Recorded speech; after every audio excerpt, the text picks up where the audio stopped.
Your father was once the strongest soldier king. Your mother is the CEO of a listed company. But you are a well-known useless playboy. Every day, there are bright lights, colorful wine, and beautiful women around. But what everyone doesn't know is, actually, you are still a pure-hearted young man, only because the Su family was once the first family of China. The old man is afraid that the tall tree will catch the wind. Order the entire family to leave the capital and go into seclusion. This is a 25-year avoidance. The once famous Su family has gradually been forgotten by the world. At this time, inside the Queen's Bar in Linzhou, dozens of young men and women are swaying in the center of the dance floor. But you are sitting in the private room on the second floor, looking at the woman opposite. He smiled and said, Miss Mu, as the #1 beauty in Linzhou, you surprised me by asking me out on a blind date. Mu Qianyu smiled slightly and said, I heard that among the brothers in the Su family, the boss Sun Yan is as sharp as a knife in character. The second Su Qin is as steady as a mountain. The third young master Su Wuji,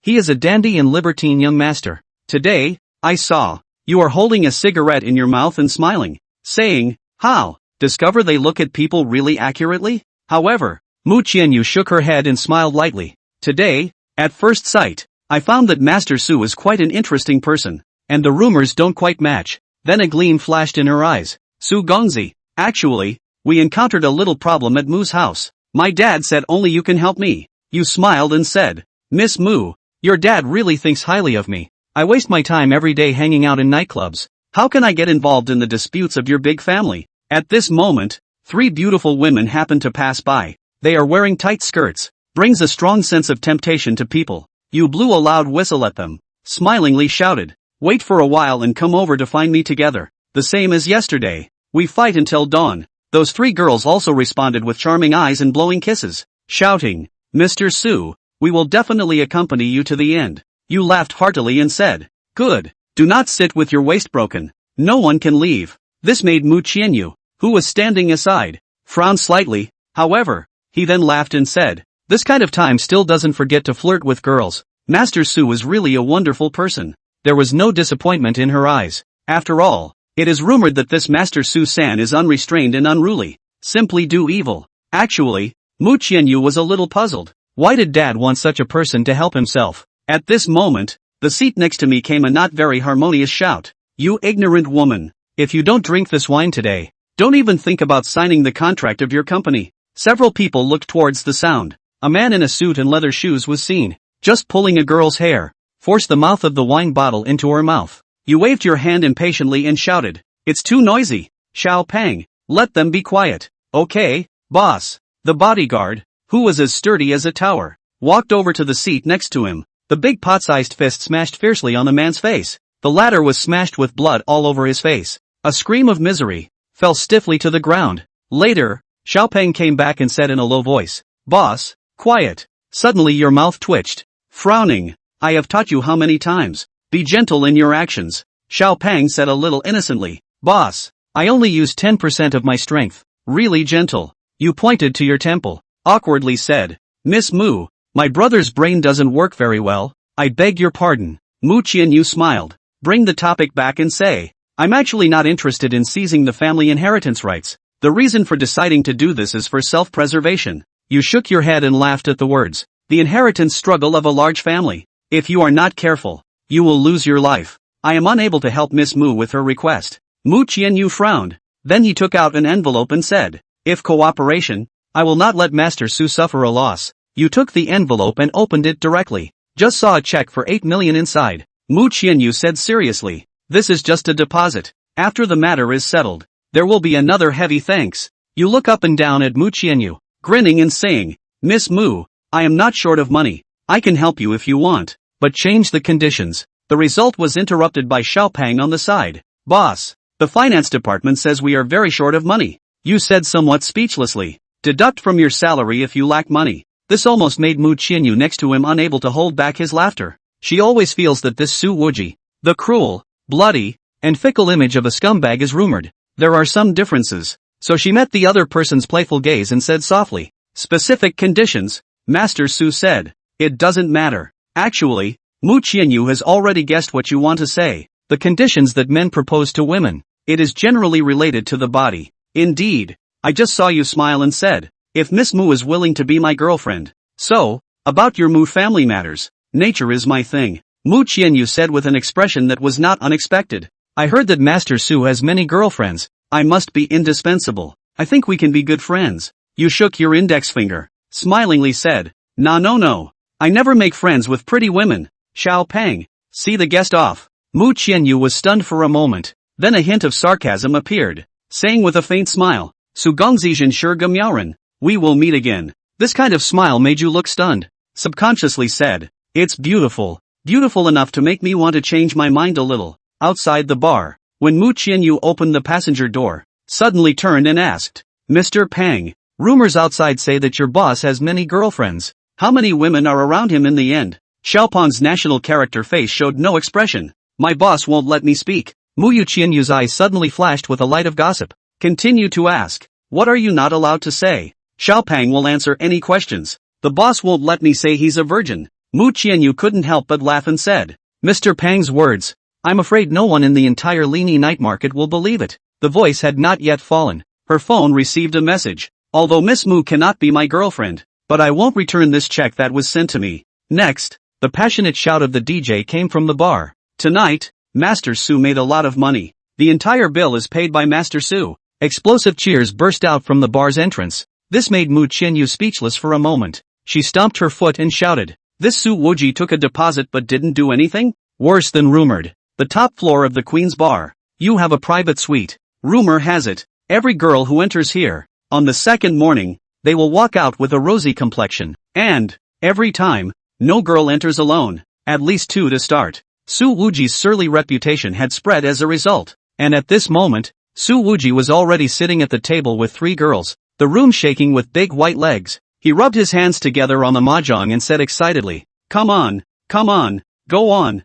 No one will go home until we fight until dawn. The 3 girls raised their eyebrows. It's rare to meet a young master who is also rich and has poor poker skills, and every time she accompanies him to play poker, the money she earns will at least be able to buy a bag. After a few minutes, the door to the room was thrown open with a bang. Pon's tower-like figure squeezed in. Little Pang, how many times have I told you to knock when you come in? Su Wuji said without a trace of anger. What if I'm in the middle of some large-scale activity and you bump into me? One of the girls covered her mouth and laughed softly, saying in a delicate voice, we would like to do something on a large scale, but Boss Su never wants to play cards with us only. One and all little wavy hooves. All give me purity. Su Wujia then glanced at Xiaopeng who was standing still. What did Mu Qianyu say when he was leaving? Xiaopeng had a serious look on his face. Boss, Miss Mu said that you take money but don't do anything, and are even more of an asshole than the rumors. Those 3 girls laughed once again, and Su Wuji's face was suffocated into a pig's liver color. What the hell does she know?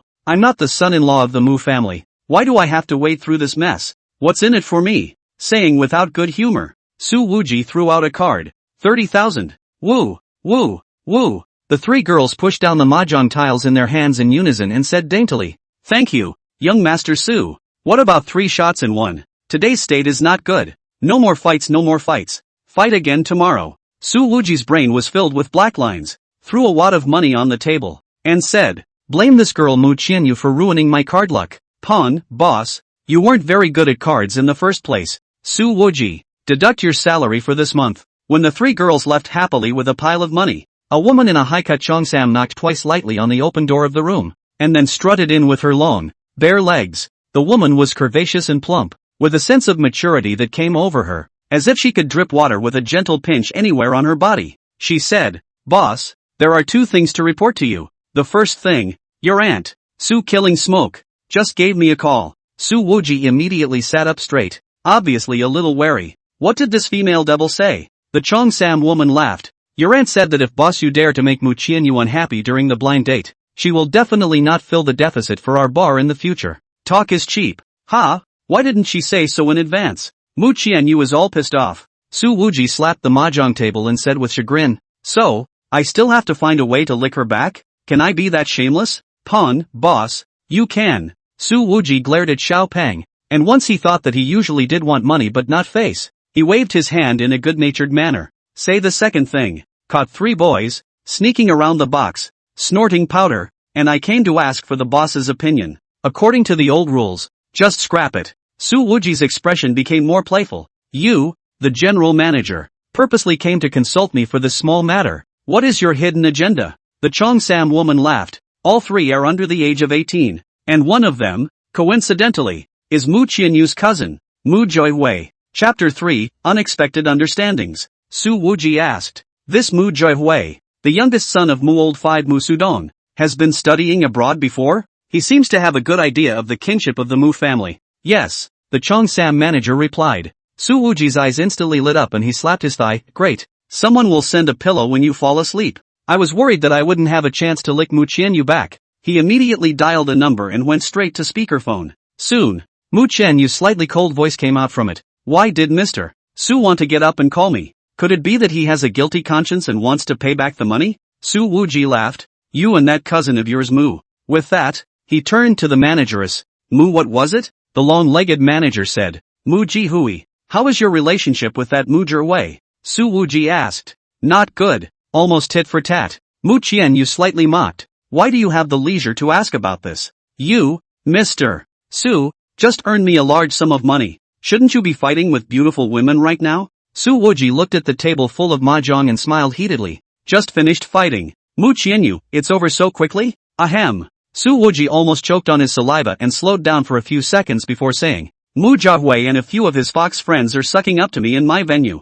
I'm going to break a leg on all of them before handing them over to the police. What do you think? Anyway, the family can't control it. You decide. Mu Qianyu paused for a moment, and suddenly the words changed. Thank you for asking me in advance. Su Wuji's smile became even brighter. After all, you're so beautiful. For a beautiful woman, I always need to have more respect. He's not going to tell the other guy the real reason. Mu Qianyu was silent for 2 seconds before saying, if I'm on good terms with Mu Jihui, are you planning to let him go this time? Su Wuji laughed out loud. After he finished laughing, he then said, Miss Mu, although you may become my girlfriend, this is my venue, and there are rules that I have set that no one can break. After saying that, Su Wuji directly hung up the phone. Hanging up the phone, he gave himself a thumbs up. The licking wasn't intentional at all. Full marks for performance. Seeing this, Xiao Pang said, Boss, I read that men should let women hang up the phone first. Su Wuji, that Thai book must be written by a licking dog. Grabbed and tore it up.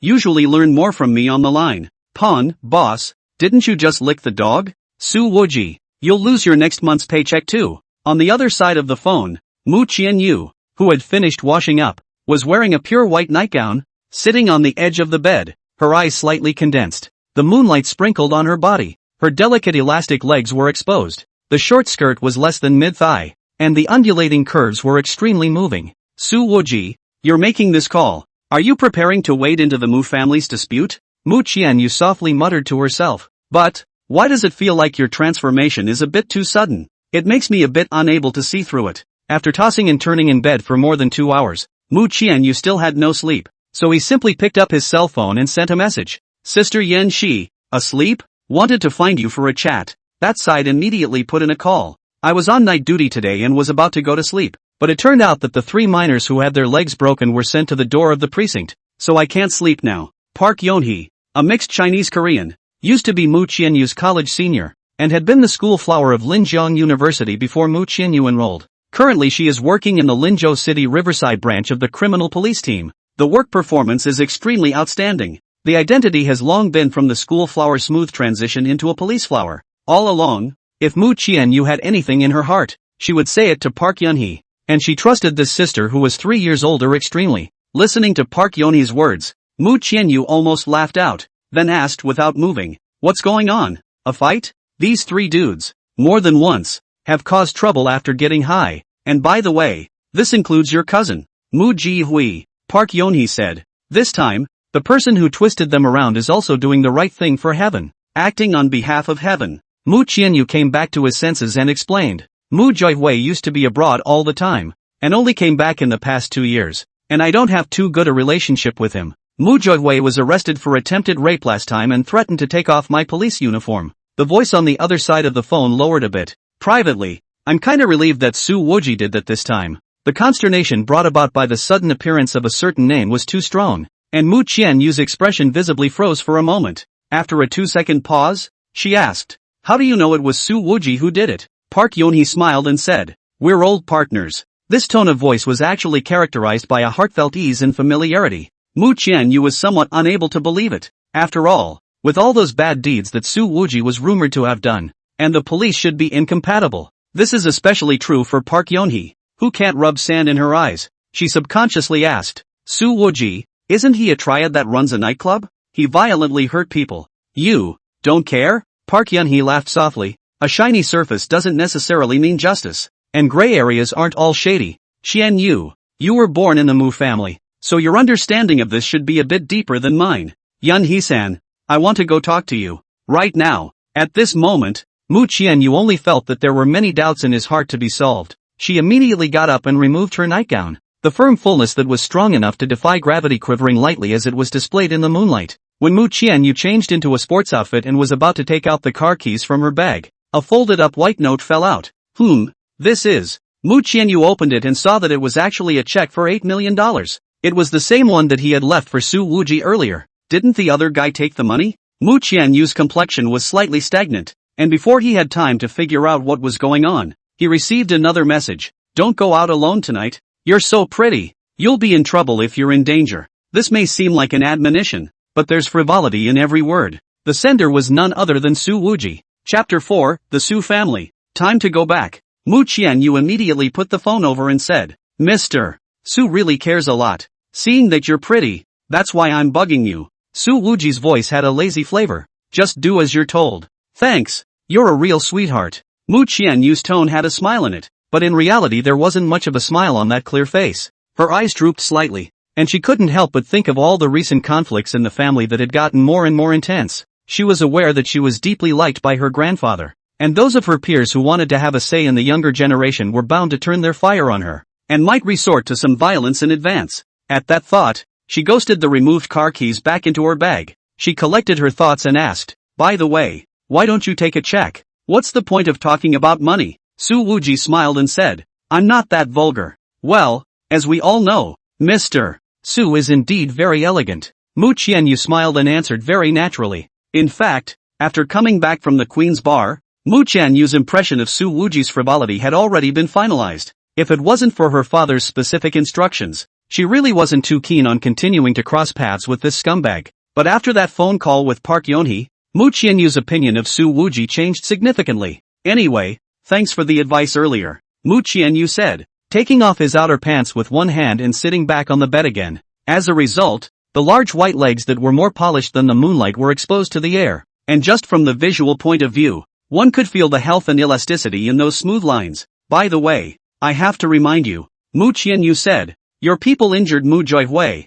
There is absolutely no way my fifth uncle and fifth aunt will swallow this breath. Su Wuji smiled and said, this admonition coming from Miss Mu's mouth makes me really happy. You, the number one beauty in Linzhou, is really beautiful and kind-hearted. Before this flippant remark could be finished, Pan's jarringly drawn voice came through. Boss, selling powder to Mu Jiahui's superiors were all uncovered. The whole line totaled 6 people, and they have already wasted their limbs and thrown them into the Linen River. Little Pang, when will you learn to knock? In case I'm doing something very private. No, I'm calling your future sister-in-law right now. The phone hung up with Su Wuji's scratchy growl. Mu Qianyu cried and laughed. Soon, however, her expression was replaced by a stony one. In Linzhou, the rumors about Su Wuji's violent and bloody behavior had never actually died down, and this time, Mu Qianyu was considered to have heard certain truths with his own ears. 6 people, with their limbs broken, thrown into the windy Linen River. Can they still survive? However, in just 2 to 3 hours, 6 drug-selling uppers were uncovered.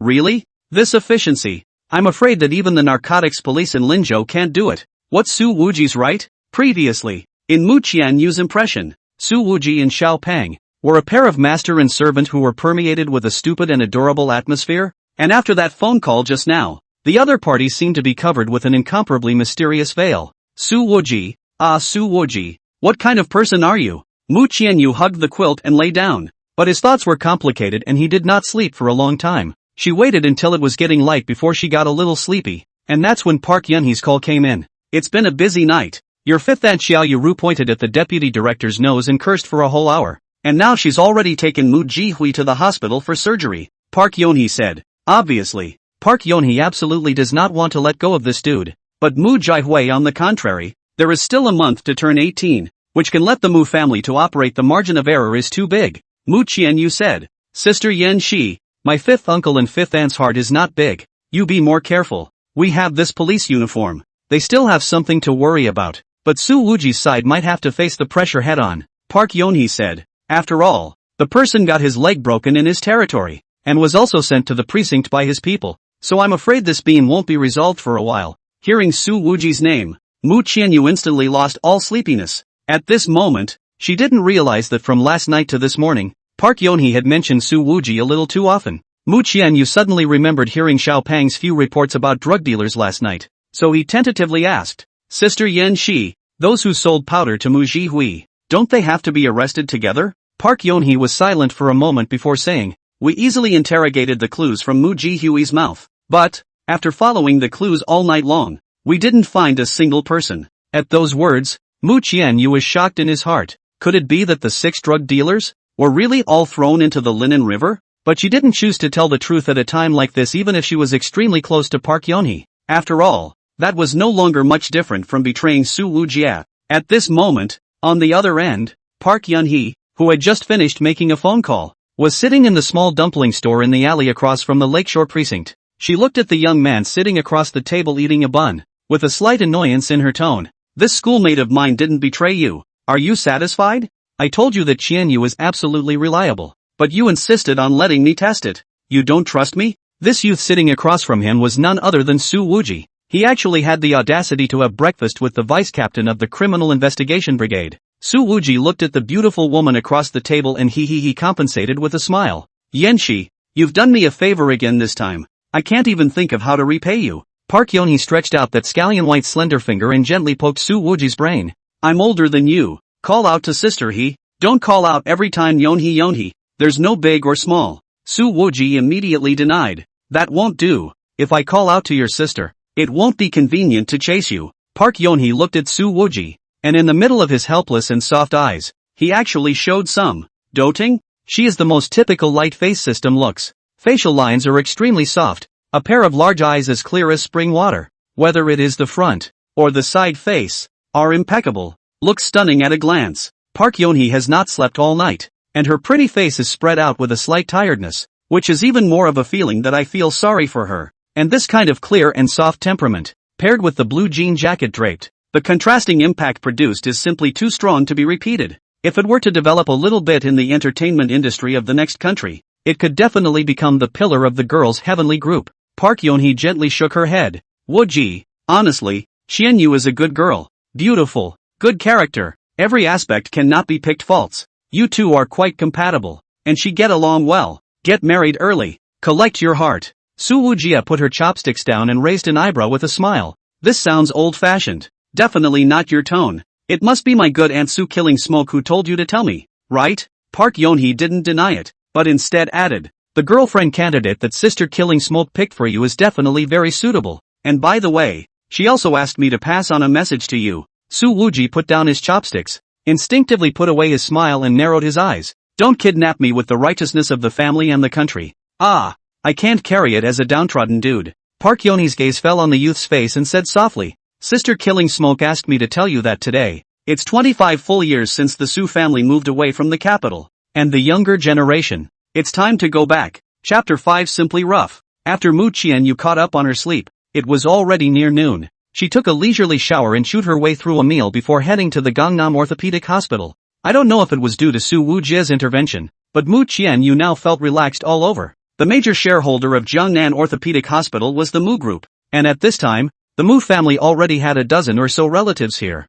most of whom were the younger generation who were friends with Mu Jiahui. Mu Jiahui's leg surgery has been completed. However, when Mu Qianyu came to the door of the ward and saw this cousin through the gap between people, he first froze. Then, she almost laughed very unsympathetically. Mu Jiahui didn't know how many slaps he had been slapped. His nose was bruised and swollen, so it looked like a pig's head. The most comical thing was that a large portion of the guy's full head of pink hair had actually been gripped off. It's like having a bad case of baldness. Mu Qianyu forced himself to hold back his laughter and pulled out Mu Huanrui, the cousin of the fourth uncle's family, and asked in a low voice, Huanrui, Mu Jihui, this was not beaten lightly ah? Mu Huanrui is only 19 years old this year, and his relationship with his cousin is quite good on weekdays. He whispered, Sister Qianyu, Mu Jiahui's ankle, calf bone, knee, as well as his thigh bone are all comminuted fractures. This leg is almost completely wasted. What Su Wuji said about breaking a leg turned out to mean breaking the leg into several sections, with many other humiliating injuries attached to it by the way. Mu Huanrui lowered his voice. As far as I know, Mu Juhui was also stripped naked at that time. Disgraceful. Puff. Mu Qian, you just couldn't help it. Some guy. Even hitting someone is so unorthodox, thinking that this guy is actually a blind date that his old man helped to set up. Mu Qian, you couldn't help but cover his head. However, at this time, a shrill shout came from the hospital room. Mu Qian, you've caused your brother to be like this, and you're still laughing. It was the voice of the fifth aunt, Xiao Yuezhou. She's been crying and cursing in the hospital room all morning. The crowd automatically parted a path, and all eyes fell on Mu Qianyu. The latter smiled faintly. Auntie 5. What makes you think I did this? Mu Qianyu. Su Wujia was on a blind date with you in one foot and broke Shi Hui's leg in the next. How dare you say that you didn't instigate this matter? You pair of dogs. In the face of such unpleasant insults, Mu Qianyu's smile did not change at all. Fifth aunt, when I was on a blind date at the Queen's bar, if I had known that Mu Jihui was taking drugs in the box, I'm afraid I would have been the first one to call the police, to destroy my family in a big way. Drugs? The whole room was in an uproar at these words. Everyone knows that Mu Jihui is a conflict with Su Wuji, but they all thought that it was Su Wuji. This guy is arrogant and domineering habitual. Who would have thought that the cause is actually Mu Jihui drug use? The few people who were originally next to the hospital bed shushing Mu Jihui immediately pulled away some distance. Xiao Yuezhou cried out shrilly. No matter what Jihui did, he's still a child. Mu Qianyu's pretty face carried a touch of mockery. 1 month short of turning 18, and you're still called a child? Immediately afterward, a lazy voice came from behind her. He's still a child. That's even more reason not to let go. Mu Qianyu turned to look. In the corridor, there stood a young man in a pink tie suit, holding an unlit cigarette. At his side followed a burly, tower-like bodyguard. It was none other than Su Wuji and Xiao Peng. This guy, instead of waiting for Mu Sudong and Xiao Yuru to take the initiative to retaliate against him,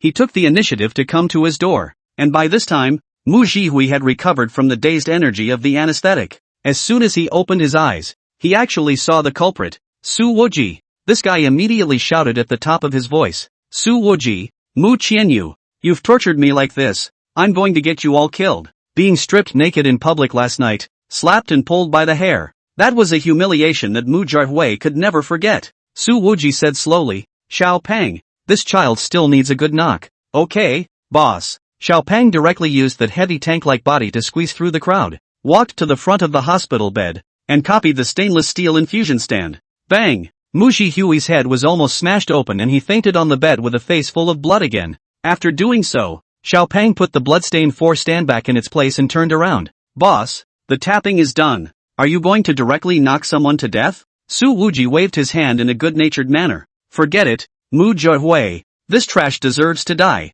The Mu family members present almost all froze. One by one. Their brains were not enough. Mu Qianyu looked at this pair of master and servant, pursed her lips and smiled straight. This smile seemed to make the whole ward a few points brighter. Su Wuji, seeing her son beaten like this, Xiao Yuezhu's eyes were filled with hatred. She didn't expect that with the Mu family's status in Linzhou, Su Wuji would dare to waltz up to the door and beat her son up again. Don't the Mu family have any old faces? Su Wuji, Mu Qianyu, you pair of dogs. Xiao Yuru's eyes were like fire as she trembled and pointed at the two. Catch them for me. As the words fell, at the other end of the corridor, several black-clothed bodyguards had already walked in. Su Wuji directly opened his hand and stopped Mu Qianyu behind him, with the demeanor of an idle drama hero, shouting to the bodyguards, if there's anything that you want to charge me alone, it has nothing to do with my family's Qianyu. She is innocent. Mu Qianyu's eyelids jumped, then stretched out a finger and poked Su Wuji's back waist. Hey, Su Gongzi, a bit exaggerated. Our relationship has not yet reached that level.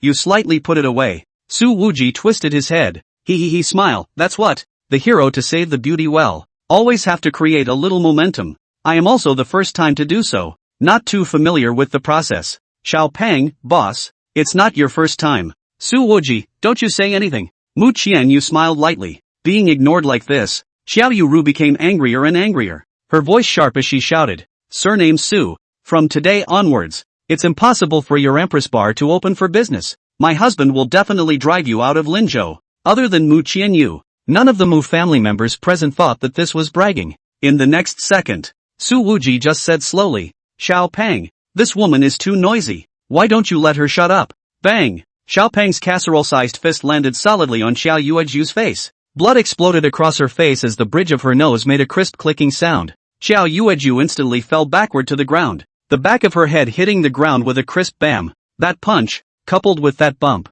would have resulted in a moderate concussion, to say the least. Well, at least it did. Shut up. The other Mu family members were all dumbfounded. On weekdays, the Battle of the Giants is always full of the high-end bureau of deceit. How come it has become so simple and rough today? At that moment, those few bodyguards of Xiao Yu surrounded them and were about to strike at Xiao Peng. Mu Qianyu suddenly spoke faintly. I'll see who dares. These few simple words had an aura that was disproportionate to that delicate figure, and it had stopped those few bodyguards in their tracks. Go back, Mu Qianyu said again. The few bodyguards hesitated for a moment, and actually didn't dare to go against her wishes, instead choosing to retreat to the end of the corridor. The other Mu family members were all stunned. They simply didn't see how Mu Qianyu was able to hold these bodyguards. Su Wuji was very satisfied with Mu Qianyu's domineering husband-protector. He clapped his hands at those Mu family members present and said, TSK, to remind you, if I know, whoever still dares to bully Qianyu will be dismantled by me. Remember? Xiao Peng was full of seriousness. Remember, cut it into 8 pieces. Su Wuji stomped her foot. I didn't ask you. Mu Qianyu couldn't help it. However, none of the dozen or so young men in the Mu family dared to laugh. Silence. Chapter 6, is it him? Without a good-natured glare at Xiao Peng, Su Wujia looked at Mu Qianyu, again changing his expression and heatedly smiling. Qianyu, since it's okay, I'll leave first. If anyone dares to bully you in the future, let me know and I'll chop him up into meat paste. Mu Qianyu laughed lightly. Let's go. Don't scare them. If you keep this up, you won't be able to call you to come to the house as a guest in the future. As she said that, she also gently pulled Su Wuji's arm. The words, and the gesture, did seem like something that would only be done between old friends. Su Wuji hemmed and hawed. When she arrived at the hospital entrance, Mu Qianyu stood still and looked at Su Wuji very seriously. Why did you suddenly decide to help me? After all, yesterday at the Queen's Bar, Su Wuji had still verbally refused to get involved in the Mu family's dispute. Su Wujia looked at the beautiful person in front of him and said with a smile, of course it's because I see that the Mu family's 5 houses are doing a lot of evil. So this young master should step forward and come to administer justice and do justice for the heavens. Xiao Peng interjected earnestly. Boss, that's not what you said on the way here. When Mu Qianyu heard this, he forced a smile and asked without moving. Oh, little Peng, what did your boss say? Ignoring Su Wuji's murderous gaze, Xiao Peng's tone was filled with sincerity. Mu, my boss said that he came to heroically save you mainly because he craved your body. Greedy for your body. Hearing such blunt words, Mu Qianyu suddenly had her cheeks flushed with color. Su Wuji shouted without any good humor. Little Peng, what are you babbling about? Destroying Laozi's lofty image. Annoyed, he jumped up and barely slapped the back of Pon's head, and barely missed. Strangely enough, although the words were very blunt, Mu Qianyu actually didn't feel offended at all, but instead laughed so hard that tears came out of his eyes. These smiling eyes were like stars, emitting a soft light that was better than the sun that hung high in the sky, making Su Wuji's heart jump inexplicably, and he couldn't take his eyes off of it with some fascination. After slowing down for a while, Mu Qianyu reached out his hand and said very seriously, regardless of why you suddenly decided to help me, I have you to thank for today. Su Wuji looked at the slender hand. He smile, actually did not colorfully shake up, but instead waved his hand. Very serious. For a zealous and righteous person like me, this is just a small matter today.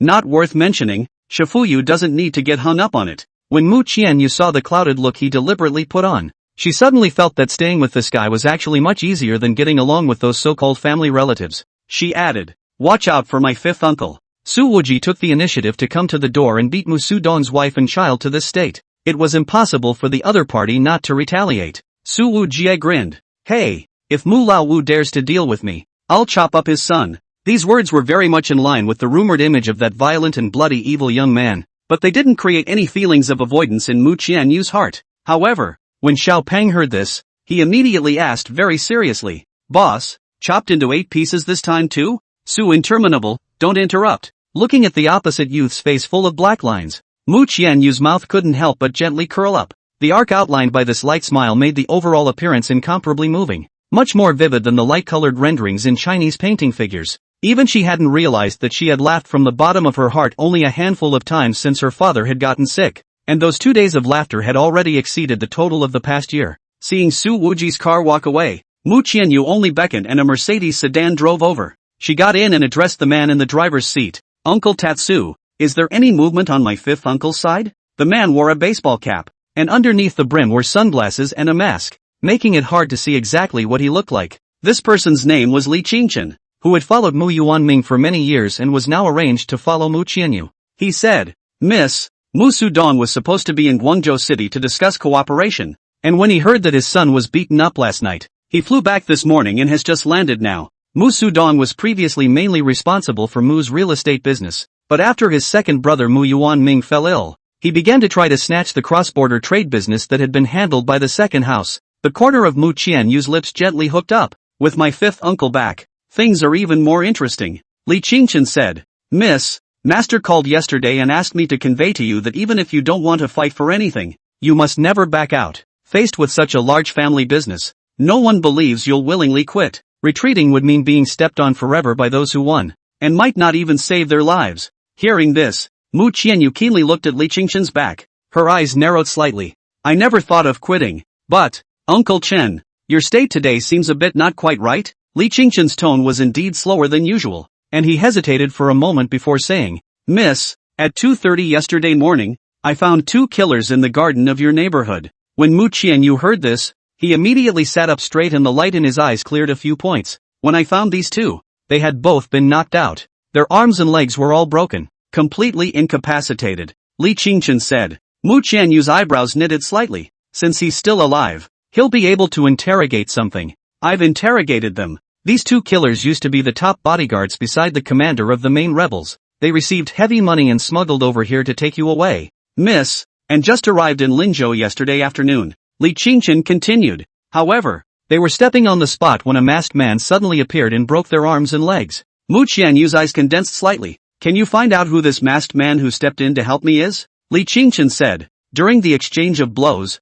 the masked man was cut on his back by a dagger. That's the only clue left. Mu Qianyu asked. What time did it happen? Li Qingchen replied. About 1:30 in the morning. At this time, Mu Qianyu suddenly thought of that phone call from Su Wuji last night. The other party had specifically asked her not to go out alone at that time. Mu Qianyu immediately pulled out his cell phone and looked at the time of last night's call with Su Wuji. 2 o'clock. Half an hour after the incident. Is that you? Mu Qianyu whispered to himself. Li Qingchen looked at her from the rearview mirror. Miss, do you have an answer in your heart? Mu Qianyu returned to her senses. Her voice soft. No. She then called Park Yunhee. Yunhee-san, do you have time? Would like to have a chat with you. Park Yunhee's voice came. I'm parked right in front of the Gangnam Orthopedic Hospital. I took the afternoon off so I can accompany you the entire time. No one from the Mu family called the police, but Park Yunhee got the news from somewhere and came to the neighborhood early to wait. That's good. I'll go find you. Mu Qianyu immediately got out of the car and waved his hand at a domestic SUV in the distance,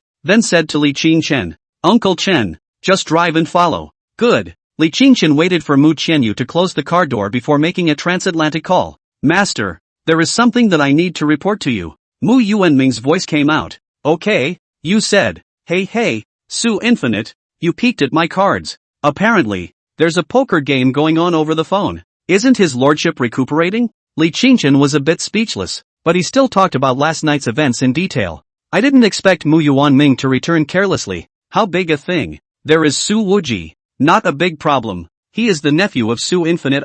Hey, Flush. An annoyed voice outside the picture came. Mention this thing, I am angry. My bastard brother to his son to get what broken name? Sounds like an old man a generation. He is deliberately take advantage of my cheap. Flush have a fart. 6-2. I blew up. Chapter 7, compared to you. They're weak. After half an hour, Park Yunhee brought Mu Qianyu back to her place. This is a villa area located next to the Cloud Smoke Lake Wetland Park in Linzhou, across the lake from Su Wuji's Queen's Bar. Sister Yan Shi, this house of yours really can't be bought with money. Mu Qianyu lamented. This is a sister's house for me to live in temporarily. If I were to rely on my own salary, I wouldn't even be able to pay the rent here. Park Yunhee said. You sit down first. I'll go wash some fruits. She took off her jacket and wore only a close-fitting white t-shirt, the fullness of her breasts presenting a great sense of impact under the visual effect of the white color being significantly larger. That's when a shirtless guy wandered out of the second-floor bedroom. He grumbled as he undid the bandages on his body. Yan Shi, you came just in time. I fought with others last night. My back was hurt a little bit. Quickly come to help me put a medicine. I can't reach myself. but it hurts so much. If it wasn't for Mu Qianyu that stupid. In the next second, Su Wuji's gaze shifted downward and saw the white-skirted girl sitting on the sofa in the living room, and the words that hadn't yet been spoken choked in his throat. Hearing that Su Wuji was injured, Park Yoni's eyes cleared up all of a sudden. Are you hurt? How are you hurt? Who did this? She immediately walked quickly up the stairs, her anxiety overflowing. Rao Mu Qianyu exquisite mind. At this moment also some reaction. How did Su Wuji end up in Yonhee Senpai's house? Why is he so casual? Like he comes here all the time? He just said he was hurt last night and called himself stupid. Mu Qianyu clearly remembered that just half an hour ago, Li Qingchen had said that the masked man who had helped him had been slashed in the back by two top killers. At the thought, the aura in her head exploded like a thunderbolt. Mu Qianyu immediately got up and quickly followed up the stairs. However, at this moment, Park Yonhee, who was the first to go upstairs, had already been pulled into the bedroom by Su Wuji, who also slammed the door shut. Su Wuji had one hand against the wall, and the upper half of his body was almost pressed against Park Yonhee's chest, and the two of them were in a position that looked like they were going to wallop each other.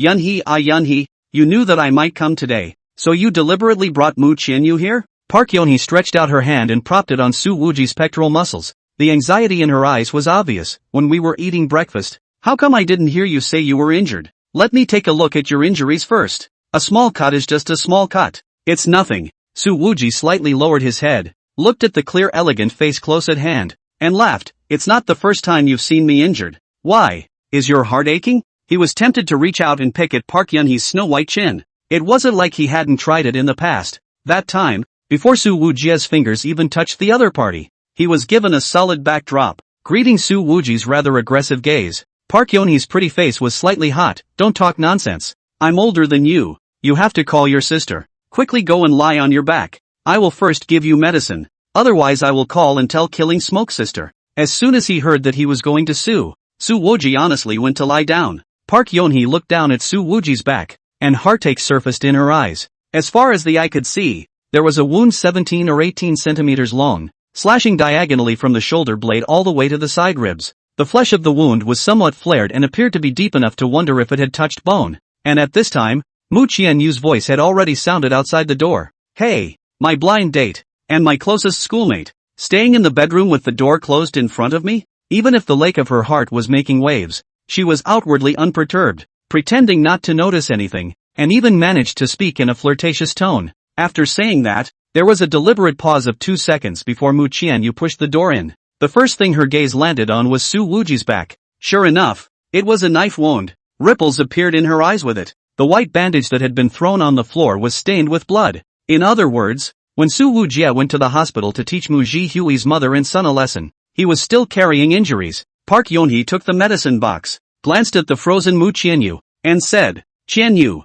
I will first apply the medicine to Wuji. Don't misunderstand. My relationship with Wuji is not what you think. Su Wuji listened to the corner of his mouth. Park Yonhee's tone. How does it have the feeling of being caught cheating and then explaining to his main wife? If you want to talk about first come first served, it's obvious that this Chinese-Korean hybrid and himself knew each other earlier. So what's the point of explaining it? Mu Qianyu directly asked. Such a long wound. Why don't you go to the hospital for stitches? No, that will leave a scar. I have to use an exclusive secret recipe to preserve the beautiful skin. Su Wuji's tone was narcissistic. At this moment, Park Yonhee opened the medicine chest and took out a clear alcohol bottle. Mu Qianyu, however, took 2 steps forward and took the initiative to take the alcohol bottle over. I'll do it. Her voice was as delicate and smooth as milk, but it hid some unknown emotions. You're coming? Park Yonhee visibly froze. Su Wuji was also surprised and grinned. Qianyu, I'll be even more heartbroken if you're so nervous about me. Mu Qianyu didn't say anything,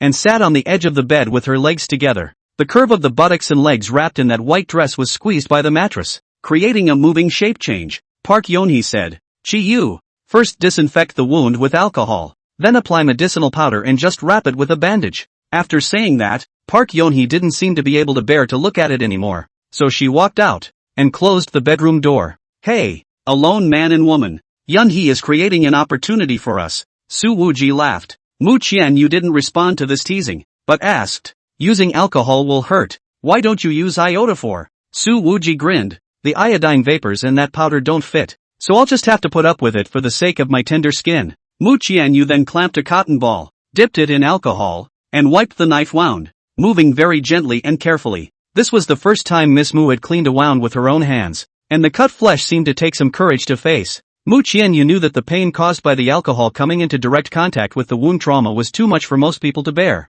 But Su Wuji was able to not say a word. It was not easy to finish cleaning the wound. Mu Qianyu let out a long breath, picked up the porcelain bottle and said, "I'm going to start spreading the medicinal powder." Snappy. Su Wuji raised his hand and pulled the towel, biting into his mouth. Seeing this action of his, Mu Qianyu's hand paused for a moment and asked, "Does this hurt more than alcohol?" Su Wuji bit the towel and said in a gulp, "A big old man is still afraid of pain?" Mu Qianyu concentrated, tilted the bottle and flicked his wrist. The powder floated down and spilled over the wound. Su Wuji's body visibly trembled. "It hurts that much?" Mu Qianyu was a little bit unable to get down. His eyes flashed with crystal light. "Hey, hurry up. You're being abrasive," Su Wuji nonchalantly urged. By the time Mu Qianyu used the medicinal powder to apply all the wounds, Su Wuji's hair was all wet with sweat and his back was covered with fine beads of sweat. Both of them let out a long breath almost simultaneously. Mu Qianyu helped wrap the bandage and tried his best to ask in a calm tone, "What kind of person did you fight with that actually injured you like this?" Su Wuji grinned and said, "When we grabbed territory and women, we were all real swords. What's this injury? It's as simple as eating and drinking." Mu Qianyu's eyes slightly drooped as she tied a pretty bow to the bandage. "Oh," Su Wuji grinned, "is it because you think that compared to a pure man like me, those male sons of your Mu family are weak?" This time, Mu Qianyu didn't retort, just sat on the edge of the bed and gently answered, "Well, they sure are weak. P.S. Third shift. Keep asking for votes, haha." Chapter 8, reminding Huaxia of the Su family. When the two of them returned to the living room on the first floor, Mu Qianyu's pretty face was slightly red, her eyes were quiet, and her words were fewer, so it was obvious that she had something on her mind. At that moment, her cell phone suddenly rang. "It's a call from my eldest uncle, Ma Shenhu. Qianyu. 1 hour later, a family meeting will be held at the old mansion. You must be there. Prepare yourself mentally first." Mu Shanho's tone carried a faint helplessness. His temperament was on the soft side, and although he took care of Mu Qianyu quite well, he was often helpless in the face of his aggressive fifth brother Mu Sudong. Mu Qianyu hung up the phone, got up and said, "Sister Yan Shi, I have to leave first. There is a temporary meeting at home." This time, what Mu Qianyu had to face was not the dozen or so youngsters he had seen in the hospital, but a bunch of sinister and cunning old foxes. Su Wuji immediately stood up. "This kind of good opportunity for a hero to save a beauty. I will go to help you." "No need. I can handle it." Mu Qianyu gently laughed. "I'm still somewhat capable. Not a stupid white sweet." Su Wuji stared at the face that could be called absolutely beautiful and smacked his lips. "Silly or not, I don't know, but you do look white and sweet." Mu Qianyu glanced at him. The meaning in his eyes was hard to understand, then smiled. "You're less poor. Get well and recuperate." She actually didn't blame Su Wuji for molesting herself. Su Wuji was slightly stunned. "Ha, I always feel that your words seem like concern, not courtesy." "If you say so." Mu Qianyu didn't argue, said goodbye to Park Yonhee and Su Wuji, and the first thing he did after getting into the car was to open his cell phone and send a message that read, "You must have seen the whole fight last night. What do you think of him?" It turns out that Mu Qianyu has actually always been protected, and at this time, Li Qingchen, who was driving, didn't seem to know about it. The message from there came back quickly. "He's good and qualified to be on your board." Looking at this comment, the corner of Mu Qianyu's lips gently curled up, outlining a moving smile. Only 2 seconds later, her smile suddenly froze slightly, and her eyes trembled uncontrollably, because there was another message from the other side that read, "By the way, he would have come last night with injuries. Otherwise he wouldn't have taken that cut." After Mu Qianyu left, Park Yonhee looked at Su Wuji and asked softly, "I really don't think anyone in Linzhou right now can hurt you. Who exactly was the one who fought you?" "It was 2 assassins from Maine that came to deal with Mu Qianyu." Su Wuji sighed helplessly. "If I hadn't suffered a little internal injury before, how could I have taken this stab?" Park Yonhee immediately asked with concern, "You still have internal injuries? When did this happen?" She pulled Su Wuji's hand onto her lap without a second thought, her fingers lightly touching the pulse. A minute later, Park Yonhee murmured, "The pulse is obviously a bit sunken. The lungs are a bit traumatized, and it will take some time to recover. But this heartbeat of yours isn't at a normal rate. How come it's so fast?" Su Wuji smirked and looked at his right hand. "How can my heart not beat fast when you're putting my hand on your thigh and pressing it so tightly?" Park Yonhee looked down. The other person's hand was being pressed against her wrist, and the knuckles of her fingers were touching the roots of her plump, bouncy thighs. Just a centimeter farther on, You could brush against the narrow doorway of the secluded garden. What heartbeat acceleration! That's simply lust. Park Yeon-hee immediately released her hand and hit Su Wuji's arm. Talking about your injuries, don't be poor. Su Wuji laughed. Before I left home, my father threw me a small booklet. Let me have the time to touch and feel. And as a result, some time ago, let me give the practice of internal injuries to. Here, this is it. Saying that, he took out a crumpled booklet from his pocket and casually threw it to Park Yeon-hee. Park Yeon-hee unfolded the thin book, saw the 4 words on the cover, and immediately couldn't control herself as she sucked in a breath of cold air. The South Sea Handbook? The legendary South Sea Handbook? This thing is precious? Su Wuji said. I didn't have enough paper for the toilet the other day. If it wasn't for the fact that the paper in this booklet was so thin that I was afraid of gouging it, I would have already given it to use. Park Yeon-hee cried. Although it's a translation, this is the supreme treasure of traditional Chinese martial arts, and this is how you keep it. Supreme treasures? Su Wuji raised his eyebrows. Why haven't I even heard of it? Park Yeon-hee carefully smoothed out the pages of the booklet and said, rumor has it that your dad relied on a 4-pronged military spike when he crossed the world back then, as well as this copy of the South Sea Handbook. Su Wuji raised his eyebrows. What? That unreliable dad of mine. He's even crisscrossed the world? Park Yeon-hee was equally surprised. I can't believe you didn't know about this? My dad never chats about this, and I can't find out about him online. Su Wuji scratched his head and said, actually, I have always felt that my dad is more mixed than me. Seemingly feeling that it was not appropriate to talk about his dad in this way, that asshole's word egg was held back in Su Wuji's throat. Park Yeon-hee said, during your dad's time of greatness, the Su family also flourished to the extreme. But old Master Su ordered the entire family to withdraw from the capital in order to avoid a situation where the country was dominated by one family. She continued, and all those stories related to the Su family have been deleted cleanly on the internet, and this generation of young people already have almost no impression of the Su family. Su Wuji's face was irritated. In this way, it seems that I could have been a rich third generation in peace, but when my old dad threw me out of the house, he left me with $200 on me, and when he was on a blind date with Mu Qianyu, he was still beating around the bush, saying that he took money from his family to open the Queen's Bar. Park Yeon-hee laughed. Uncle So probably wants to exercise you. He just likes to give me messy assignments and wants to see me make a fool of myself. Su Wuji's eyes flicked to the South Sea Handbook. Gritting his teeth, he said, at that time, I didn't know that this broken book was so valuable. Otherwise, I would have to sell it for a good price, high or low. Park Yeon-hee heard a layer of meaning in Su Wuji's previous sentence and asked, so, your decision to help Chu was also Uncle Su's intention? More than that, another reason is that my aunt asked me to make her happy or else she won't call me. Su Wuji said. Sister Blazing Smoke did a good job. Park Yeon-hee cried. But that's certainly not the main reason you got involved in the Mu family. Su Wuji said. On the other hand, according to the information I got, over in the capital, someone has their eyes on Mu Qianyu. Speaking of which, he didn't know why, but suddenly remembered Mu Qianyu's smiling eyes. Su Wuji slightly withdrew his smile, then added seriously, and I just need a chance to remind the capital of the Su family. Reminds the capital of the Su family. It's not just the capital. Park Yeon-hee sat up straight, an unprecedentedly serious color appearing in her beautiful eyes as she said word for word. And the whole of China. Let the entire Huaxia recall the Su family. Such a heavy responsibility. I really don't want to carry it. Su Wuji was breathless. Park Yeon-hee's eyes softened. I can push you from behind and help you make it stronger. You pushed me from behind? Su Wuji didn't know what came to his mind and grinned a somewhat less than proper smile. He then immediately returned to his senses, looked at the other party's pretty face and laughed. Then I'm going to go help Mu Qianyu.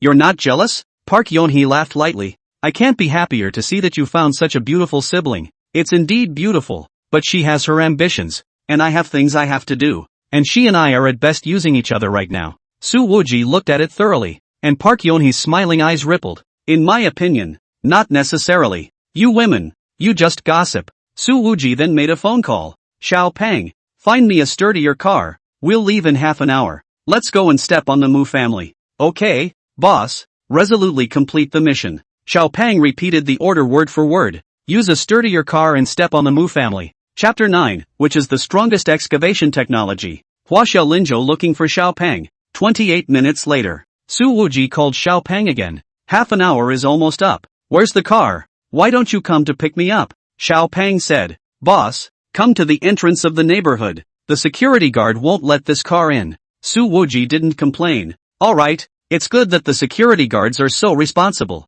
However, When he put his hands in his pockets and wandered to the entrance of the villa area and saw the scene outside, his eyes went round. Is this the car you found? Xiao Pang nodded seriously. Boss, you said it, a sturdier car. Su Wuji tilted his head, looking at this giant whose tires were about to be taller than himself, gritting his teeth. This is too sturdy. At the moment, parked in front of him, was a tall Scania heavy-duty truck. This thing can carry 60 tons on its own, and this one right here, it's ING modified. No, it's more than that. In the back of this heavy truck, there are 2 large trailers, and on the flatbed of the trailers there are 2 large long-arm excavators. Su Wuji's 2 nostrils let out a long breath, his face full of black lines. Xiao Pang, when other people heroically save the beauty, they all ride white horses and drive luxury cars, right? Palm, right. Su interfreeze, well, have you ever seen anyone who went in a truck with a backhoe? Park Yun-hee bent over in laughter. Xiao Pang was full of seriousness. Boss, with 2 diggers working at the same time, it won't take more than 2 hours. We should be able to step on the Mu family. Maintain a firm commitment to follow the boss's instructions. Su Wuji raised his arm and breathlessly patted Xiao Pang's shoulder. Why don't you just transfer 100 excavators? Yes. Xiao Pang immediately picked up the phone and contacted the long-legged female manager of the Queen Bar. Xiaoyin Lei, Manager Xiao. The boss said that there is still a shortage of 98 digging machines. Quickly transfer them. Before Xiao Pang finished speaking, Su Wujie stumbled and his body swayed, looking like he was about to faint. Park Yonhee immediately stepped forward and caught Su Wuji with her soft embrace. Seeing this, Xiao Pang asked, Boss, what's wrong with you? Are you worried about Mu's safety? I'm worried about your brain. Su Wuji returned without any good humor. After pillowing into the softness of one side, he was a bit reluctant to get up from Park Yonhee's arms. However, seeing that he was fine, Park Yonhee immediately pushed him away from her rather substantial arms and laughed. Hurry up and go be a hero. Even though Shifuyu doesn't necessarily need it, you need to show some attitude. It really looks like a good sister who was worried about her brother's marriage. Su Wujie glared at Xiao Pang, pouted and climbed into the driver's seat of the heavy truck, and directly started the car with a black face. 1 foot on the gas and the Scania heavy truck rumbled away. Xiao Pang shouted from the back, Boss, I haven't gotten in the car yet. Su Wujie's voice came out from the roar. Xiao Pang, split the troops into 2. I'll go to the Mu family's old mansion. You go find Mu Jiwei. Xiao Pang jumped onto the excavator and shouted murderously. Yes, when you find it, cut it into 8 pieces. He remembers that order. Su Wuji stuck his head out of the car window and shouted at the top of his lungs. Cut a hair. You grab him by the ears and carry him to the Mu family for me. However, since the roar of these 3 heavy trucks being started at the same time was just too loud, there was no telling if Xiao Pang heard it or not. On the east side of Cloud Smoke Lake, there is a classical garden covering over 200 acres of land, the old Mu family residence. The old mansion is covered with mountains and water, carved beams and paintings, and those ancient trees and bonsai are all priced sky-high. The Mu family once dominated the business world in Jiangnan. In the textile, cross-border trade, as well as the real estate field, have done the leading position. Although the market is not good these years, but still the camel is bigger than the horse. In the eyes of the Mu family's old people, the biggest secret for the family to remain viable was to retain the battle of the younger generation's wordsmiths. But this kind of rivalry between you and me seems to have thinned the kinship of each generation of Mu family members. At this moment, the Mu family's council hall was already shrouded in a grave atmosphere. At the very front of the hall, there were 3 eunuch chairs, and the one in the center was empty. The current head of the family, Mu Chengye, did not attend this family meeting due to health reasons. This old man has always loved Mu Qinyu the most, and the left and right on the eunuch chair, respectively, sat the second grandfather Mu Chengchang, the third grandfather Mu Chengsheng. The 2 old men are old, although usually rarely ask about family affairs, but also retains the weight of the right to speak. On both sides of the hall, there were a dozen middle-aged men and women seated, the core second generation of the family led by eldest uncle Mu Shanho. Mu Qianyu, who was dressed in a long white dress, was standing alone in the middle of the hall, seemingly undergoing a 3-room trial. Bang! The oldest 5, Mu Sudong, heavily slapped his chair and said in a deep voice, Mu Qianyu, do you know why this emergency meeting is being held today? After Mu Sudong rushed back from the field, the first time he arranged for his wife Qiao Yuru and his youngest son Mu Jihui to take a private plane out of the country, and immediately after that, he returned to the old mansion and ordered a family meeting. Mu Qianyu wasn't the least bit flustered and smiled gently. 5th uncle, you're urgently calling a family meeting because you want to use the opportunity to strip me of my competitive qualifications, right? When these words came out, Mu Sudong's face suddenly became much more gloomy. Mu Qianyu, You teamed up with Su Wuji and beat your cousin to the point of serious injury. The impact is extremely bad, simply unworthy of being a Mu family member. Mu Sudong said coldly, now, I can retain your Mu family identity, but you must withdraw from the battle of words. Threatened with expulsion? Mu Qianyu didn't pay attention to Mu Sudong, but instead looked at the two old men in front of him, the smile on his face unchanged. Second grandpa, third grandpa, do you think that having minors in the family who use drugs is not a worse influence? Mu Changchang couldn't see any emotions in those cloudy eyes, and said lightly, Qian Yu, today, we won't talk about the mistakes Jia Hui made. After all, he's still a minor, and we're meeting today to talk about the behavior of you ganging up with the triads to beat up your family members. What an evasion! The mind has been made clear. Su Wuji is a triad? Mu Qianyu didn't seem to care about the other party's obvious favoritism. She shook her head. You're all wrong. That's how most people see him, but not the real him. Thinking about Su Wuji's injuries on top of her injuries, she lost her concentration for a moment, but immediately returned to normal, her appearance not visible at all. Mu Sudong slapped the armrest of his chair and shouted, Mu Qianyu, you speak for that asshole like this? You simply can't distinguish between right and wrong. If the ministry of the next generation is held by you, then the family will be finished. And third grandfather Mu Chengsheng said in a deep voice, Qianyu, that Su Wuji brat has a very bad reputation in Linzhou.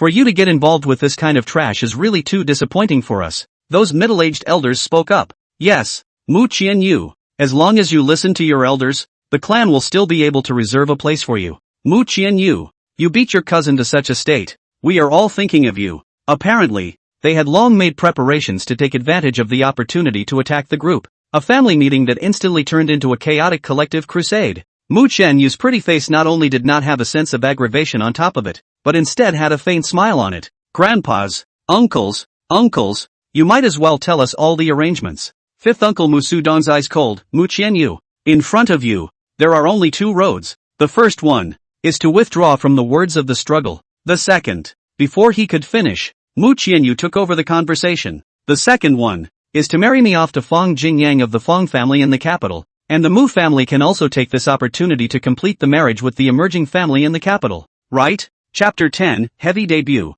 Hearing what Mu Qianyu said, Mu Sudong was obviously surprised and said in a deep voice, how did you know about the union? This matter was something he had been planning for a long time and had already agreed with the two elders, Mu Changchang and Mu Changsheng, in order to keep Mu Qianyu away from Linzhou. Fifth uncle, just don't ask me how I know. Mu Qianyu was still smiling. It's not like we're in an old society now, marrying me off to someone else without asking my father and I for permission. I'm afraid that's not very appropriate, is it? Mu Sudong smiled coldly. Our Mu family has never been able to get out of Jiangnan, while the capital Fong family is gaining momentum right now. Marrying them is a shortcut for the Mu family's development. Mu Qianyu, right now is the opportunity for you to contribute to the family. If you don't even have this spirit of sacrifice, how can we believe that you are qualified to lead the family to the next level? I have to say, Mu Sudong is really prepared. A variety of high hat rounds buckle up. The family justice all accounted for. If it were an ordinary person, I'm afraid there would have been no way back. Mu Qianyu remained unperturbed. That Fong Jingyang has a rotten private life.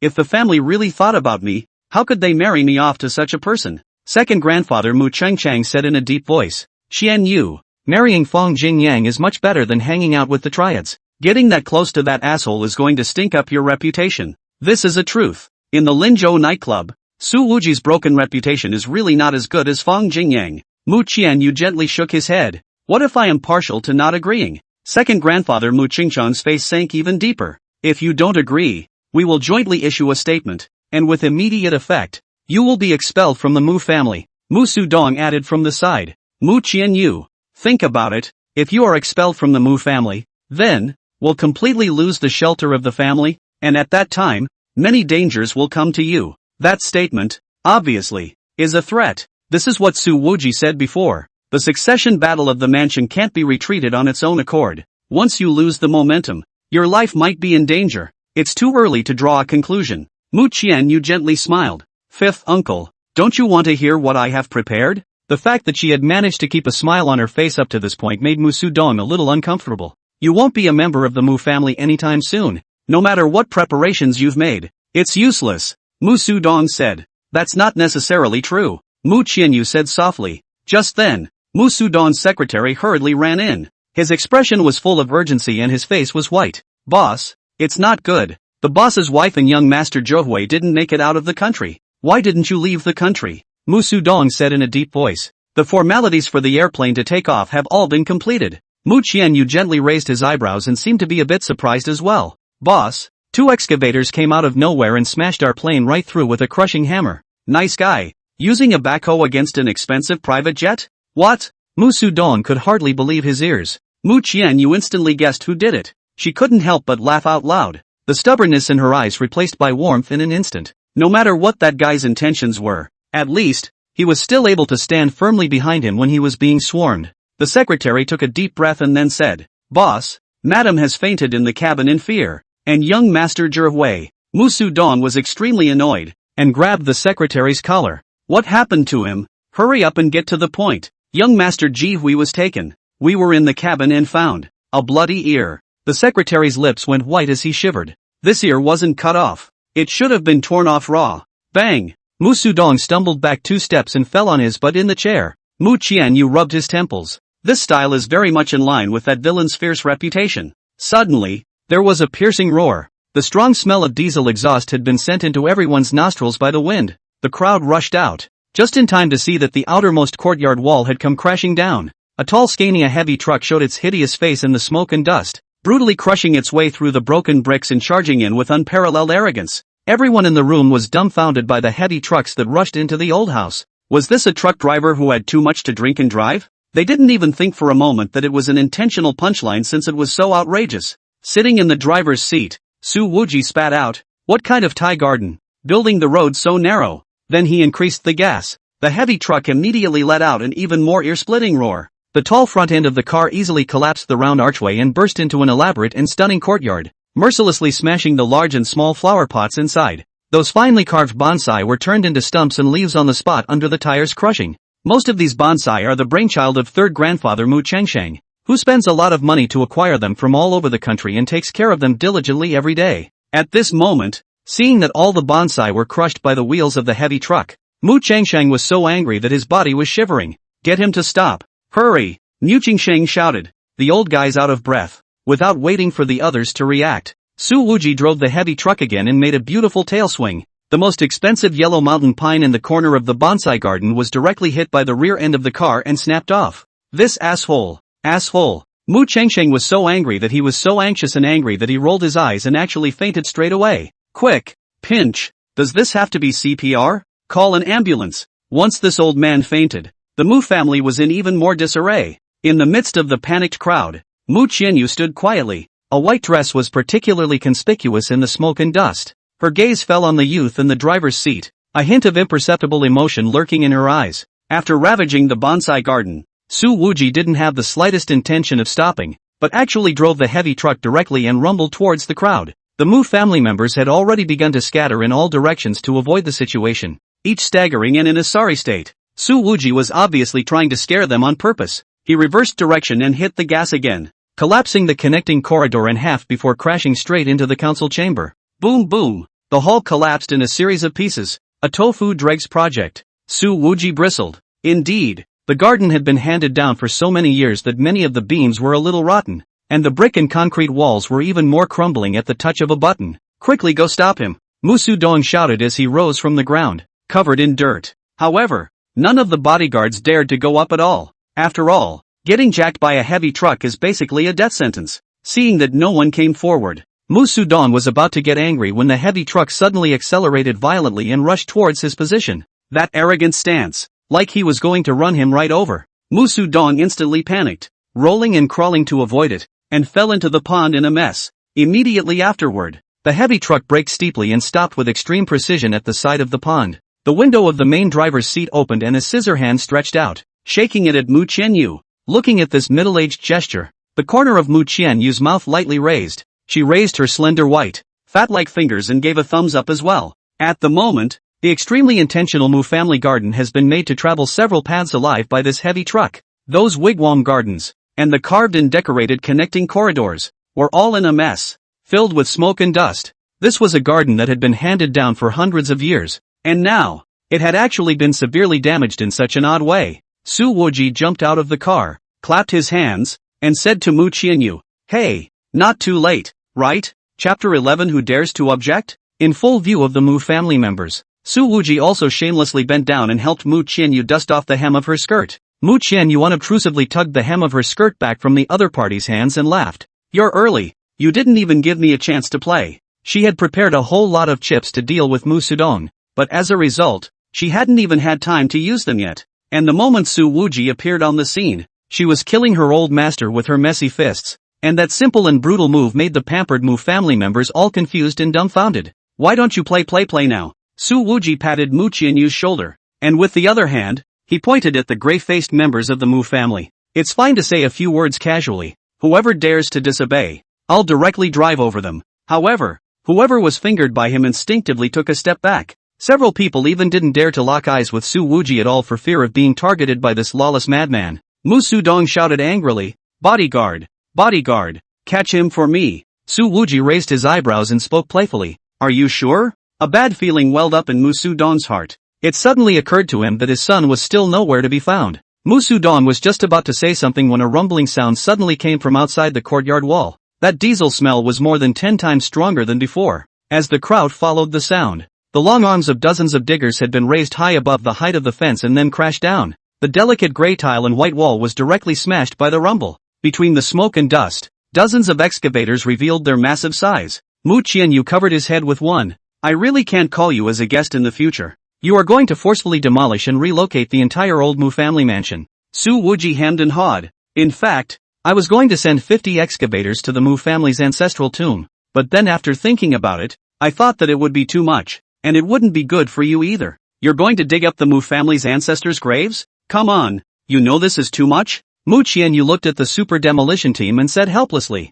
I thank you. Family members, don't be polite. Su Wuji laughed. At this time, a large excavator rumbled past the ruins and traveled all the way to Su Wuji's side. The cab opened and a long-legged woman in a high-cut cheongsam jumped out. She was none other than the manager of the Empress Bar, Xiaoyin Lei, and Xiao Pang was known as Su Wuji's right and left arms. Earlier, Xiao Pang was the one who called her to mobilize another 98 excavators. This woman exudes a mature flavor, ripe dripping kind all over her body. That tight cheongsam made the figure even hotter, and this purest femininity seemed to be able to evoke all the fantasies of the opposite sex. However, none of the Mu family members at the scene focused on Xiaoyin Lei's figure. People who often hang out in Linzhou nightclubs know that this woman can't really be messed with. In many cases, Su Wuji doesn't step in during the minor strife at the Queen's Bar, and it's the long-legged general manager who likes to wear cheongsam that shocks a cadre of curmudgeons just by standing in front of the stage. Xiaoyin Lei stepped on 8-centimeter high heels, walked to Su Wuji's side in a graceful manner and said,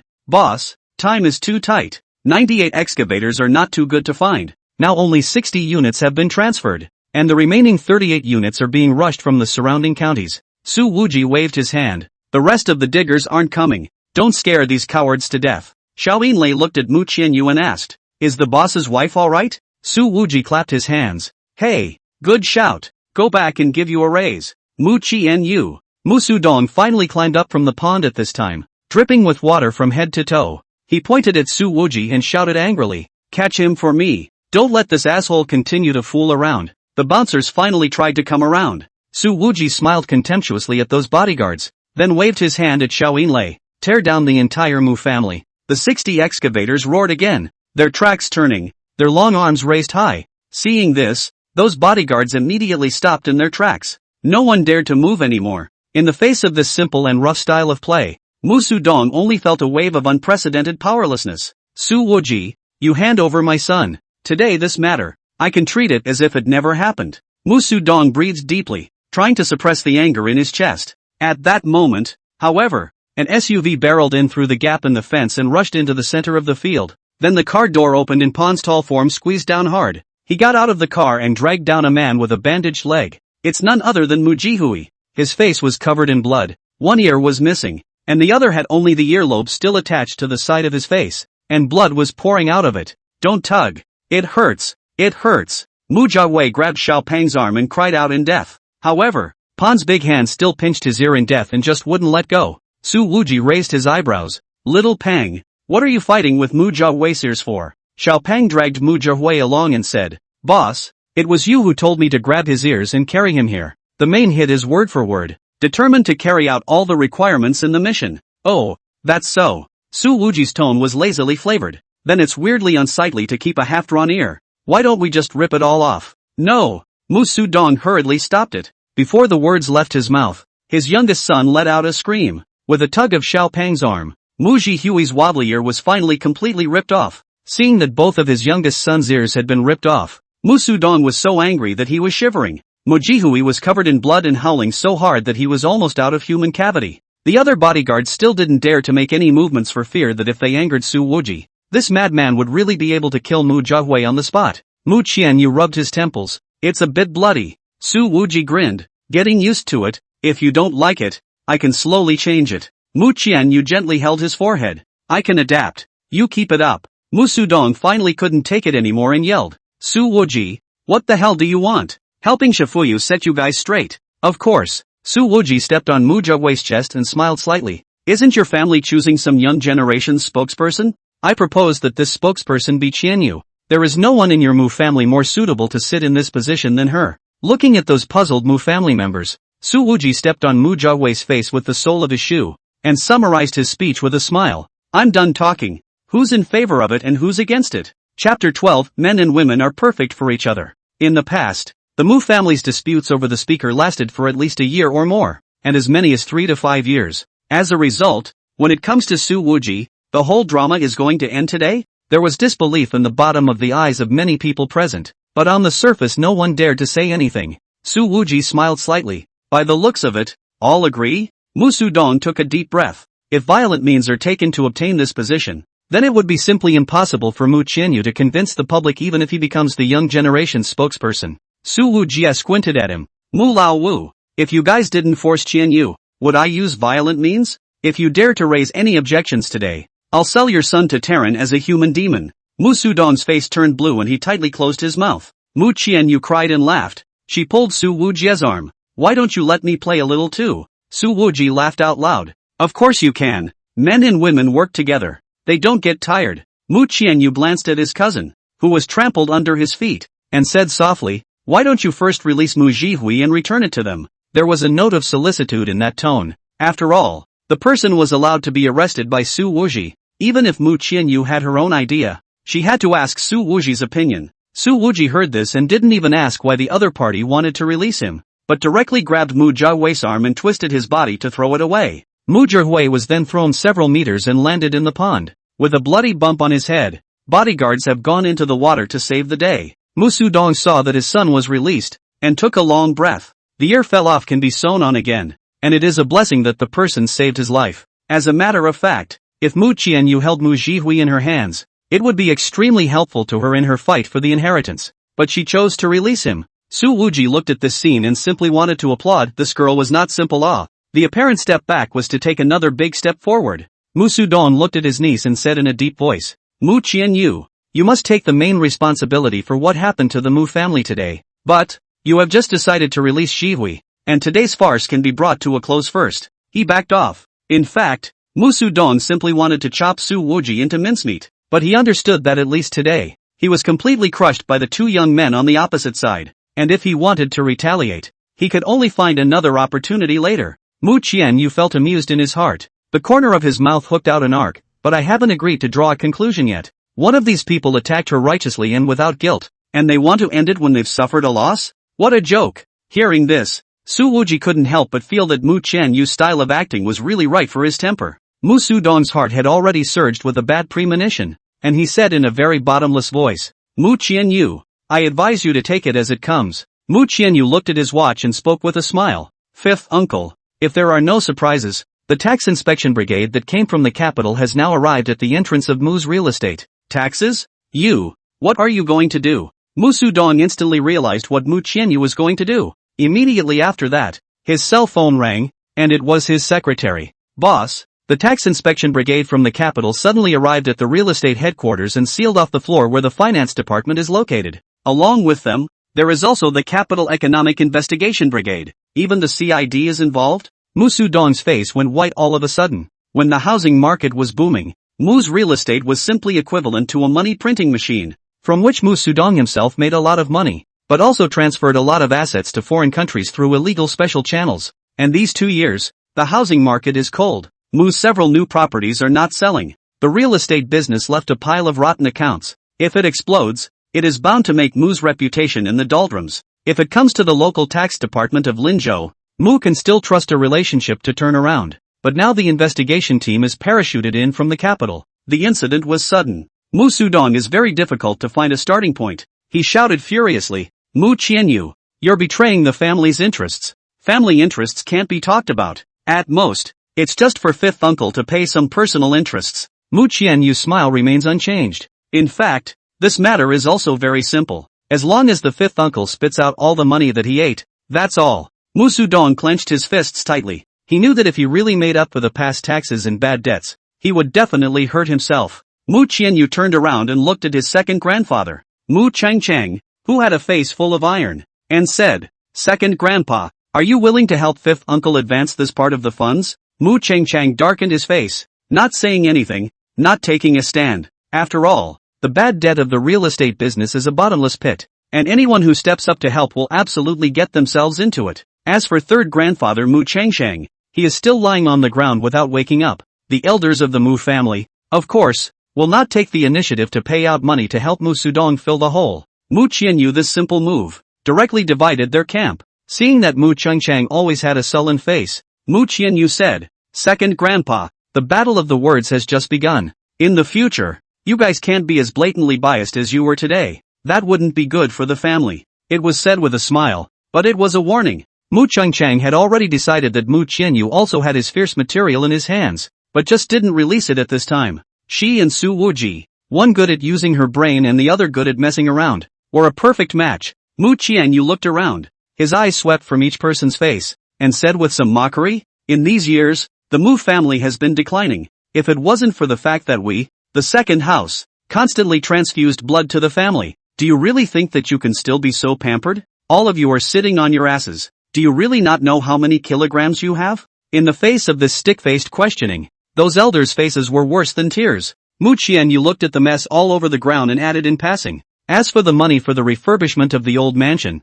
let fifth uncle pay for it. Mu Sudong's face turned blue. The entire old mansion collapsed, 1/3 of the house, and many precious landscapes were reduced to fragments, and it was absolutely astronomical to want to completely restore it. Immediately afterward, Mu Qianyu added, By the way, this is not a discussion. This faint sentence directly crossed the field. Since everyone is fine with it, let's disperse. Mu Qianyu gently sighed. My father is recuperating abroad. I'm sure he's even more unwilling to see this scene today than I am. Just as the Mu family's crowd was about to leave, a voice suddenly rang out. Wait, I haven't let you guys go yet. Su interminable. Everyone instinctively stopped in their tracks. They were all a little worried about what this guy was going to pull off again. Mu Qianyu was puzzled. She seemed to have guessed what Su Wuji was going to do, only to see Su Wuji walk up to the crowd, look around and ask with a smile, Which one is Mu Xiang? All eyes fell on a young male standing in the back. He was Mu Xiang, the eldest son of Mu Dongsheng, the third uncle of the Mu family, only 1 year older than Mu Qianyu. What are you looking for me for? Mu Xiang's expression carried a bit of gloominess in it. In the family meeting, from start to finish, I never attacked Mu Qianyu for a single word. Don't be so nervous. Su Wuji extended his hand to the side. Xiao Pang. Immediately, Pan placed a throwing stick in his palm. Su Wuji didn't even look at it. Change it. Pan placed another spring-loaded dagger in the boss's palm. Don't you mess around. Panic finally welled up in Mu Xiang's eyes. Su Wuji grinned. You dared to hire assassins from abroad to deal with Qianyu, and you're still afraid that I'll mess around with you? Before the words left his mouth, he pressed the switch on the spring-loaded dagger. The tip of the brightly shining knife popped out and stuck directly into Mu Xiang's thigh. Chapter 13, Crossing the Field. The speed at which Su Wujie made his move was so fast that he didn't even give the Mu family time to react at all. It wasn't until Mu Xiang was lying on the ground screaming in misery that everyone came back to their senses. Hiring an assassin from abroad to deal with Mu Qianyu? How dare Mu Xiang do this? Impossible. Absolutely impossible. A middle-aged man shouted. Su Wujie, don't throw dirty water on Xiang. The speaker was none other than the Mu family's third uncle, Mu Dongsheng. He had rushed over and tried to get in front of his son. Su Wujie looked at the other party and stabbed another knife into Mu Xiang's other thigh. A blood splash followed. Mu Xiang screamed again. He lay on the ground trembling, his face white with pain. Seeing his son in such pain, Mu Dongsheng's eyes were covered in blood and roared. Su Wujie, are you going to kill someone? Are you lawless? Su Wujie glanced at Xiao Pang. This old thing is too noisy. Xiao Pang sniffed and took a step forward. swinging out a heavy punch that solidly smashed on Mu Dongxing's stomach. This Mu family's third uncle immediately bent over in pain and vomited profusely. He couldn't even speak. Today, Su Wuji came to the door and hit all of them from the smallest to the oldest. This simple and brutal approach made the Mu family members, who each had their own thoughts, simply unable to find a strong means of response. Mu Qianyu. At this time, Mu Qianyu's sixth aunt, Mu Yunxia, spoke out. Quickly make Su Wuji stop. If this continues, people will die. Mu Qianyu stood in place without the slightest intention of stopping Su Wuji. His faint voice was filled with determination. Whatever he does, I will support. Su Wuji heard this and grinned. Hey, just for your words, this trip of mine really wasn't in vain. Li Qingshan stood out at this time. His voice slightly sullen. Those two killers smuggled from Maine have been sent to the Lakeshore branch. They explained the entire process of being hired by Mu Ziyang. And the suspects who pulled the strings in the middle have also been arrested cross-country and are in the process of being repatriated back to the country from Maine. In fact, Mu Qianyu was also a bit surprised after hearing this, surprised at the efficiency of the precinct's investigation. From last night to now, even a cross-country arrest has been completed? That's a bit too soon. Sixth Aunt Mu Yunxia shouted. Where is the evidence? How are you guys sure this isn't a plant? Framing my ass. Why would the Linzhou criminal police frame Mu Ziyang? Can't you have any brains, you stupid woman? Su Wuji said, glaring at Mu Yunxia as the dagger in his hand was raised violently. Mu Yunxia shivered at this action, staggered back several steps, and sat on her butt, her aura weakening all of a sudden. Su Wuji coldly smiled. This kind of hiring assassin thing, how can the main owner personally go out to negotiate? Mu Ziyang, this idiot, didn't even know that he was being videotaped during the negotiation. At this time, the long-legged general manager Xiao Yinlei casually threw out a few USB discs and said, this is the video that the boss asked me to copy. If you guys don't believe me, you can take it back to take a look. Ripples flashed through Mu Qianyu's eyes. Su Wujia actually did so many things quietly? Mu Dongxing grimaced ironically and asked to his son, really? Mu Ziyang shivered, his face turning white, actually didn't dare to have any retort. Mu Dongxing's face was full of hatred. Mu Ziyang, you're confused. However, the third uncle of the Mu family reaction in the end is much faster. He covered his stomach, moved to the side of Mu Qianyu, gasping for breath. Qianyu, today this thing, I'm willing to pay the price in exchange. Just hope that you contacted the precinct to withdraw the case. How many years do you get for attempted murder? A lifetime is ruined. Mu Dongxing was begging for a way out for his son. Mu Qianyu gently pursed her lips. Let Wuji decide. I'll listen to him on this matter. I listened to him. Previously, Mu Qianyu had always addressed Su Wuji as Mr. Su, and this was the first time he had shouted out the latter two words. In the eyes of the crowd, to be able to make Mu Qianyu say such words, the two were bound to have a super friendship relationship. And in fact, Mu Qianyu still has a guilty conscience towards Su Wuji. As long as one thinks of his injury on top of his injury, one's mood can't be calm. Su Wuji grinned. Since Qianyu said so, then, Mu Lao-san, it depends on how sincere you are in exchanging your son back. Xiao Peng had already set up Mu Ziyang at this moment, and the latter's pants were already going to be stained with blood. Mu Dongxing thought for a moment before saying, I will send Mu Ziyang abroad and never be allowed to intervene in the family's business. And several of my other children will also withdraw from the battle for the younger generation's say-so. Su Wuji looked him straight in the eyes and smiled with a smile on her face. It's not enough, but you also stabbed Mu Ziyang twice, said Mu Dongxing. Who said I stabbed him twice? Su Wuji said, without even looking, and flung his hand violently behind him. The dagger in his hand flew 2 meters and directly stuck into Mu Ziyang's shoulder. The screams resumed. The guy gave a mocking smile. It's clearly 3 cuts. Mu Ziyang, Mu Dongxing. This kind of negotiation that did not follow the rules, the Mu family could not resist at all. Mu Lao-san, you'd better think it through. It won't be fun if I slip up here and stab Mu Ziyang in the chest. Su Wuji was still smiling. Mu Dongxing gritted his teeth and said, the family's textile business has always been handled by the third house's side. And from today, the whole thing will be handed over to Qianyu. How about it? The moment these words came out, the Mu family members present were all a bit shocked. Because, this textile business is one of the most important business of the Mu family. Mu Dongxing now still serves as the president of the Linjiang Province Textile Chamber of Commerce. In order to save Mu Ziyang, Mu Dongxing is actually willing to give out such a large piece of meat. Su Wuji coldly smiled. This textile market is poor to death, to the hands of not 2 years into a mess. Mu Lao-san, who are you fooling? Hearing this, the Mu family, but there are many disagreements. After all, Mu's textile used to be the leader of the textile industry in Jiangnan. And now although the market is not good, but it is still a thin dead camel is bigger than a horse. and then relying on the business to earn a decade is not a problem. Everyone's eyes were focused on Mu Qianyu's body. However, the latter said, Wuji is right. Third uncle, I want Promu Insurance. Promu Insurance Group. MU is one of the major shareholders. Su Wuji snapped his fingers. Hey, that's right, that's the one to have. He seemed to be waiting for Mu Qianyu to say these words. Lin Mu Insurance is a joint establishment of several large consortia in Linjiang province, and the turnover of shareholders requires a very complicated process that is very inefficient, said Mu Dongsheng. Su Wuji grinned. If I want to help you improve your efficiency, I have plenty of ways. In the next second, the throwing stick was pulled out of his hand and viciously smacked Mu Xiang's knee. This guy had been stabbed 3 times before, and this time his knees were dented, and he couldn't stop screaming miserably. Incomparably miserable. Good. Mu Qianyu. The 30% shares that the Mu family holds in the Lin Mu Insurance Group will be transferred to your name within 3 days. Mu Dongsheng shouted with a sweaty face. He was afraid that if he shouted too late, he would not be able to save his son's other leg. Wouldn't it have been better if it was like this earlier? Su Wuji snapped his fingers at Xiao Pang. Pang let go and be gentle. Pang raised his foot and kicked Mu Xiang directly in the ass. The latter drew a parabola in the air and landed in the pond a dozen meters away. Seeing Su Wuji glaring, Xiao Pang took the initiative to explain. Boss, it's still 10% force. It's very gentle. At this moment, no one in the Mu family dared to speak or disperse. They didn't expect that Mu Qianyu would actually get the shares of Lin Mu Insurance in this way.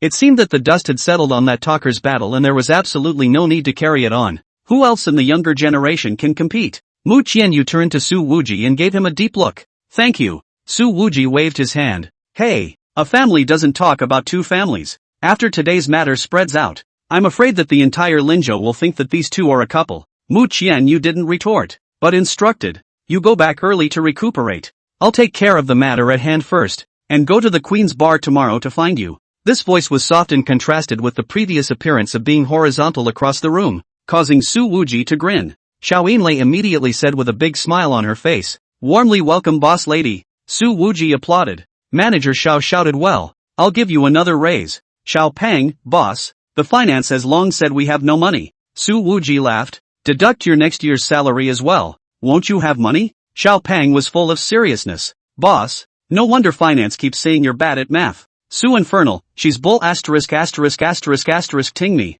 I'm not good at math. Xiao Pang, manager Xiao also said that. Xiao Yinlei's smile froze. Watching this master-servant trio fight, Mu Qianyu laughed lightly from the side, a touch of warmth that hadn't appeared for a long time flowing from the bottom of his eyes. Chapter 14, The Schoolgirl's Ceiling. The next day, at 10 o'clock at night, a steady stream of scantily clad beauties were getting out of limousines of all colors and walking into the Queen's Bar. Mu Qianyu and Li Qingchen stood side by side at the entrance of the hottest nightclub by this Yunyan Lake, but did not immediately walk in. Uncle Chen, have you inquired about the results of the main side? Mu Qianyu said. The Linzhou police's transnational arrest efficiency is too high, abnormally high. In less than a day after the incident, the middleman who introduced the killer to Mu Xiang was arrested, and even the video of the business talk was obtained. How much energy must this be? It was done by an international mercenary squad. They were originally participating in the main government's counterinsurgency mission when the entire squad suddenly left to capture everyone involved in Mu Xiang's case. Li Qingchen said, but we don't know exactly who hired this mercenary squad.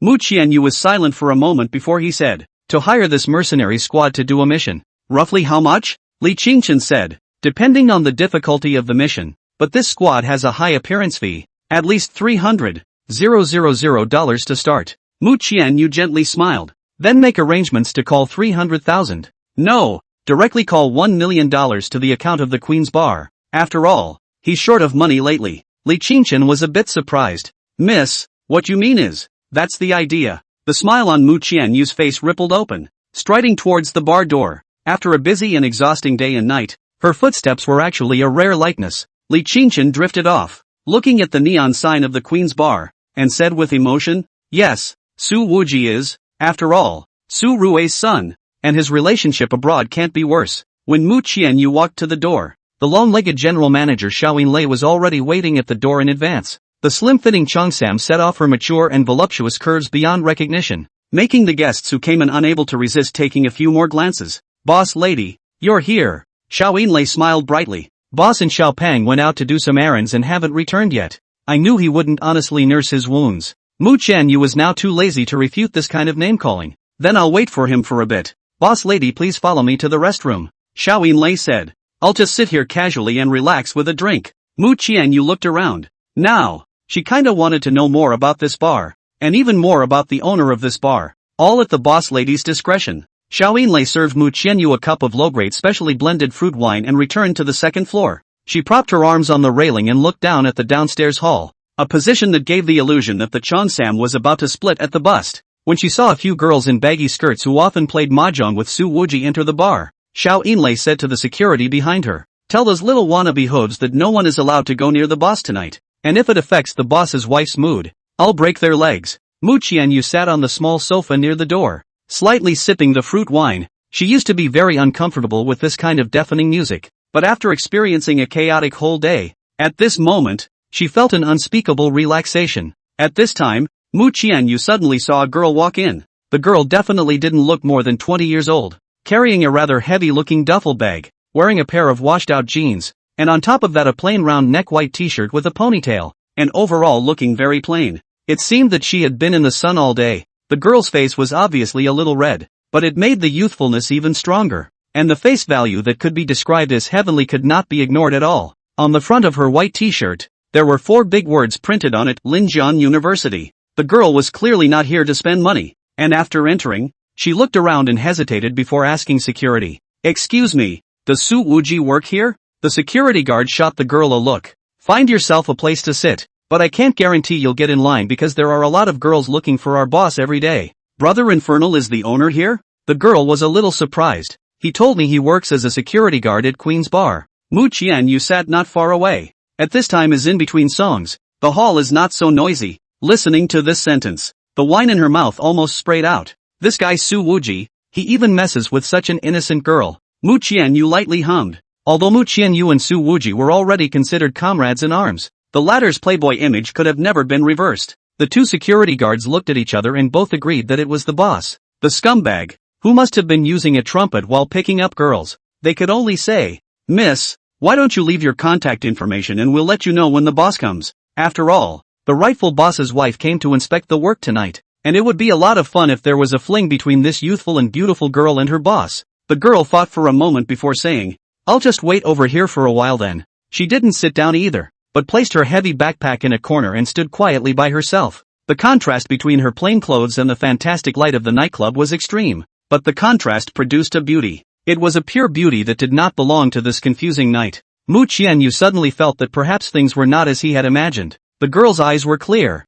She found, and she couldn't find any traces of having been tainted by society. There was no grudge in the other party's expression either. Not like he was owed a love debt by Su Wuji. Just as Mu Qianyu wanted to walk over and ask about the situation, a black old Santana that was at least 20 years old rumbled over. Seeing this, the security guards immediately commanded the limousines at the entrance to move out of the way to make way for the parking space at the front door of the bar. And many of the first-time guests at the Queen's Bar had curiosity in their eyes. After all, these days, it wasn't even easy to find a Santana this beat up. Mu Qianyu had already seen that Xiao Pang's huge body, which filled the cab to the brim, was quite comical. The car had just parked, and Su Wuji walked down from the back door, still holding an unlit cigarette in his mouth. He closed the door twice with force, but did not close it tightly, simply lifted his foot and kicked it directly before the broken car door closed. Looking at this comical action, Mu Qianyu couldn't help but laugh out loud. "Tell Xiao Lei to bring her people and prepare to take over Oriental Beauty," Su Wuji said in a murderous manner.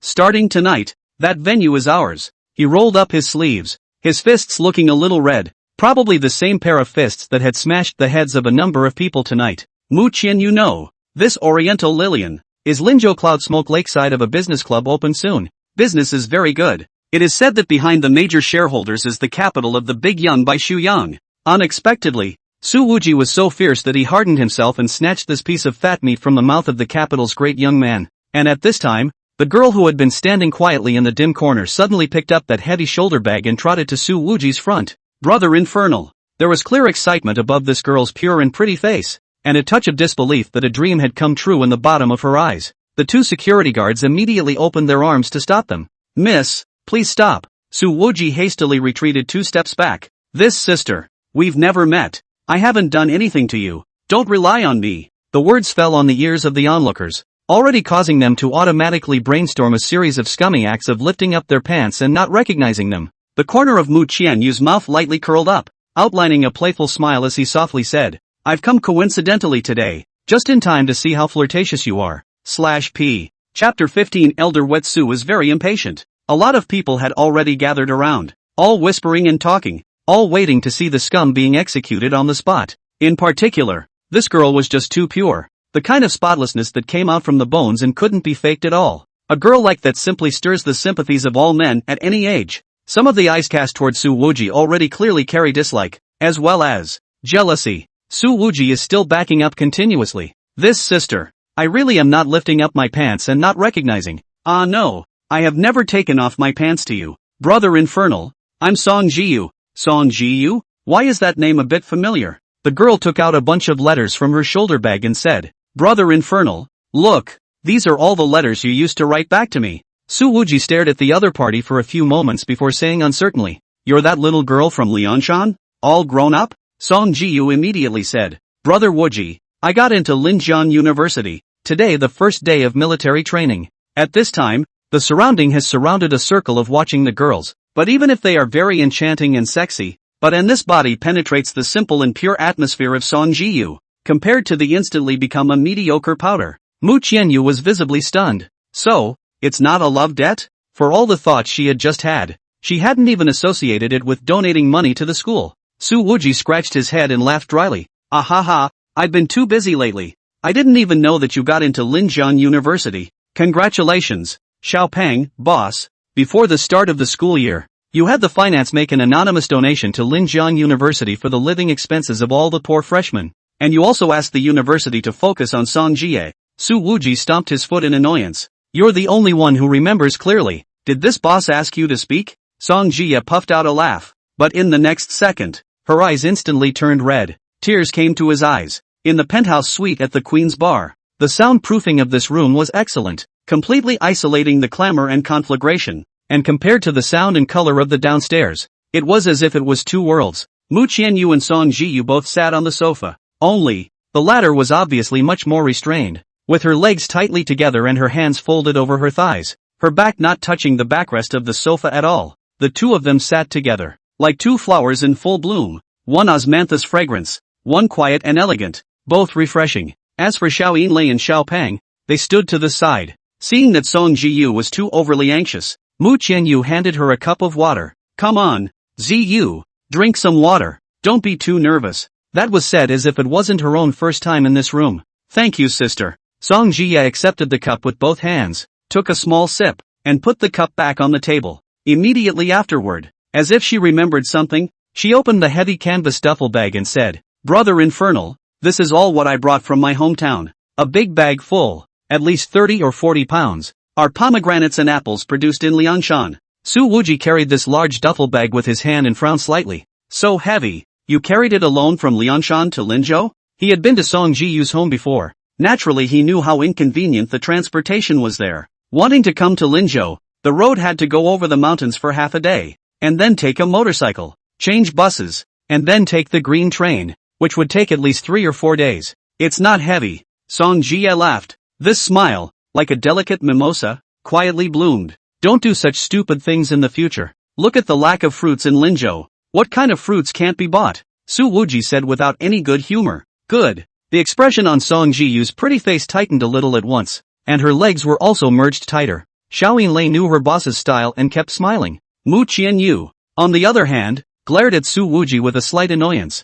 then gently patted the back of Song Jiyu's hand and said, "This infernal brother of yours, he obviously cares about you, but he can't speak properly, so don't get on his bad side." Su Wuji shook his head. "I just think that this kind of behavior is too stupid and completely unnecessary." Song Jie lowered her head and softly answered, "Aha." Subsequently, Su Wuji picked up an apple, didn't even wash it, and directly put it into his mouth and took a big bite. "It's not bad, quite sweet and crispy, and there's quite a lot of water." Saying that, he also threw one to Mu Qianyu and shouted at Xiao Yinlei and Xiao Pang, "Come and taste them all." Mu Qianyu didn't wash it either, and after simply wiping it with the hem of her skirt, she dryly took a big bite. "It is indeed delicious." Looking at this scene, Song Jiyu's taut expression instantly relaxed, and a wave of satisfaction was even more evident in his smile. Xiao Yinlei walked over and bent down to pick up all the bags of fruit, saying, "Boss, I'll go make a fruit plate." With this bending motion, the curves formed by those hips and legs under the cheongsam,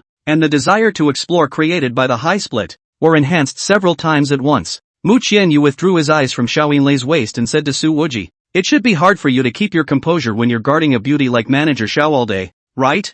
I don't know if this sentence is a test. After all, in the vast majority of people's opinion, horny male boss and sexy female subordinate, this relationship still need to guess? Su Wuji waved his hand. "Hey, Xiao Yinlei is all right for the picking. It's ones like you, Xian Yu, that are more to my taste." Xiao Yinlei was heading out and almost hit the doorframe. "There are no outsiders here either. So stop acting, the drama is over." Mu Qianyu was also awake on earth. She smiled, then turned to Song Jiyu.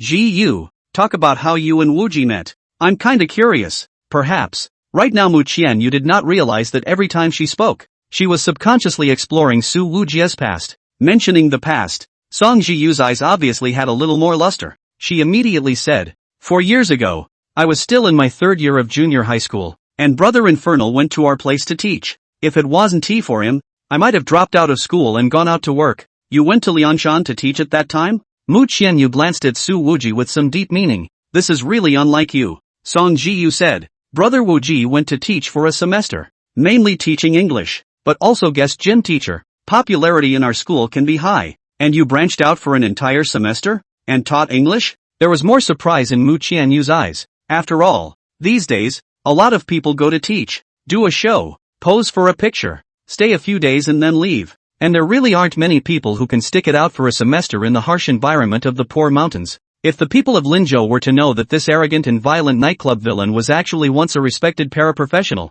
I'm afraid that each and every one of their glasses would have to be shattered. "Hey, back then, I got into some trouble abroad, and was thrown to Liangshan by my dad, to avoid the wind and hide from the disaster." Su Wuji bit into his apple and grinned. "Don't think too highly of me." Mu Qianyu seemed to smile, dragged out the sound, "Oh, it is well." Apparently, there just wasn't a word in that statement that she believed. Chapter 16, The Reason She Likes Linzhou. Song Ji looked at the wall clock, hesitated, and said, "Then, Brother Infernal, Sister Qianyu, it's getting late. The dormitory building will lock its doors at 12 o'clock. I have to go back first." She obviously wasn't too happy to leave. Su Wuji said, "Then what are you still waiting for? Hurry up and go back." Mu Qianyu hit Su Wuji. "Speak properly, okay?" Su Wuji's tone was old-fashioned. "Like an elder, remember to study well during the school year, and get up every day. And when you get a scholarship, remember to buy grandma a few outfits." Song Jiyu's eyes were pure and serious. "Well, don't worry Brother Wuji. I'll definitely be able to get a scholarship." As if Mu Qianyu thought of something, he suddenly asked, "Ji Yu, how many points did you score in the college entrance exam?" Song Jie replied, 712. 712? Mu Qianyu was shocked by this score. Sichuan province at least ranked in the top 10, right? This score, completely can go to the capital of those 2 universities to read a very good major. Why do you want to choose Lingda? Su Wuji had a pained look on his face. "Yes, I felt at the time that this choice was too confusing. It was simply a pit in the brain." This guy had previously said that he didn't know that Song Jiyu had gotten into Linzhou University, but now he was revealing things one after another. Song Jiyu glanced at Su Wuji, the waves of light between her eyes clear and soft. "Linda is also very good. 3rd in the country." Mu Qianyu saw the look and immediately understood Song Jiyu's reason for choosing Linzhou University. She gently smiled. "Jiyu, at this hour, the bus and subway are all out of service. Let your brother Wuji drive you back, so as not to be unsafe on the road." At this time, Xiao Yinlei just happened to cut the fruit plate and brought it in, heard the words, and felt a little surprised. "Boss lady, this is to give Song Ji fisherman an assist?" Song Jiyu hurriedly said, "Sister Qianyu, there's no need to trouble Brother Wuji to give me a ride. I can ride a shared bicycle. It's more than 20 kilometers. How long do you have to ride a bike?" This girl's simplicity comes from the bone. Su Wuji immediately got up and headed out. "What a trouble. I'll send you back. And by the way, I'll see if there are any pretty schoolgirls in your school." That's right, no matter how pretty the schoolmates are, can they be as pretty as Song Jiyu and Mu Qianyu in front of them? It's a former schoolgirl and a current schoolgirl. Good. Song Jie got up, her smiling eyes curved, somewhat moving. After they went downstairs, Mu Qianyu was also ready to leave. Only, before going out, she turned around and asked, "Little Pang, what do you think? What kind of person is your boss?" The question was a bit of a difficult one, and Pan thought very carefully before saying, "I don't know if the boss counts as a person." "What? Mu Qianyu cried and laughed. What makes you say that? Pan said with a straight face. Because, as finance often says, boss, please be a human being. Mu Qianyu really couldn't help it and bent over in laughter, a smile that made the night room much brighter. 2 minutes later, the broken Pusan downstairs rumbled to life, its foul-smelling exhaust fumes sending the surrounding guests several steps back. Next to a Mercedes-Benz G63 with a capital city license plate stood a few young men under the age of 20. What kind of year is it to still see this kind of broken car? It's becoming old. Can this car still sell for $1,000? How do you have the nerve to drive it to the Queen's bar to pick up girls? Probably wanted to bring a girl to Queen to pretend, but had the nerve to bring this piece of car out and probably couldn't afford a bottle of wine at Queen's bar. However, one of the young men wearing a blue LV summer dress rounded his eyes. Am I right? That girl sitting on the passenger side of the Pusan is Song Jiyu from our school? Jiang Xiao. That's right. It seems like it's really that schoolgirl. This wearing LV Jiang Yun to throw the cigarette anywhere. Pull open the driver's door. Directly launch the car. Go. Get on the car. With the pass to see. A Mercedes-Benz Big G and a Porsche Cayenne rumbled to life and gave quick chase. And at this time, Mu Qianyu and Li Qingchen also walked to the entrance of the bar. Seeing this, Mu Qianyu gently smiled. Uncle Chen, I see that there is one inside that is from the Su family in Linzhou. You also follow up and take a look. If they rush my good comrade, you give a slight lesson. After a pause, she added, there's no need to let interminable know. In the Santana's compartment, Su Wuji didn't say a word for the most part. This guy's state at the moment is very different from the scummy look in front of Mu Qianyu, and he doesn't have the slightest intention of teasing the innocent girl next to him. Song Jiyu sat in the passenger seat, also silent, his hands folded, resting on his joined knees. The whole person seemed to be a bit tense. Look to your right. It's the nightly light show at Linjian right now. Su Wuji suddenly raised his hand and pointed out the window. It's quite pretty. Oh. Hearing Su Wuji finally speak, Song Jiyu instantly relaxed and immediately turned her face to look out of the window. And when the dazzling brilliance shone through, she couldn't help but softly say, it's so beautiful. On the pure face of this girl, reflected in the dreamy light from the window, it was very moving. Is your grandmother's health okay? Su Wuji suddenly asked. In fact, at this time, Song Jiyu's heart was also thinking that it would be good if grandma could be here and see this beautiful light show. And in the depths of the silent Liangshan mountain, at night, there is only the cold moonlight and the lone starlight. Grandma's body isn't as good as it used to be, but she doesn't have too many problems taking care of herself. Song Jiyu said, she's 71 this year. Su Wuji laughed. When I went there 4 years ago, the old lady was so leggy that she climbed the heavenly ladder down the steep slope so fast that I couldn't keep up. Song Jiyu's small mountain village, in a cliff at the top. Want to go up? At least have to climb more than an hour of steep slope. Can be called the absolute wall ladder. In the past few years, with more and more funding,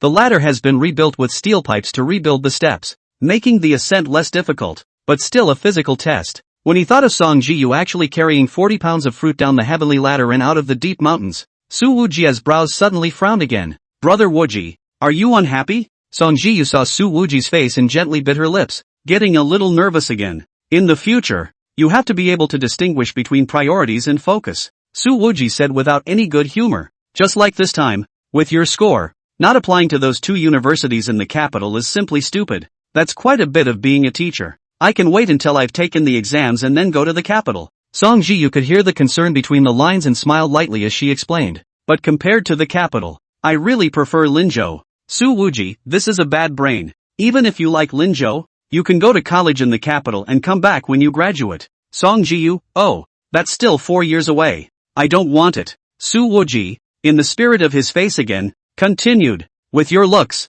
there must be a lot of boys in school who like you, so be sure to keep your eyes open before you decide to fall in love. Song Jiyu's smile brightened significantly. Brother Wuji, don't worry, I won't fall in love at school. That's fine, Su Wuji added. Neither can the off-campus ones. Song Jiyu looked at Su Wuji's side face and didn't say anything. Didn't agree. Silence fell again in the carriage. Su Wuji said, one more turn ahead and it's Linde. Song Jiyu felt that the half hour had gone by so fast. Well, thank you Brother Wuji for sending me back. Su Wuji suddenly changed his words. Don't look for me at the Queen's Bar in the future. Chapter 17, what's your status? No more Queen's Bar? Hearing Su Wuji's words, Song Jiye's gaze dimmed slightly. It seemed that, from the moment Brother Infernal saw himself, he had intentionally distanced himself. Even the words of concern that were uttered were frowned upon and filled with an impatient tone. Could it be that this is the pattern of getting along for the most part when sponsor and grantee meet at a later date? She couldn't say why. This time,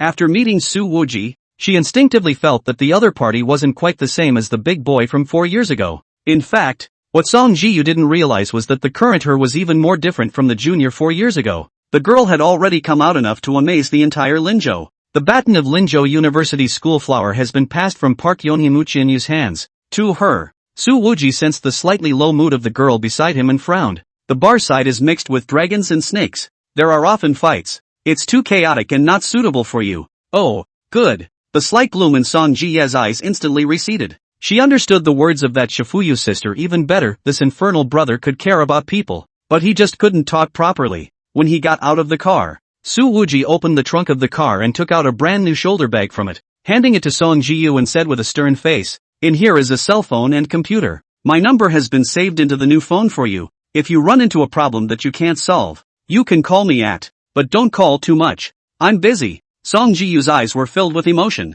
as if a mist was rising. "Brother Wuji, I can't take it. You've already given me a lot of things. I can use my scholarship to buy. If I tell you to take it, you take it." Nagging. Su Wuji looked a little impatient again and shoved the duffel bag heavily into Song Ji-ye's arms. These gifts, obviously bought in advance. Song Ji-yu knew that Su Wuji was deliberately putting on a smelly face to hide his concern. "Oh, okay, thank you brother infernal." Song Ji-ye didn't push back any further. The girl's eyes had become red, and the crystals in her eyes were already about to flow out. Seeing this, the frowning Su Wuji gave a rare smile. "Haven't seen you in a few years. Still the same crybaby from before." Song Ji-yu smiled at the words, but she wouldn't tell Su Wuji that she had cried for days when the other party left Liangshan that year. And at this time, a Mercedes-Benz G63 rumbled over and braked directly in front of Su Wuji. This big G has a V8 engine, obviously power surging all the way, but was stopped at several red lights. Frozen did not catch up with the front of the broken Pusan. Immediately after that, the Porsche Cayenne with a local license plate from Linzhou also pulled up next to it. When they turned the corner, they happened to see Su Wuji's movement of stuffing a bag into Song Ji-yu's arms. "Get the hell away from Ji-yu." A boy wearing a blue LV summer dress jumped down from the driver's seat and directly blocked Song Ji-yu's front, and also pushed Su Wuji heavily in the process. Immediately after that, 3 more men and a woman came down from the car, all surrounding Su Wuji. Su Wuji was actually not angry at all. His hand dusted on his chest clothes, sizing up the young man and smiling. "Driving a big G with a capital city license plate and following us for so long for this heroic rescue, right?" The boy stared at Su Wuji, with obvious arrogance and contempt in his eyes. "Don't think that Ji-yu is so easy to cheat just because she just arrived in the big city, and you dare to take Ji-yu to the Queen's bar with a broken Pusan? Do you know how much the minimum spending is for one night in that bar?" Su Wuji, the owner of the Queen's bar, was instantly amused by this. "I'm going to the Queen's bar. What's the problem? Not to mention the minimum spending. Just the words. Tonight the whole house will be paid for by Mr. Su. I don't know how many times it has sounded in the Queen. If you don't have money, don't try to act like a rich person." This LV youth said. "You are not allowed to approach Ji-yu again. Remember that for me. Otherwise, I'll make you worse than a roadside beggar." Saying that, he heavily pushed Su Wuji's shoulder again. This youth turned to Song Ji-yu again. "And you, Ziyu, having just come out of the mountains, don't be mesmerized by the world of flowers, and don't be so short-sighted." However, Song Ji-yu squeezed the guy out of the way. She stood next to Su Wuji, clear concern showing in her eyes. "Brother Wuji, are you alright?" Seeing this, that LV youth's face instantly became much uglier. "Song Ji-yu, you don't know what's good for you?" Su Wuji glanced at the several people across the street and said, "These fools, are they your classmates?" Song Ji-ye said, "2 are in the same class." She turned her head, looked at the LV youth, and said, "Student Jiang Haobing, you shouldn't have done that. I think you need to apologize. This girl's position is extremely clear." However, before he could finish his sentence, he was immediately interrupted by a tall and sturdy boy in black short sleeves next to him. "Song Ji-yu, Jiang Xiao is kind enough to stand up for you. How can you still be uninterested? After all, you're from the mountains. You really don't see the light." Song Ji-yu just wanted to say something, but was pulled behind him by Su Wuji. "There's no need for you to speak here." He didn't know why, but every time Su Wuji spoke to Song Ji-ye, he used this impatient tone, as if he didn't want to get along with the other party. "Oh," Song Ji-ye agreed, the appearance looking rather well-behaved. LV youth Jiang Haobing had his hands in his pockets, his expression sullen, staring coldly at Su Wuji. "I'm from the capital. My family arranged for me to go to Linzhou University. Do you understand what this means? In his mind, his own words had a great deal of information. Coming from the capital, even a top double first-class university like Linde could be chosen at will, which obviously represented having an extremely strong background. Su Wuji put his hands in his pockets, as if he was looking at a little cutie. Like, oh, so you couldn't get into Linde and came in through the back door. His attitude like this made a few people on the opposite side even angrier. How do you speak to Jiang Shao? Don't know what's good for you. Apologize to young Jiang immediately, or else suffer the consequences. What is your status? What is Jiang Shao's status? A stinking beggar. Do you know what is called capital family? A few people were talking and looking to make a move. Just coming of age. Under 20. It's easy for blood to rush to the head. Su Wuji looked at the opposite side of the several guys who were a few years younger than himself, and couldn't help but feel that responding to these people simply insulted his intelligence. It seems that there are quite a few people who go through the back door. What a great school it would have been. What a shame. Su Wuji seemed to suddenly have some feelings, said, looking towards the school gate. Linzhou University, for big and powerful words had already reflected in his eyes, and next to the name of the school, there is a dedication. So you quack. At this time, only Song Jiyu could see that there was a clear touch of missing in Su Wuji's eyes as he looked towards the school gate. Su Wuji said softly in his heart, Old master, it's been a long time since I visited you. Chapter 18, Who apologizes to whom? In fact, not only Linzhou University, even those two top colleges and universities, as long as you have enough hard connections, you can also get a school registration. And this Chiang Haobing, who was obviously from the capital, didn't choose those two schools, but came to Linzhou instead, which just showed that his family's connections weren't that hard. Just as Su Wuji was looking at the school gate, the tall, strong boy in the black t-shirt had opened the trunk of the Cayenne and pulled a golf club out of it. He poked Su Wuji's chest with his club. His tone was overbearing. Now, immediately apologize to Hao Bing, or else, I, Su Jiaza, can make you have no foothold in Linzhou. Su Wuji grinned when he heard the name. Your name is Su Jiaza? Su Laolu is your father? In his opinion, a group of college students who had just come of age were so childish even in their harsh words. Su Jiaza sneered. You can still laugh? Right away I'll make you kneel on the ground and cry. With that, he swung his golf club and smashed it hard against the Santana's front glass. After a single stroke, the glass was smashed directly out of a fist-sized hole, with a crack around it. Su Wuji is actually not angry at all, smilingly pulling out a cigarette, holding it in his mouth, not lighting it, but also slowly taking out his cell phone, shooting the video of Su Jiaza smashing the car. Su Jiaza didn't mind at all if Su Wuji used his cell phone to record the video. Even if he posted the video on the internet, he still had a way to make the video be deleted immediately. In Su Jiaza's opinion, there is nothing that cannot be done in Linzhou, let alone a stinking beggar who drives a Pusan. Bang! Bang! Bang! The golf club smashed a dozen times in quick succession, and the glass on all four sides of the Santana shattered. There's glass all over the car. You can't sit in it at all. Song Jiyu looked at this scene. Some heartache was obvious in her eyes, and the arrogant posture of these so-called classmates also let her, who had just stepped out of the mountains, see the other side of society. Su Jiaza was also panting. Smashing so many times with force was really a bit too much exercise for his body that had already been emptied by the nightclub. Finished smashing? Su Wuji's face still wore a mocking smile. Still not apologizing? Su Jiaza laughed coldly. If you don't apologize, your head will most likely turn into this. With that, he swung the golf club hard at the headlights. The headlights immediately shattered. Su Jiaza, stop it. Stop smashing. Song Jiyu finally shouted out in defiance of Su Wuji's demand that she not make a sound. Jiang Haobing stuck his hands in his pockets and smiled coldly. Jiaza, keep smashing. Don't stop. Make them regret what they did before. With that, he raised his own foot and kicked the door of the Pusan heavily. Bang! The car door was dented in a big way straight away. Su Jiaza mockingly glanced at Song Jie. Song Jie, it's your good fortune that Haobing can look at you. Now it's proven that you can't catch even if you're given the blessing. You're just an unseen bumpkin. The only girl among them also clasped her hands on her chest. With a mean mockery in her voice, Song Jiyu, don't think you are so pretty. In fact, you are dirt poor. You go to the Linzhou Business Club to take a look. Those girls who are waiting in line to be picked can be much more foreign than you, and their education level is even higher than yours. Being insulted like this, Song Jiyu's pretty face had turned red. Her fists were clenched tightly and her lips were bleeding from her shell teeth as she bit down on her lower lip. At this time, Su Wujia only patted Song Jiyu's shoulder and did not say anything to comfort her, as if he did not want to stand up for her either. His other hand was still holding up his cell phone, still taking video. Looking at this scene, Su Jiaza and Jiang Haobing both thought that Su Wuji was a wimp.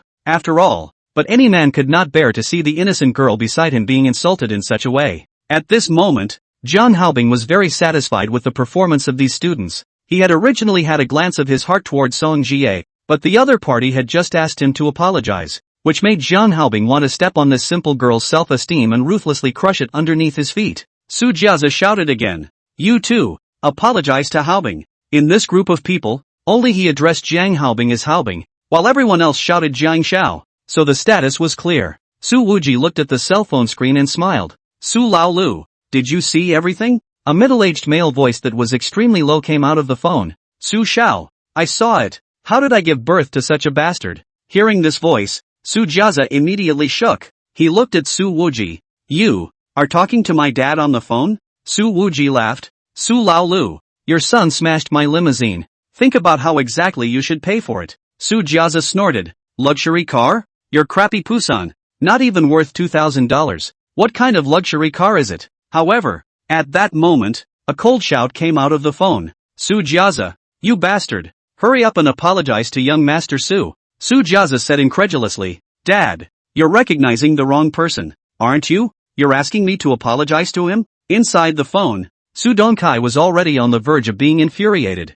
After entrusting heavenly relations, he managed to stuff his son into Linzhou University, only to mess with this great god as soon as the school year began. Su Jiazi, if you can't obtain young Master Su's forgiveness, you'll never set foot in the house again. Su Dongkai roared.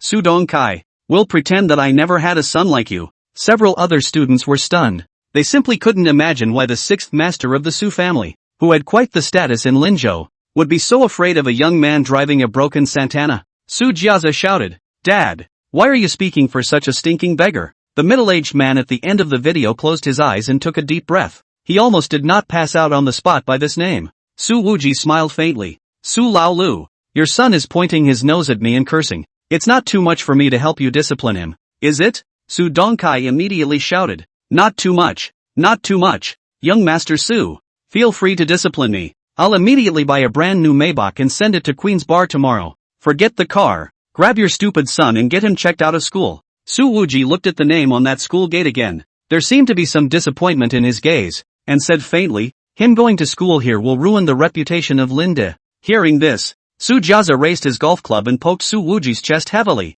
saying angrily, what the hell gives you the right to make me quit school? I came to Lini University to study. That's to give face to Lini University. Snap. In the next second, he then suddenly felt a hot flash on his face. Su Wuji raised his hand and slapped him. Su Jiazi lost his center of gravity from this jerk, staggered several steps, and sat on his butt on the ground. And the golf clubs in this bastard's hand had already been snatched away by Su Wuji with a split hand. He said coldly, the face of Linzhou University is for you to give? At this moment, the cold aura in Su Wuji's eyes caused Su Jiazi to shiver uncontrollably. Chapter 19, Are you Su Wujie? When Jiang Haobing saw Su Jie's being slapped, he immediately said, you dare to openly hit someone? Su Wuji looked at him and smiled coldly, casually flinging his club. Yeah, I'll hit it. Bang! Ah! Su Jiazi immediately let out a miserable scream, because the club hit him squarely on the shoulder without bias. That crisp bone-cracking sound reached everyone's ears. Su Wujie's hand was so ruthless that those few rich students couldn't help but feel a bit flustered. They were usually already bossy, but the arrogance of this guy across the street exceeded them by several times. As Song Jie looked at this scene, the eyes that had been suppressing angry emotions had become much brighter. At this moment, Su Wuji showed a violent side that he had never shown before in Liangshan, but did not make that girl feel the slightest bit scared and uncomfortable. On the contrary, a flash of luster that had never appeared before surged in her eyes. Jiang Haobing's heart was a bit weak. He frowned fiercely and stared at Su Wuji. Do you know what kind of price you will pay if you do this? Su Wuji laughed. I don't know. You tell me. Then, he suddenly took a big step forward and lifted his foot to heavily kick Jiang Haobing in the stomach. The latter was kicked and staggered backward a few steps, his back slamming heavily into the front end of the Mercedes-Benz Big G.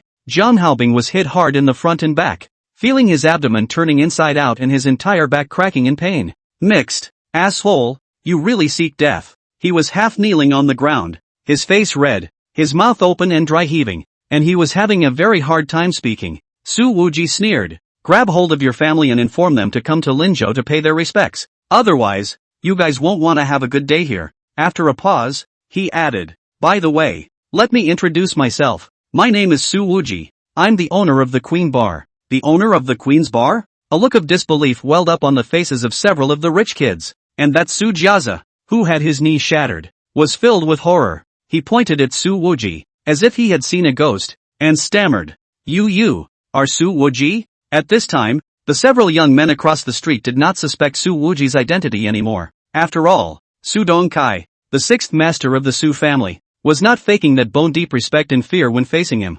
Besides, who in Linzhou would impersonate such a notorious fellow? However, their hearts want to curse you, a black and white bar owner. Why do you have to drive a broken Porsche while picking up girls? If you're driving a Rolls-Royce, who the hell is going to mess with you? And at this time, Li Qingshan drove over in a black Mercedes sedan. He got out of the car, looked at the scene, and said, Mr. Su, Miss asked me to take a look. Leave it to me next. It seems that for Mu Qianyu's explanation of the sentence, do not need to let Wuji know. Li Qingshan did not have the slightest intention of carrying it out. He didn't want to see the lady pay in silence. Su Wujia waved his hand. Hey, a little clash. No need to trouble Uncle Chen to make an appearance. You are my elder. Just call me Wujia. This courteous appearance was not at all like the same person as the arrogant and bossy one before. Li Qingshan wouldn't call himself Su Wuji's elder. After these few days of contact, he had realized that he couldn't see through the young man in front of him at all. Su Wuji looks like he's always drunk in the night, but he can be found behind a lot of things.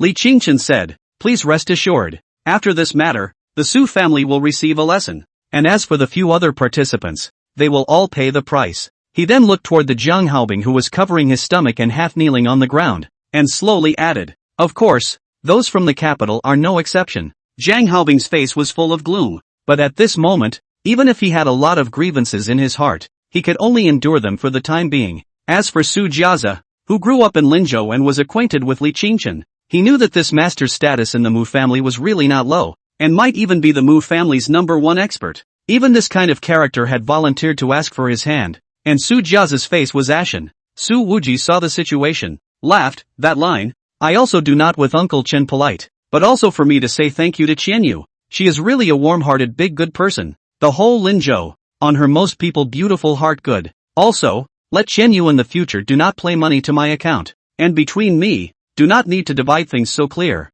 After all, later, Li Qingshan smiled bitterly at his words. Duke Su and Miss are close. You can tell her yourself. It was such a long sentence that old Li had a little trouble remembering it. Besides, how do you paraphrase something that's so carnal? Su Wuji laughed and said, Uncle Chen, my relationship with Qianyu is not what you think it is. Perhaps there can be in-depth development in the future, but right now it's just giving each other a ride. Li Qingshan turned his head and met Su Wuji's gaze. This vision, clear, and sober. What? So you were acting when you licked my missy so much before? After all, the elders of both of our families, they all want to set the two of us up, so at least on the surface, we can't let them down too much. Su Wuji grinned, although they didn't explicitly say it to each other, but with Su Wuji's pompous acting skills, he hadn't been able to fool Mu Qianyu from the beginning. Li Qingshan was a bit confused as to Su Wuji's intention of suddenly bringing up this matter, and he nodded slightly. Alright, I will relay this to Miss. But he had now felt from the bottom of his heart that this young man in front of him was an incomparable match for his own young lady. Then I'll leave this place to Uncle Chen. Su Wuji looked at Song Jie. Let's go. Jie, I'll send you back to your dormitory. Good. Song Jie hugged her duffel bag, her curved smile carrying joy in her eyes. Li Qingshan looked at the back of the two of them, skimmed his lips and shook his head. He was suddenly a bit upset for Mu Qianyu. Walking side by side across the campus, Su Wuji asked, Do you know why I didn't comfort you when they came out and insulted you? Song Jiu understood very well. I know, brother Wuji, you want me to adapt to such an environment in advance. I'm trying to tell you that none of this is anything. Su Wuji continued. After all, half of Linzhou called me a villainous asshole. And there are still many people who can't wait for me to die right now, but I'm still alive and well. Song Jiu was extremely uneven, but none of them have seen you in the cool mountains. That's not important. Su Wujia laughed a little, and in his smile, all of that deliberately disguised impatience disappeared. They haven't seen it, but haven't you guys seen it? Aha! Thinking of those precious moments of memory at the bottom of his heart, Song Jiu's smile blossomed instantly, and at this moment, the moonlight sprinkled on the campus of Lin University seemed to be eclipsed. I've seen it. I never forget. When they were almost at the bottom of the dormitory building, Song Jiu asked seemingly offhandedly, Brother Wuji, you and Sister Qian, you are really a good match. Next time I see her, should I call her sister-in-law? What kind of sister-in-law? Su Wuji said, full of concern. It's simply a matter of no shadow. Great. What? What's so great? It's nothing. Bye-bye brother infernal. Song Jia smiled, waved her hand, and turned to run into the dormitory building. Su Wujia was where he was, seemingly a little out of his mind by the smile. He muttered, this girl, when did she become so good-looking? Chapter 20, The Women Behind. The campus of Linjiang University was very large, and when Su Wuji returned to the entrance of the school, Li Qingchen had already left, and Jiang Haobing's few people had also been taken away. The broken glass in the seats of that one Santana has also been cleaned up. Su Wuji drove the 8-sided leaky little wreck of a car straight back to the Queen's Bar. Boss, are we still playing cards today? Xiao Yinlei asked. Shall I call those girls in the wraparound skirts over again? No more fighting. These little wannabe skirts are getting shorter and shorter. Playing cards with them, just looking at their thighs, always losing. Su Infernal said, waddling slowly to the penthouse suite, cocking his feet up on the desk and closing his eyes. Xiao Yinlei strutted those big plump white legs and walked behind the chair, gently rubbing Su Wuji's temples. The rich and fragrant aroma had already drilled into Su Wuji's nose, and Su Wuji didn't know if it was a perfume flavor. Anyway, he had never smelled a similar flavor on other people's bodies. Xiao Yinlei asked, boss, what's on your mind? Su Wuji said, I just took the Oriental Beauty Club over, and a lot of things haven't been straightened out yet. Xiao Yinlei's voice was soft. Boss, just leave it to me to straighten it out. This seemingly simple sentence foreshadowed the enormous difficulties and dangers that Xiao Yinlei would face. It was the industry of several over-the-top dragons in the capital, and they would not easily admit defeat, especially that triumphant by Su Yang. In fact, for most of the time, when Su Wujia was fighting in the front, it was Xiao Yinlei who was responsible for following behind and cleaning up. Without this long-legged imperial sister, it was impossible for Su Wuji's power in Linzhou to develop to this extent in just 2 or 3 years. Su Wuji grinned. Well, you're the woman behind me. Xiao Yinlei smiled and didn't take the remark. After closing his eyes for a while, Su Wuji added, then who do you think is more suitable to be your boss's wife? Park Yonhee or Mu Qianyu? A gossipy light flashed between Xiao Yinlei's eyes. Boss, can't you pick them all? Of course that won't work. What era is it? Still opening a harem? Su Wuji immediately opened his eyes, and righteously said, your words are not correct, and should be criticized. He opened his eyes this time and looked upwards, failing to see Xiao Yinlei's face. His sight was completely blocked by the waves under the Cheongsam. It's so raging, it's like a Tarzan. Being so close, there was a sense of suffocation that simply came over you.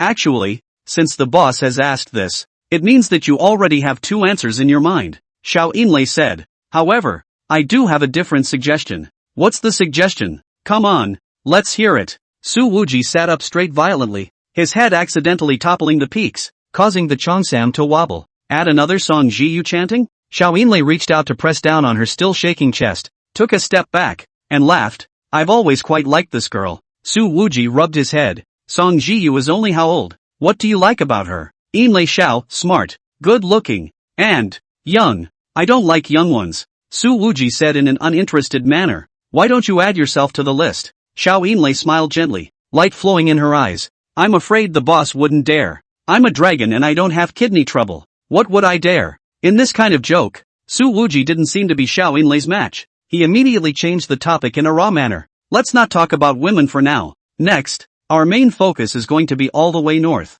Xiao Yinlei took a step forward again. Ready to enter the capital? Su Wuji grinned. No, it's back to the capital. Xiao Yinlei's smile was much brighter. Tonight, I'm afraid someone in the capital is going to lose sleep. Not only in the capital, even in Linzhou, there were likewise people who were completely sleepless. Mu Qianyu was wearing a white gauzy nightgown, leaning against the bed, her white collarbone exposed. The hem of her skirt was very short, and her 2 long bare legs were almost completely exposed. No matter who sees her at this time, will think, Linzhou first beauty name is not false. At this moment a simple home pajamas is directly let Mu Qianyu flow a pure and desire temperament to. At this point, she received several aerial photographs, as well as a text description. That picture was taken of what appeared to be a campus tucked away in the mountains, with academic and dormitory buildings, and classrooms still lit up even though it was late. Through the window, the figure of a person who is writing hard is clearly visible. Mu Qianyu moved his finger lightly and enlarged one of the photos. She stared at the words on the school's door and softly read them out. Skyline High School. As soon as she saw the name of this school, Mu Qianyu's first thought was of Su Wuji. Immediately afterward, she looked at the following paragraph. Missy, the investigation is clear. Skyline Middle School. Donated 4 years ago to complete the construction. Only enrolls poor students from the Liangshan region. Tuition living expenses are completely free. And seeing the next line, Mu Qianyu's gaze visibly trembled. That line reads, Skyline High School's undergraduate online rate has been 100% for 3 consecutive years. Late at night, at an abandoned construction site, Jiang Haobing was calling home. He was in a sorry state at the moment with a bruised nose and a gray face. As for the remaining several rich second generation, also in Jiang Haobing almost, each have serious traumatic injuries, the appearance is really miserable. No face to see people. All moved by Li Qingchen himself. Sister. When the phone was connected, Jiang Haobing said only one word, and then choked up and couldn't go on.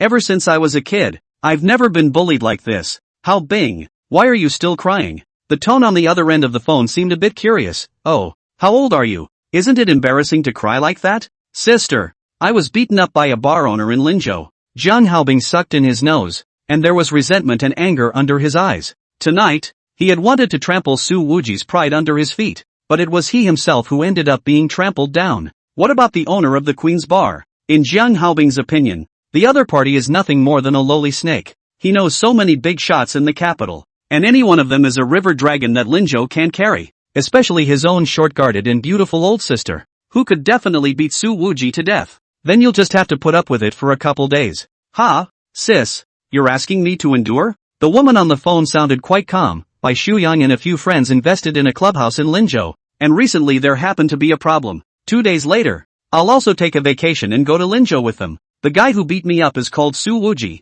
He's the owner of Queen Bar. Jiang Haobing covered his swollen face. Sister, wait for you guys to come and take it out for me. Until then, hang up. Unbeknownst to her, the sister on the other side of the phone threw her cell phone directly onto the sofa to the side after hanging up, her face completely devoid of any semblance of anger. She was wearing a tight white speedo as if she had just come back from a run, and even though only her legs were exposed, she was still able to show off her hot sexy body. These lines rise and fall, every inch of them revealing the marks of a long workout, the beauty of ultimate health. When you see her, you'll understand what it means to have the most standard peach ass. Well, even without touching it with your hands, you can see the fullness, the roundness, and the bounciness just by visualizing it. That's where it's at. Not too fat, not too thin, not too much, not too little, just right. Chapter 21, a couple goes out and brings a stupid son with them.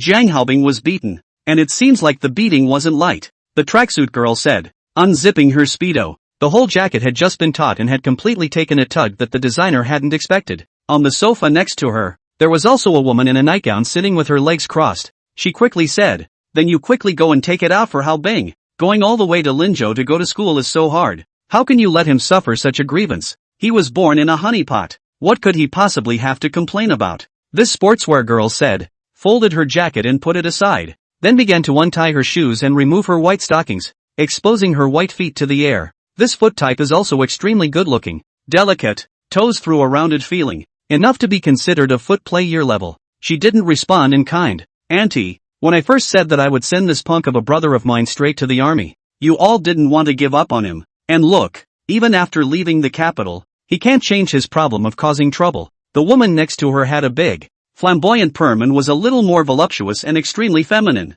Under the strong light, her large expanse of white skin was incredibly eye-catching, and all parts of her body smelled strongly of maturity. This nightgown loose, simple style, but a new luxury brand, expensive, wear in her body, but also added a kind of noble princess in bed lazy feeling. Jiang Evening Star, after all, Haobing is your younger brother. You as an elder sister are also too painless to him. The big wavy woman gently patted the mask on her face. You are you. Sooner or later you'll have to make me as a sister-in-law angry with wrinkles. Although she called herself a sister-in-law. However, this woman's skin was like condensed fat, seemingly blown away, and there was simply no trace of age. Fang Qinshui, my dad and mom are no longer around. Of course I have to keep a low profile, although grandma's family is very rich. But it's not for Jiang Haobing to act like this. Jiang Evening Star began to call him by his name. She skimmed her mouth and continued. Just went to college and drove a Mercedes-Benz Big G. What kind of appearance is it? I can guarantee that this time when he got beaten up, it must be him who started it. This sister, too, knows too much about her brother's character. The big wavy woman was full of concern. What's wrong with that? Isn't earning money reserved for the children to spend? Or else, when you fall in love, I'll send my nephew and son-in-law a Big G too. Fang Qinshui, Your brains are growing on your chest, aren't they? What good will it do to the Jiang family and the Feng family if you raise Jiang Haobing to be wasted? Jiang Evening Star glanced at her sister-in-law. That white blossom was a bit eye-shattering. I don't care. I have plenty of money anyway. Sister-in-law. Feng Qianxue was full of concern. Then asked, however, you're obviously going to Linzhou tomorrow. Why did you lie to Haobing and say you're going in 2 days? Jiang Evening Star said, Bai Shuyang is used to riding roughshod over the capital, and invested in a clubhouse in Linzhou, only to have it snatched away from him by Shang Shang. I'll go in advance to see what kind of person is the one who can make Bai Shuyang eat his words. After a pause, Jiang Evening Star added with quite a bit of interest. I heard that Grandma's family wanted to set up Mu Qianyu and my cousin, but there was a change of heart halfway through, so I stopped by to find out more about the situation. Previously, Mu Sudong strongly dominated to marry Mu Qianyu to Feng Jingyang from the capital, and this Feng Jingyang is Jiang Evening Star's cousin. Feng Qianxue said, Bai Shuyang has been chasing you for so many years, and you still haven't promised him? Go with him. It's okay to be friends. It's really boring to be a couple. Jiang Evening Star stood up and stretched. That healthy line even more with this action began to present an explosion of beauty. I don't like people who lick me too much. It's no fun at all. What's wrong with licking you? I like it when people lick me. You're cursing me with this dark poke. The big wavy woman couldn't stand it, picked up a pillow and smashed it at Jiang Evening Star. Jiang Evening Star, a gorgeous whip leg, kicked the pillow flying, laughed, Feng Qianxue, you also have to catch up, while you're not too old, from the pile of licking dogs around you to find me a reliable sister-in-law. Don't after 2 years of people old, can only find a second marriage with children. When she finished speaking, she twisted her head and walked up the stairs. Even the simple act of walking up the stairs exuded a strong and healthy beauty. You leaky little cotton-padded jacket. Dare to talk about your sister-in-law like that. Feng Qianxue shouted again. Hey, if you go to Linzhou this time, if you meet any handsome guys, remember to send me pictures. It was already 10 o'clock in the morning when Su Wuji woke up from his suite. When he washed up and walked out of the bedroom topless, he was immediately taken aback. On the couch sat a girl in a loose beige suit. It was actually Mu Qianyu. Her suit sleeves were pulled up to her small arms, and although her long hair was still draped over her shoulders, the top of her head and the ends of her hair were obviously styled, and the hair at her temples was pulled behind her ears, so that the whole of her body exuded a refined yet competent flavor. Su Wuji was only wearing big pants at the moment, and the first thing he wanted to do was to twist his head and go back to look for his top. Mu Qianyu put down the magazine in his hand and smiled. I've seen it all when I cleaned the wound, so what's there to be embarrassed about? Am I not thin-skinned?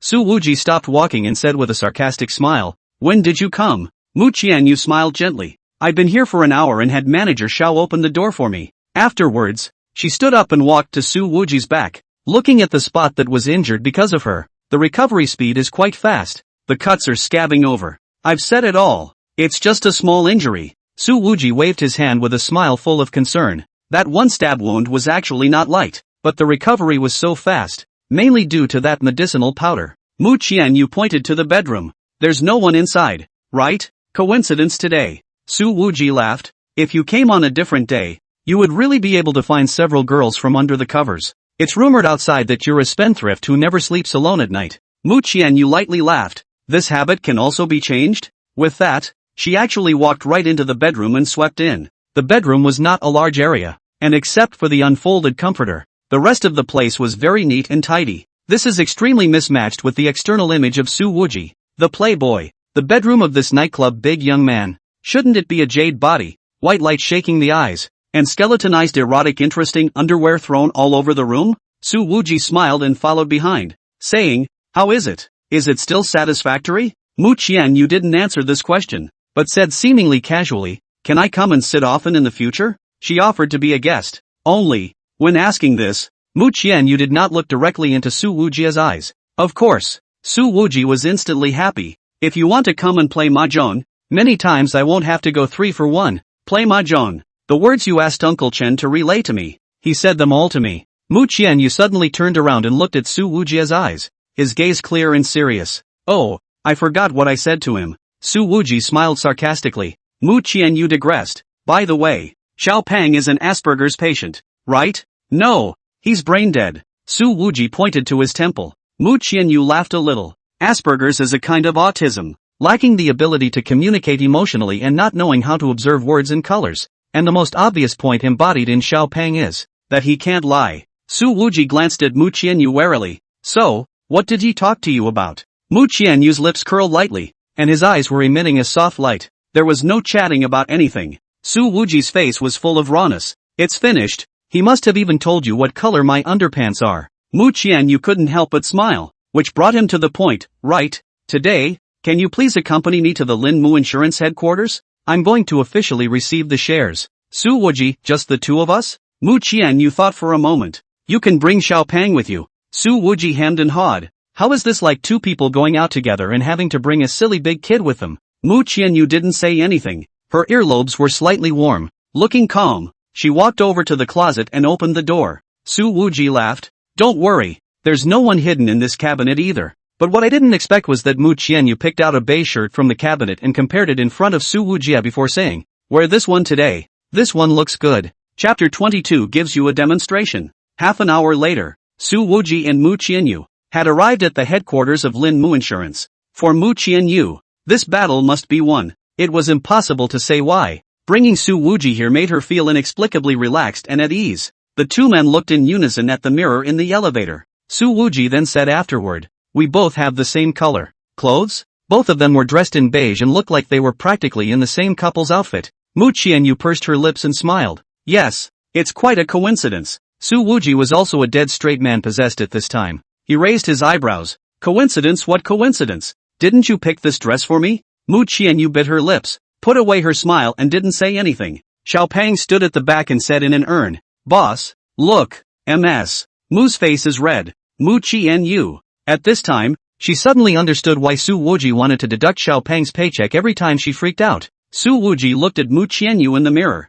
The other party was still really haze cheeks. Peach color quickly haloed on the face. Moving. He couldn't help but exclaim. That's pretty. Pan picked up behind him, and his ears are red. Mu Qianyu was being watched from front and back. Her body felt like there were ants crawling all over her. She clenched her fists and suddenly wanted to take the road from the elevator and escape. If she didn't know that Pan was an Asperger's patient who couldn't lie, she would have thought that the master and servant were teaming up to tease her. And by this time, all the board members were waiting in the conference room. The atmosphere here is far less relaxed than in the elevator. It is said that Mu Qianyu used extremely dishonorable means to take over this part of the shares from Chairman Mu Dongxing's hands, and from today onwards, there is going to be a new chairman over our heads. A new chairman? The board's vote will definitely not pass. Pick any one of you here. They're all more suitable for this seat than Mu Qianyu. The big deal is to beat them out. The violent tactics that Mu Qianyu used against the Mu family, we can use it back on her. From this messy discussion, it could be heard that most people didn't want to see Mu Qianyu take over Lin Mu Insurance.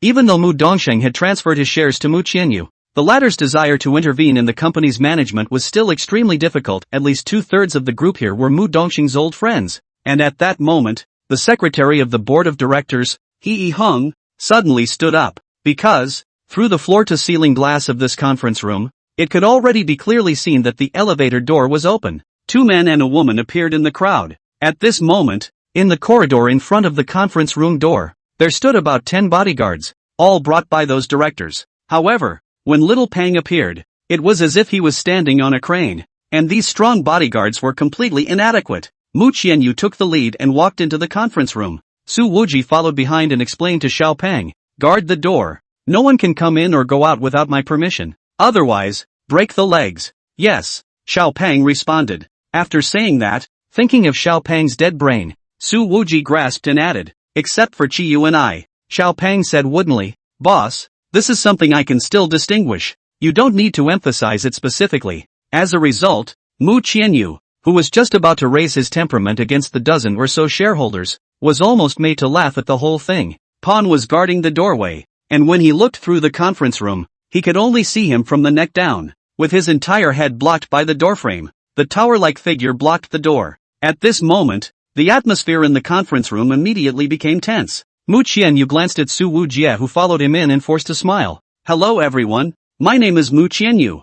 I'm now the first major shareholder of Lin Mu Insurance. I think, you all should know that today, the group is going to elect a new chairman. One of the directors slammed the table heavily. Your Mu family is completely fooling around. What a scandal. Can the chairman be changed just like that? I strongly disagree. His name is Zhuo Qingqi. He is 56 years old and accounts for 5% of the shares. Mr. Shua. Mu Qianyu had long predicted this result. She said, if you don't agree, You don't have to raise your hand during the vote later on. Now there's rather no need to shout so loudly. Zhuo Qingqi clasped his hands to his chest. The warning in his tone was thick. Oh, gentlemen, whoever dares to vote in favor of Mu Qianyu is working against me, Shua, and will be my enemy for the rest of my life. He didn't even look at Mu Qianyu from beginning to end. And before coming here, Zhuo Qingqi had already let it be known that there was absolutely no way that Mu Qianyu would be allowed to take the throne today. Su Wuji stood behind Mu Qianyu and gave him a look that was the same as looking at a little cutie. The same.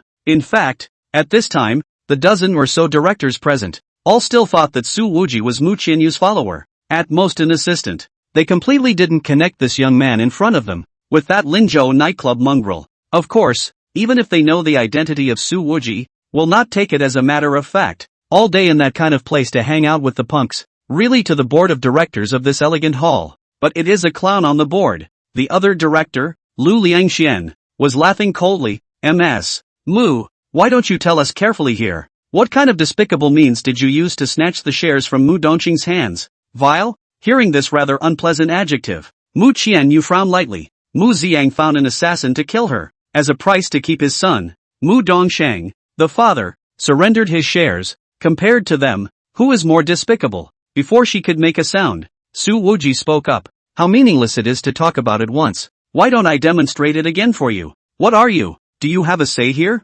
Lu Liangxian slammed the table. This is the board of directors. What kind of cats and dogs can get in here? Su Wuji shook his head and snapped his fingers. Xiao Pang, show him the demonstration. That tower-like figure suddenly moved. Bang! The crowd didn't even see it clearly, as Xiao Pang threw this heavy punch, directly blasting a bodyguard in the face. The latter was blasted completely off-center and hit his head hard against the glass wall of the corridor. Wow! Glass walls shattered all over the floor. The bodyguard was already covered in blood and passed out on the ground. A couple of the directors had panicked and stood up. Sit down. Sit down. I told you, no one is allowed to leave. Su Wuji reached out and pressed the air, saying with a smile on his face, otherwise, really break the legs. Oh, that Lu Liangxian was shaken. Because, the one who was knocked out by that punch from Pang was the bodyguard he brought with him. Is this a coincidence? Or is it a deliberate attempt to make an example of someone? Could it be that the other party had completely investigated even what his bodyguard looked like before coming here? The directors present were also really enlightened. They had never seen in their lives that a board meeting could actually be held in this way. Su Wuji smiled and said, so, now, does anyone else have an opinion? Any opinions can be mentioned. I'm a very democratic person. Lu Liangxian clenched his fists. Asshole, you call this ing democracy? Mu Qianyu always had a smile on his face. She hadn't even played a single card in her hand yet, and Su Wujie had already shocked a large portion of people. And at this time, that Zhuo Qingqi, who was the first to raise objections, once again heavily tapped the table. It's simply nonsense. Immediately call the police. Someone is maliciously hurting people here. This little injury, still called malicious? Su Wuji looked at the bodyguard whose face was covered in blood, then looked at him again and said with a smile, Little Pang, teach him what it means to truly injure someone with malice. Chapter 23, The King's Bomb. Malicious wounding? On command, Pan took a step forward and raised his foot to kick violently. With this step and kick, two simple actions, a bodyguard standing 5 meters away was kicked alive. By the time he landed heavily, he had fallen to the other end of the hallway. Immediately afterward, Pan stepped forward and grabbed him off the ground as he blasted him in the chest with a heavy punch. The bouncer was sent flying back again. He was sprawled on the ground, spitting out blood. His sternum was broken several times. Su Wuji looked at Zhuo Qingqi and grinned. In fact, this kick and punch is just a slight release of malice. Zhuo Qingqi's lips were shivering as he pointed at Su Wuji, his fingers trembling, unable to speak, because the bodyguard who was beaten until he spat out blood was one of his people. Obviously, in the director's opinion, today, Mu Qianyu just came prepared and hit the target with extreme precision. But at this moment, Mu Qianyu was turning her head to look at Su Wujie, and in those beautiful eyes, she was already pleasantly surprised and colorful. She also had no idea that her good partner was so well prepared. Su Wujie winked at Mu Qianyu and flicked his tongue with a flirty expression. Lu Liangxian still thought that Su Wuji was Mu Qianyu's follower. He slammed the table, pointed at Mu Qianyu and shouted, no matter what, you can never get Lin Mu insurance by violent means. I'm a good friend of Mu Dongsheng, and will never vote for you. Mu Qianyu gently shook his head. Lu Dong, if you open the mailbox now, you can certainly see an email. Is about you since you took office. A series of irregularities in the operation of the investigation report. The data detailed to every decimal point. Lu Liangxuan's expression snapped. He then said viciously, "You're going to throw dirt on me?" Mu Qianyu continued, "Is it dirty water?" Lu Dong's heart is clear. If this piece of mail is published, it will bring great harm to Lin Mu Insurance. At that point, the company's reputation will surely be severely damaged and customers' trust in the company will drop to freezing point. She looked around, her gaze sweeping over the faces of everyone present. Lin Mu Insurance is the brainchild of everyone here, and I'm sure that no one would like to see it fall apart due to the selfish desires of certain people. "You're slandering." Lu Liangxuan's expression became even more ferocious, and at this time,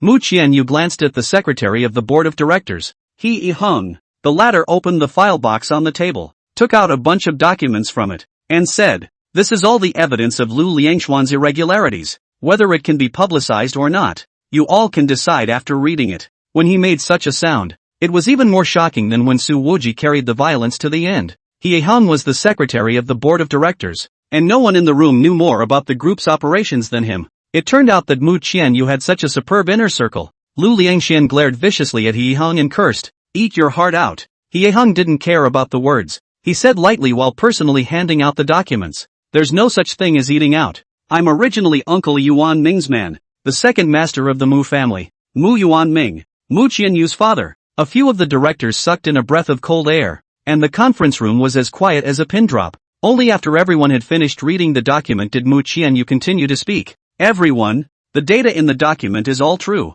I don't know if you have a shocking feeling after reading it." There was a silence and no one made a sound. Even Zhuo Qingqi, who had been the most arrogant before, was now mute. Lu Liangxuan's face had turned a little white. After a long period of silence, one of the directors finally spoke in a deep voice, "This document absolutely cannot be published. Otherwise, Lin Mu Insurance will be finished." Mu Qianyu looked at Lu Liangxian and said, "Lu Dong, you probably have to leave the board of directors. However, I can remind you that there are two ways for you to leave." After a pause, Mu Qianyu continued, "Turn yourself in, or jump off the building. Turn yourself in, or jump off a building." At this moment, that aura on Mu Qianyu appeared again. That soft and delicate girl suddenly had the extra air of a queen who controlled the whole scene. And the last time Su Wuji saw her display this kind of aura, it was still in Jiangnan Orthopedic Hospital, when Mu Qianyu drank back those few bodyguards with a bang. This time, no shareholders to rebuke Mu Qianyu. Similarly, no one felt that her forced to die demand is very excessive.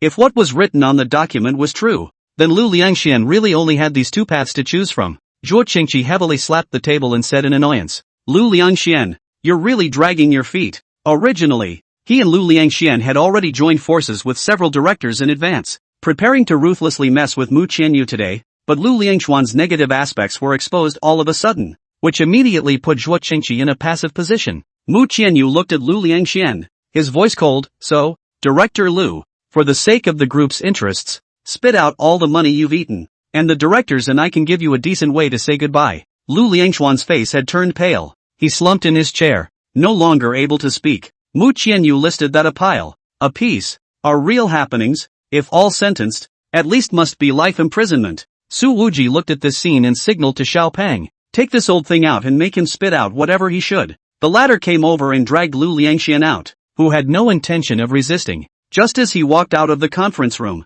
Xiao Pang threw a heavy punch, smashing Lu Liangxian in the stomach. "Spit it out," Pan said. Lu Liangxian, vomit. When Su Wuji saw this, the corner of his mouth twitched, crossed his arms and turned his face away. This comical scene did not provoke any laughter, and Zhuo Qingqi, who had been the most vehement opponent earlier, sat down in his chair with an iron face and did not say a word. Several of the directors who had originally agreed to join forces with him were now looking at him with distrust, and were obviously all suspecting that Zhuo Qingqi's ass wasn't clean either. Mu Qianyu picked up a piece of broken glass from the messy ground and casually placed it on the conference table, saying, "I originally did not have any conflict of interest with all the directors, and if you all had shown a friendly attitude towards me from the beginning, then things would not have developed to this extent." Looking at the broken glass, many of the directors' eyes trembled. This girl looked young, but her hand was far beyond their imagination. Mu Qianyu, plus the youth in the back wearing a beige shirt. These two people, one with a strong frontal pressure and the other with a sword,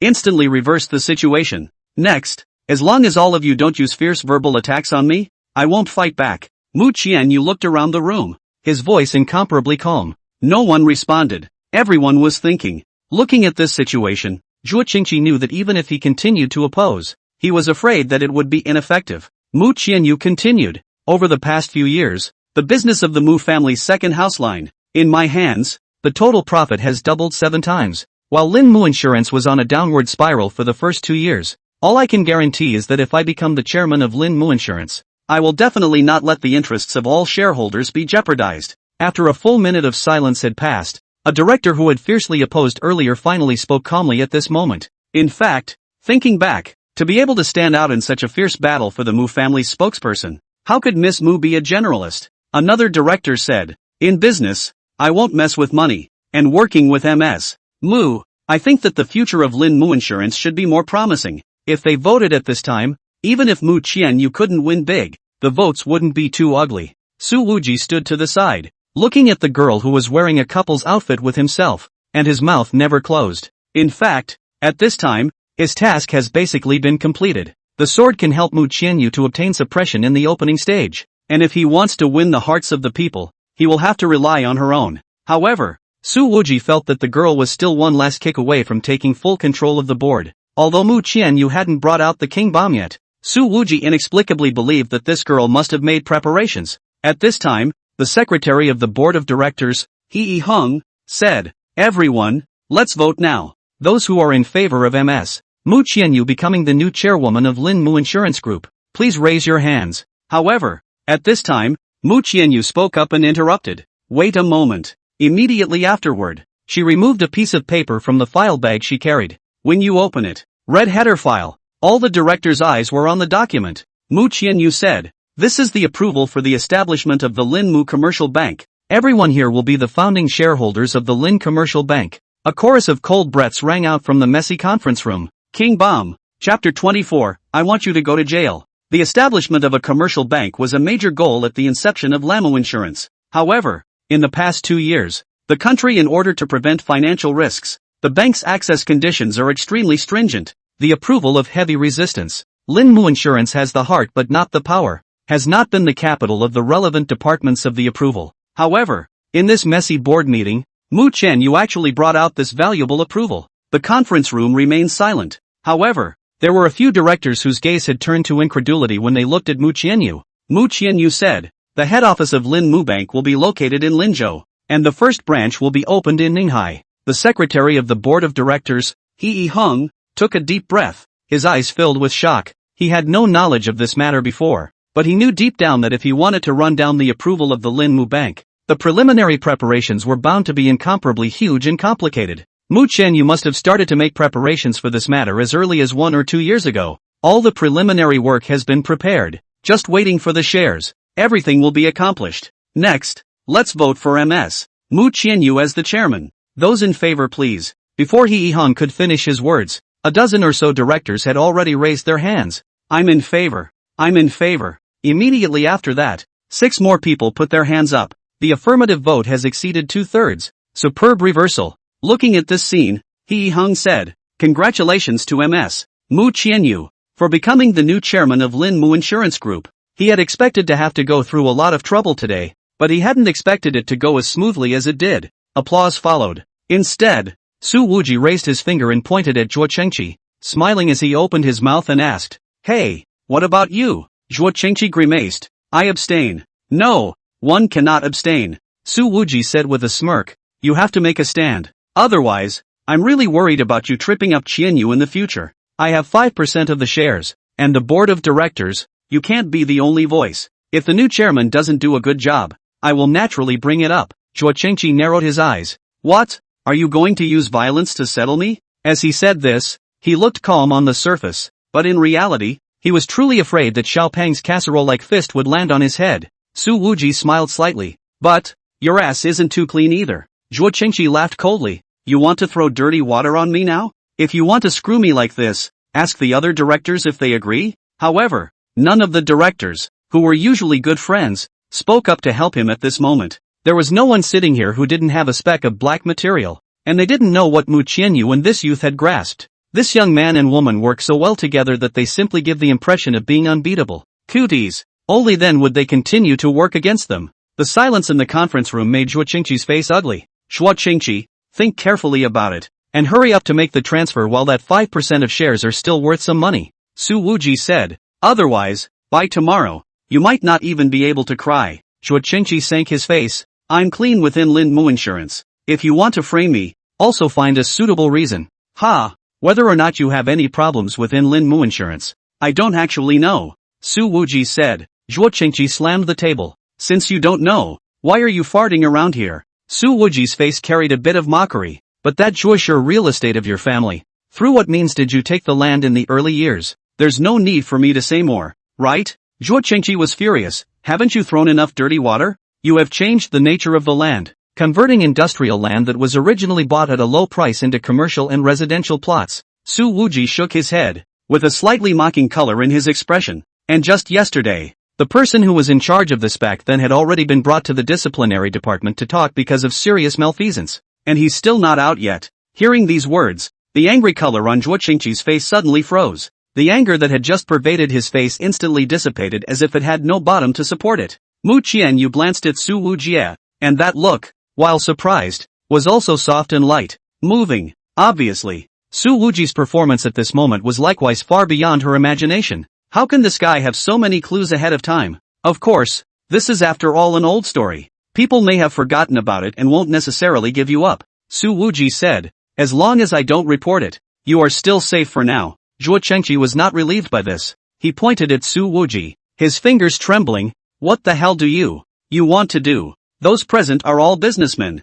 They will choose the approach that maximizes their own interests, in their opinion. At this time Su Wuji has completely grasped the initiative. If they want to take advantage of the opportunity to ruthlessly lower the price and acquire the shares in Zhuo Qingqi's hands, the latter should not refuse. However, Su Wuji didn't mention the shares. He looked like he was smiling, but the words came out bone-chillingly cold. I want you to sit in jail. Put the bottom in jail. The words sounded as if he and Zhuo Qingqi had some kind of deep hatred. Mu Qianyu didn't know what had happened, but she instinctively put away her smile, and that delicate and infinite face became much more serious with it. Zhuo Qingqi, what tactics did you use back then to throw yourself at that person in charge? Do you still remember? Su Wuji stared at Zhuo Qingqi. May I remind you that it's not just money. It's not just the money. What else? In the minds of all present, there was a call for an answer. The woman. Su Wuji narrowed his eyes, a chill permeating his voice. You bought 2 girls to give to him. 112 and 113. You deserve to die. Hearing this,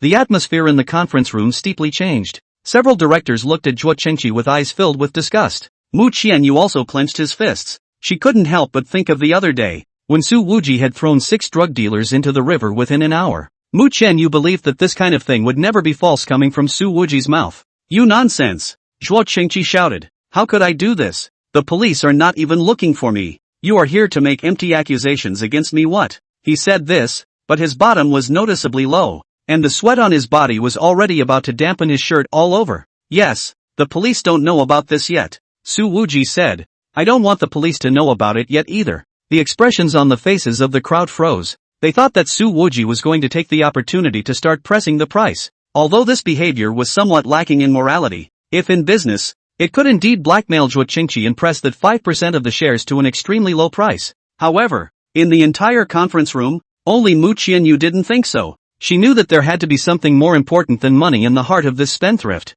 Su Wuji's voice was clear and cold. I won't tell the police because it's not necessary. Zhuo Qingqi clenched his fists. What do you want? Because you were targeted by Silver Moon. Su Wuji gave the other party a pitying look. The conference room was quiet, but there was doubt in almost everyone's eyes. They have no idea what Silver Moon is. Then it's just right for me to explain to you all today. Silver Moon's headquarters is in Northern Europe, and it's a radical organization that opposes the trafficking of minors. Su Wuji said. As for exactly how radical is it? He deliberately paused for a moment, his gaze like 2 sharp swords, stabbing Zhuo Qingqi's eyes raw pain. The Silver Moon organization's killers are all over the world. In order to make an example of the chickens, the Silver Moon will determine that buying and selling is the same crime. And if one person commits a crime, the whole family will be executed. The whole family is buried with them. Zhuo Qingqi slammed the table, forcing himself to be bold and roared. You don't need to be alarmist here. They say they kill people? Lawless yet. Su Wuji was like looking at a little cutie.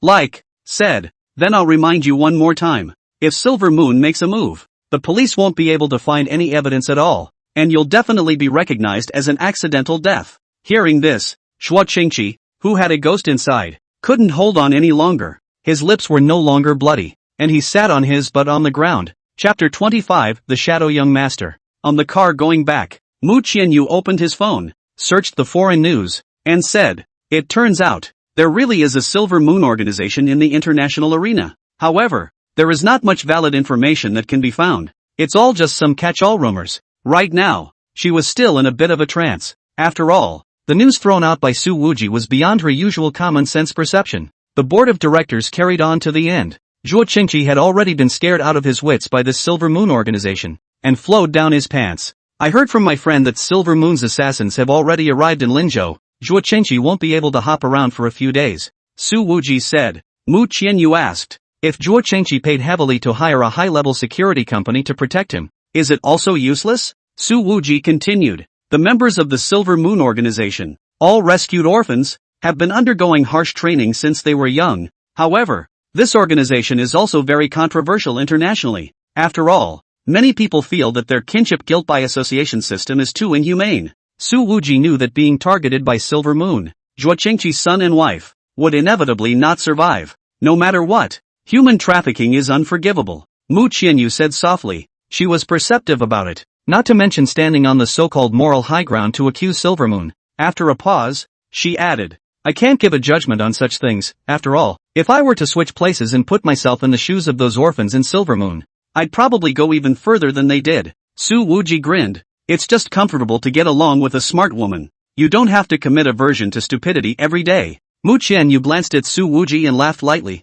"I also like to partner with smart men." Su Wuji laughed. "Are you praising me for being smart?" Xiao Pang drove the car and interjected, "Boss, MS. Mu is saying that she likes you." Mu Qianyu, "You can still extract keywords now?" Su Wuji was happy. "Xiao Pang, it's rare that you're so good at talking today. Your next year's salary won't be deducted first." Mu Qianyu's ears were slightly hot, but he didn't say anything else. She didn't ask Su Wuji when he investigated Zhuo Qingqi's black history, nor did she ask if that person in charge's fall had anything to do with him, and she didn't bother to ask how the other party had locked down Lu Liangxian and Zhuo Qingqi's bodyguards in advance. It seemed that she had gotten used to this youth constantly surprising herself. "Is there nothing you want to ask me?" Su Wuji asked. Mu Qianyu thought for a moment before saying, "You wouldn't be the Shadow Young Lord of the Su family, would you? Shadow Young Lord?" Su Wuji was happy. What kind of nickname is this? So fresh. For some clans, they have the person in charge on the surface, and there is also a head of the family standing in the shadows with great power. And a lot of things come out of the hands of the shadow head of the family. Mu Qianyu looked at the youth beside him and said meaningfully, "I see that you are somewhat like this character." "Are you kidding?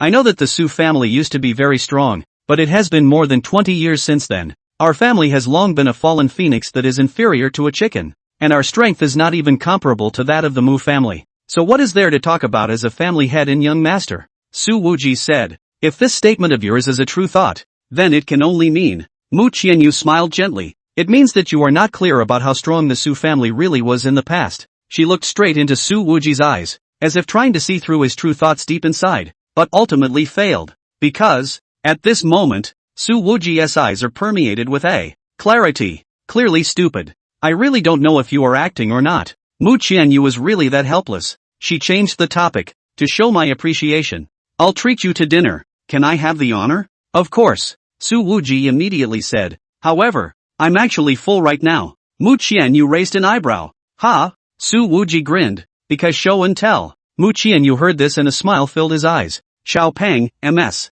Mu, the boss means to eat you." Mu Qianyu, "Su Infernal, Pon Ah, and you've kept your paycheck for the next month." Only, when the car was driving to the entrance of the Queen's Bar, Su Wuji saw that a brand new Maybach S680 was parked there. Su Dongkai, the sixth oldest member of the Su family, stood beside the car, while Su Jiaza, who had a swollen nose, was kneeling on the ground, and the general manager, Xiaoyin Lei, was persuading, but the father and son said nothing and would not leave. "The Su family also really bought you a Maybach, ah?" Mu Qianyu smiled and asked, without knowing whether it was intentional or not, "Why is Uncle Su Six so obedient to you?" "It's a long story." Su Wuji waved his hand and smiled. "It's all just some old sesame. Not worth mentioning." He didn't get out of the car immediately, but opened his cell phone on speakerphone and called Xiaoyin Lei. "Just tell this father and son that I'm not interested in the Maybach and I'm too lazy to meet them. Fix my little broken car, and then tell Su Jiaza to get the hell out of Linzhou University." Mu Qianyu felt that with Su Wuji's attitude towards money,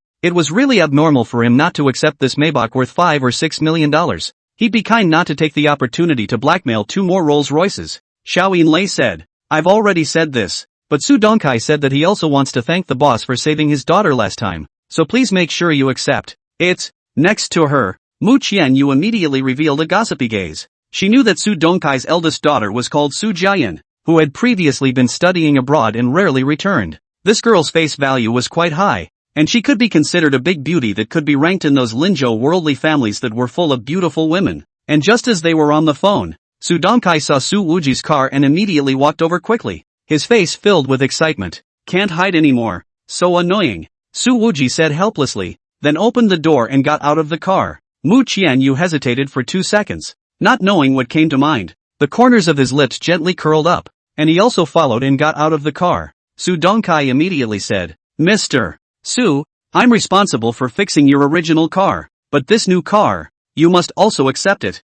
Su Wujie didn't respond to this sentence, but instead said lightly, Linjiang University was established by my grandfather in his early years. Allowing Su Jiazi to study there would smash the brand. Su Xiao, don't worry, the withdrawal procedures are already in progress. I'm going to send him to join the army. Su Dongkai kicked his own son. This indisputable thing, it needs to go into the army for experience. Su Wuji agreed with this. If Su Jiazi didn't enter the army, with this bastard's temperament, he might have to stir up a big mess in a couple of years. So be it then, but the troops don't take in every waste. Su Wuji turned to greet Mu Qianyu. Qianyu, let's go. Let's eat dinner. Mu Qianyu looked at the Maybach, smiling, and walked over to Su Wuji's side. No, Su Xiao. Su Dongkai looked embarrassed. I also have an unforgiving request. That is, my daughter Su Jiayan. She must. Su Wuji glared. What does she have to do? She had to come to you. Su Dongkai finished the sentence with difficulty, already dripping with sweat.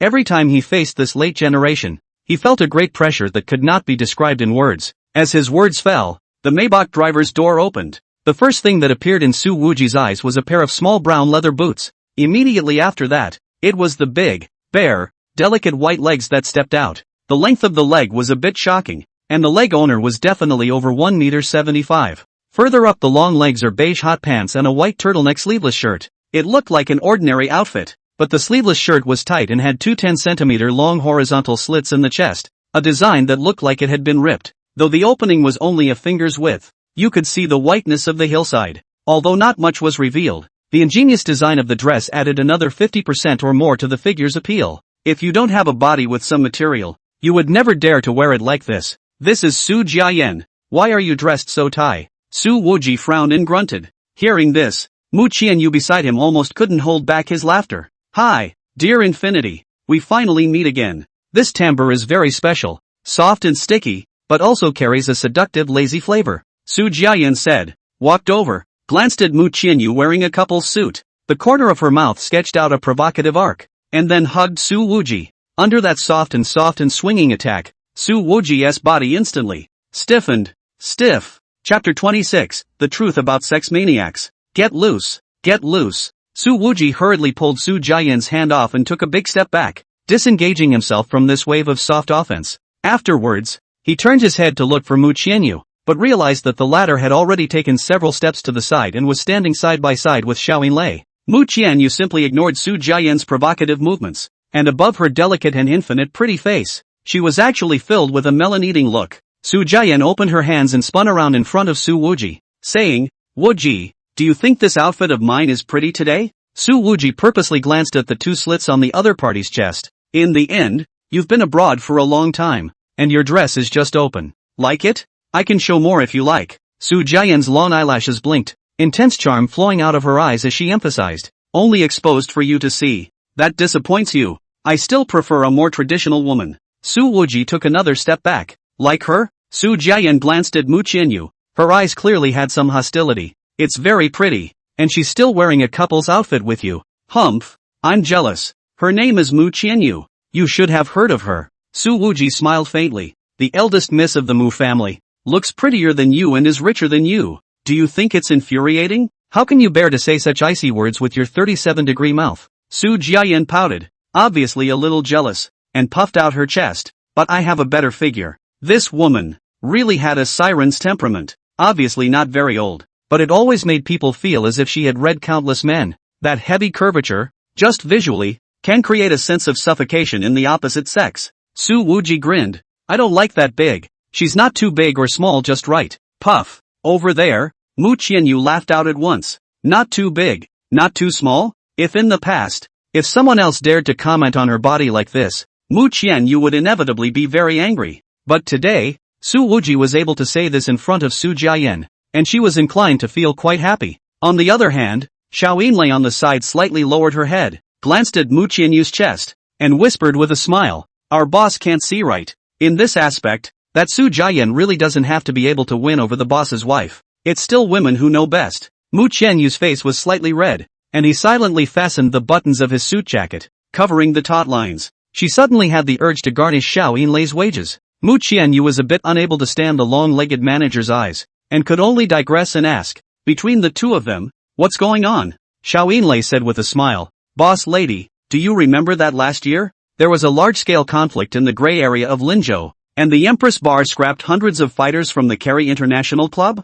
Mu Qianyu said, I know about that clash, and since then, no one has been able to equal the Empress in Linzhou's nightclubs. After a slight pause, she laughed softly again. However, it is said that that time, your boss snatched hundreds of beautiful girls from Kerry International. Prior to this, Kerry International was famous for its beautiful women in the nightclubs of Jiangnan. Xiao Yinlei said, the outside world is rumored that our boss is to steal the beautiful women of Jolly International, and will provoke this conflict. In fact, it is not. Most of the girls there are subject to coercion, and even completely lose their personal freedom. This will be the club looks brilliant, but in fact, the darkness is through the roof. Mu Qianyu's eyes suddenly flashed with a brilliant light. Surprisingly, spare Mu Qianyu far-reaching mind. It is also difficult to imagine, in the mouth of the people, that the conflict with Kerry International snatched hundreds of beautiful girls. Su Wuji's scum and colorful embryo reputation pushed to the peak, but the truth is actually the opposite. Mu Qianyu really didn't know how much misunderstanding the world still had about Su Wuji.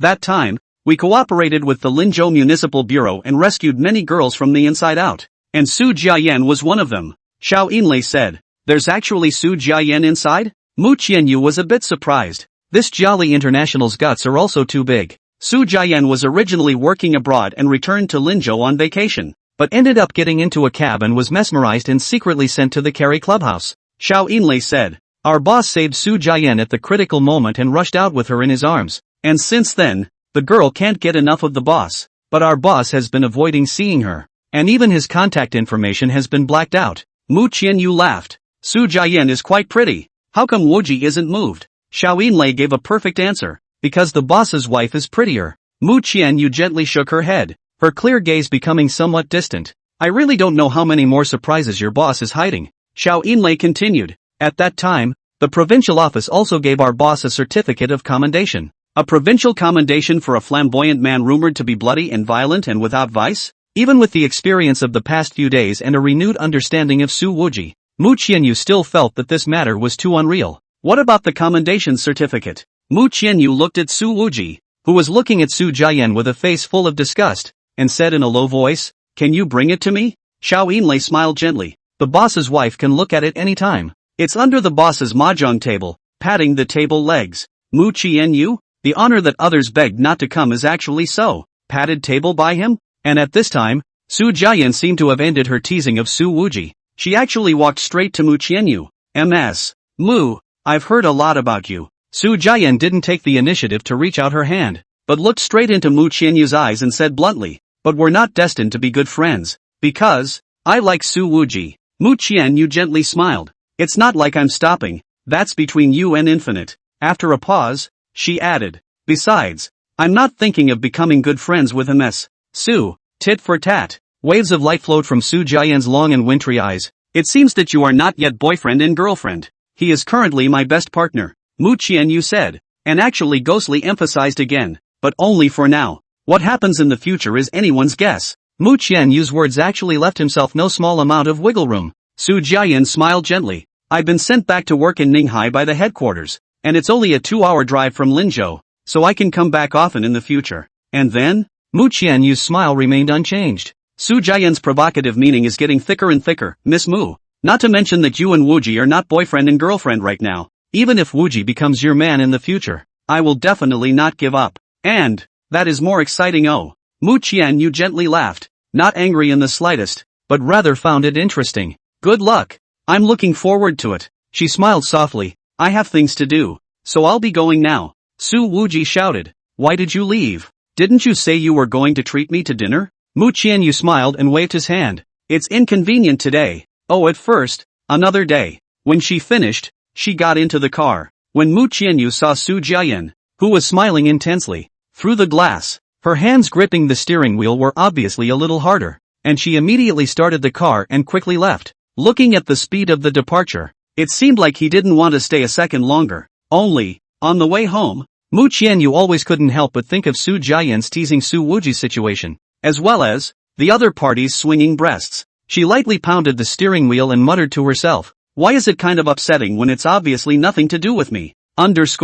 Chapter 27, Sensing her underbelly. Faced with Su Jiayan's pestering, Su Wuji felt a headache. Mu is really outstanding. The corner of Su Jiayan's lips gently curled up as she said, but I won't admit defeat. Su Wuji was a bit speechless. Hey, I beat up your brother. Shouldn't you take it out for him and then hate me? Oh, yeah. Hearing this, Su Jiayan hooked a finger at her younger brother Su Jiaza. Come here. Su Jiaza had been kneeling on the ground before, and when he heard his sister greet him, he actually shivered. But spare him the trouble and he moved over on his knees. Su Jiaza, what do you say? Should I take it out for you now? Su Jiayan asked with a smirk. Before Su Jiaza could think of an answer, Su Jiayan suddenly lifted him off the ground. She grabbed her brother's bony shoulder, and that sexually sensual waist and hips twisted violently in a crisp backbreaker. Su Jiaza was thrown heavily to the ground, and he felt his shoulder being torn off, so much so that tears came out of his eyes from the pain. Su Wuji's eyebrows jumped as he watched. This backdrop is so standard that it has definitely been practiced countless times. Su Jiayan kicked Su Jiaza again. Mess with your brother-in-law again and I won't drop you. Su Jiaza's eyes were tearful as he responded. Sister, I don't dare. I don't dare anymore. Please beg my brother-in-law to forgive me. If this bastard had known that his sister and Su Wuji were in this relationship, he would not have dared to mess with Song Jie at that time. What brother-in-law? Su Dongkai, take your asshole son and get the hell out of here. Su Wuji said. Otherwise, I'll beat him up once I see him. Yes. Su Dongkai hurriedly agreed, pulling Su Jiaza to quickly leave, and also gave his daughter a wink. The meaning of that look was obvious, grab him and take him down. Su Jiayan looked at Su Wuji and said with a smile, I'll be working in Ninghai from now on, so I can often come to visit you in Linzhou. Then you work well. Su Wuji coughed, don't bother me. The other man's chest kept dangling in front of his eyes, and the two glimpses of white peeking out of the opening of his shirt made him a little dizzy. This made Su Wuji feel very nonchalant, so much so that he didn't even have too strong of a backbone to reject the other party. You are my savior. Su Jiayan's voice was soft. If it wasn't for you, I would have long been possessed by those dogmen. Indeed, back then, when Su Wujia was rushing into the Carey International Clubhouse, Su Jiayan was having her hands and feet tied. She was only wearing 2 pieces of pure cotton fabric close to her body, and this bondage and exposure scene, paired with the other party's hot to the core body, was simply as blood spurting as it could be. So it was you who gave me a second life. Su Jiayan stretched out a hand, resting it on Su Wuji's shoulder, her eyes flowing with sheer affection. My body and mind belong to you. No matter when you want to take it away, you can. Su Wuji said viciously. Don't regret it. If I really toss it, I can kill you. What? Su Jiayan laughed so much that she almost didn't shake Su Wuji. Then you have to keep your word. I'll most wait until I'm done with the work at hand. Then I'll come and find you. Su Jiayan hugged Su Wuji tightly again. At that time, you must toss me to my death. Su Wuji was stiffened by the soft pressure. What do you do now? Surgeon. Su Jiayan smiled sweetly and pulled out a business card from the pocket behind her hot pants button and shoved it to Su Wujia. The latter looked down and it read, Dr. Kaiyan Su, General Surgery Department, Mercy International Hospital, Ninghai. Remember to visit me sometime. I look great in a white coat. I can wear just a white coat. Oh. After Su Jiayan finished speaking, she turned around and walked towards her car. Su Wuji stared at the other parties enchanting back. His mind instantly conjured up many action movies related to hospitals, and he couldn't help but feel his mind getting a little hot. After staying abroad for a few years, tired and out of shape, Su Wuji shouted without any good humor. Learn from others, Mu Qianyu, when you have time. By 10 o'clock at night, the Queen's bar was at its most lively. Su Wuji sat in the second floor card table with earplugs in his ears, cutting out most of the loud clamor. The cluster asterisk asterisk asterisk asterisk in the hall below seemed to have nothing to do with him at all, and there was a hint of composure in his seemingly frivolous eyes, his gaze all but falling on the screen of his cell phone. He was looking at an email, the content of which was all in English, but the words Silver Moon, Linzhou and Zhuoqingqi could be seen faintly. Immediately afterward, he returned a line in Mandarin. Do what you like, I won't interfere. Xiao Yinlei, on the other hand, was crouching on the railing next to the card table, her back facing Su Wuji, looking downstairs. That railing was taking a soft and gentle yet heavy compression. From Su Wuji's angle, he could just see Xiao Yinlei's waist and legs with infinite voluptuous meaning. This mature back makes you want to stick to her body from behind, hold her waist and gently sway. In the past, I don't know how many men wanted to put their salty piggy hands on Xiao Yinlei's body, but they all ended up being slapped by the bar's security and beaten into a pig's head. Xiao Yinlei suddenly turned around, sat down next to Su Wuji, reached out and pulled out the earplugs from his ears, and came closer to say, "Boss." A pretty girl came in. The two of them were so close that the familiar and unique aroma released from Xiao Yinlei's body began to fill Su Wuji's nostrils again. "Where is it? Let me see."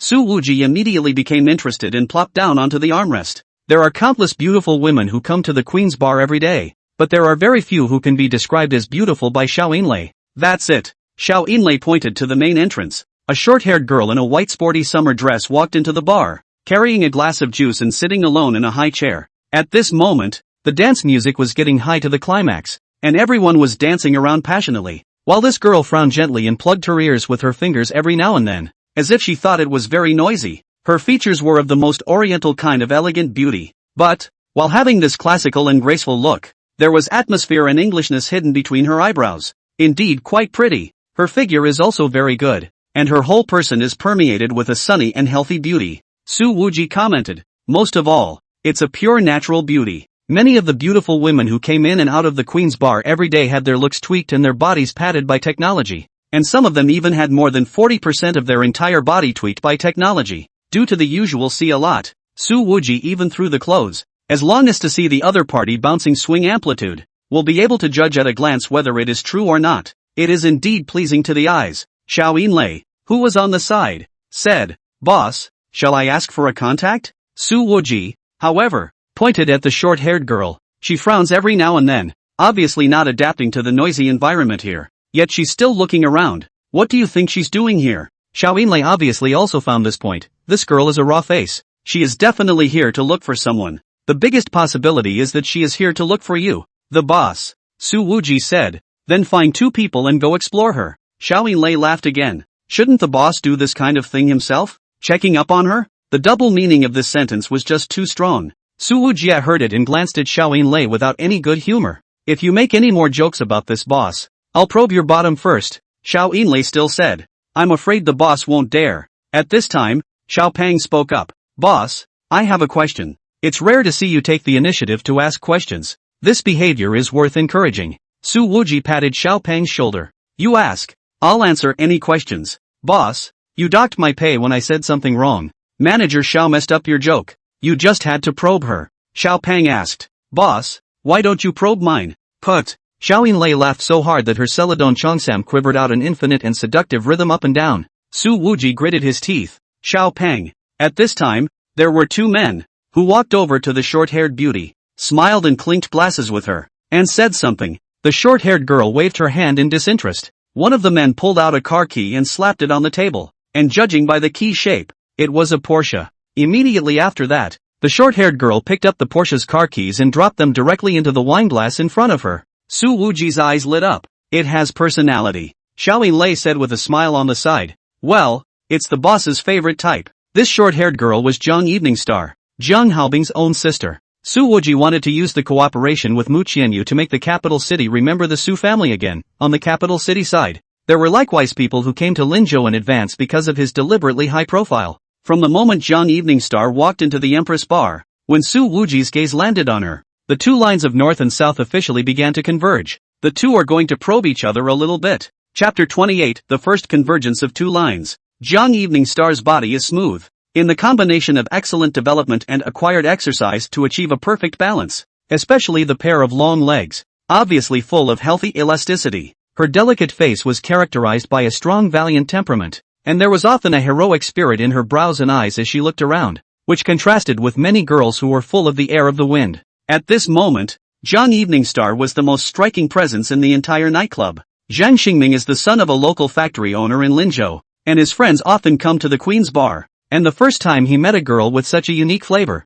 he was tempted to flirt with her. The way he flirted with the girl was pretty straightforward too, flashing his car keys. Zhang Xingming has a little money, but not much. The Porsche in his hand is a used 718, which has run for 60,000 kilometers, and the market price is just over 400,000 yuan. But many of the girls at the club didn't know it was a used car either, and they had a hard time telling the difference between a 718 and a 911 from the outside. In the past, Zhang Xingming, as long as the car keys to light up can repeatedly work, invincible. However, today, this short-haired woman with a unique temperament actually directly soaked this car key in wine. Zhang Xingming was furious, staring at Zhang Eveningstar, and said in a deep voice, "I gave you face, but you don't want face? Do you know who I am?" Zhang Eveningstar coldly said, "I'm not interested in knowing who you are." "Then I'll let you know now." He directly picked up his wine glass and was about to splash the wine in it at Zhang Eveningstar. However, Zhang Eveningstar didn't even turn her face to look at him,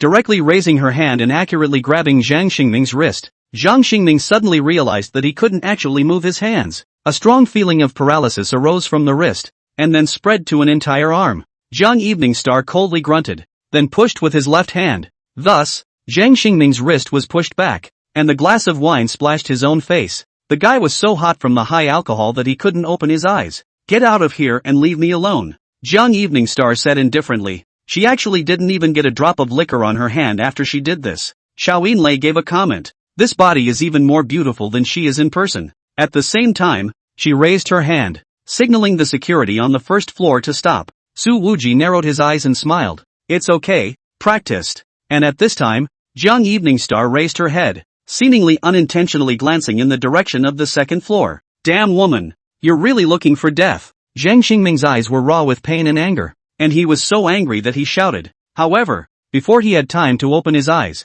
Zhang Eveningstar directly copied the rather heavy solid wood high stool and heavily smashed it on Zhang Xingming's back. This maneuver is done with one hand and is handsome as hell. Many of the men in the room began to applaud, and many of the girls gave her starry eyes. The warmth of the bar climbed to its peak once again. Receiving this stool, Zhang Xingming was immediately smashed to the ground, feeling that the entire back was about to crack in pain. Struggling a few times, completely unable to get up, and that high stool, too, instantly fell apart. You can see how much strength was used. "Bitch, looking for a beating." Zhang Xingming's other companion shouted and raised his hand to slap Zhang Eveningstar. However, Zhang Eveningstar still didn't even look at it, but just casually lifted his foot, without much force at all, and hit this guy's crotch with great precision. The dude then covered the small of his back and fell to his knees on the spot. Yes, many of the guests began to applaud. In the past, this kind of fighting and brawling was a reserved program of the Queen's Bar, often handled by the owner, Su Wuji himself, to deal with the guests who drank and made trouble.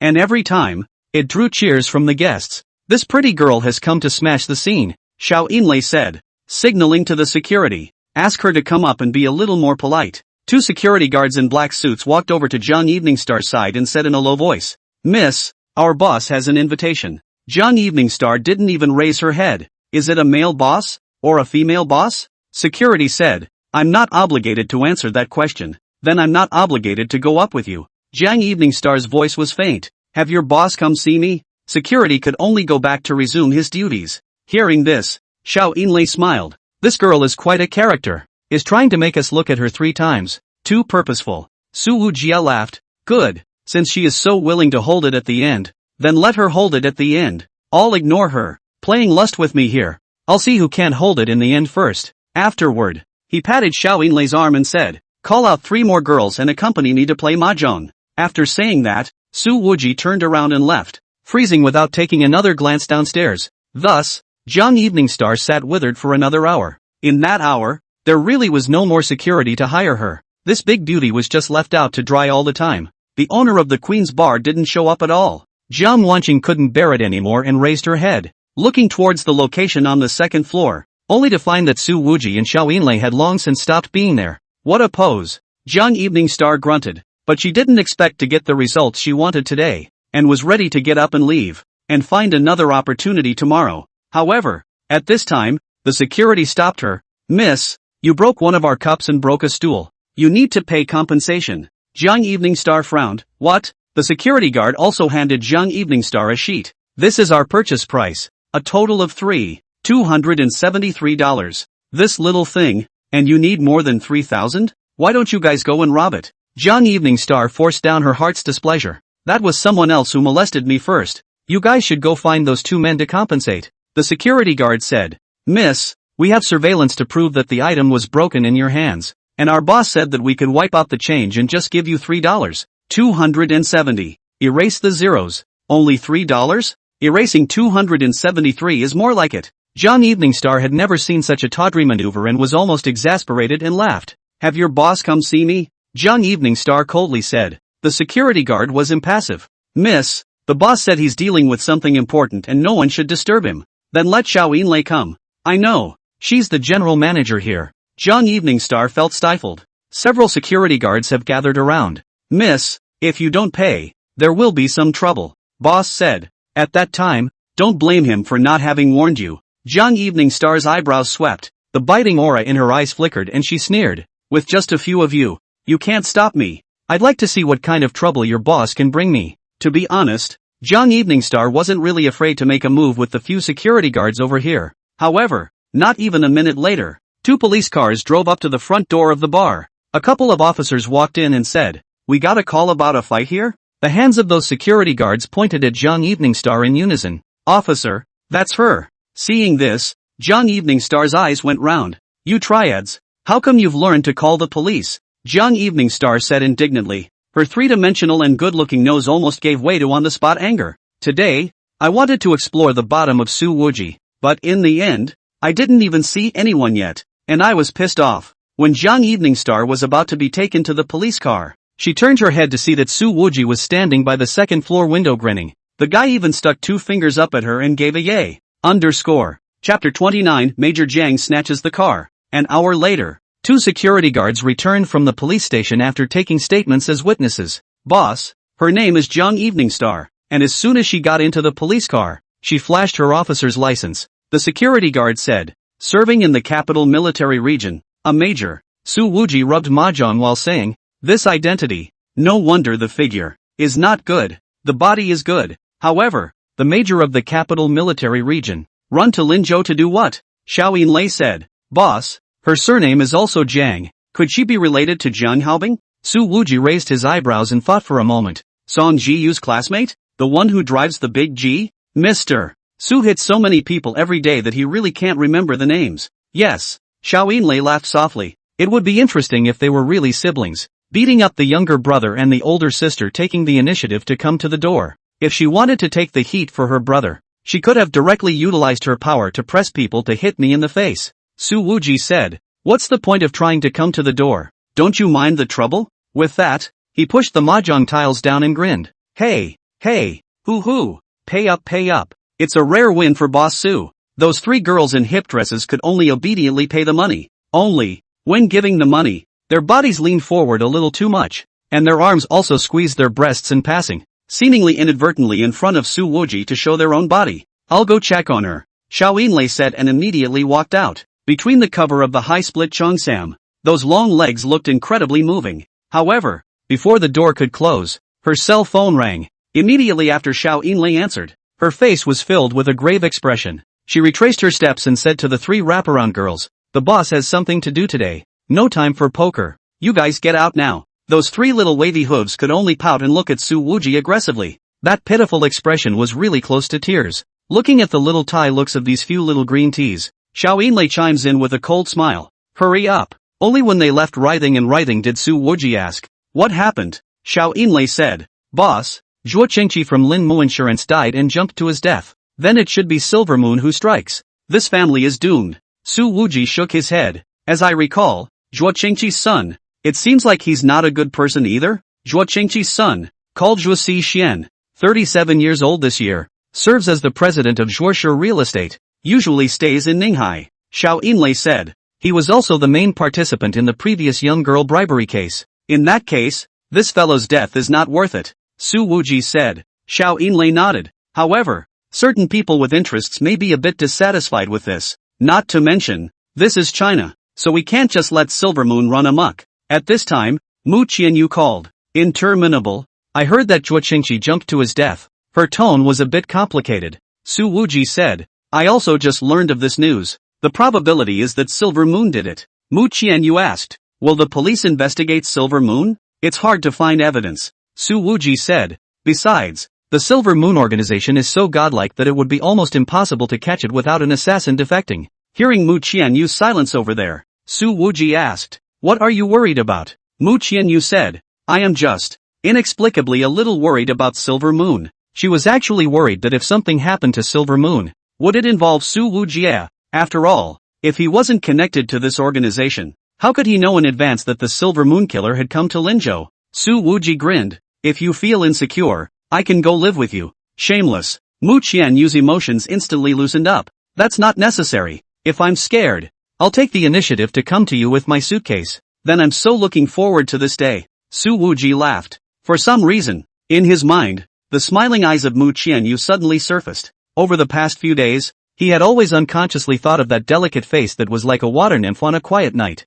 Hanging up the phone, Su Wuji unconsciously fell into deep thought. Xiao Yinlei looked at her own boss's expression and laughed lightly. The boss is going to fall in love then. Love river my ass. Su Wuji said with a disdainful face, if a wise man doesn't enter the river of love, he might as well wash his feet and massage them. And at that moment, his cell phone happened to ring twice. It's the beep for new mail. He clicked on the email to take a look at it, and a slight dangerous glint came to his eyes. The title of the email was Silver Moon Killer's Whereabouts Exposed. Being hunted by Duckaro hunters. Su Wuji put away the light under his eyes and expressionlessly handed his cell phone to Xiao Yinlei. Take a look. Duckaro has chased them all the way to Huaxia. Xiao Yinlei said, boss, should we help, or not? If we help, we'll offend those mad dogs of Duckaro. After all, Su Wujia had previously stood by and watched as Silver Moon killed Zhuo Changqi without any involvement. This time, even if we don't help, it's still our job. And this Duckaro organization, which existed specifically for Silver Moon, was said to be related to a large international trafficking group, and might even have the backing of certain forces in the Western dark world behind it. The Duckaro organization had been established for over 20 years, training a large group of elite assassins who hunted Silver Moon around the globe by any means necessary. Not to mention not caring about hurting innocents. This organization had long ago let it be known that whoever dared to help Silver Moon would be Ducaro's enemy for life. Su Wujia smiled gently. The dangerous light in his eyes faded and was replaced by mockery and playfulness. This is China. How can we allow these wild dogs of Duckaro to be so unbridled? Obviously, this statement, no doubt, had indicated his thoughts. Xiao Yinlei laughed softly. I'll go prepare the car. She had long guessed that with her own boss's style of acting, he said on his lips that he wouldn't interfere with the Silver Moon organization's actions, but when the other party was in danger in Linzhou, he would more or less step in to help. Tell Xiao Pang to copy the guys and wait for me downstairs. Su Wuji said. Alright, copy guy. Hearing this word, a light clearly surged out of Xiao Yinlei's eyes. Su Wuji rolled up his sleeves and said in a murderous manner, since this Duckaro has come to Linzhou, he won't be able to leave again. However, when they quickly walked downstairs, they realized that Jiang Evening Star, who had been taken away by the police earlier, was actually already standing at the door waiting. It was early in the morning, but the bar was still buzzing with people coming and going. The girl, still wearing that tight-fitting sportswear and with her hands in her pockets, blocked in front of Su Wuji, stared at him and said, your boss Su of the Empress Bar? My humble self, Su Wuji. Major Jiang came all the way here to find me. What is it that you want? Su Wuji directly pointed out her identity. I have a few friends who invested in the Oriental Beauty Club here, and it was forcibly taken away. Jiang Evening Star sized up the youth in front of her, forcibly resisting the urge to hit him. I came ahead to see what kind of god is the one who can make them suffer. Su Wuji stared at the other party's eyes that were as bright as stars and laughed mockingly. That's all business tactics, but it seems that this isn't something that an active duty soldier like Major Jiang should be in charge of. Jiang Evening Star said, I'm not an ordinary active duty, but I'm just an ordinary bar owner. Su Wuji circled past Jiang Evening Star. If Major Jiang wants to find trouble with me, then please come back tomorrow. Tonight, I have an important date. With that, he opened the door of an old Volkswagen Touareg. The car's age doesn't compare to that old Santana, but it's got to be at least 10 years onwards. Bai Shuyang is coming to Linzhou the day after tomorrow. Are you ready? Jiang Evening Star suddenly asked. Bai Shuyang, the boss behind the Oriental Beauty Club, his own investment in the club in Linzhou suffered a defeat, will certainly personally come to retrieve the scene. It's none of my business. Su Wujia laughed. I do business in a regular manner. What? You capital city big boys and big girls, still want to come and use your power to suppress others? My brother was also injured by you, right?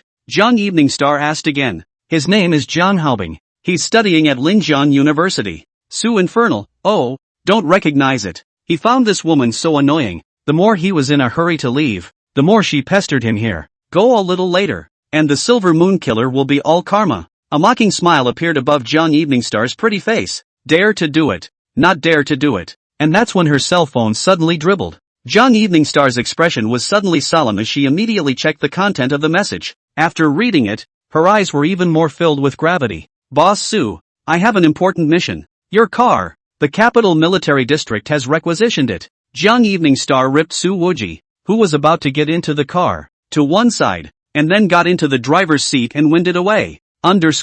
Chapter 30, Joining Forces. This woman is insane. Running from the capital to Linzhou to rob a car? Su Wuji saw Jiang Evening Star suddenly snatch his car and cursed without good humor. And Xiao Pang had already brought a domestic SUV around, stuck a rectangular box out the window, waved it, and shouted, Boss, the guy's copied. You idiot, can you flash this thing in public? Tuck it back in. Su Wuji didn't wait for the car to stop. It was a boost and directly drilled through the window. Xiao Yinlei grunted. It's not like you're taking me. However, when she was ready to walk back, she realized that Mu Qianyu was standing in front of the bar, looking at herself with a smile. Boss lady, what brings you here? Xiao Yinlei was slightly surprised. In fact, when he was on the phone with Su Wuji earlier, Mu Qianyu had already come to the neighborhood.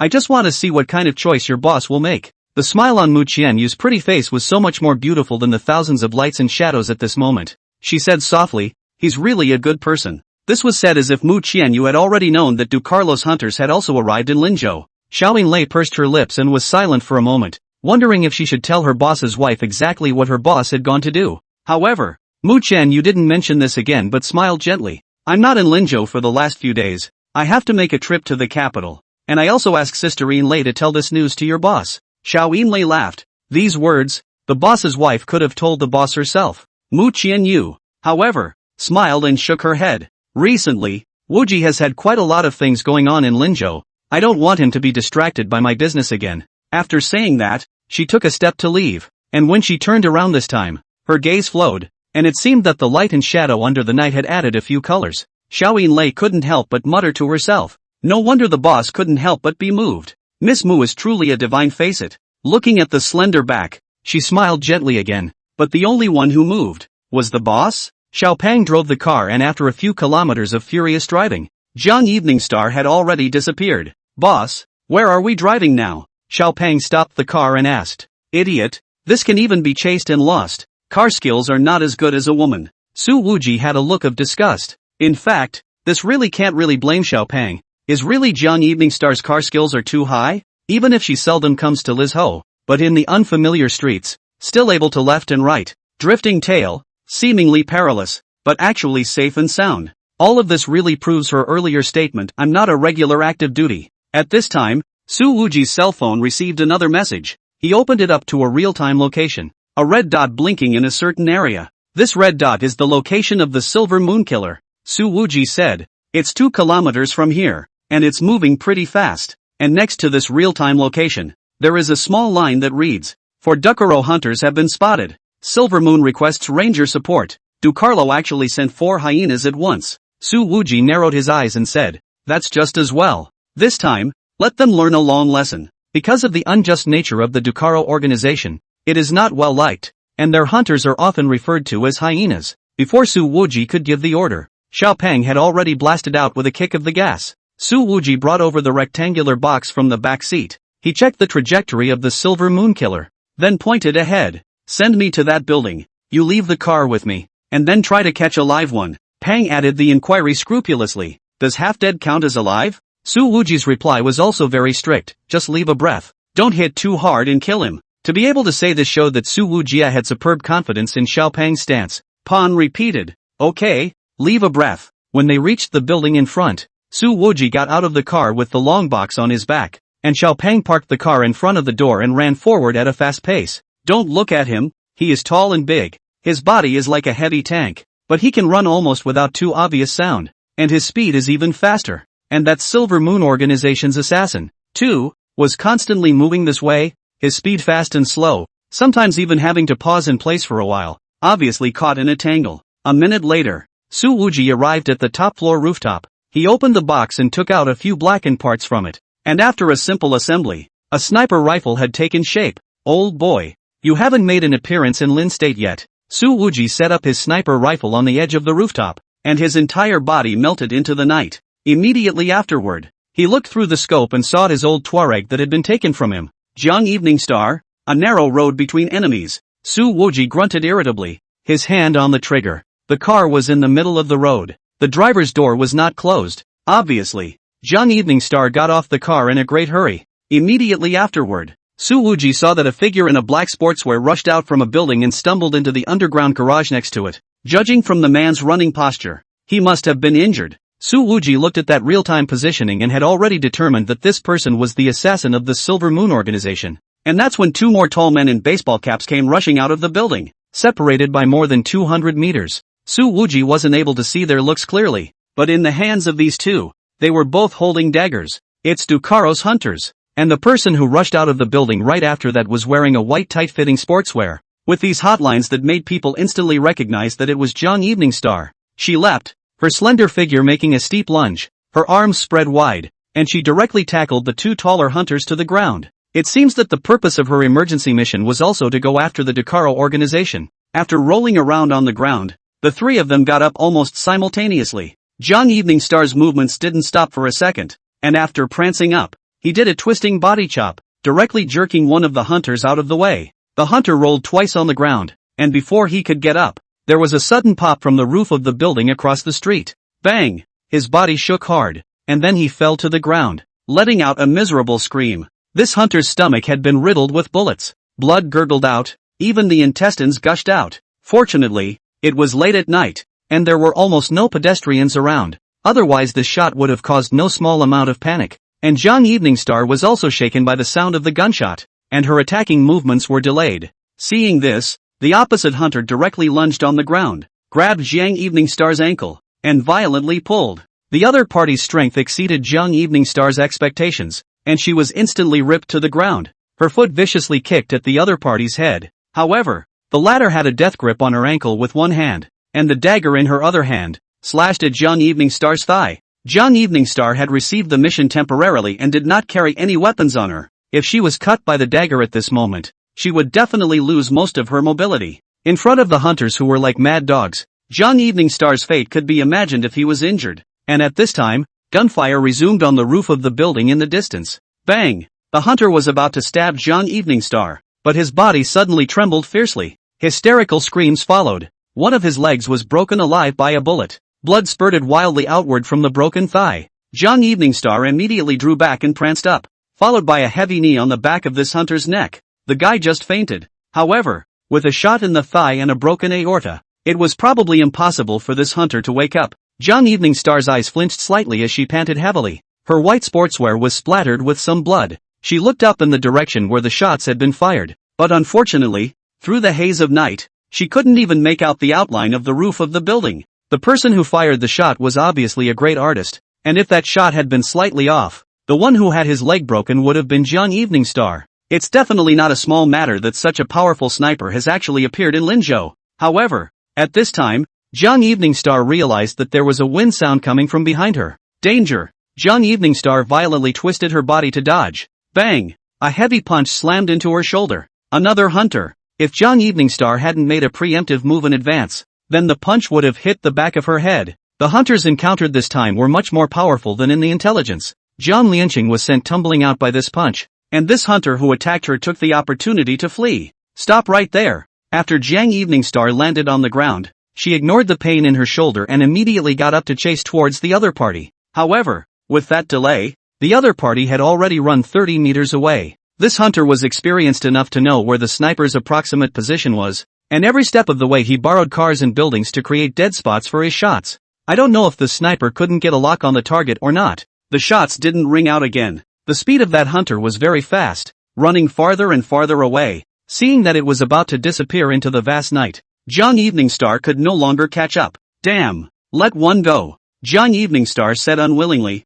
However, at that moment, the ear-piercing sound of sharp brakes and crashes suddenly rang out. Bang! A domestic SUV suddenly emerged from around the corner, sending the Duckero hunter flying a dozen meters straight into the air. Chapter 31, The Smell of Smoke on Your Hands. The SUV braked hard. The driver opened the driver's seat and rolled out, his face white with fear. It was actually Su Wuji. I hit someone? He moved over to the Duckero hunter, looked at the other man's blood-covered face, and tried his nostrils, then immediately pulled his hand back as if he'd been electrocuted. Oh my god. Hit someone. Look at this. He is really scared. Jang Evening Star also ran over at this time. First went to touch the carotid artery of that hunter, found that the other party's cervical vertebrae had given way to deformation, and shook his head. It can't be saved. Afterwards, she looked at Su Wuji, who was sitting paralyzed on the ground, and skimmed her mouth. Hey, Boss Su, isn't it just a case of running someone over? You're so gutsy. It doesn't look like you dare to rob the Oriental Clubhouse with Bai Shuyang.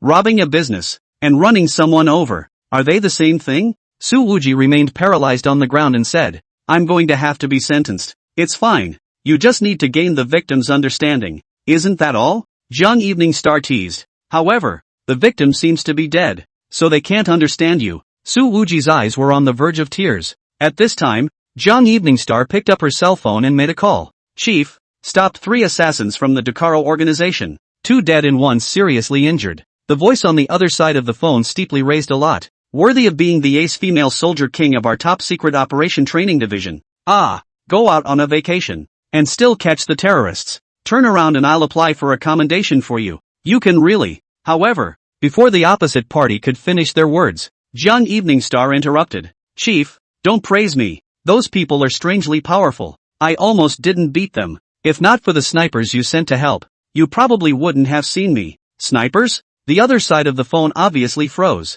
I didn't send a sniper. The entire top secret special intelligence service of Huaxia. You're the only one in Linzhou. You didn't arrange for snipers? Jang Evening Star frowned. Then in that case, it's the Special Intelligence Unit of Linjiang Province that's backing me up? The Linjiang Special Intelligence Unit had another mission, so they didn't participate tonight. What? Jang Evening Star's brows furrowed. Where did the sniper come from? Could it be the local SWAT team? However, she quickly stretched out again. Leave the aftermath to Linjiang Province's national security. I'm on vacation. Don't bother me if there's nothing else. Well, you take a good vacation. Anyway, you are the ace of the division. I have to coax you, but I have a good suggestion. The phone said. Jang Evening Star hummed. Suggest you don't suggest it. The telephone side said. This is also not small. Take advantage of the vacations of the empty child. Grab a boyfriend. Good management. No, good with you. Jang Evening Star directly hung up the phone. Su Wuji sat on the ground next to him and tugged on the heel of Jang Evening Star's shoe,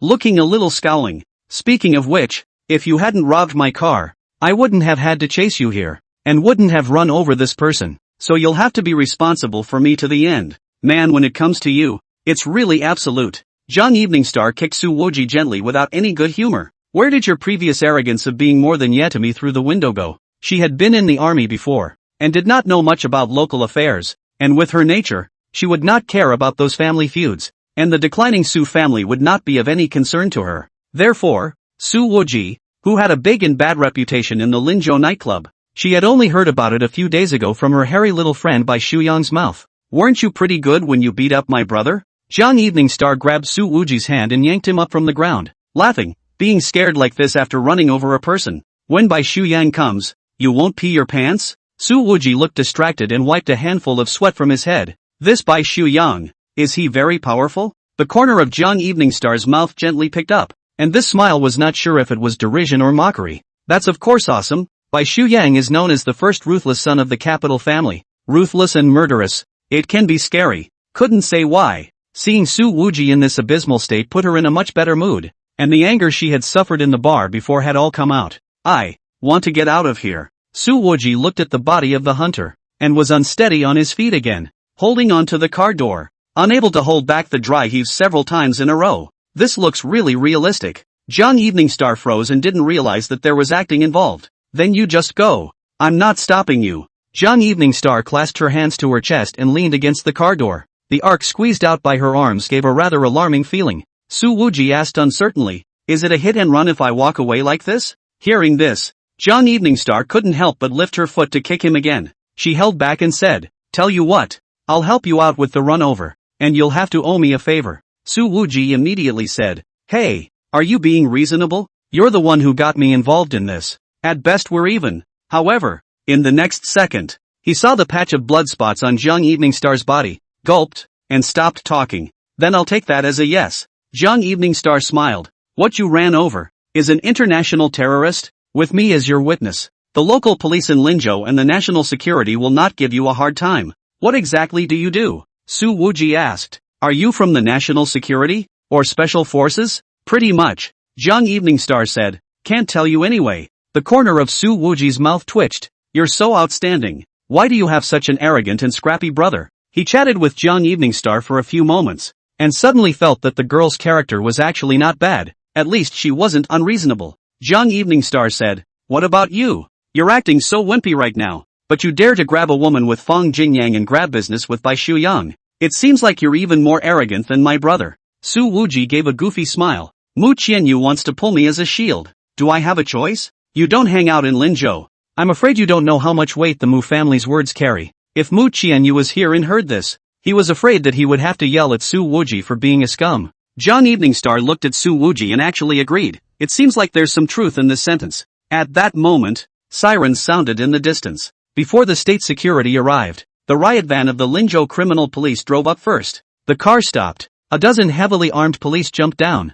And when Su Wuji looked, there was Park Yonhee inside. Even with goggles on, there was no way to hide that moving brow. The heavily armed Park Yonhee first looked at Su Wuji to make sure that the other party was not injured before arriving in front of Jiang Eveningstar and asking, "I'm Park Yonhee from the Linzhou Lakeshore branch, here to assist. May I ask which one is Major Jiang?" Su Wuji grinned. "There are only two people present. Who is Jiang Eveningstar? But you still have to ask. Sister Park, this acting skill still needs to be practiced." "It's me," Jiang Eveningstar said. "The suspects are currently 2 dead and 1 seriously injured. And the one who was seriously injured." Saying that, she twisted her head to look at the injured person in the distance. That guy was shot in the stomach by Su Wuji. Before there was still movement, but now he had completely lost his voice. Thus, Jiang Eveningstar changed her words and said, "All 3 assassins of the Dakaro organization are dead, but I'm not sure if there are any leaks. Major Jiang, we will immediately line up," Park Yunhee said. However, Jiang Eveningstar patted Su Wuji's shoulder again.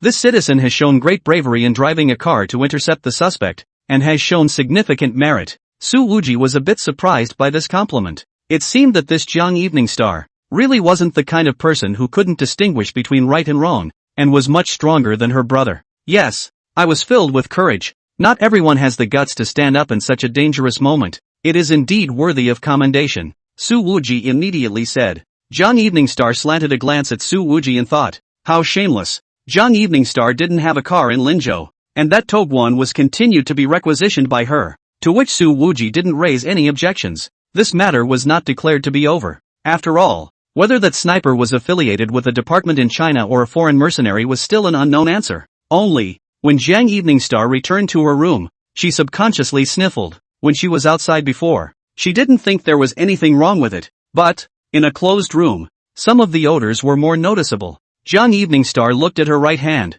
put it in front of her nose, and sniffed it carefully. She was all too familiar with the smell. It's that metallic smell unique to firearms, as well as the smell of smoke left behind after firing the gun. Jiang Eveningstar began to recall what she had touched with this hand before. In addition to tangling with the Dakaro hunters, she pulled Su Wuji up from the ground. Jiang Eveningstar immediately took out the tablet from her bag and began to recall the terrain at the time of today's battle. She sketched a building, circled the sniper's position, and drew the escape trajectory of that last hunter, as well as the location where Su Wuji drove into the people. No way? Looking at this sketch, Jiang Eveningstar's mind floated back to Su Wuji's pale and terrified appearance, and her gaze began to turn biting. /P. Chapter 32 You're the Silver Moon Killer? After Jiang Eveningstar left, Su Wuji drove around and picked up Xiao Pang before heading back to the Empress Bar. The car drove straight into the underground garage. This garage is not open to the public, and to get in, you have to go through 2 remote-coded doors. The reason for this path was that, in the trunk, there was a dying Dakaro hunter lying in the trunk. For hyenas, 3 dead and 1 captured. Pon followed the order to leave only 1 breath, and almost blew the hunter away. Have a good interrogation. I want to know all the arrangements of the Dakaro organization in China. Su Wuji handed the person over to Xiao Pang and turned around to go upstairs. While in the elevator, he also reviewed the entire day. However, the first image that surfaced from Su Wuji's mind was the scene of Jiang Eveningstar pulling him up from the ground. He raised his hand to sniff his own as well and frowned. That woman, she's not a dog's nose, is she? However, when Su Wuji walked to the door of the room and just opened it a crack, he also sniffled. A faintly inaudible smell of blood had come through. He also said that Jiang Eveningstar was a dog's nose, and he himself was no better now. How could there be such a smell in the room? Su Wuji was immediately alert. He jerked the door open, only to find, on the floor in the middle of the room, a man sprawled on his back. The man was wearing a black sweatshirt, his baseball cap falling to the side, and his hair was tucked inside the back collar. Even if the sportswear is very loose, but that waist and back and hip and leg line still can't be hidden, but also through a sense of enchanting beauty. Female? When Su Wuji saw that physique, he couldn't help but say, this butt-ass, it's as perky as Captain Rice. The other man was obviously badly injured and spat blood on the floor. Su Wuji didn't help her up in the first place. He suddenly thought of something and looked at his cell phone's real-time location. The red dot that represents the Silver Moon Killer is positioned in the Queen's bar. Obviously, the woman in black in front of him was the escaped Silver Moon Killer. Su Wuji was helpless, and his heart was frantically spitting out, if you ran, why did you run to me? I don't want to be targeted by those crazy dogs of Ducaros. However, this killer took the initiative to speak. The books all say that when you are in trouble, do not look for those you have helped, but look for those who have helped you. So, I came to you. The voice was obviously a bit weak, but at this moment, Su Wuji's eyes were rounded. I'll be damned. Su Jiayan?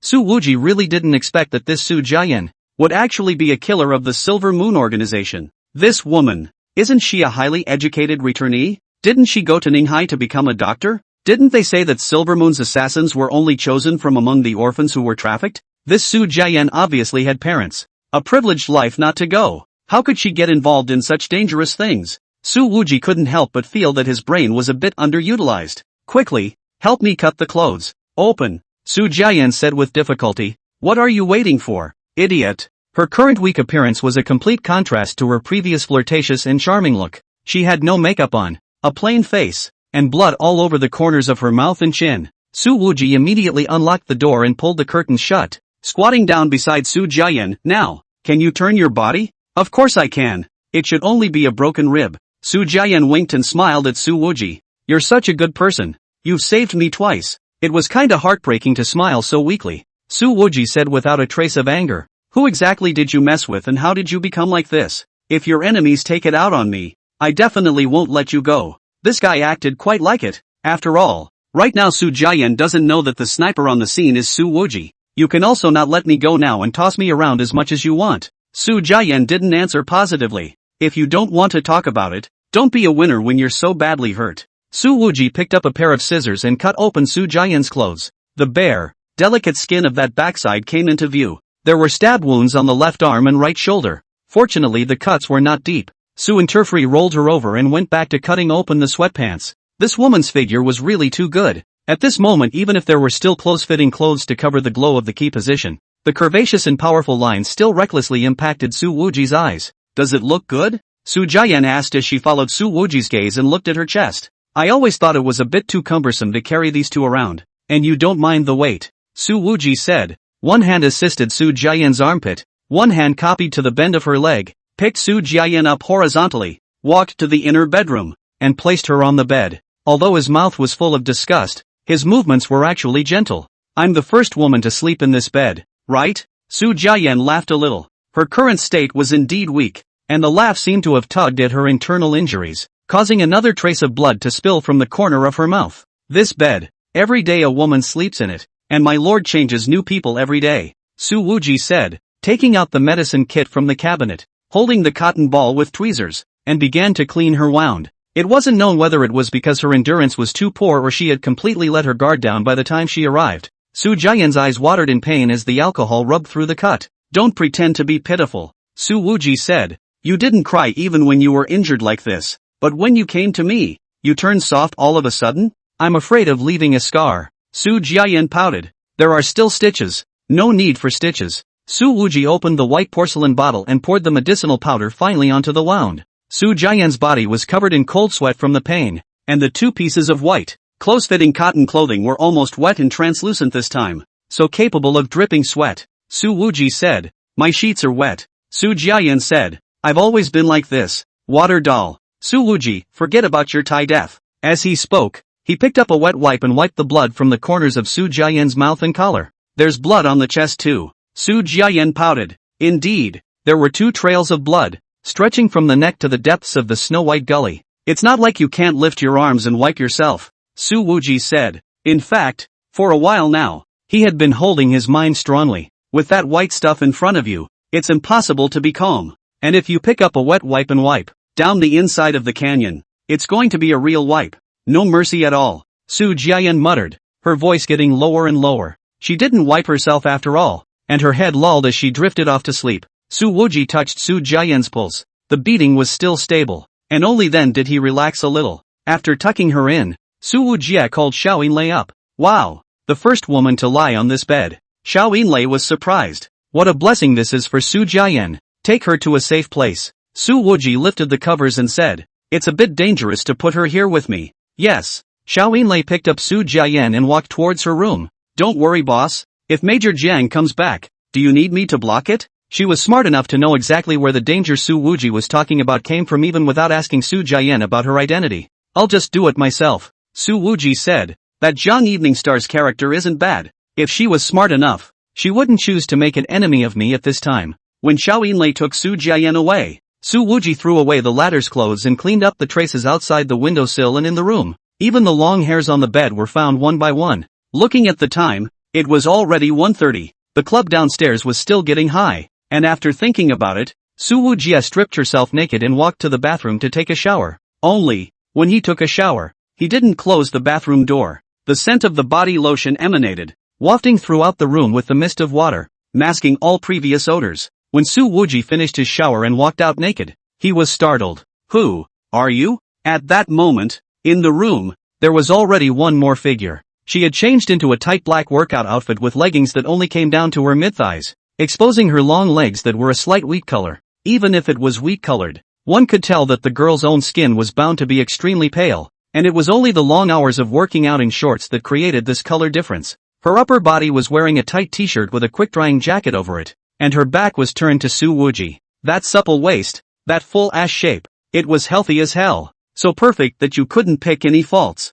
This girl turned around, glanced at Su Wuji, smiled faintly, and said, "Boss Su is a good actor." After a pause, her gaze traveled downward and she added, "Oh, well developed too." It was Zhang Eveningstar. Chapter 33, The Sticky Major Zhang. The dog's attention, at this time, has all been placed on the toad. Even if it knows that the basilisk is coming to attack us, I'm afraid that it can't come to the rescue. It seems that dealing with the basilisk can only rely on ourselves. In the end, the imperial court could not but deploy troops from other military towns to aid Daling River, and Sun Yuanhua in Dengzhou also received an order from the Ministry of War, telling him to send his elite troops to aid the friendly forces in Daling River. The next day, to the Ningping Marquis house to eat New Year's wine than yesterday, guests full of pomp and circumstance, so that the subordinates guarding the door are with honor. Head held high for the first time to find a sense of superiority as a mansion of the world servants, of course, is aimed at those who are stretched to the limit, and even the clothing does not cover the body of the poor who do not have enough food to eat.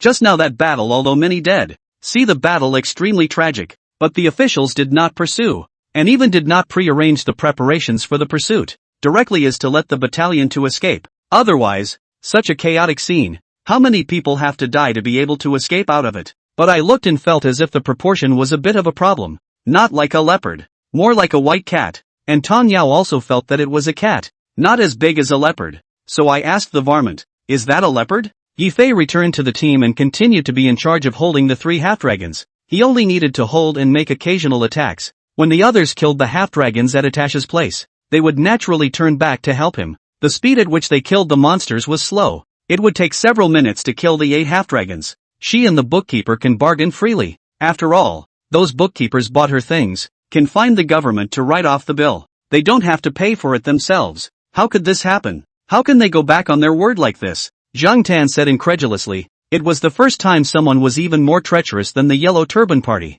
Fear and trepidation filled the allied warriors. Hundreds of people with a single slash, plus hundreds of wind wolves. Was this something manpower could do? Is this human? But now that he suddenly discovered that the body of the element-swallowing sacred beast was actually the purest origin energy, how could he not be happy? A race with the sea, favored by the color blue, pure and flawless, just like their pupils, without a single blemish. It was smooth. Zhang Yi controlled Duanmu Centennial's body to get out of the mountain gate without any hindrance, even no one noticed along the way, and after getting out of the mountain gate, he went down the river, jumping continuously, and finally stepped on the illusory spirit cloud again to rush along the way. Master, is your Bihai Yuntian still there? Just as Zhang Yi said that he could not leave, Pierre suddenly asked this, but all king-level ancient beasts had a common instinct, and that was the beast's intuition of danger. Yes, after that superior master promised, he flew up again, and soon afterward, he landed at the big flag in front. Below that big flag of the word ghost,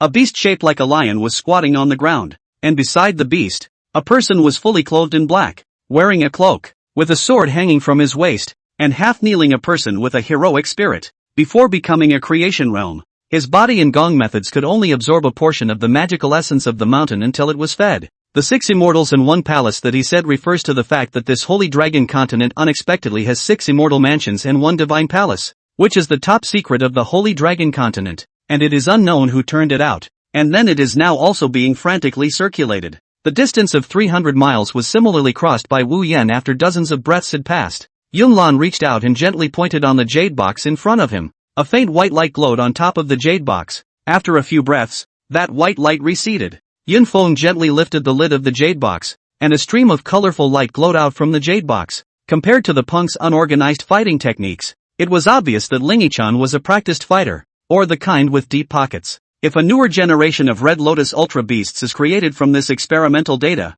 then the Yabo Empire will no longer lack the soldiers to temporarily fight the elite Ultra Fighters. It was as if he could see the position that the Lin family was in Longxia, and when the time came, he would expand his ambitions further and stand at the peak of Longxia. The room was looking at only a bedside lamp, and even with the dim light, she could recognize the shadow. Jia, this is my land, not your earth. This thing is useless, the evil spirit added. If this was a few months ago, I wouldn't even dare to think about it. Su Hohat said with great satisfaction. He's introducing several boars in a slightly pompous tone of voice. While several of the boars don't struggle at all, Spider-Man knocks them out with a single punch. And the 4 boars are still in a peaceful sleep that's like death. The grievance polymer was very realistic that it was already impossible for Mechagodzilla to escape. And even he himself might be completely absorbed by this monster and become a part of the infinite energy in its body. So it didn't intend to supply any more energy, and prepared to keep it for use in a possible duel afterward. But Junior still hasn't awakened, and neither the spirits of the 3 nor the Hatsune Makoto itself will force Junior to continue fighting,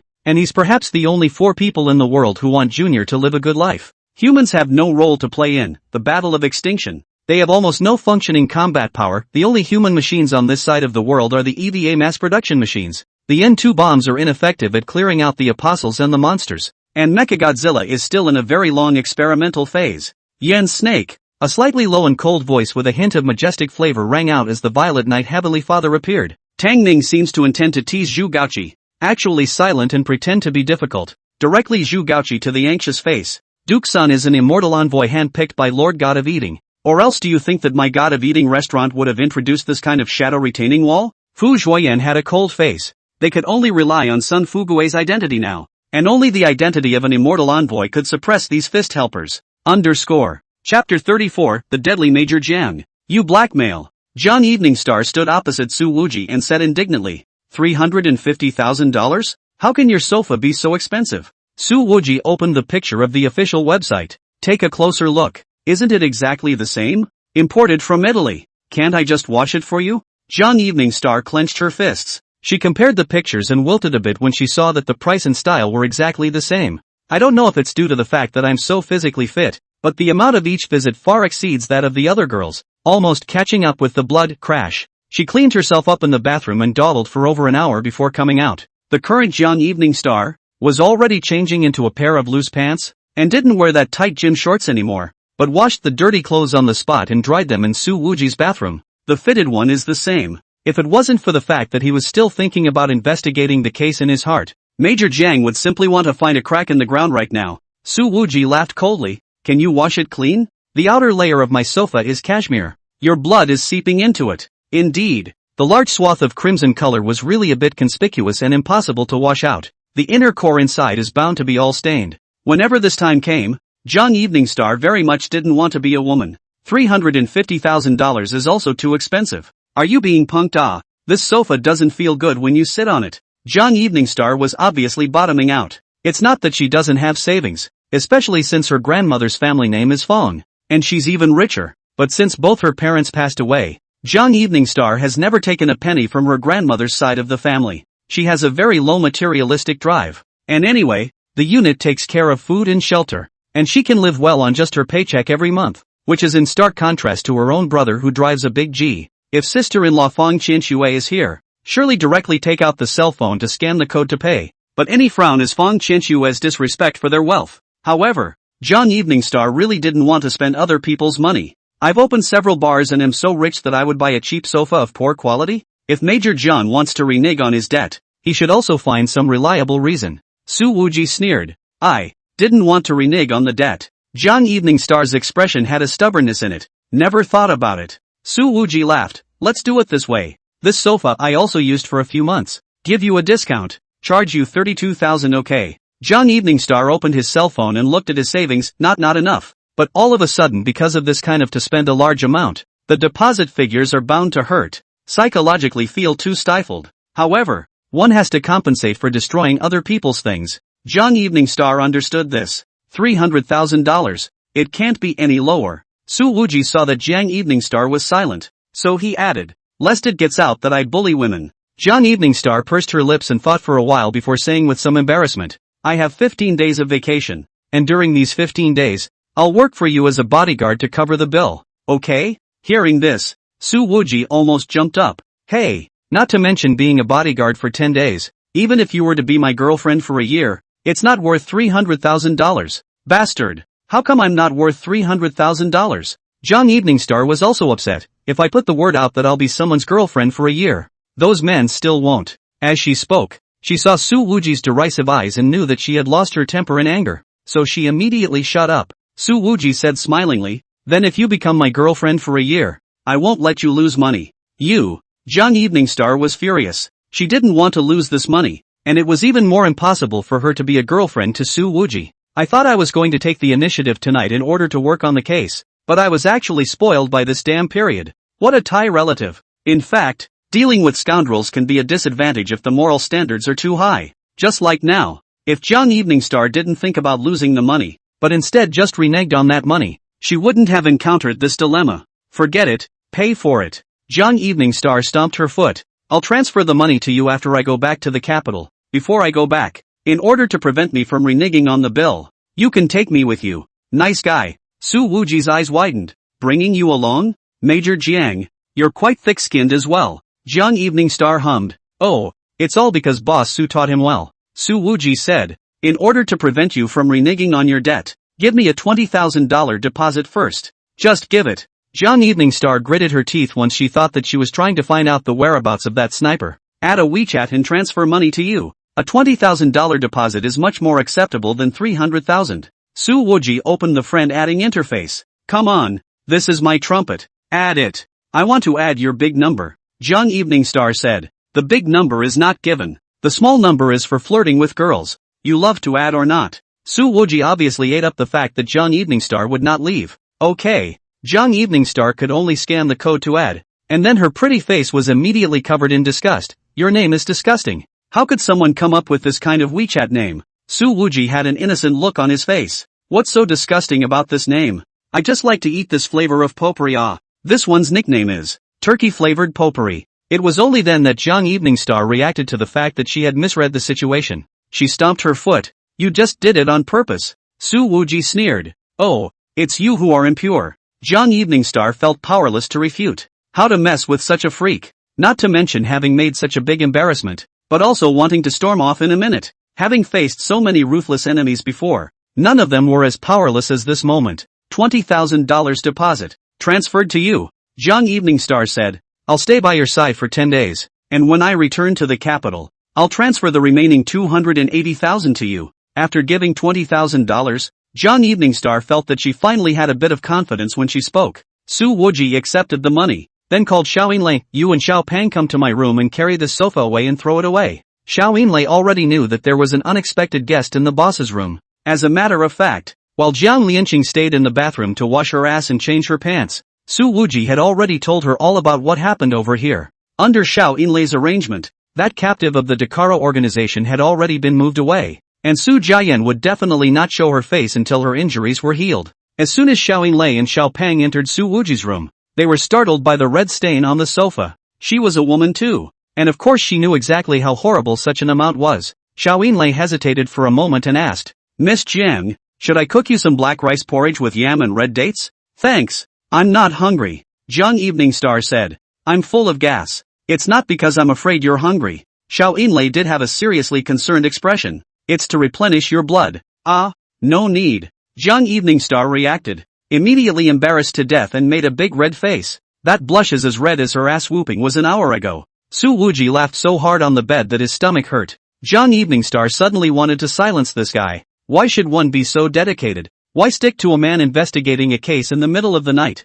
Otherwise why lose so much money? Why else would society die? And at this time, Xiao Pang walked in, looked at the bloodstained sofa, and then looked at Jiang Evening Star, who was able to give birth to her son, and asked very seriously, Miss Jiang, are you injured? Ha ha. Su Wuji laughed so hard that tears came out of his eyes. Jiang Evening Star simply wanted to run over her head and die. Pan was still in place waiting for an answer. It took Su Wuji a long time to break his laughter. Miss Jiang was not injured. Pan wondered, then why is there so much blood? It doesn't look like a small wound. Jiang Evening Star. She felt like she might as well just jump. Xiao Yinlei covered her mouth and smiled. Xiao Pang, take out the sofa and we'll go buy a new one tomorrow. Pan picked up the bloodstained couch with one hand. Only, on his way out the door, he asked, Boss, will you still buy this $800 high-fashion sofa tomorrow? $800? A high-quality imitation?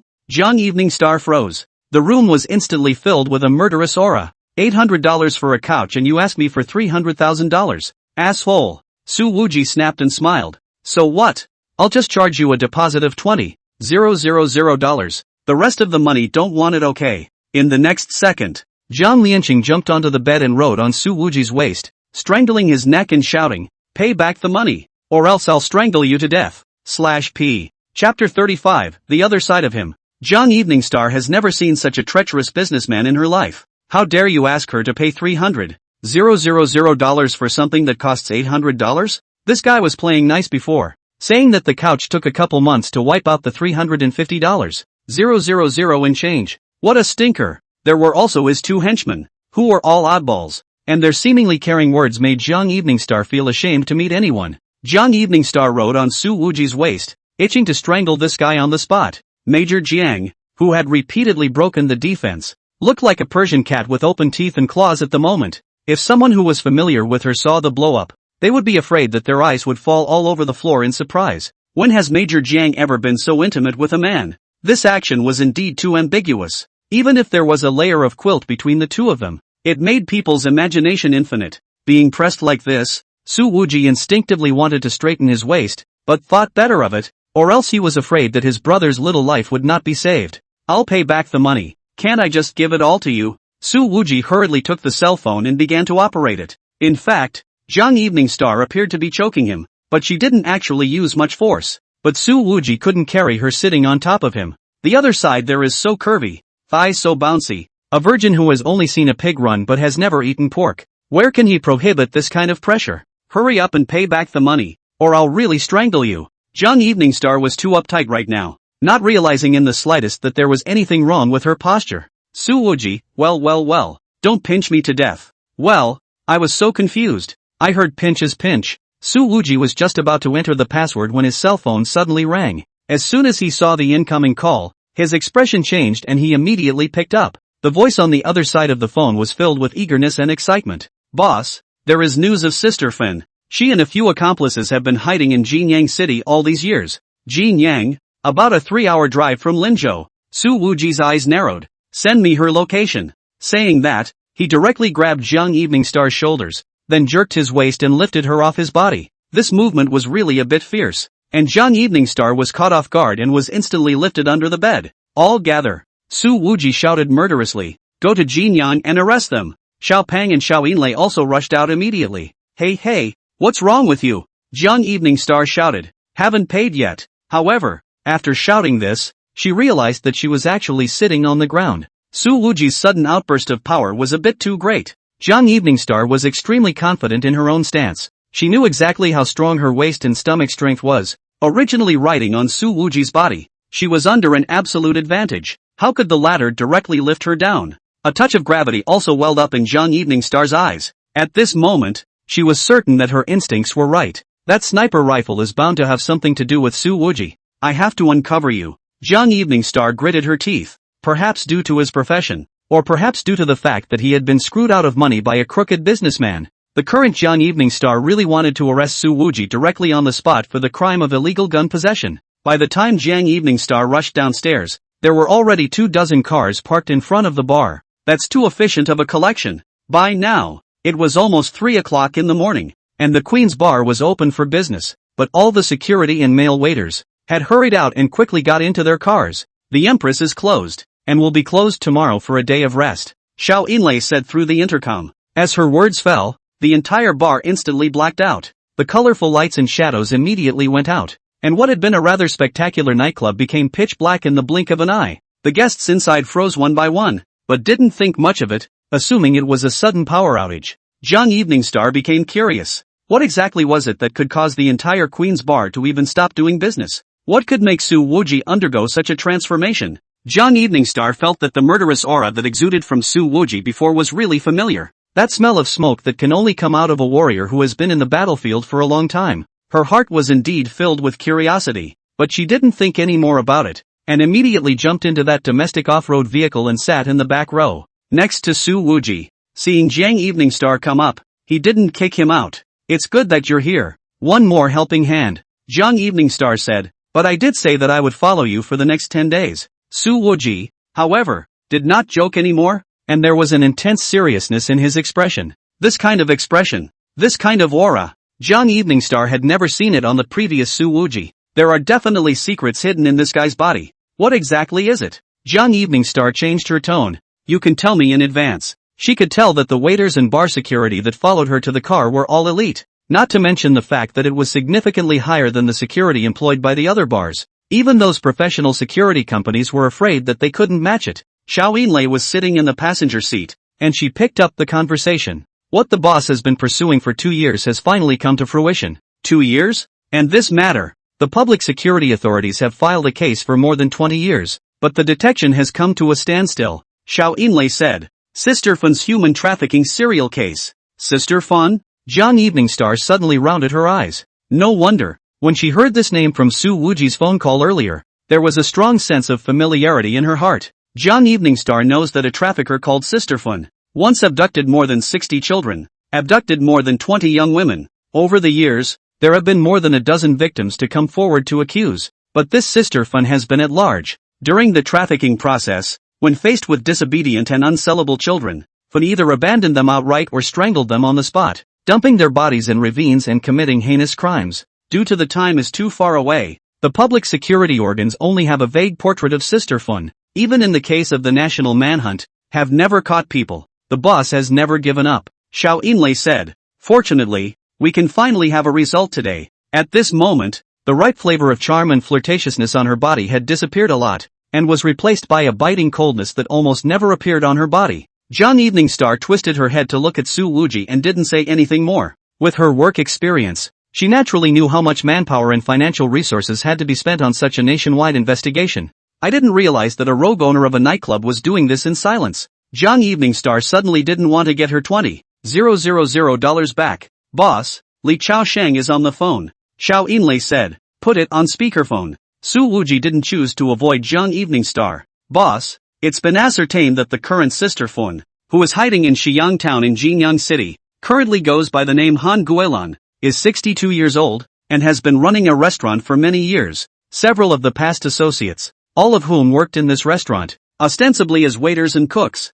did a pretty good business. I suspect that this hotel, which has existed for so many years, is a previous transit point for human trafficking, Li Chaosheng continued. In the previous 2 years, a case of a missing child occurred, and the clues broke off when they reached Jinyang City, and their group should still be continuing the act of abduction and trafficking. Jiang Evening Star has a deep impression of the trafficking case 2 years ago. Now the network is also developed that a pair of parents often send online help video, watching the people heartbroken, hate the trafficker's death by 1,000 cuts. Good, Su Wuji said in a deep voice. Don't startle the snakes, wait for me to go over. Jiang Evening Star clenched his fists and said, Boss Su, on this matter, you are a living Buddha. Then I'm far from it. Su Wuji shook his head slightly. It's just doing what I can. Admirable, Jiang Evening Star said. She couldn't figure out, and didn't bother to think about it, why a person, before and after, would have such a big contrast, unless it was, he was a good person in himself,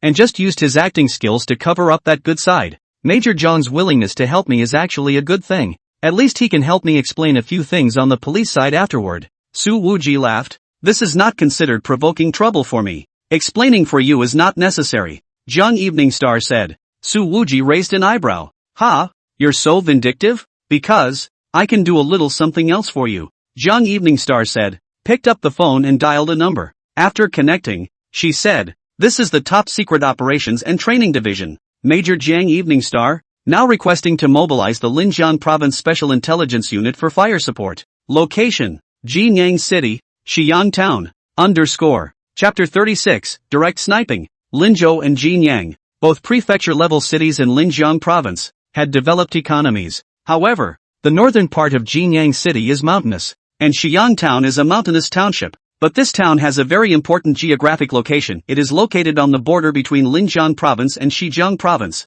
a mountain highway that connects two provinces, trucks from the south to the north. If you want to save a little highway fee, then you must pass through Xiyang Town, and the Guilan Hotel, located just off this highway, also operates lodging. At this time, it was already 7 o'clock in the morning, and all the people in the group had not slept all night, and all the restaurants along the mountain highway were already open for business early. With a large vehicle parked along the road, long-distance drivers often choose to stop in Ocean Township for breakfast and a break after a long night of driving. Su Wuji said, this car of ours will drive in first, the other cars will stand by on the periphery. Have you memorized the suspect's looks? Xiaoyin Lei returned. Boss, all the men have been memorizing for 2 years, to make sure that they won't misrecognize anyone. Jiang Evening Star was secretly surprised when she heard it from the side. For this day, it has been remembered for 2 years, and it has also been prepared for 2 years. Obviously, Su Wuji is letting all of his subordinates all devote themselves to this matter. Good, don't spare a single one. Su Wuji narrowed his eyes. It can't be just those few accomplices. This is a criminal syndicate. Today, we have to uproot this place. The Linjiang Special Intelligence Unit will arrive in 10 minutes. Jiang Evening Star glanced at Su Wuji. The command can be given to you. This Special Intelligence Group is a top-secret training division in Linzhou. All members are selected from the special forces among the elite. At this moment, Jiang Evening Star actually want to put the command of this team directly to the Su Wuji? Don't you count this as a violation of discipline? Su Wuji asked in surprise. The so-called discipline is not as important as the lives of the children, Jiang Evening Star said, took out 2 communicators from her bag and handed one to Su Wuji. Pin this on your inner collar. You can give orders through this at any time. 24 people in total, including the assault team and sniper team. She knew that handing over command was a violation of discipline, but Jiang Evening Star believed that Su Wuji had prepared for this day for so long, so he was bound to have simulated the battle many times long ago, and many details were prepared in place. Thanks a lot. Su Wuji then said to Xiaoyin Lei, Yin Lei, you and I will go to Guilan Hotel first and take a look at the situation. I'll go with you. Jiang Evening Star, however, took the initiative to say, in her opinion, her own hands should be a bit stronger than this mature sister in the Cheongsam, and in a real fight, she would be able to help. Okay. Su Wuji didn't refuse and continued to say to Xiaoyin Lei, then you take my guy and find a suitable location to wait, and if any dares to run out and resist, directly snipe them. Direct sniping. Once this order came out, it was undoubtedly proved that Su Wuji was the mysterious sniper from last night. Yes. Xiaoyin Lei got out of the car and took out a long box from the trunk, striding those long legs and quickly disappearing from view. Jiang Evening Star was a bit incredulous. Boss Su, you're saying this directly to my face? After all, both the possession of a sniper rifle and the order to snipe are illegal. You forgot that we are now comrades in arms. Su Wuji looked at the Guilan Hotel in the distance and said faintly, you wouldn't arrest your comrades first, would you? But you want Manager Shaw to shoot someone. Su Wuji, these human traffickers, dying 100 times is not enough. The current law, for them, is simply too light. Too light. Young Evening Star was a bit anxious, but no matter what, if you shoot someone in private and kill them, you'll have to bear the legal responsibility afterward. Su Wuji glanced at her and reached out to pat the other party's thigh. This is the reason why I didn't refuse your special task force's support. Young Evening Star immediately understood. Su Wuji is trying to put the special unit on the back of the sniper rifle. He was bound to know that his top secret unit had a frightening amount of power, and that it was perfectly possible to shoot first and report later while on a mission. Young Evening Star looked deeply at Su Wuji. The other party's meticulous mind shook her a bit. Young Evening Star didn't hesitate too much. Okay, all the bullets fired from that gun just now will be counted on the snipers of the Linjiang Special Intelligence Unit. Reasonable and so understanding. Su Infernal smiled. Thank you. It's a good thing you're not a pedantic woman. It was the first time he had smiled in the last few hours of driving. Young Evening Star picked up the words, but also felt heartbroken by what you did. The two got out of the car, and a middle-aged man walked down from a nearby van. Boss, he whispered, the home addresses of several associates have been assigned to keep an eye on them. This person was Li Chaoshang,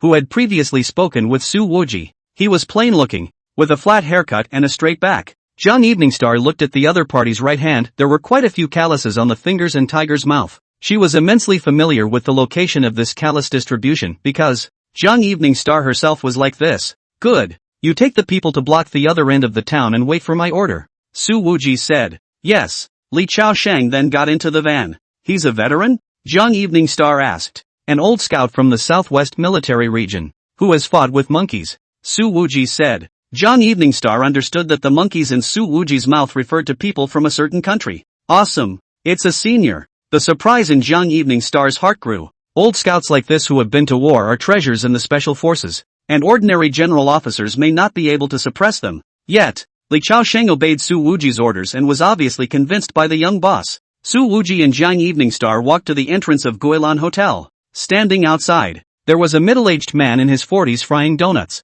Seeing the pair walking over, he greeted, Are you two here for breakfast? There's everything over here. You can rest your feet if you're tired. And the rooms are all clean. Young Evening Star glanced at Su Wuji, vigilance hidden in her eyes, but the smile on her face carried the flavor of petulance. Hubby, I'm hungry. This donut smells so good. The origin of the sense of alertness in Young Evening Star's eyes was simple. Because, on her way here, she had already memorized this face through the photos in her phone. This is one of the main accomplices of Fen's crime syndicate. Even though the person was a bit different from the previous photo, she still recognized him instantly. Su Wuji saw that Young Evening Star was so cooperative. So he said, Good, then eat here. Next time I drive again, you can't be so naughty in the passenger seat. Don't keep sticking your hand out, it's tiring me out. The man next to him, who was frying donuts, revealed a smile that any man would understand. And he then stared at Young Evening Star for a few more moments. That look, it was like sizing up prey. Young Evening Star pinched Su Wuji,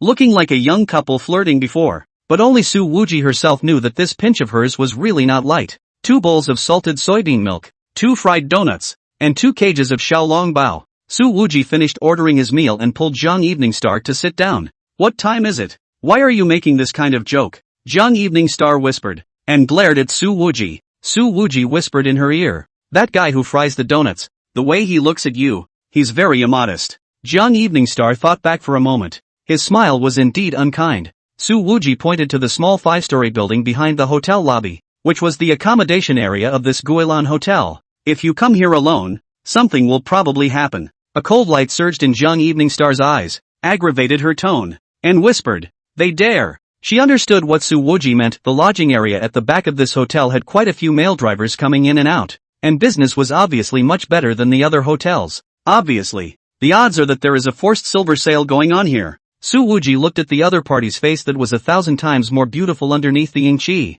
and paused for a few seconds before saying, They dare, because you are too beautiful. Young Evening Star lowered her head and didn't meet Su Wuji's eyes again. She certainly didn't think that the other party was teasing her at this time, but for the women who were tied up and trafficked, being pretty may have been the original sin that led to their miserable lives. At this time, Su Wuji slightly lowered his head, his lips came up to the communicator pinned in his collar, and said, Now, the Linjiang Special Intelligence Group is under my command. The assault group is blocking the main roads in Xi'an Town. The sniper group is in position, keeping an eye on Guilan Hotel, and is free to shoot without the need to catch any live ones. Young Evening Star looked at Su Wuji, who took the initiative to issue the order. and felt that the other party was very professional. It seemed that it was not the first time he had commanded such an operation. It was almost as if he had come from the special forces. Just, no need to catch them alive. Jung Evening Star knew that this order was inconsistent with the regulations, but after thinking about it, he actually did not intervene with his words.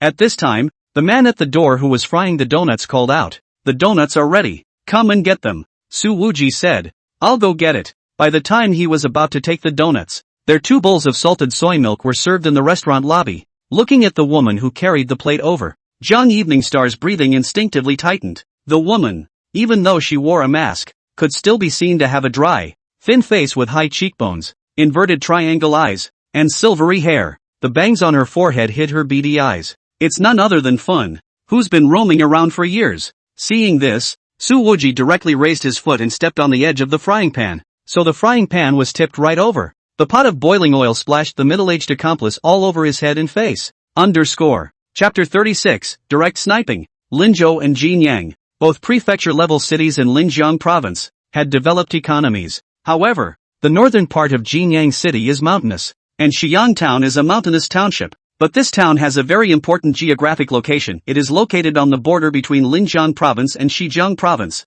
a mountain highway that connects 2 provinces, trucks from the south to the north. If you want to save a little highway fee, then you must pass through Xiyang town, and the Guilan Hotel, located just off this highway, also operates lodging. At this time, it was already 7 o'clock in the morning, and all the people in the group had not slept all night, and all the restaurants along the mountain highway were already open for business early. With a large vehicle parked along the road, long-distance drivers often choose to stop in Ocean Township for breakfast and a break after a long night of driving. Su Wuji said, "This car of ours will drive in first. The other cars will stand by on the periphery." "Have you memorized the suspects' looks?" Xiao Yinlei returned. "Boss, all the men have been memorizing for 2 years, to make sure that they won't misrecognize anyone." Jung Evening Star was secretly surprised when she heard it from the side. For this day, it has been remembered for 2 years, and it has also been prepared for 2 years. Obviously, Su Wuji is letting all of his subordinates all devote themselves to this matter.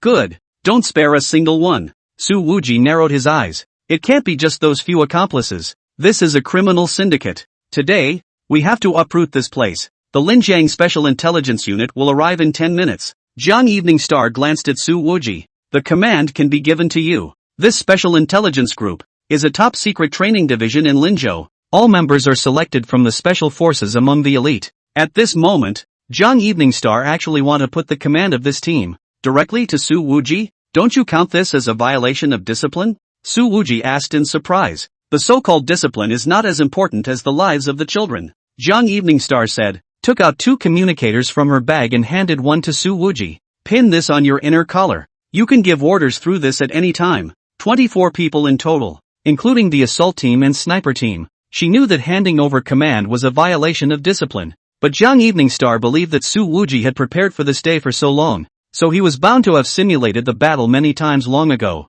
and many details were prepared in place. Thanks a lot. Su Wuji then said to Xiao Yinlei, "Yinlei, you and I will go to Guilan Hotel first and take a look at the situation. I'll go with you." Jung Evening Star, however, took the initiative to say, in her opinion, her own hands should be a bit stronger than this mature sister in the Cheongsam, and in a real fight, she would be able to help. Okay. Su Wuji didn't refuse and continued to say to Xiao Yinlei, then you take my guy and find a suitable location to wait, and if any dares to run out and resist, directly snipe them. Direct sniping. Once this order came out, it was undoubtedly proved that Su Wuji was the mysterious sniper from last night. Yes. Xiao Yinlei got out of the car and took out a long box from the trunk, striding those long legs and quickly disappearing from view. Jung Evening Star was a bit incredulous. Boss Su, you're saying this directly to my face? After all, both the possession of a sniper rifle and the order to snipe are illegal. You forgot that we are now comrades in arms. Su Wuji looked at the Guilan Hotel in the distance and said faintly, you wouldn't arrest your comrades first, would you? But you want Manager Shaw to shoot someone. Su Wuji, these human traffickers, dying 100 times is not enough. The current law, for them, is simply too light and too light. Jung Evening Star was a bit anxious, but no matter what, if you shoot someone in private and kill them, you'll have to bear the legal responsibility afterward. Su Wuji glanced at her and reached out to pat the other party's thigh. This is the reason why I didn't refuse your special task force's support. Jung Evening Star immediately understood. Wuji is trying to put the special unit on the back of the sniper rifle. He was bound to know that his top-secret unit had a frightening amount of power, and that it was entirely possible to shoot first and report later while on a mission. Jiang Eveningstar looked deeply at Wuji. The other party's meticulous mind shook her a bit. Jiang Eveningstar didn't hesitate too much. Okay, all the bullets fired from that gun just now will be counted on the snipers of the Linjiang Special Intelligence Unit. Reasonable and so understanding. Su Infernal smiled. Thank you. It's a good thing you're not a pedantic woman. It was the first time he had smiled in the last few hours of driving. Jiang Eveningstar picked up the words, but also felt heartbroken by what you did. The two got out of the car, and a middle-aged man walked down from a nearby van. Boss, he whispered, the home addresses of several associates have been assigned to keep an eye on them. This person was Li Chaoshang, who had previously spoken with Wuji. He was plain-looking, with a flat haircut and a straight back. Jiang Eveningstar looked at the other party's right hand. There were quite a few calluses on the fingers and Tiger's mouth. She was immensely familiar with the location of this callus distribution because Jiang Eveningstar herself was like this. Good. You take the people to block the other end of the town and wait for my order. Wuji said. Yes. Li Chaoshang then got into the van. He's a veteran? Jiang Eveningstar asked. An old scout from the Southwest Military Region, who has fought with monkeys. Wuji said. Jiang Eveningstar understood that the monkeys in Wuji's mouth referred to people from a certain country. Awesome. It's a senior. The surprise in Jiang Eveningstar's heart grew. Old scouts like this who have been to war are treasures in the special forces, and ordinary general officers may not be able to suppress them. Yet, Li Chaosheng obeyed Wuji's orders and was obviously convinced by the young boss. Wuji and Jiang Eveningstar walked to the entrance of Guilan Hotel. Standing outside, there was a middle-aged man in his 40s frying donuts. Seeing the pair walking over, he greeted, "Are you two here for breakfast? There's everything over here. You can rest your feet if you're tired, and the rooms are all clean." Jiang Eveningstar glanced at Wuji, vigilance hidden in her eyes, but the smile on her face carried the flavor of petulance. "Hubby, I'm hungry. This donut smells so good." The origin of the sense of alertness in Jiang Eveningstar's eyes was simple, because, on her way here, she had already memorized this face through the photos in her phone. This is one of the main accomplices of Fen's crime syndicate. Even though the person was a bit different from the previous photo, she still recognized him instantly. Wuji saw that Jiang Eveningstar was so cooperative. So he said, "Good, then eat here. Next time I drive again, you can't be so naughty in the passenger seat. Don't keep sticking your hand out, it's tiring me out." The man next to him, who was frying donuts, revealed a smile that any man would understand. And he then stared at Jiang Eveningstar for a few more moments. That look, it was like sizing up prey. Jiang Eveningstar pinched Wuji, looking like a young couple flirting before. But only Wuji herself knew that this pinch of hers was really not light. 2 bowls of salted soybean milk, 2 fried donuts, and 2 cages of xiaolong bao. Wuji finished ordering his meal and pulled Jiang Eveningstar to sit down. "What time is it? Why are you making this kind of joke?" Jiang Eveningstar whispered, and glared at Wuji. Wuji whispered in her ear, "That guy who fries the donuts, the way he looks at you, he's very immodest." Jiang Eveningstar thought back for a moment. His smile was indeed unkind. Wuji pointed to the small 5-story building behind the hotel lobby, which was the accommodation area of this Guilan hotel. "If you come here alone,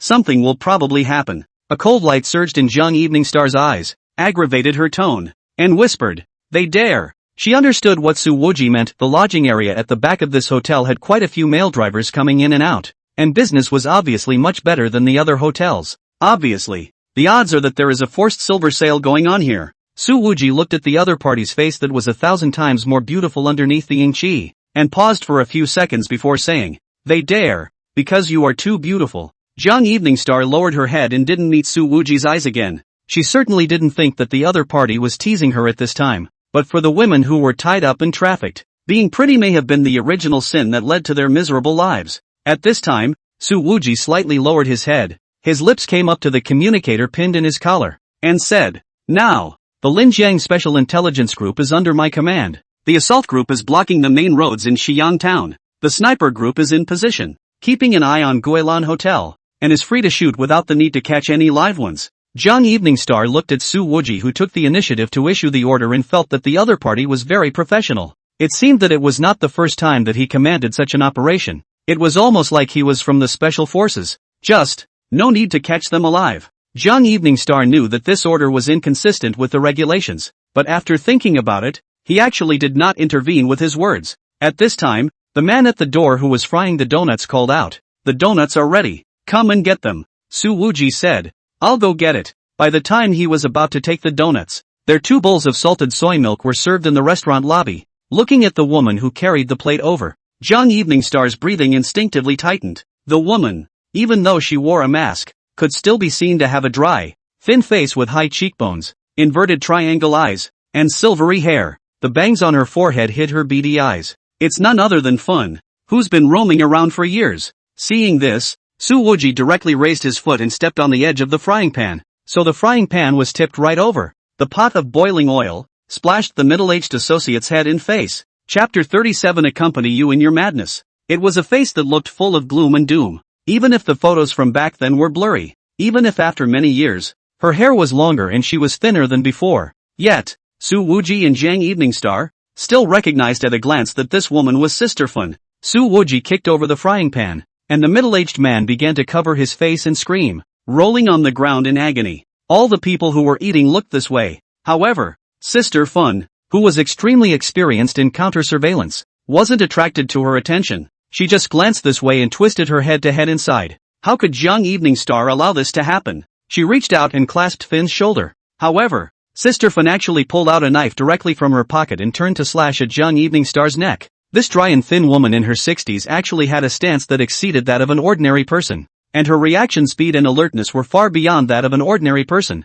However, her killing maneuver might be effective against other ordinary people, but when it fell into Jung Eveningstar's eyes, it was too slow and too slow. She dodged the dagger with a mere sidestep, then her right leg snapped up and smacked Finn hard in the ribs. Click, click, click. Finn had at least 3 or more broken ribs. She completely lost her center of gravity and was kicked 3 meters away, hitting a dining table hard. But even with all the pain, the dagger in her hand still didn't spill. "Dare to come to Western Town? I'll kill you," Finn shouted. The voice was harsh and vicious, filled with a strong sense of gloom. Zhang Lianqing was about to step forward to detain Sister Fun, when Su Wuji's figure had already appeared in front of her. Su Wuji grabbed Fun's hair and lifted her up steeply. "Who got who killed?" Su Wuji said, then grabbed Fun's head and slammed it hard against the tabletop. Bang! Bang! Bang! 1, 2, 3. The impact caused Fun to lose her grip on the knife at all, and the dagger in her hand fell to the ground. However, Su Wuji didn't stop yet and continued to grab the hair,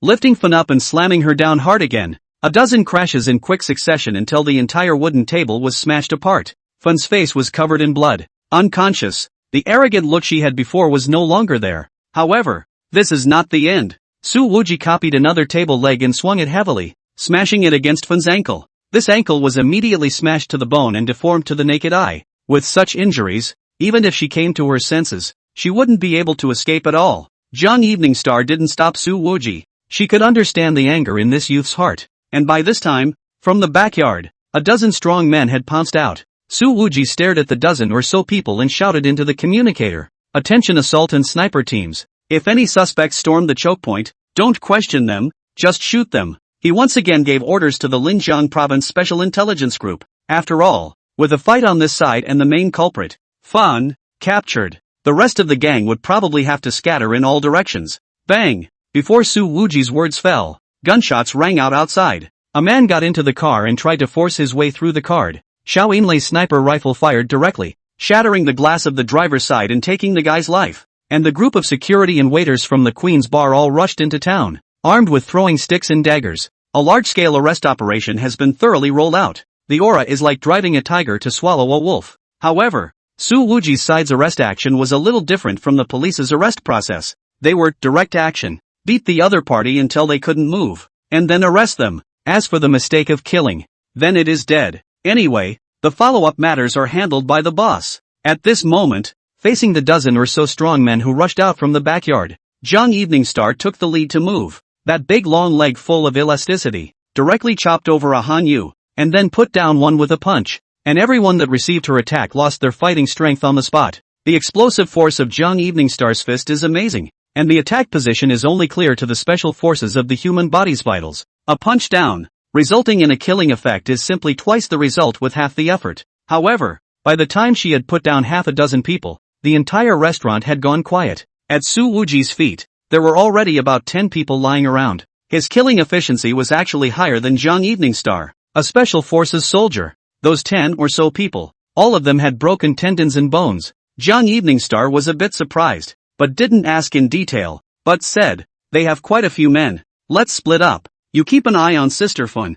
I'll go arrest someone," Su Wuji shouted, and at the same time, he also pulled out a throwing stick from his waist and threw it over. "Good," Young Evening Star answered as she caught the flinging stick. In the face of Su Wuji's order, she didn't retort, let alone interfere. Only, what made Young Evening Star slightly surprised was that the gunshots outside were unceasing, and even quite dense for a few minutes. "Linjiang Special Intelligence Unit, report back." She couldn't help but ask, "Major Jiang, there are quite a number of people rushing the card, and a dozen of them even possess pistol rifles," a member of the Special Intelligence Unit reported. When she heard this number of guns, Young Evening Star completely understood that this town was a big den that gave shelter to the abduction and trafficking industry chain. It was unknown how many people were involved. The real abduction figures over the years are bound to be much higher than the official statistics. Under attack, those traffickers are bound to fish out of water. In this situation, Young Evening Star understood that those manpower brought by Su Wuji might not even be enough, and were bound to face a lot of resistance pressure. So she said, "Special Intelligence Unit, in the face of escape and resistance, don't show mercy, just shoot, and I'll take care of the explanation afterward." Young Evening Star came from the Special Forces. Although he would not kill indiscriminately, he was never pedantic, and he would not magnify the danger to himself and his companions for the sake of the so-called discipline. Like today, if it were a person who only has a sense of justice or strictly abide by the law, I'm afraid that they would have to arrest Su Wuji first. Young Evening Star had even never considered whether or not she might be disciplined after accompanying Su Wuji in such a crazy scene. And at this time, from the accommodation area in the backyard of the Guilan Hotel, a dozen or so unclothed girls ran out. They were in a panic, with men chasing and cursing behind them. Seeing this, Young Evening Star directly drew out the throwing stick given by Su Wuji and rushed up. After a few simple strokes, those few pursuers were all broken and fainted on the ground. "Please, help us, get us out of here. If we stay any longer,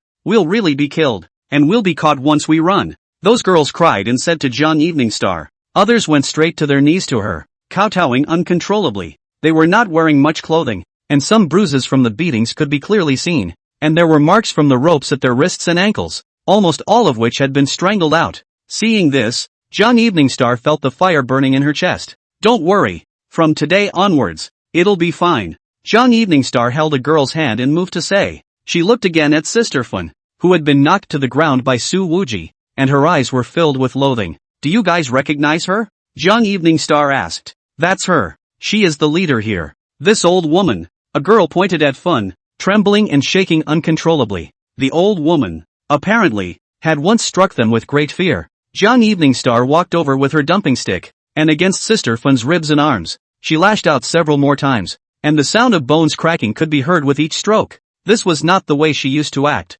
After all, the suspect had already lost his mobility. But, not knowing whether she was infected by Su Wuji, or infected by the situation at the scene, the current Young Evening Star only wanted to use this way of violating the discipline, to do those victims, to seek the insignificant justice. An hour later, the Battle of Xiangchang is basically over. The number of gun-wielding rebels who were killed on the spot by the Linjiang Provincial Special Intelligence Unit actually amounted to 12. Of course, in addition, there were also 6 thugs who held up knives to slash people and died under Xiao Yinli's gun. And there had to be half a dozen or so people who were beaten until they were incapacitated. If the city police had come to the town to arrest someone else, they would have been afraid to suffer a great loss with the lack of preparation of hot weapons. Even Su Wuji had underestimated the enemy's power this time. More than 80 young girls were rescued from hotels near the mountain highway. There were also 7 2- and 3-year-old toddlers who hadn't gotten around to reselling them. Striking numbers. The police forces of the Linjiang Provincial Office and the Jinyang Municipal Bureau had been mobilized on a large scale, and the Municipal Bureau of Linzhou, the provincial capital, had also sent criminal police to support them, and police lights were all over the mountains. Young Evening Star sat on the hillock, looking at the suspects being escorted away in a line, and then at the youth beside him who was covered in ash and blood. He was wiping the dried blood on his hands with a wet towel, his short hair blown by the early morning mountain breeze, revealing a sense of wantonness and exuberance that Young Evening Star had never seen in those worldly gentry in the past. At this time, sister-in-law Fang Qianxue sent a message. "How about it? Is there any handsome guy in Linzhou who can catch your eye or not?" Young Evening Star raised her eyes to look at Su Wuji, then lowered her head and returned a message. "Like, there's really one. _" Chapter 38, Her Reddened Eyes. There is so much to follow up on after a big fight. Searches, arrests, interrogations, statements, and helping kids find their parents. Moreover, it's hard to say that the Ocean Township trafficking ring has gotten so big without the help of forces from outside the country. Jang Evening Star did what he said he would do and took on all the explanations afterward. The Linjiang provincial office thus did not make things difficult for Su Wuji, but the sweeping work at the scene took 2 days and 2 nights. The Queen's Bar was also shut down for 2 full days as the elite were out. A nightclub with such a hot business, the loss of shutting down for a day was unimaginable. But Su Wuji preferred to suffer this loss in order to capture Sister Fan. For all of this, Jang Evening Star was looking at it in her eyes. By the time the Queen's 24 vehicles began their return journey, Su Wuji's men, though exhausted, were all in high spirits. A good number of them were hung up, and some even suffered gunshot wounds, but it didn't dampen their good spirits in the least. After all, having taken down the human trafficking den of Xiang Town and captured the most sinful Fan, it was really considered a great merit. Jang Evening Star didn't say much along the way, looking like she was resting with her eyes closed, but she wasn't sleepy at all. She had participated in more annihilation missions than she could count, and the danger of capturing Sister Fan this time was definitely not at the top of the list, but it was the one that made Jang Evening Star feel the most shocked. The scene of those girls thanking themselves profusely, the images of the parents who had found their children kneeling down and crying to themselves still continued to shake Jang Evening Star's heart. Jang Evening Star looked at the man sitting next to her, the sense of shock in her heart adding another layer. Just before getting into the car, Linjiang TV contacted the person in charge of the Linjiang provincial office to find out about the whole process of this operation to capture Sister Fan. However, the person in charge of the provincial office didn't step forward to accept the interview at the first time, but chose to introduce Su Wuji to the reporter of the TV. Obviously, they are not strangers to each other. However, in the face of this good opportunity to show his face, which many people were begging for, Su Wuji directly chose to reject it. What's on your mind? Su Wuji glanced at Jang Evening Star, and the two of them happened to complete their stare, sneaking glances at me. Are you attracted by my side face? Jang Evening Star said. Why don't you want to be interviewed? Do you hide your merits and fame deeply? That host is a woman. Su Wuji grinned and said, I'm afraid she'll fall in love with me. Jang Evening Star didn't believe in this crap reason. That's the top host of Linjiang TV. How many people want to be interviewed by her once but don't have the chance to do so? Su Wuji looked outside. The service area is ahead. Stop and rest first. I need to wash my face. Jang Evening Star happened to want to go to the bathroom. By the way, after 2 days of busy work, I was afraid you didn't have enough stock on hand, so I had someone buy it for you before I got on the bus. Su Wuji said, yanking over a large green environmental bag from the trunk and stuffing it in Jang Evening Star's arms. By what this is? Jang Evening Star said, opening the bulging environmental bag. A big bag full of hygiene products of all brands, daytime, nighttime, and even adult diaper pants. Jang Evening Star's pretty face immediately turned red, and the embarrassing scene of staining the sofa red earlier resurfaced in her mind. Although she was shy to the extreme, Jang Evening Star was still very polite. Thanks you. You're welcome. Mainly I'm afraid you'll dirty my car, Su Wuji said. Jang Evening Star heard these words, strangling Su Wuji's heart, directly raised his hand, strangling his neck. You haven't paid me back yet. I wasn't going to let you pay back the money after you caught the trafficker, but you have to bring up the same old issue again, don't you? Su Wuji was pinched and laughed out loud. Major Jang's body is really good. At this moment, Jang Evening Star realized that she had pressed half of her body against Su Wuji's in order to pinch him. Thighs and chest had been plastered against him. Jang Evening Star immediately sat back down and said nothing with a slightly red face. When the car stopped at the service area, Jang Evening Star hadn't had time to walk to the bathroom when her phone rang. When I looked at the caller, it was my own hairdresser, Bai Shuyang. Damn, forgot about him. Jang Evening Star's heart lifted. Originally, she had come to Linzhou with the mindset of sitting on the mountain and watching the tigers fight. Whether Bai Shuyang won or Su Wuji won, Jang Evening Star didn't care. However, after 2 days of in-depth contact with Su Wuji, she already heartily didn't want to see this conflict happen. Evening Star, I've already arrived in Linzhou, Bai Shuyang said. Right now, I'm with Hao Bing. I heard that he was given a beating by that surname Su. It's just as well. I'll give him all this breath. Hearing that the untalented younger brother was also there, Jang Evening Star had a few more black lines on her forehead. Then, her expression became a bit more serious. Bai Shuyang, you have Jiang Haobing answer the phone. As a hairdresser who grew up together, Bai Shuyang instinctively felt that Jang Evening Star's tone was a bit less than normal. He gave the phone to Jiang Haobing, who said, Sister, brother Shuyang has come to avenge me. That Su is dead. When will you arrive? Young Evening Star twisted her head to look at Su Wuji a few meters away, who was turning on the faucet and bending over to wash the wind and dust from his face. Jiang Haobing, from now on, return your big G to sister-in-law immediately, Young Evening Star said in a deep voice. If you continue to be so arrogant, Mom and Dad's reputation will be ruined by you. Jiang Haobing froze. Sister, what are you talking about? I'm the one who got beaten up. You don't take it out for me, and you come to criticize me? Young Evening Star's tone was a bit heavier again. In the past, I always felt that when Mom and Dad were gone, Grandma and the others spoiled you. But you're an adult now, and you can't be a person who doesn't know what's good for you. Bai Shuyang picked up the phone. Evening Star, after all, Haobing is our younger brother. He was beaten by this surnamed Su. My business was also robbed by this guy. To be stepped on by a Linzhou kid like this, the face of the children of our capital's compound has no honor, and it will be laughed at if we pass it out. Young Evening Star's voice turned cold. Bai Shuyang, you and Jiang Haobing, still remember that you are the children of the compound? Hearing this, Bai Shuyang froze. Evening Star, what do you mean? Bai Shuyang, Young Evening Star said seriously, don't you bring Jiang Haobing to be a jerk, or else, I won't be able to spare you. At this moment, the aura of the big sister of the compound came out again. Bai Shuyang rubbed his nose in it and seemed to be a bit faceless.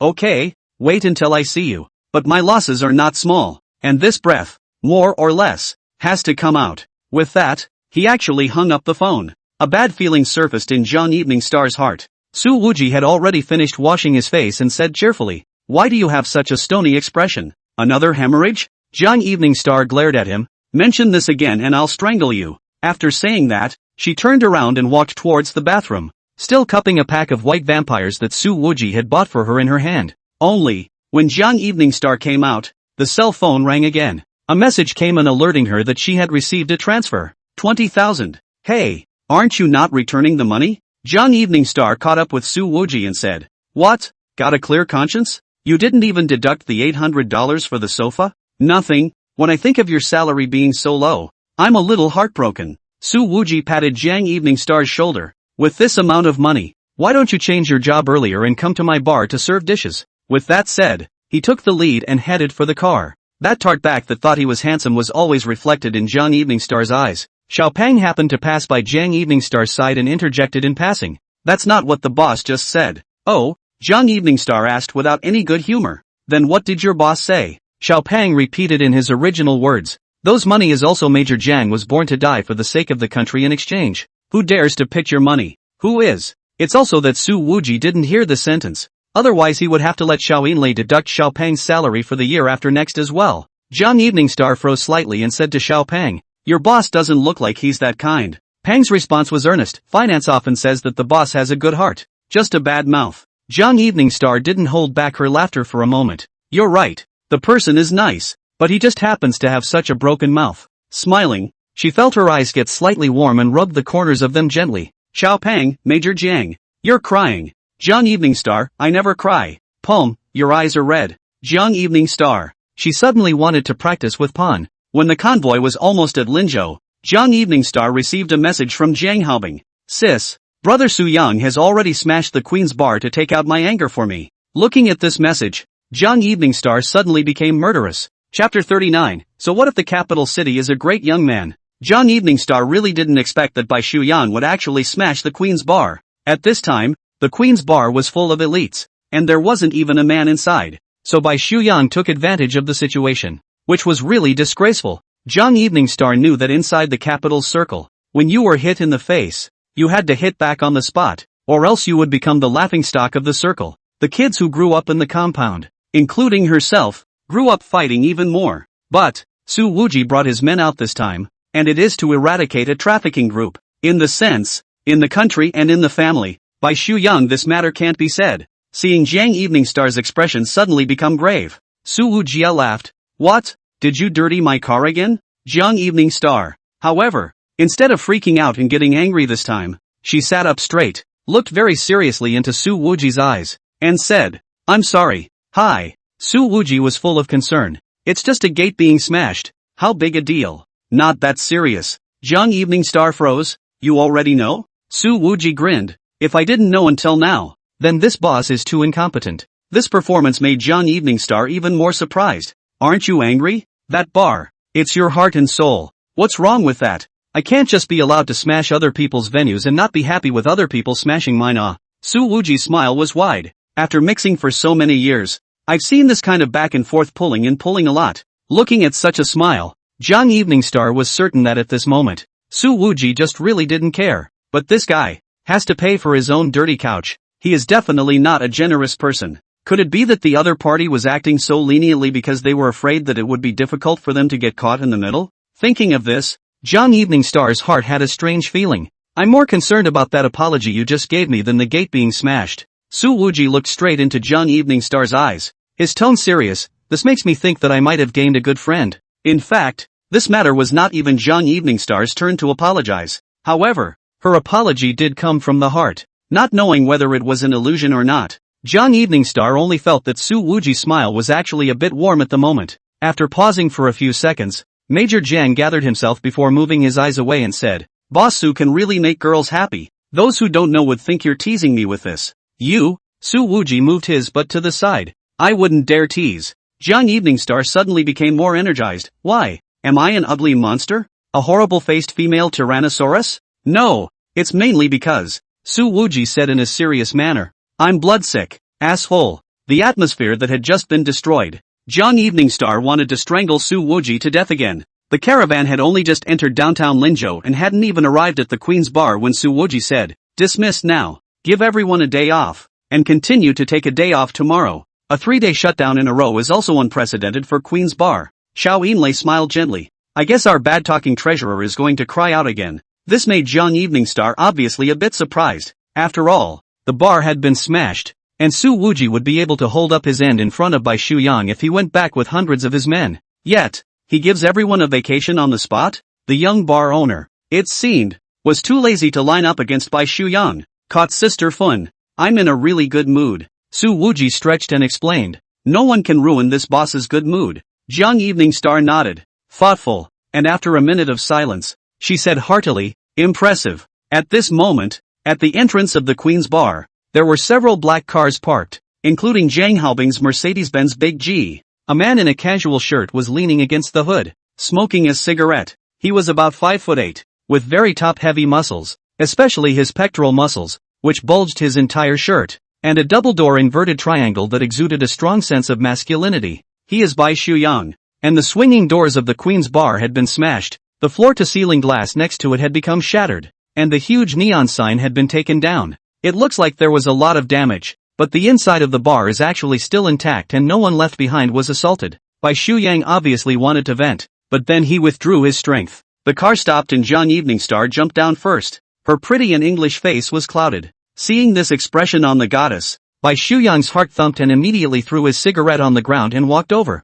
Evening Star, you're here. It wasn't that Bai Shuyang hadn't seen such a Jung Evening Star before. Once, when the girls in the compound were bullied by the punks outside with knives, she had this gloomy look on her face, and then went straight to those punks with a kitchen knife to settle the score. In the compound at that time, Jung Evening Star's reputation as a big sister was really something she had fought for herself. Jung Evening Star raised her hand and pointed at the gate, staring at Bai Shuyang. Here, you smashed it? Aha! Bai Shuyang moved his eyes away. Jung Evening Star took a step forward and aggravated her tone. But I told you not to do this on the phone earlier. Why didn't you listen? Bai Shuyang took a step back, obviously a little short of breath. He explained, Evening Star, as you also know, Oriental Beauty was the first investment that I and a few buddies made in Linzhou, and as a result, it was snatched away by the owner of this Empress Bar by underhanded means. If I don't step forward, a few of our buddies won't be able to save face. It was only in front of Jung Evening Star that Bai Shuyang could explain so much.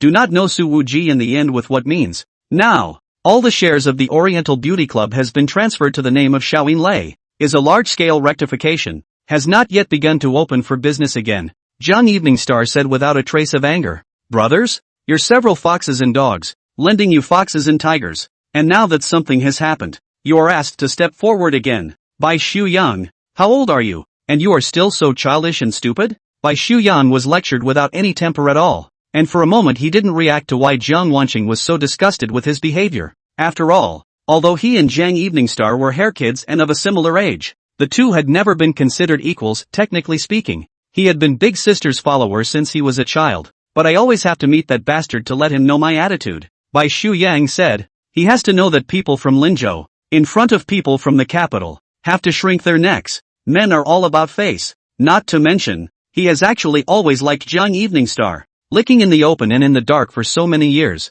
The other party pressed. I'm here. Su Wuji opened the door and got out of the car, grinning. Young Master Bai can be really interesting. Geographical discrimination is all over the place. Seeing this, Jiang Haobing immediately shouted excitedly. Sister, brother Xu Yang, it's this guy who hit me. Bai Shu Yang's eyes immediately became unkind, and his entire aura became a bit more ferocious, forming an extremely sharp contrast with his previous coyness in front of Jiang Evening Star. So it's you. Bai Shu Yang rolled up his sleeves. The dozen or so men he'd brought with him also stepped forward. Stop it all. Jiang Evening Star heavily pushed Bai Shu Yang, then grabbed Jiang Haobing's collar, pointed at Su Wuji, and said in a cold voice, You too, apologize to him. Bai Shu Yang was completely confused. When he saw his favorite girl backing up another guy, instead of being the first to blame the other guy, he started to wonder about himself. Am I smashing in the wrong place? Bai Shu Yang twisted his head to look at the signboard that had fallen to the ground. It was indeed the Empress Bar without a doubt. Jiang Evening Star's voice grew colder and colder. Bai Shu Yang, it's fine if you don't apologize. Pay double for the loss of the Empress Bar. Then go back to the capital city. And don't even come to Linzhou again. Bai Shu Yang stared at Su Wuji with complex emotions in his eyes. Jiang Evening Star used to be protective of him, and had never been so mean to herself because of another man. In fact, Bai Shu Yang did not realize that Jiang Evening Star's double compensation was already giving him a step down. In Jiang Evening Star's opinion, Su Wuji was very preachy and took a step back, so he himself had to step forward and force Bai Shu Yang to take a big step back as well. Su Wuji pulled Jiang Evening Star and said, How is it considered for a woman to stand in front of a man? As soon as she met Su Wuji, Jiang Evening Star's voice softened a lot. I can't see you suffer like this. In fact, her original intention was that she didn't want to let someone like Su Wuji bleed and shed tears, but the moment the words came out, they were too ambiguous. Bai Shu Yang was even more incredulous. Evening Star, you, so concerned about him?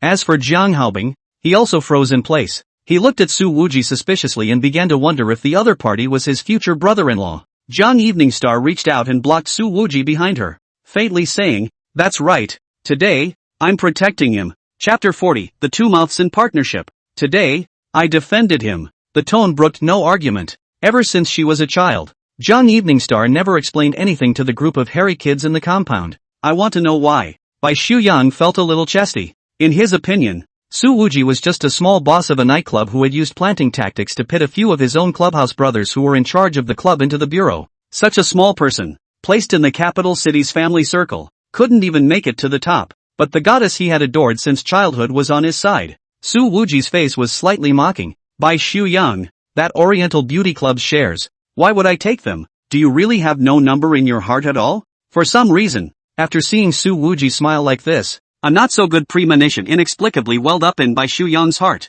He said, It's simple. You set my people up by devious means. You're so damn. Su Wuji cursed. Bai Shu Yang rolled up his sleeves again and tried to make a move. Su Wuji sneered. The Linzhou Municipal Bureau arrested the 3 people in charge of Oriental Beauty because they drugged several female college students and took turns, also taking photos and videos, which they used to control them to continue earning money for themselves. Bai Shu Yang's brow furrowed. There's even such a thing? Although this kind of club is in the name of business, in fact, it is also a gray area industry, and it is almost impossible to run a clean business. But those who come out to play, the main fight a willingness to fight, even if there is a deal. But also the customer's private behavior. The field itself must be skimmed clean. This kind of drugging a female college student and taking pictures is just scummy. Hearing this, Jiang Evening Star glared fiercely at Bai Shu Yang. Those few fox friends of yours, they're really disgusting. Su Wuji said. So, those few friends who invested in the clubhouse with you didn't tell you the truth at all.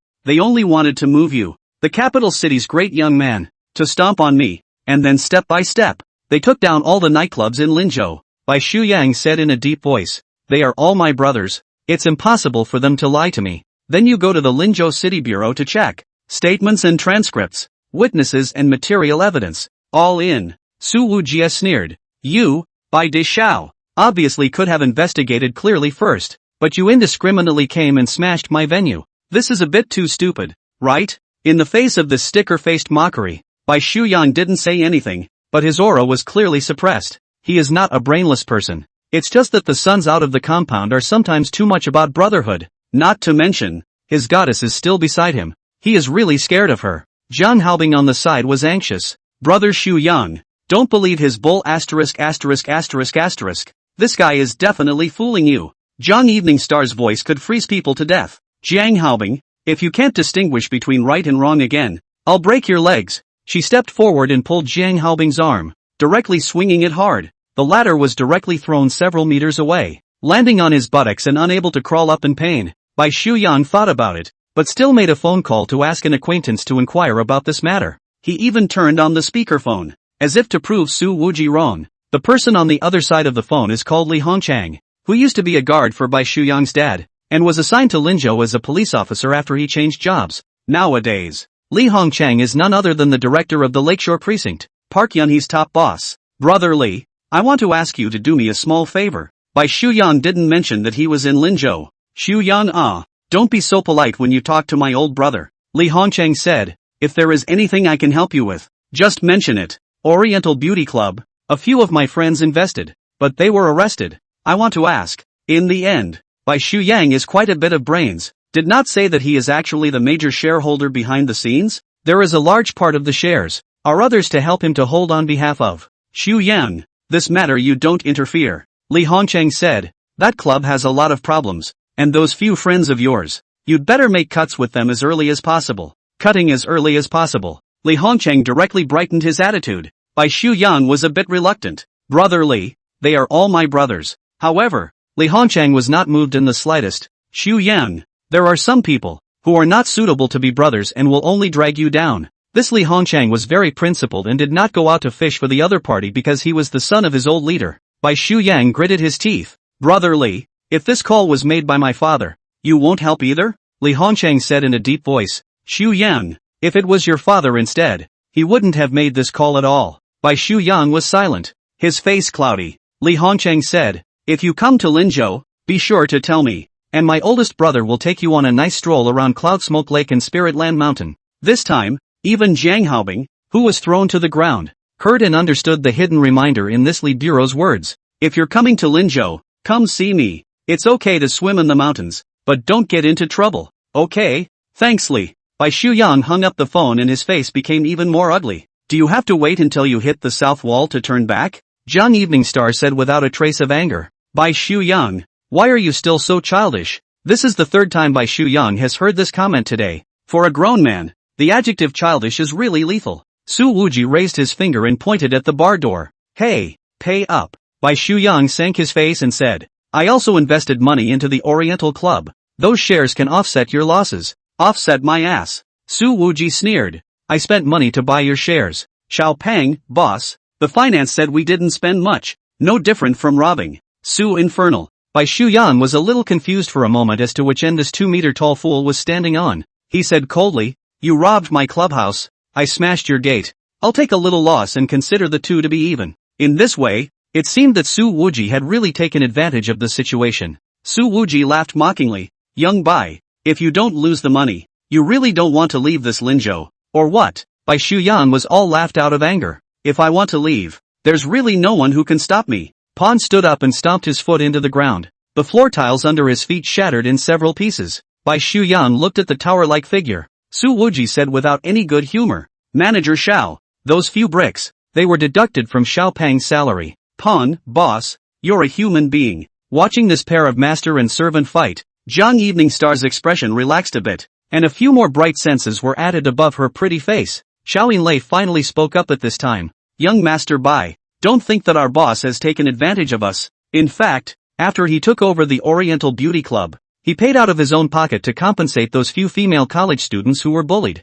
This is the record of the expenditure. Saying that, she placed her cell phone in front of Bai Shuyang's eyes. Jiang Evening Star also walked over, looked at the transfer interface, and then glanced at Su Wuji. There was a strong admiration in those eyes, as well as a dash of unknown emotions. Afterward, she turned around and stared coldly at Bai Shuyang. Don't talk nonsense, pay for it. Alright, Evening Star, I'll listen to you. Bai Shuyang gave himself a leg up and turned to Su Wuji. How much? Su Wuji, at least 8 million. Jiang Evening Star remembered that she almost spent more than $300,000 on an $800 sofa. and she almost couldn't hold back her laughter. Su Wuji was obviously having an old problem again. Bai Shuyan was almost confused by his anger. This broken door and a few panes of glass. Worth $8 million? Bull asterisk asterisk asterisk asterisk. I'm all imported from Italy over the glass. Looking for the famous craftmasters of China to build. Just the handmade fee is. Su Wuji hadn't finished. Zhang Evening Star poked him and whispered.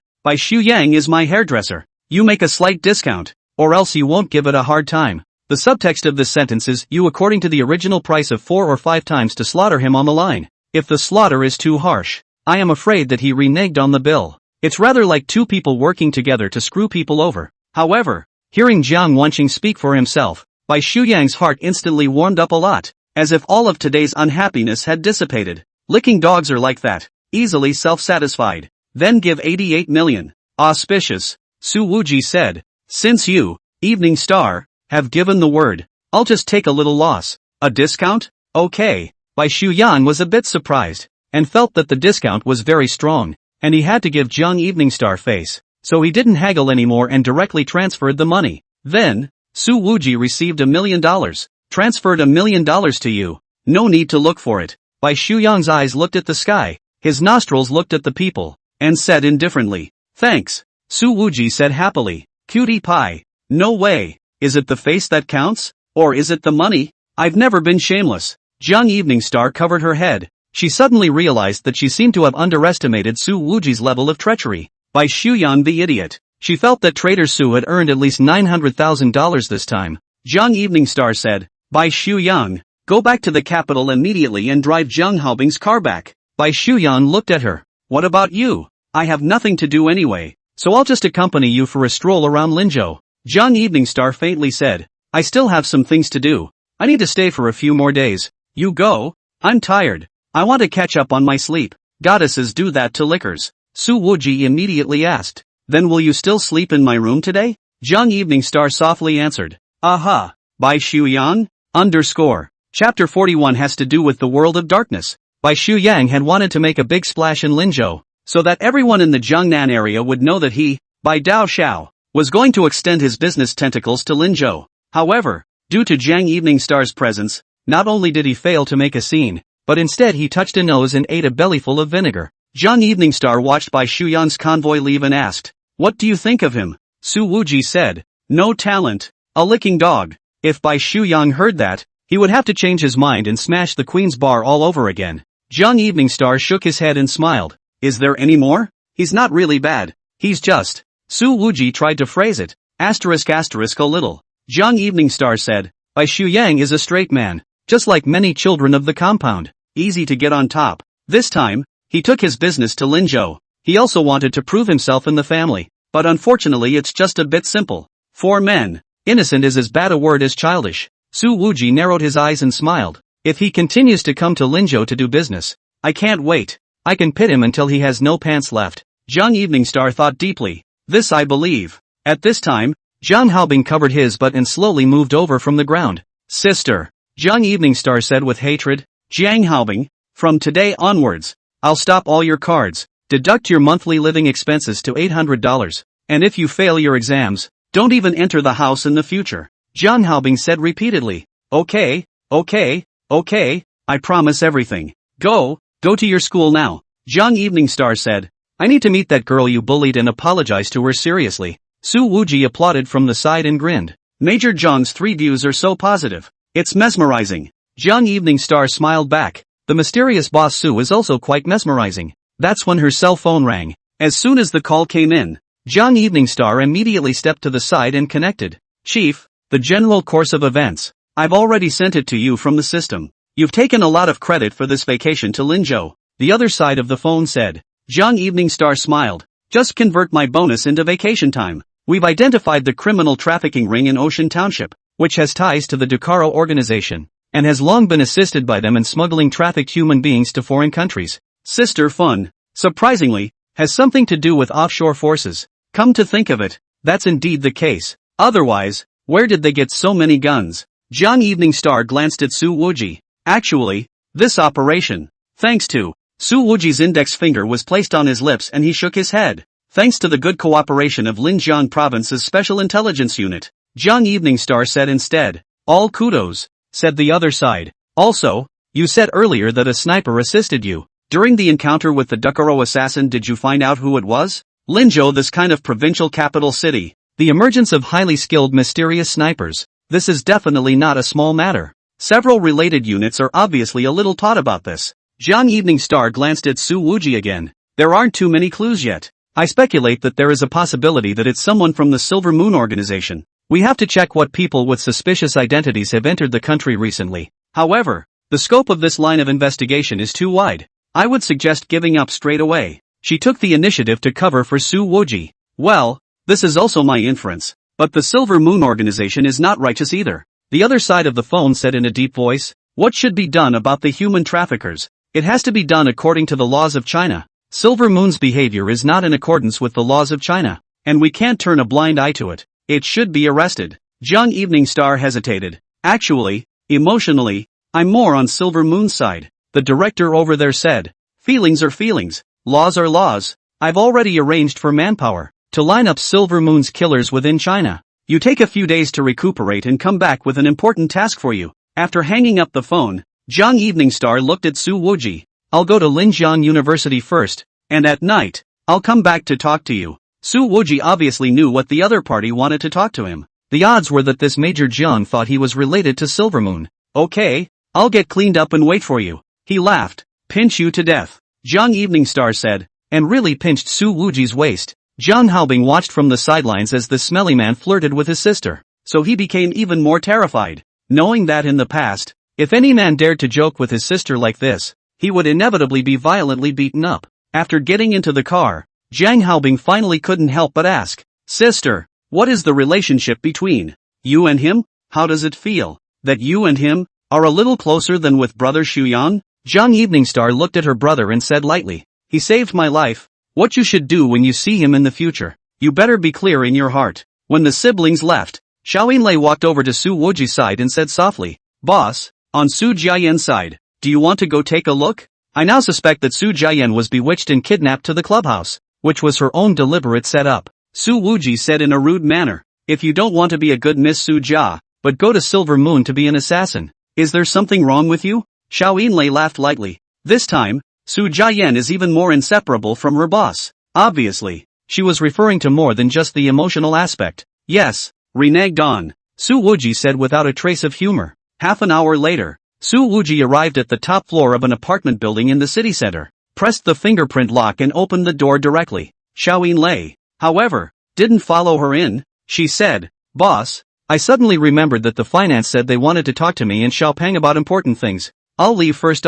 Su Wuji, you ignore her and come back. However, before his words fell, Xiao Yinlei had already closed the elevator door. Xiaopeng's head was almost on the top of the elevator, crooked his neck, and said, Manager Xiao, the finance didn't say they were looking for me. Xiao Yinlei, you're silly. Let's create a space for the boss and Su Jiayan to be alone. Pan, why do you want to be alone? Xiao Yinlei, the boss has been single for too long. He needs to be exposed to more pretty girls, and to choose the boss's wife, he naturally needs to cast a wide net. Xiaopeng, but Manager Xiao is in contact with the boss every day. So why not be the boss's wife? The spirit asked a question. Xiao Yinlei smacked Xiaopeng. Don't talk nonsense. That position of the boss's wife, is it something a person of my status can think about? After saying that, this long-legged imperial sister didn't say anything else, but instead looked at the ever-changing floor numbers, slightly lost in thought. And by this time, Su Wuji was already sitting on the living room couch of the penthouse apartment. The apartment wasn't that big, but he hadn't seen Su Jiayan yet, because, from the bathroom, the sound of clattering water was coming out. The door wasn't closed, and a wisp of hot air emanated from the crack. As long as Su Wuji wanted to look, from his angle, he could see a line of white skin. You've come, don't you come in and take a bath together? Su Jiayan's voice rang out. The voice was soft with a lazy flavor, but compared to her usual self, a sense of weakness could still be heard. Slutty death, you forget it. Su Wuji said, you hurry up and wash. I have something important to ask you afterward. 10 minutes later, Su Jiayan walked out with a bath towel around her, in order to wrap the heavy burden of the upper body. This bath towel could only barely cover the mid-thighs. When I took a bath, I didn't know that you would come in, so I didn't take a change of clothes either. Su Jiayan crossed her legs, the pale flesh on the inside of her legs squeezing together. This is the only bath towel I have on. Do you mind? since the two of them were too close. Their thighs had almost been pressed together, and a strong aroma had drilled into Su Wuji's nostrils. I mind. He moved to the side, pulled another business card out of his pocket, and read, Ninghai Tsihui International Hospital, General Surgeon, Su Jiayan, is that you? Su Jiayan stretched out her hands and gathered her hair. That's right, this is me. The movement induced another shudder in the chest, as if there were an avalanche of snow. Su Wuji asked again, then what about the knife wound you received that day? Don't tell me that surgeons also fight on the side. Su Jiayan actually put away that provocative flavor, and a complex light flickered in her eyes. I'm sorry, even if you're my savior, I can't say it. Why? Su Wuji asked again. Su Jiayan, this matter is related to the Western dark world. I'm not saying anything. It's really for your own good. Su Wuji raised his eyebrows, his expression a bit strange. Western dark world? Su Jiayan's eyes had a clear sincerity in them. You may not have heard of this term, but I hope you never come into contact with it. Chapter 42 The Beginning of the Fall. Rinku University's on-campus cafe. John Eveningstar looked at the girl across from her and couldn't help the color of amazement from her eyes. Even if you don't wear any powder, even if you are plainly dressed, you can still display a beauty that transcends the world. No wonder Jiang Haobing was moved. This is definitely the well-deserved school flower of Linjiang University. Student Song Ji-yu, on behalf of my brother, I'd like to say sorry to you. Jiang Eveningstar retracted her mind and said, I promise, he won't be so arrogant in the future, and he definitely won't harass you again. Jiang Haobing stood at the back, his head lowered, not saying a word. Song Ji-yu looked straight at Jiang Eveningstar, her tone unassuming. Thank you, sister. But what I hope for even more is that student Jiang Haobing doesn't hold a grudge against brother Wuji, the owner of the Empress Bar. No, absolutely not. Jiang Haobing laughed sardonically, joking, daring to hold a grudge against his sister's savior. With Jiang Eveningstar's foul temper, he shall not chop himself up. Don't worry, if Jiang Haobing dares to do that, I'll make him withdraw from school immediately. Jiang Eveningstar then asked curiously, however, fellow Ji-yu, can I inquire, what is your relationship with Su Wuji? Song Ji-yu raised his head, looked at the other party's face that contained a valiant aura, and said, also a teacher and a friend. Jiang Eveningstar said, can you be more detailed? Don't worry, I don't have any malicious intent and I have a good relationship with Su Wuji. She then flashed her officer's license. He helped me out a lot when I was on a mission. So, wanted to know a little more. Only after seeing the officer's license did Song Ji-yu drop her guard and was willing to say a few more words. I'm from Liangshan, and brother Wuji used to teach at our place. He's a nightclub owner who goes to the mountains to teach. After hearing the news, Jiang Eveningstar and Mu Qianyu's reactions at the time were a little bit similar. However, associating it with the incident of arresting Sister Fun, Jiang Eveningstar smiled and said to herself, rather something he could really do. She then wrote a number and handed it to Song Ji-yu. If you go to the capital in the future, remember to call me. Song Ji-yu took it with both hands. Well, thank you sister. Then if there's nothing else, I'll leave first. I still have tutoring to do. Good. Jiang Eveningstar also stood up and asked again in passing, how do college students charge for tutoring nowadays? Song Ji-ya said, 102 for 2 hours. Jiang Eveningstar, so little? She gave a contented smile. Tutoring is for elementary school students, and that's plenty for me. Although Song Ji-ya has a scholarship, she still wants to earn more money on her own. With her talent, she could take 2 hours out of her day to work as a tutor and still easily complete her daily assignments at school. $102 a day. A month is nearly $4,000. This money, enough for Song Ji-yu's living expenses for more than half a year. Jiang Eveningstar couldn't help but think that when she had just met Song Ji-yu in the cafeteria, the girl was eating a steamed bun, a plate of fried greens, and a bottle of chili sauce that didn't have a brand name. Sister. A few minutes later, Jiang Haobing tugged on Jiang Eveningstar's sleeve. Sister, the people have gone far away. What are you still waiting for? Jiang Eveningstar recalled Song Ji-yu's contented expression when he mentioned $120, and then looked at his brother. Furious, $120. Not enough to pay for your big G's gas for a day. Look at the others, and then look at you. How come you're so ungrateful? Sister, I can't compare with a genius like Song Ji-yu. She is a high score in the top 10 of Sichuan province. Obviously she could have chosen those 2 universities in the capital, but she came to Lin University. Jiang Haobing skimmed his lips and continued, which is better here than the capital. Who the hell is in Linzhou? This guy is totally answering the question. However, these words reminded Jiang Eveningstar of something. She opened her own phone and went to an app, and after entering a long string of passwords, she typed Song Ji-yu's name again in the search box. There are very few people by that name in the country, and only one from Kawasaki province. After clicking in, all of Song Ji-yu's resumes appeared on the screen.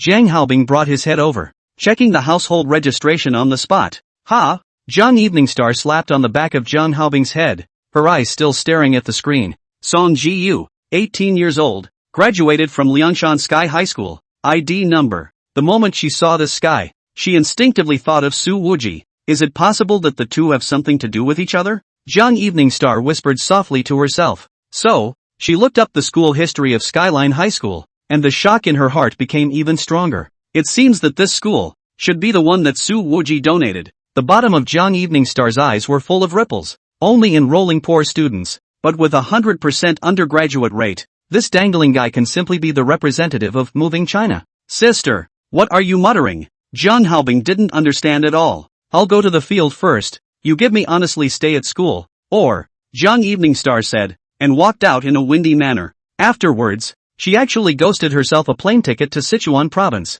In the cab, Jiang Eveningstar made a call. Boss, I'm going to Liangshan. Have the Special Intelligence Unit prepare a car for me at Chuanzhong Airport. What are you doing in Ryazan? The chief of the Top Secret Operations and Training Division asked. Jiang Eveningstar, don't you care? Private matter. Director, I also managed. Private matters cannot use the bus, or deduct your bonus. When I used the car, which time did I not pay for the gas and car repairs? Jiang Eveningstar said, just arrange a car for me. Commissioner, do you need me to send backup? He's also a cutthroat. Jiang Eveningstar, however, directly hung up the phone. It wasn't until the plane took off that Major Jiang, who was full of worry, seemed to slow down. She whispered softly to herself, I'm so crazy. Blue sky and white clouds swept past the porthole, and Jiang Eveningstar's thoughts turned over. Growing up, surrounded by that group of compounds and the children of the world, Jiang Eveningstar had seen more than enough of the deceit and your competition, and was accustomed to seeing the hypocrisy and the smile, which is why she chose to take the same path as her father. After all, that place where will and military service spoke for itself was relatively much easier. But this time, Su Wuji really brought her a completely different and fresh feeling. Whether it's catching Sister Fun or going on a mission trip, this style of doing things without looking at the benefits is too much of a match for Jiang Eveningstar, who was born in the special forces. She could also probably guess why a girl as outstanding as Song Ji-yu would give up the olive branches of those two colleges in the capital and choose to come to Liangshan University. Not right. Jiang Eveningstar suddenly thought of the time when she looked at Song Ji-yu's profile earlier. I think her ID number is. Jiang Eveningstar pulled up that app interface and read out Song Ji-yu's ID number. 110,101. She rounded her eyes. Because, the first 6 digits of this ID card were exactly the same as his own. It's the beginning of the capital city's midtown ID number. The capital city has always had a so-called ID number scorn chain, and the beginning number of 110,101 is located at the top of the chain. What is now midtown is what used to be the roots of the imperial city. Jiang Eveningstar was a bit puzzled and muttered to herself. Strange. How could a girl who grew up in Liangshan have an ID number in the midtown area? By the time Jiang Eveningstar landed, it was already 10 o'clock at night. She had to stay overnight at the airport and drive to Liangshan the next day. Before going to bed, Su Wuji sent a message that read, I can wash my hands and wait for a long time. Where are you? Jiang Eveningstar replied, I have another task. I won't go back tonight. You sleep first. One came back quickly from there. Oh, and remember not to mess up the couch outside. Jiang Eveningstar lay on her back under the comforter and laughed. Then returned, no, I'll recognize your couch. After she finished laughing, she felt her face heat up. This kind of joke. It seemed a bit intimate. Immediately afterward, she received a picture. It was a big bare leg and a little sweaty. The picture was accompanied by a line, look, I'm really whitewashed. It's disgusting. Jiang Eveningstar's mouth was disgusted, but the corners of her lips kept curling up. Another message from Su Infernal, to be fair. Look at yours. Look at mine? Jiang Eveningstar cried and laughed. She only sent back 4 words, I fell asleep. However, Major Jiang didn't seem to have much sleepiness as she read the chat log between her and Su Wuji a few times, and zoomed in on the leg photo to look at it a few more times. Ghostly, she stretched her bouncy thighs out under the covers, held up her cell phone, took a picture, and posted it. She accompanied it with a line as well, forget it. It's a cheap shot. In fact, the degree of exposure was just about the same as when Jiang Eveningstar usually wore a sports summer dress, but the implied meaning of a leg sticking out from the comforter could be a lot more ambiguous and provocative than usual. I'm so mad. After saying that, Jiang Eveningstar, whose cheeks were rolling, turned her cell phone off and slept with her head covered. Chapter 43 Meeting in Ryazan. Early the next morning, Jiang Eveningstar drove to Lianshan. I don't know whether the head of the training department is intentional, but also arranged for her to have a green military jeep, for fear that Jiang Eveningstar is not conspicuous enough. The drive takes about 3 or 4 hours. In the past, to reach Skyline High School, you had to drop your car at the bottom of the hill and go over the mountain. However, after the school was completed, there was a mountain highway that was open to traffic, and although the lanes were narrow, at least it allowed the wind from the outside world to blow down the road and into the deep mountains. Finally, it was only in the afternoon that the dusty Jiang Eveningstar circled out from the mountains and saw the gates of Sky High School. Iron hooks and silver scratches 4 big words, the font like the inscription on the door of Linjiang University, but not signed. The plain, simple doors are open, and students are entering and leaving classrooms and the cafeteria, all with hurried steps. Some students even ate and ran, chasing the time and the sun that had not yet set. Private high school, all underprivileged, tuition free, 100% undergraduate rate. Jiang Eveningstar's mouth softly recited. Anyone born in China, know that these words together exactly how shocking, simply be able to equate to a miracle. At the entrance to the school, there's a line that says, teachers and volunteers are recruited year-round. Educational resources here are already relatively barren, and even if Sky High School is willing to offer high salaries, there won't be that many teachers willing to dedicate their lives to this vast mountain. What's more, it's a totally free school, so the teaching and operating costs alone are a huge amount of money every year. Jiang Eveningstar's eyes were a bit moist. Perhaps it was the only place that could grow a girl like Song Jiyu, that could nurture such a clear and pure gaze. Then, she thought of her own untalented brother and shook her head. When Jiang Haobing is on vacation, she'll pull him over to be a volunteer. There are several vans in front of the school, unloading rice, grain, oil and cotton clothes, which some teachers are carrying by hand. At this time, the school communication room of the old man on crutches came out and asked, Missy, what are you here for? Hearing this address, Jiang Eveningstar felt a sense of cordiality, smiled a little, and said, how are you, Grandpa? I've long heard of Sky High School, and I happened to be passing by today, so I came to take a look. Our school is in this deep forest, where there happens to pass by. The old man smiled and said, Missy, you came on purpose, right? Jiang Eveningstar smiled and nodded. I want to donate some money to Sky High School. Indeed, she had intended to donate before she came here, and after seeing this school, her heart was a little stronger to donate. This school, carrying so many children out of the mountains of the dream, the weight of these dreams, cannot be burdened on Su Wuji, a person's body. The boss said smilingly, this is already autumn. We received this year's donations and the first half of the year is already enough. The principal said, this year whoever donates again do not want. It doesn't matter if it's a little more, right? Jiang Eveningstar said, there are so many things to spend money on when you run a school. That won't work. Our school has a rule that we can't charge more than we need to in order to make money. The oldest said, if you want to donate, come back next year. Said, he raised his finger and pointed to the several vans. Said, look, 2 days ago,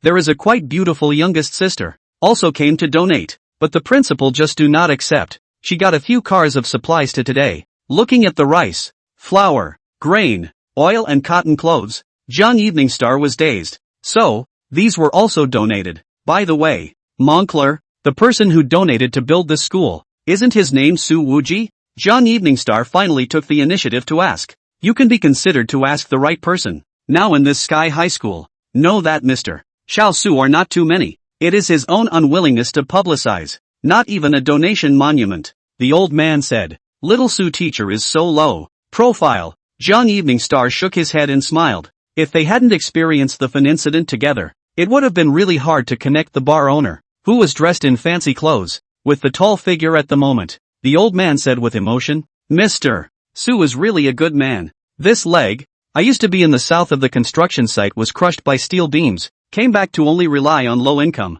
or that little Su teacher is willing to take me in, the school tube food and housing, and every month to give me 2,500 yuan. Jiang Eveningstar pondered, then said, that Su Wuji can be a really powerful person. To be able to build a school here with 100% undergraduate online rate is not something that can be done just by having money. Who says it isn't? A group of teachers are working very hard, the government has helped a lot, and the children's lives have been changed. Mr. Su has a lot of merit. The boss smiled. Then he pointed to the gate, said, look, this donation of supplies is this youngest sister. She is the same as you. As soon as she came, she inquired about Mr. Xiao Su. Jiang Eveningstar pursed her lips, her earlobes slightly hot. He had been doing scouting work in the army for so long, and this time he had actually exposed his purpose so obviously. Jong Evening Star looked in the direction of the boss's finger, and a girl in a thin jacket and jeans was holding a large pile of cotton clothes, crossing down from the trunk. Her movements were crisp and clean, without the slightest hint of petulance or clumsiness.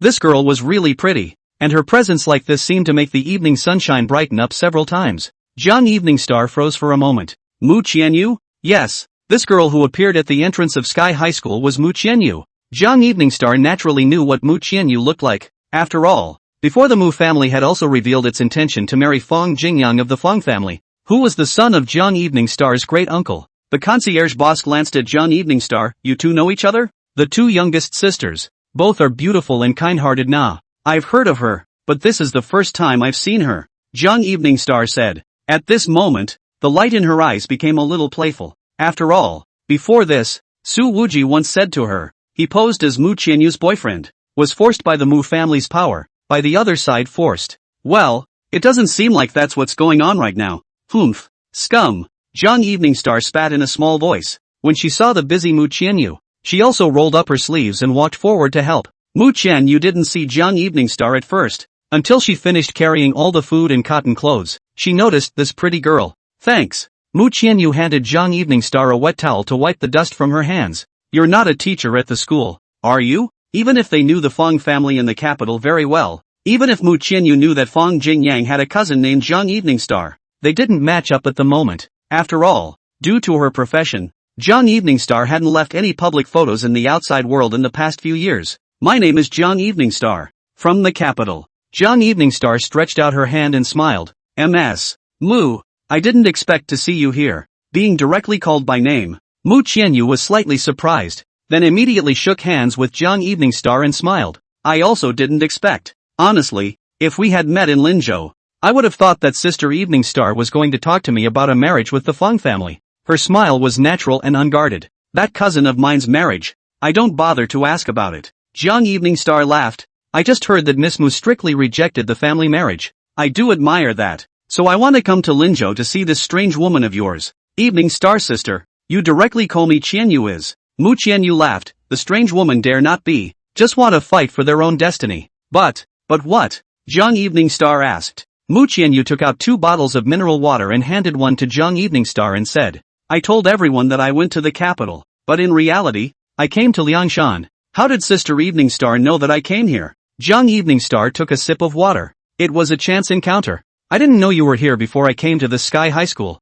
Mu Qianyu immediately guessed the reason. The light in her eyes flickered. Her eyes were bright and beautifully set off by the setting sun. Sister Evening Star recognizes interminable? Interminable. Jong Evening Star instinctively sensed the extraordinary relationship between these two from this address. However, this female officer likes to play straight. Jong Evening Star looked straight into Mu Qianyu's eyes and smiled gently, with a seriousness in her smile. I've only known him for 3 days and I've been very impressed. And when I happened to learn about the existence of this school, I especially wanted to come here and visit. Mu Qianyu also responded to the other party's direct gaze with his gaze, his smile unchanged, his voice soft. Such a coincidence. Me too. Chapter 44, 1 Man and 2 Women Shura. At this time, it was already evening. Jong Evening Star and Mu Qianyu simply had a simple meal in the school cafeteria. At this hour, the cafeteria only has pea noodles left. Jong Evening Star sucked in the noodles with a big mouthful, praising the flavor as she ate, and even finished the soup. Perhaps it was because she had spent so much time in the barracks.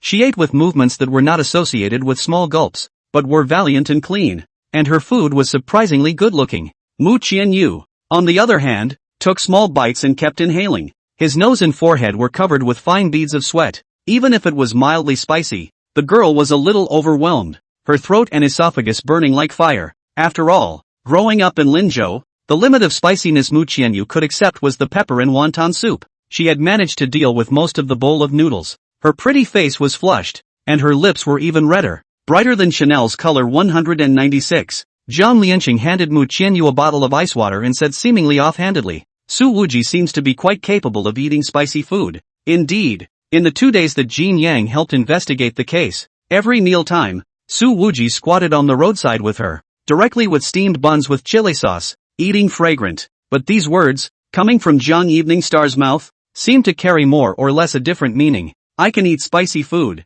and so can Su Wuji. But you can't. You two can't eat together. And you certainly can't live together. Mu Chen you didn't seem to hear the strings. She drank half a bottle of ice water in one gulp and took a breather before saying, I haven't eaten with Wuji yet. I don't know that he's so good at eating spicy food. But who? She exhaled and fanned herself with her hand over her mouth, which was a cute gesture. Jiang Eveningstar immediately heard certain information from these words. They hadn't even eaten together. These two were definitely not boyfriend and girlfriend. Xian Yu, you're so good looking. Didn't Su Wujie chase after you? Jiang Eveningstar asked again. Mu Qianyu smiled. They say he's a playboy who passes through a million flowers every day. So he's probably already immune to the likes of me. She didn't seem to have any intention of telling Jiang Eveningstar the truth about Su Wuji. Since that guy likes to label himself night after night, Mu Qianyu thought that he might as well help him smash that image a little stronger. In this way, the other person's integrity is known only to him or her. Don't be modest. The entire capital can't pick out a few that look better than you, Jiang Eveningstar said. Indeed, Mu Qianyu looks like this. No wonder that cousin of his, Fong Jingyang, couldn't stop thinking about it after seeing it once. But, Eveningstar sister is just beautiful. Mu Qianyu laughed softly. She wasn't intentionally bragging, but she meant what she said. I usually stayed in the army for a long time, or less feminine. Jiang Eveningstar made a polite remark and shook her head. However, in my opinion, Su Wuji is not really a playboy. At most he likes to get high. Yeah? Mu Qianyu's mood was a bit complicated. The secret that was so hard to hide was easily revealed. I'm from a scout. Jiang Eveningstar smiled. If Su Wuji is really a knightly asshole, then letting a girl like Song Jiyu go, he would hold back and not go for it? Before that, Jiang Haobing had already told Jiang Eveningstar that Su Wuji's attitude towards Song Jiya seemed to be quite impatient. Mu Qianyu could only cover up. So that's how it is. It seems I don't know him well enough. Jiang Eveningstar couldn't get away from Su Wuji's topic today. So, what kind of relationship are you guys in now? She had already deduced the truth, but she had to hear Mu Qianyu say the answer herself. Technically speaking, he and I are considered partners who work well together. Mu Qianyu replied. Just like when she faced Su Jiayan before, she still left room in her words when she temporarily denied the relationship. But this answer, although true, still made Miss Mu a little upset. Jiang Eveningstar's smile seemed to become a bit easier. Oh, you guys are just partners. That's good. Mu Qianyu. Good for what? Sister, what do you want? At this time, Mu Qianyu's cell phone rang. At a glance, it was actually a call from Su Wuji. She immediately subconsciously glanced at Jiang Eveningstar before saying, Interminable is looking for me. Oh, then you pick it up quickly. Jiang Eveningstar hastily added another sentence. Don't say I'm here. Mu Qianyu looked at Jiang Eveningstar a little more. She didn't see half a bit of loss from the other party's facial expression. After Mu Qianyu picked up the phone, he said, How did you think of looking for me? I don't know if it was intentional or not, but her finger rested on the plus button that adjusted the volume, and she gently pressed it a few times. Su Wuji asked, You still owe me a meal, and you didn't know to contact me in the past few days. What? You want to renege on this meal? No, the Linmu Bank is opening and I have to visit a few more people, so I have to postpone going back for a few days. As soon as Mu Qianyu spoke to Su Wujie, her eyes unconsciously curved and the corners of her mouth smiled. Jiang Eveningstar looked at Mu Qianyu's slightly curled lips and put her head aside.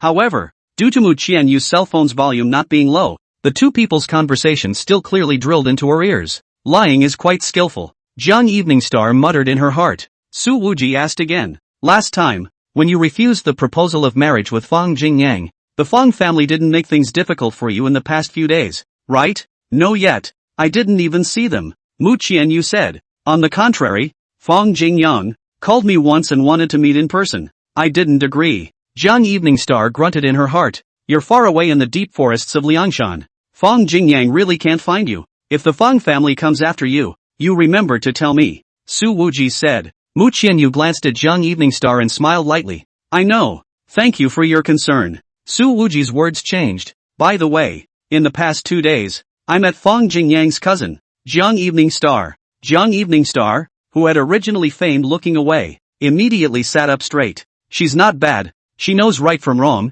She knows what's right. She has a positive outlook. She's very smart. And crucially, she's very pretty.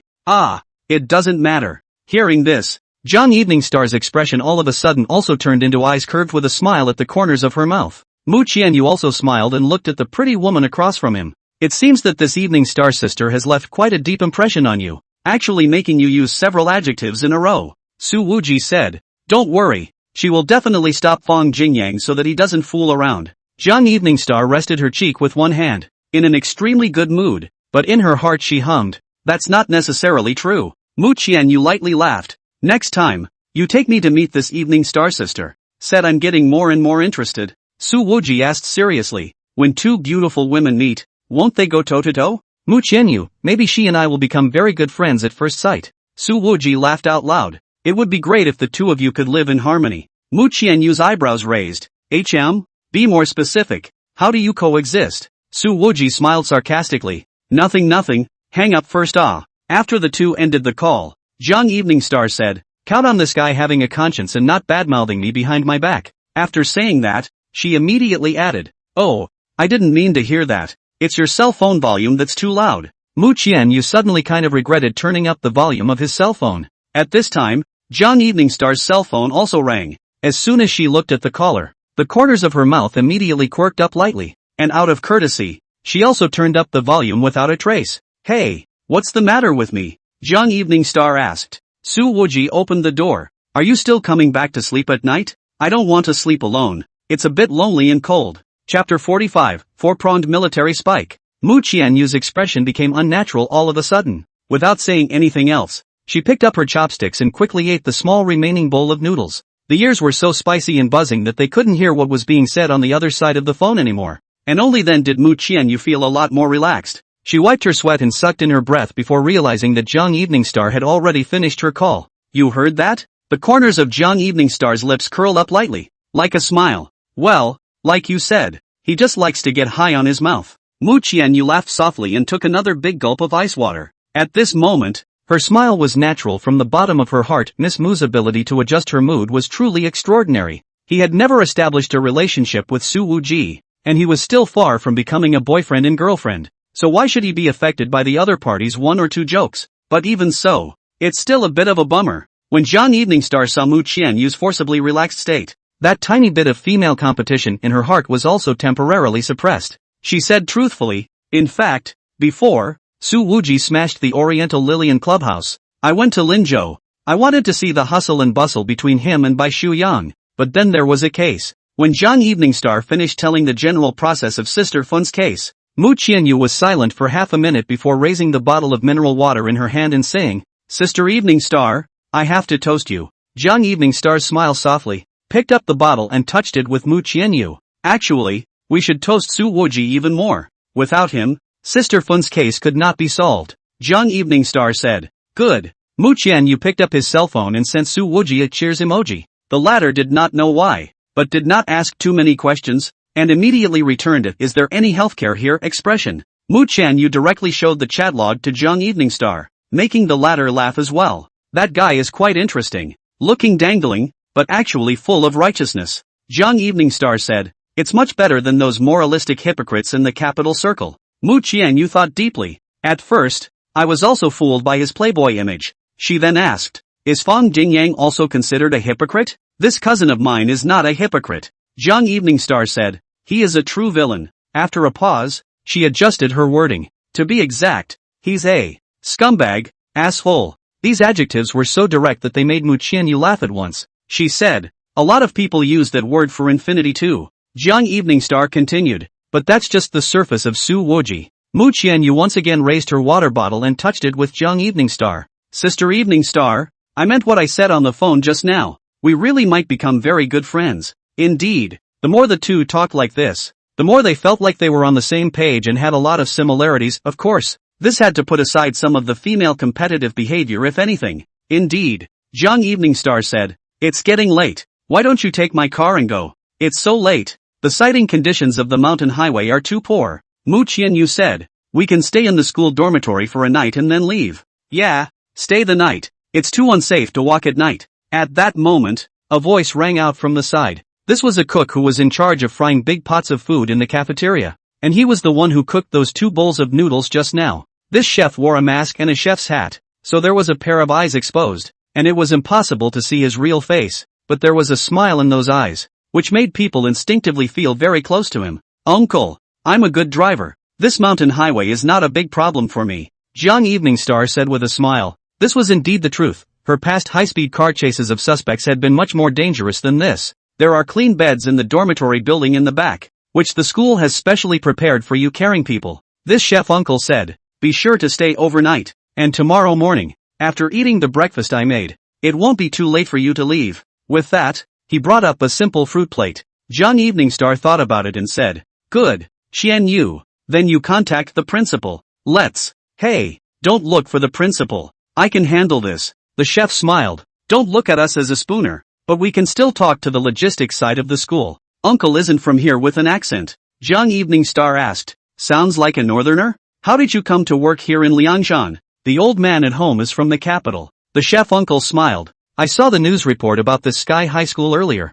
and I thought, since the children at home are all grown up, I might as well come here and do something meaningful. Awesome. Mu Qianyu raised the mineral water bottle. Uncle, here's to you. Jiang Eveningstar laughed. I'll accompany one too. Well, all good boys. This uncle smiled happily. Let's brush the bowl. Mu Qianyu said. This uncle immediately blocked. Aya, put it aside. This is not your job. We have a special dishwashing aunt here. Just leave it to her. He then greeted a young man and asked him to take Jiang Eveningstar and Mu Qianyu to the dormitory building. Then he himself carried the bowl and walked back to the cafeteria kitchen. In the back kitchen, a woman was looking at the chef's uncle with her arms folded over her chest, smiling. She was wearing a white mask, but as far as she could tell from her eyebrows, she didn't seem to be much more than in her 30s, and was wearing a tight black jersey that outlined her womanly figure with unmistakable clarity. There was little sign of age in either the face or the figure. Well, in your mouth, I've become a dishwashing mom? The woman said. My son hasn't even gotten married yet, and he's making me wash dishes for my future daughter-in-law? The chef uncle took off his mask, revealing a face that actually looked like he was in his 30s as well, and he rolled up his sleeves and hemmed and hawed. I'm just kidding. I'll wash it. The woman came over to the sink and touched the man with her elbow. Hey, which one do you think is more suitable to be our son's daughter-in-law? The older man smoothly picked up. Can't you pick them all? The woman reached straight out and gave him a heavy twist around the waist. What's the matter? You want your son to learn from you? Not letting go of whatever he comes across? The older man smiled sarcastically, not daring to pick up on the subject at all. That's when his cell phone rang. Wiping his hands on his apron, the older man immediately connected. Oh, I know. What a big deal. He finished with a careless voice and hung up the phone. What is it? The woman asked. It says that 2 senior hyenas organized by Dakara went to the Liangshan area to look for 2 children they lost earlier. The older man said. Those 2 kids are now in their first year here after being rescued. Settle up early and come back to bed early. The woman said. She obviously didn't take it as much of a big deal either. Okay, I'm going. The older man scrubbed the bowl clean, untied his apron, took off his chef's hat, and pushed the door into the night. At the same time, Jiang Eveningstar received the same task. Her eyes flickered as she looked at Mu Qianyu, who was making the bed, and said, 2 high-level assassins from the Du Carlo organization have arrived in Liangshan. I'm going to lead the Sichuan province special intelligence group to catch them, so you go to sleep first. Mu Qianyu was sleepless all of a sudden. Okay, Sister Eveningstar, pay more attention to safety. I'll wait for you to come back. From Zhuo Qingqi to Sister Fan. Lately Mu Qianyu has been hearing intensively about the news that has a connection with the Dakara organization, which has made her see the dark side of the Western world. She suddenly felt that in this matter, Jiang Eveningstar and Su Wuji must have a lot in common. One can't afford to fall behind in this area yet. Mu Qianyu didn't sleep all night, and when it was almost dawn, Jiang Lianqing finally came back. Her body was clean and dry, and she didn't seem to have been in a heated battle. Well, did you find someone? Mu Qianyu asked with concern. Found it, but by the time I found it, the person was already dead. Jiang Eveningstar shook her head. The time of death was several hours ago. It should have been not long after I just received the news of the mission. There was a lot of unanswered questions in her mind. Dead through and through? Mu Qianyu gently sucked in a breath of cool air. Could it be the Silver Moon organization that did this? It's not like Silver Moon's technique. These 2 killers had the same injuries. Both were stabbed through the stomach and bled to death. Jiang Eveningstar analyzed. There were no traces of fighting at the scene. It seems like the opponent's strength completely crushed them. She was silent for half a minute and added, looking at the shape of the wound, it should have been inflicted by a 4-pronged military spike. Chapter 46 Exploring Her Inner Self. Su Wuji didn't know that Jiang Eveningstar and Mu Qianyu appeared in Sky High School at the same time, and also met his dad and mom. He drove to his penthouse apartment in the center of the city early in the morning to see how Su Jiayan was injured,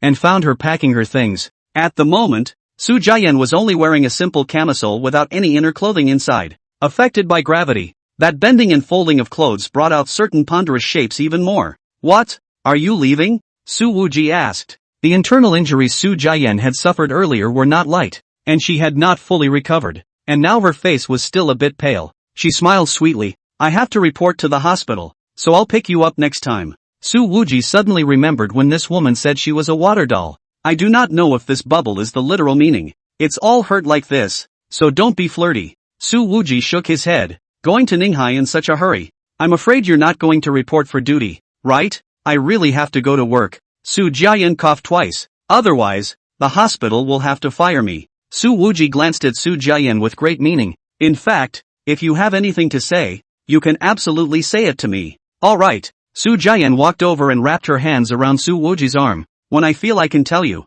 I'll definitely be honest with you. Frankly, tie death you forget it. Su Wuji pulled his arm out of that soft squeeze. Tell you what, I have nothing to do idly, so why don't I just send you to Ninghai? Su Jiayan froze for a moment as she sniffed. Then, with a smile in her eyes, her eyelashes curved. I've been stalking you for so long, and you finally decided to accept me? Su Wuji had a look of looking at a little cutie's expression. Why are you looking at me like that? Su Jiayan said. I'm sincere with you. There's no acting involved. However, Su Wuji shook his head. If you have to go, then, I'll arrange for someone to protect you for a month. It's not negotiable. Su Jiayan's body shook lightly. She suddenly wasn't sure if Su Wuji had guessed her Silver Moon membership or not. Huaxia is safe. I won't get hurt again. Su Jiayan gave an ambiguous response. Su Wuji similarly responded. Huaxia is very safe, but it can't help that some foreign breeds of dogs are inhumane. Ducaro, the hyena, what do you know all about? Su Jiayan's expression flinched as she finally asked.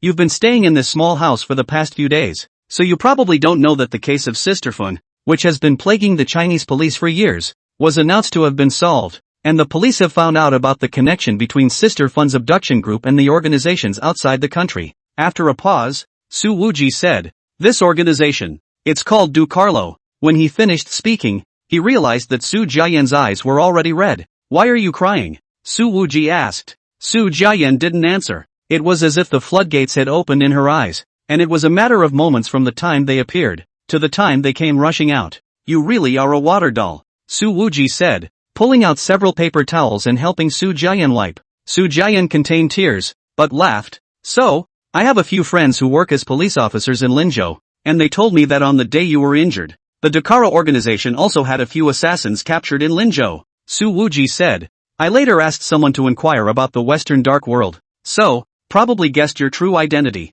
The latter half of this sentence was obviously not true, but it was the most convincing to Su Jiayan. So, are you going to twist me and send me to the police? Su Jiayan wasn't the least bit nervous, directly raising her hands flat in front of Su Wuji. You can cuff me and put me in any position. She still got tears running down her face. And flirty. Su Wuji shook his head. I won't tell anyone. After all, Silver Moon's lynching is also a serious offense in China. Su Jiayan took a step forward and hugged Su Wuji. Kinda hard. The soft, gentle pressure coming off his chest nearly bounced the latter off. And don't blame me for not telling you the truth. Su Jiayan said seriously. The Western Dark World is too complicated. It's not comparable to the triads on our side. I don't want to involve you in it. Su Wuji said in his heart, but I've already come in a long time ago, much earlier than you did. But he didn't say anything more on the surface, but asked, so, that what's her name Mercy Club International Hospital you're employed at is also an institution of the Silver Moon organization? No, Su Jiayan said. At the very least, Ninghai Mercy Hospital isn't. Then the Mercy Hospital in Europe is it? Su Wuji said. That's all the more reason I have to send you to Ninghai. It's not safe. While he didn't think Silver Moon's actions were necessarily right, he had quite a bit of admiration for these killers who saw death as their own. This was also the main reason why Su Wujia had come to Silver Moon's rescue time and time again. Su Jiayan looked at him with smiling eyes. If you're like this, it'll make me even more moved, and I'll stick to you for the rest of my life. You say you don't want to bring danger to me, and then you stalk me. Isn't that a contradiction? Su Wuji laughed. Hypocritical woman. Su Jiayan, however, gave an answer that Su Wuji didn't expect. Emotions on one side and faith on the other, both beyond my control. She had a serious expression on her face as she spoke, and seemed to be somewhat moved. However, Su Jiayan added immediately afterward, of course, my body's reaction as well. It was hard for her to go 3 sentences without teasing Su Wuji. Warm breath was released from Su Jian's mouth and fell onto Su Wuji's ears. He looked down slightly at the luscious figure, and his heart instinctively began to grow hot. Su Wuji did realize at this moment that Su Jian was right. The body's reaction was indeed uncontrollable. Little dude is showing signs of raising his head. Su Wuji was tempted to say the last sentence, if you flirt again, I'll beat your ass, but after thinking about it, he still didn't say it. After all, he was pretty sure that as long as he opened his mouth, Su Jian would definitely pout and let him beat her. 2 hours later, Su Wuji drove his car and arrived at the entrance of Ninghai Xishi Hospital. He had wanted to have a good chat with Su Jian in the car. After all, when Sister Fun was arrested, this sister immediately shed tears of joy. That was not a fake. Now, aside from that sexy body, Su Wuji kind of wanted to explore Su Jian's inner self even deeper. But Su Jian's body was indeed still a bit weak, and she slept the entire way in the passenger seat. When she woke up, she rubbed her eyes, unbuckled her seatbelt, and said, I'm checking in, honey. Su Wuji finally dared to glance to the right. This way, the seatbelt highlights the mountain peaks incomparably clear. The top of the mountain with the bumps of the car lightly trembling, so that he can only eyeball. Even the afterglow does not dare to come over. What dear? Don't shout, Su Wuji said. Okay then, dear. Su Jian smiled delicately. Su Wuji coughed and said, ahem. So what? Wear a looser jacket in the future. Su Jian looked down at her chest and smiled like a flower. Yeah, I'll only not wear my jacket in front of you from now on. Hurry up and leave, it's an eyesore to watch. Su Wuji waved his hand in an unfavorable manner. As for whether it was an eyesore or a wobbler, only Su Wuji himself knew for sure. Su Jian compared her heart to Su Wuji, then turned around and walked towards the hospital. Those high heels set off the slender back even more tantalizingly, making Su Wuji look at it for a while until the other party walked into the hospital, and only then did he withdraw his eyes. In fact, the reason why Su Jian had been sent over was still because Su Wuji was worried that she would drag her injured body back to the removal mission,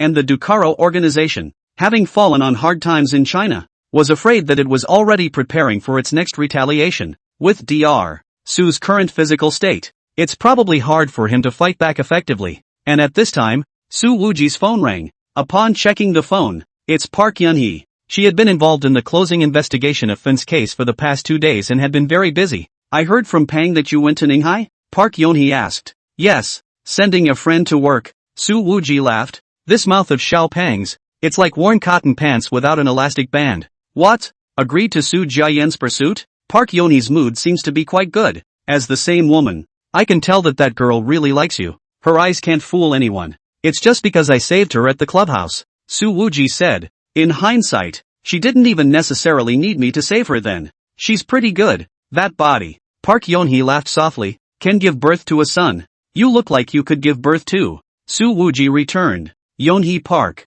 wait for me in Ninghai for half a day. I'll arrive at night. Park Yun-hee changed the topic. In Fin's case, there used to be a little girl who was sold to the Su family in Linzhou. I looked into it and thought it could be Su Jian. When Su Wuji heard this, his eyes steepened. Chapter 47, Make Your Head Explode. Su Wuji sat in the cafe in front of the hospital for 3 hours, waiting until it was time to get off work before walking into the hospital. The environment of this Hui hospital is extremely good, and the charges are extremely high. The guests who come to see the doctor are either rich or expensive, and the parking lot is full of luxury cars. Su Wuji pulled out Su Jian's business card and looked at it, then walked over to the surgery where she was employed. The little nurse immediately stepped forward and asked with a smile on her face, Sir, we're almost finished. May I ask which doctor you have an appointment with? The service attitude of a high-end hospital is good. Even this little nurse is a white and clean little beauty. Su Jian, Dr. Su Wuji said. She just started work today. I'm her friend and came to see her. However, this little nurse's expression froze, and then she slightly lowered her voice. Sir, Dr. Su went to the dean's office 5 minutes ago, and should still be there now. Seeing that this little nurse's face wasn't quite right,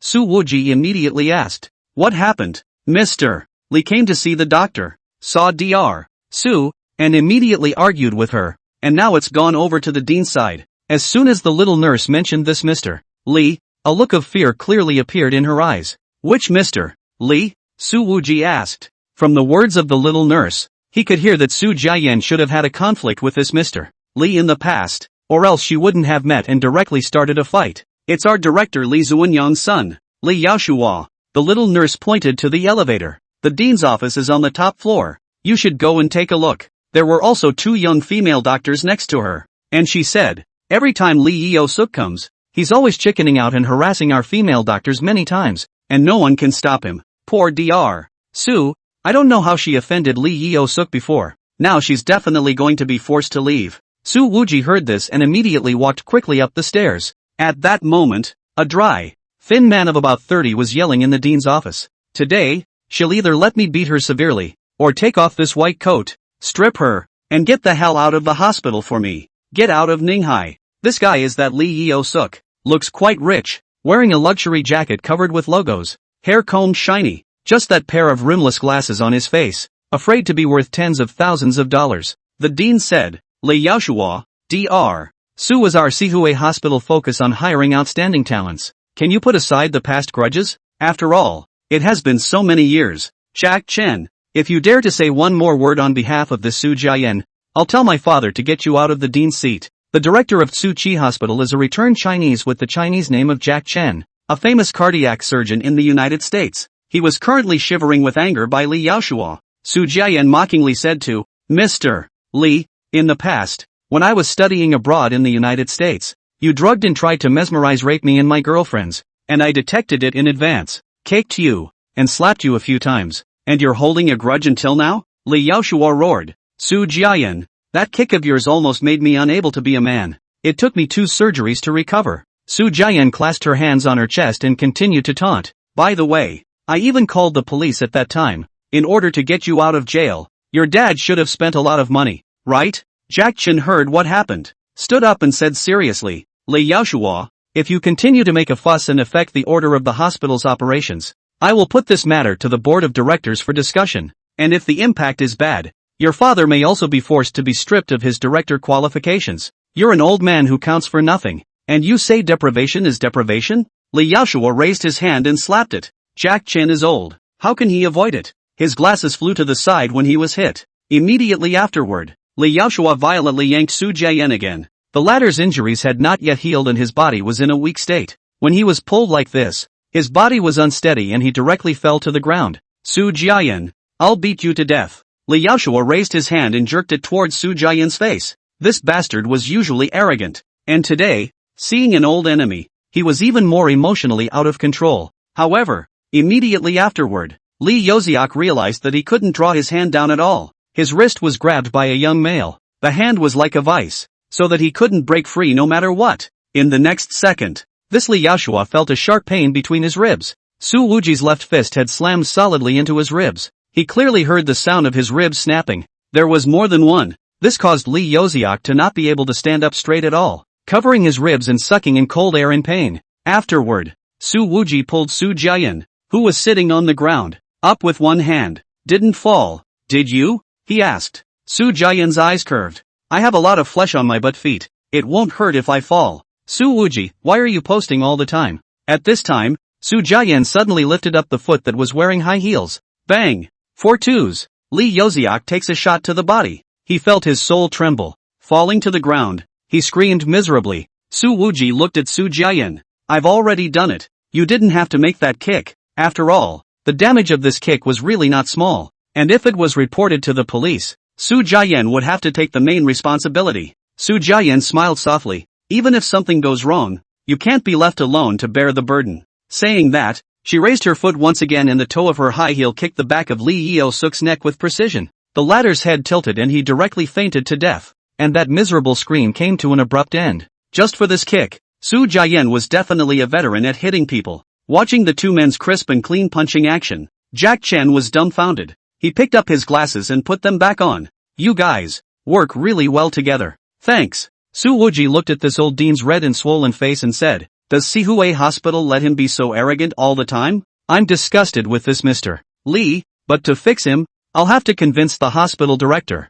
Mr. Li Zuanyang, to discipline his son. Jack Chen said. However, this Li Yaoshua's injury shouldn't be light. With Director Li Zuanyang's character, he will definitely respond with violence. He's not a strict law-abiding person. The two of you might have some trouble. Su Wuji grinned. Violent means? That's something I'd like too much. Looking at his smile that was about to cause trouble, Jack Chen actually couldn't help but look forward to it a little. He was more adapted to the previous environment of practicing medicine and research, but when he arrived in China, he was constrained in every way, whether by administrators or hospital shareholders, who would always be constantly pointing fingers. If you don't give them a toast at a dinner party, individuals will just throw their faces away. Especially that director Li Zuanyang. Last time, he forced Jack Chen to drink 3 jugs of white wine and couldn't even hold a scalpel the next day. Both of you, please be safe, this old dean earnestly admonished. Su Wuji was all smiles. You're such a good dean. Jack Chen shook his head and sighed. Even the doctor couldn't protect me.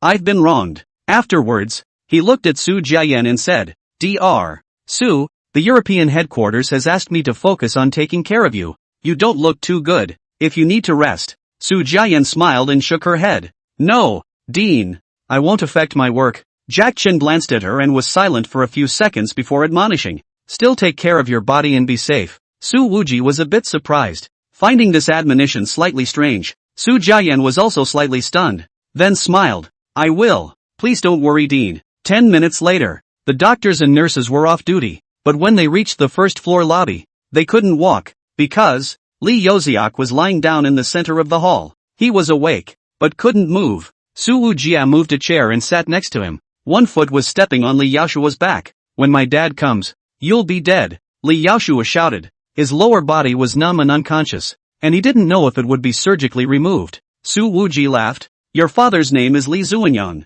the owner of Jinzuan Entertainment, with several nightclubs under his hand. Such a person actually became a shareholder of the hospital. It makes people kinda surprised. It's good that you know, Li Yaoshua shouted. My dad is black and white. You don't want to leave Ninghai alive. Su Wuji smiled and said, really? After saying that, he grabbed Li Yeo-suk's hair with his left hand and knocked his head hard on the ground several times. Bang! Bang! Bang! Bang! Bang! That every headbutt to the ground made hearts tremble. Su Wuji's left hand movement was unceasing while he pulled out his cell phone and made a call. Listen to the sound of your son's head hitting the ground. If you're not at Mercy Hospital in half an hour, your son's head is going to explode. Chapter 48. This is Ninghai. Li Yaoshua's behavior had already caused public outrage in Sihui Hospital. Thus, those medical staffs all secretly shouted after seeing Su Wuji's actions, but they all pinched a sweat for Su Wuji. After all, in front of the strong Li Zuanyang director, there is really no one who is optimistic about this youth. More than 20 minutes later, a Rolls-Royce Gus drove straight to the main entrance of the outpatient building, followed by 3 commercial vehicles. The car door opened and a dozen men in black suits jumped out. They all had thrown clubs in their hands, and all of them were fierce-looking and looked like they were fighters. Then, from the back of the Gusto, came down a man in a flowered shirt. He was quite tall and strong. His hair was graying, and he had an inch head and a full face. And still, the color of the shirt, and the large gold chain around his neck somewhat revealed his own temperament. This is actually the director, Li Zuanyang. As he walked into the hospital, he rolled up his sleeve, revealing a flowery arm tattooed with a left blue dragon and a right white tiger. After learning that his son had been beaten, Li Zuanyang had no intention of calling the police to solve the problem. Over the years, he was too good at pushing across the board by violent means. After walking in and seeing his son's face covered in blood on the ground, Li Zuanyang's eyebrows jumped fiercely. He hadn't remembered how long it had been since someone had jumped in front of his face, and at the moment it was obvious that a little blood was rushing to his head. Li Zuanyang stared at the youth with a frivolous face and said in a deep voice, beating my son to this state, do you know that this is Ninghai? I know better than you. This is Ninghai. There seemed to be some deeper meaning in Su Wuji's words, but Li Zuanyang clearly didn't understand. He roared in a deep, low voice, let my son go. I'll chop off one of your fingers and break one of your legs, and this matter will be settled today. Su Wuji stepped on the back of Li Yaoshua's head, smiled, and pointed at Su Jiayan next to him. I'll release him if you apologize to my friend. Promise that your father and son will never mess with this place again, and then return your shares in Mercy Hospital. Looking at Su Jiayan, Li Zuanyang's eyes welled up with amazement. The charm on this woman was too strong, and at this moment, Li Zuanyang had the feeling that he wanted to steal the woman from his son. He quickly came back to his senses, being threatened by a young man so in his face. Li Zuanyang felt funny while being angry, returning the shares? Are you kidding me? Give me on. Snatch Yaoshua over and get this guy killed. With this wave of his hand,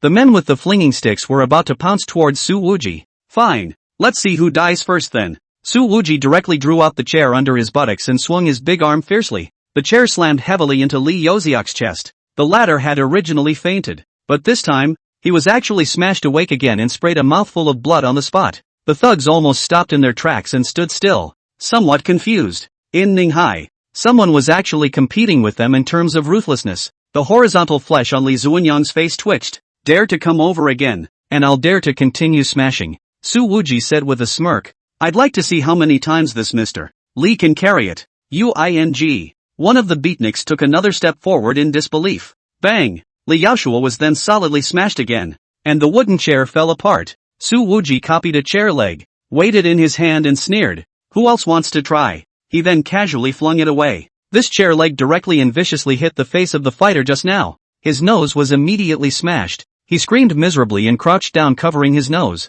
blood rushing out of his nasal cavity, tears and snot smeared all over his face. Su Jian stood on the side, her eyebrows opening up with a smile and winks. Handsome as hell. Seeing this, Li Zuanyang was simply annoyed. He's been a bully for so many years. He's always been the one to bully others. When has he ever been stomped on so much? But his son is in the hands of the other side. He can only do as he pleases. Looking at the cowering thugs, Li Zuanyang took a deep drag on his cigarette and said to the people around him, what a bunch of losers they've raised. When will Kong Shirlei arrive? Boss, Brother Lei said he'll be there in 10 minutes. Li Zuanyang said and looked at Su Wuji. Kid, what's your name? Su Wuji. Su Wuji said. What? You want to check my account book? I can know your name, so I can know who your parents are. Li Zuanyang's expression was gloomy as he said. Kid, if you release my son and pay for the medical expenses, I can pretend that today's incident never happened. It wasn't that Li Zuanyang couldn't have had his handlers swarm in to rob him, but he really didn't want to see his son get beaten up again. In the event that this rash man hit Li Yeo-suk's head with a stick next, it could be a death sentence. Let's coax this guy into releasing his son first. Su Wuji smiled and said, Mr. Li, have you ever thought that if you can check my account book, I can also find out what your parents' names are, and even find out where your family's ancestral graves are? When Li Zuanyang heard this, his expression was already furious. He threw his cigarette hard to the ground and growled low with a fierce expression. Kid, are you threatening me? Threats? Su Wuji spread his hands. Can't talk about it, can't talk about it. However, he added, lowly goods like you and your son don't deserve to be threatened by me. Li Zuanyang felt like he was about to explode with anger. How much do you want? He asked in a deep voice, holding back his anger. With his son in the hands of the other party, Li Zuanyang has nothing to do but to stall for time. When Kong Shirlei comes, everything will be simple. That's the former Linzhou underground boxing champion. Rumor has it, after 8 years of black boxing, he has only lost one fight. Later, Kong Shirlei was invited to Ninghai by Li Zuanyang at a high price. Over the past few years, he has explicitly and implicitly solved a lot of trouble for Li Zuanyang, making the latter's position in the gray zone of Ninghai more and more stable. I don't want money. Su Wuji smiled faintly. After all, I haven't waited for Mr. Li's apology yet, and you just threatened me with my parents, which makes me even more afraid to let go yet. Saying that, he picked up a chair leg and slammed it hard on Li Yeo-suk's shoulder again. The sound of cracking bones reached every ear. Li Yaoshua didn't even have the strength to scream at the moment, and could only let out a pained grunt in a daze. Li Zuanyang's cheeks trembled fiercely. His eyes grew more and more gloomy, but he did not say another word. At that moment, a Toyota Prado pulled up outside. The car door opened and a man in a blue suit jumped out. He wore a short inch. His height had to be 1.85 meters. His muscles held the suit taut, and his entire physique was obviously one size larger than Su Wuji. This is Kong Shirlei. Boss, I'm coming, he said.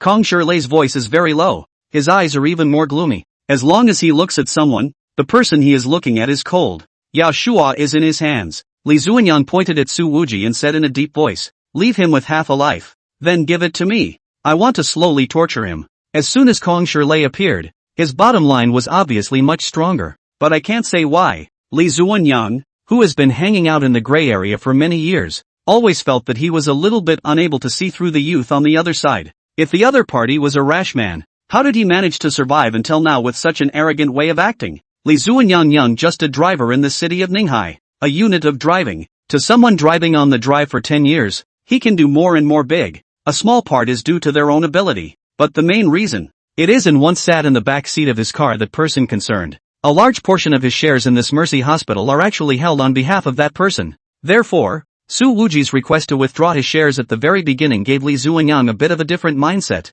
Could it be that someone is testing the big guy behind him through this young man? Seeing Kong Shirlei still standing still, Li Zuanyang urged, hurry up and do it. I'll turn around and interrogate him. However, Kong Shirlei acted as if he didn't hear it. Li Zuanyang suddenly realized that this right-hand man was as if he had been given a fixation spell. His body was stiff, and the clothes on his back were already wet in a large part of his body. Chapter 49. Who dares to go against him? Kong Shilei, what's wrong with you? Li Zuanyang had never seen. Before this, his right-hand man displayed this state. However, Kong Shilei didn't respond to him. This super fighter, at this moment, fixedly looked at Su Wuji with intense disbelief in his eyes. Is it you? Kong Shilei asked. The crowd could even hear a hint of awe in his tone. Su Wuji narrowed his eyes and smiled. I don't remember when I've seen you before. Kong Shilei said. I once fought black boxing in Linzhou for 8 years and only lost once. 6 years ago. It was the most prosperous year of Kong Shilei's black boxing career, and he had not lost a single fight in the whole year.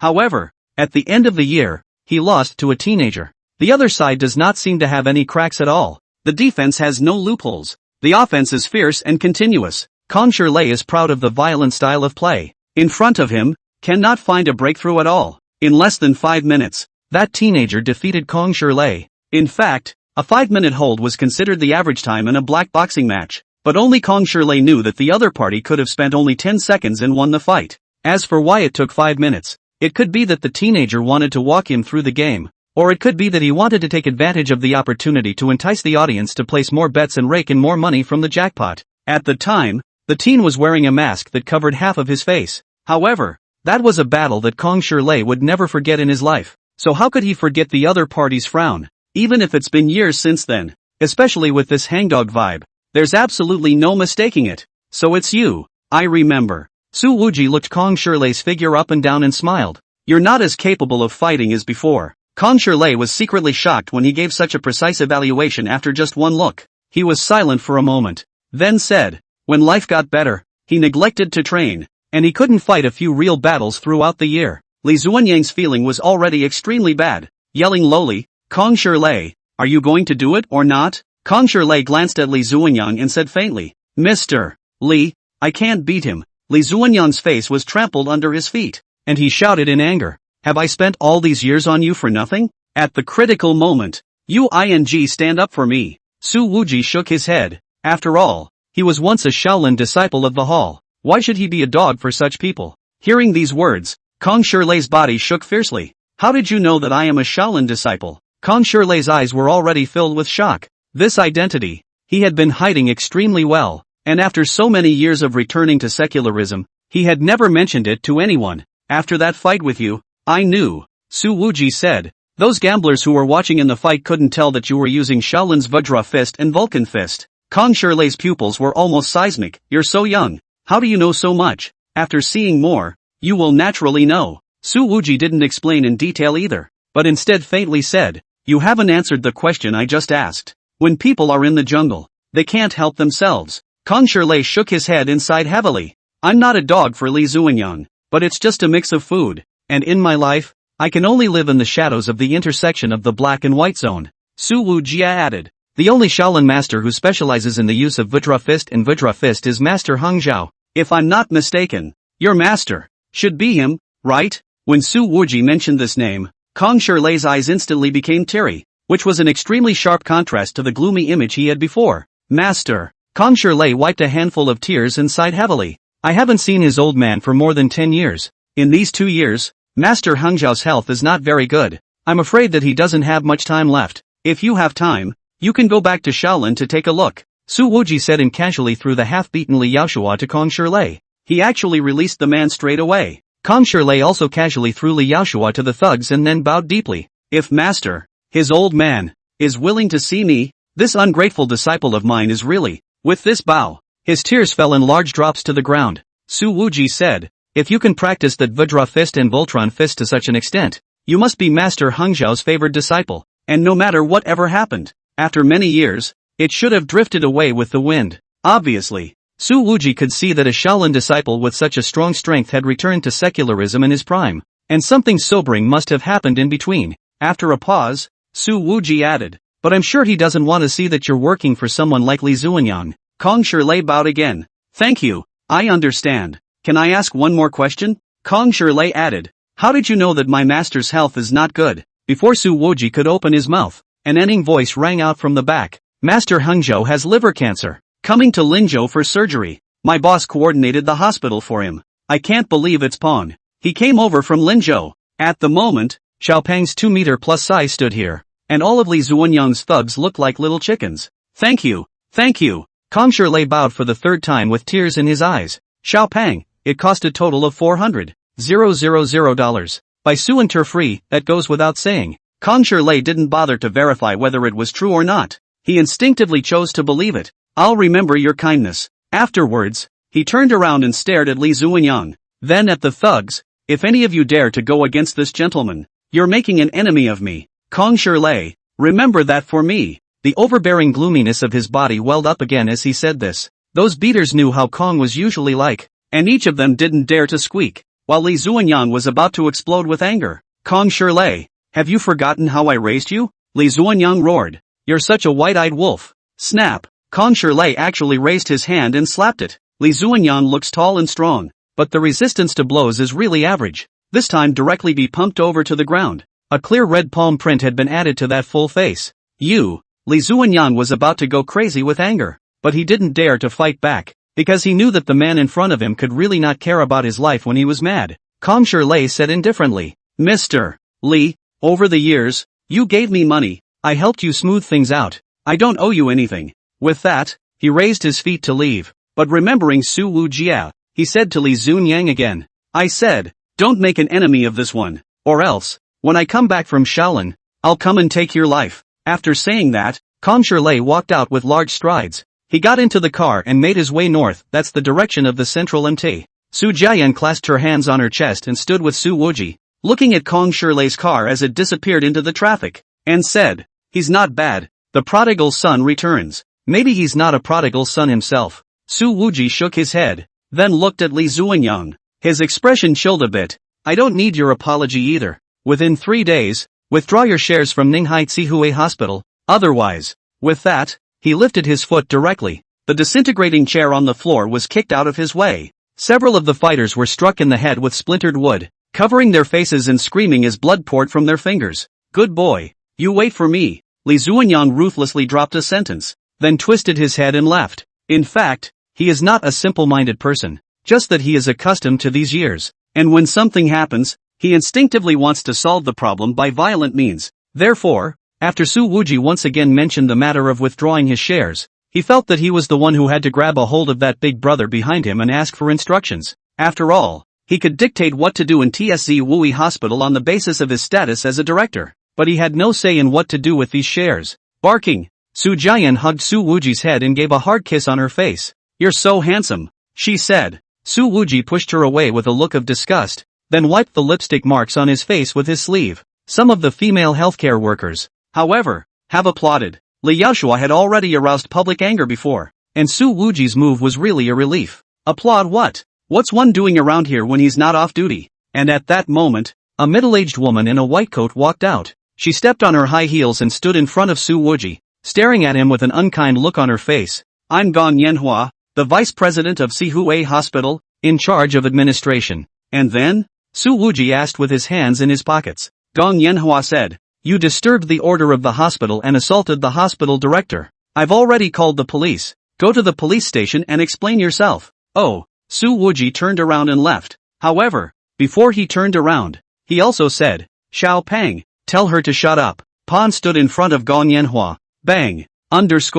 Chapter 50, Shadow Heavenly King. After this storm, Su Wuji joined Su Jiayan and went to her residence in Ninghai. Su Jiayan bought a 2-room apartment in a residential area 5 kilometers from the hospital, and downstairs is the seething, bustling life of the city. As soon as she arrived in the room, Su Jiayan kicked off her high heels, took off her jacket, and laid down on the sofa. The sassy curves were even more enchanting as they lay down. Su Wuji always felt that if he stayed with this woman for a long time, sooner or later something would happen. When did you buy the house? Su Wuji asked. The house had been furnished for a long time, he thought, and it didn't look like he'd just moved in. This is my secret base in Ninghai, Su Jiayan said. I moved here 2 years ago. Weren't you abroad at that time? Su Wuji asked. Occasionally, I'll sneak back. Su Jiayan stretched out again, her chest tugging out waves as she did so. Even my family doesn't know that I have a house here, and you're the first guest. With that, she glanced deeply at the man beside her, and later,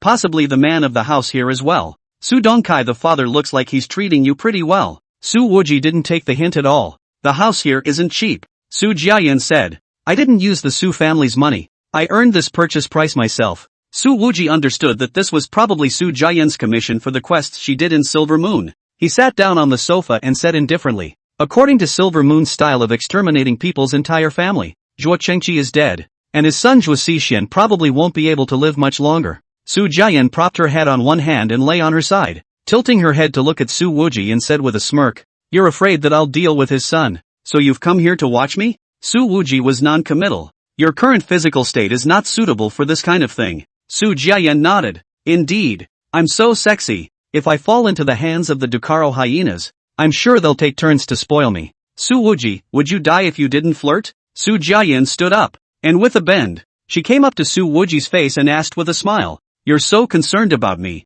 Are you interested in me? Or are you interested in Silver Moon? With this bending motion of hers, Su Wuji subconsciously glanced towards the collar. That wonderful shape. Full, bouncy, soft, simply deserves all the good words in the world. Oh, so you're interested in here. Su Jiayan followed Su Wuji's gaze and looked down, smiling happily. Su Wuji immediately sat upright. Afterwards, she leaned over Su Wuji's ear and said, I'm going to take a bath first. Oh, it's white and fragrant after washing. It's delicious. Su Wuji twisted his head to ignore it. He waited for the sound of clattering water to come from the bathroom before he steadied himself, took out his cell phone, and logged into one of the emails to check for new mail. The latest message, which caught his attention, read, The Ducaro organization began to activate the 5-star hunters lurking on Chinese soil, and the Silver Moon organization postponed the mission. Su Wuji's brows furrowed fiercely. In the past, there were almost no Chinese in the hunters cultivated by the Ducaro organization, and their main areas of activity were outside of China.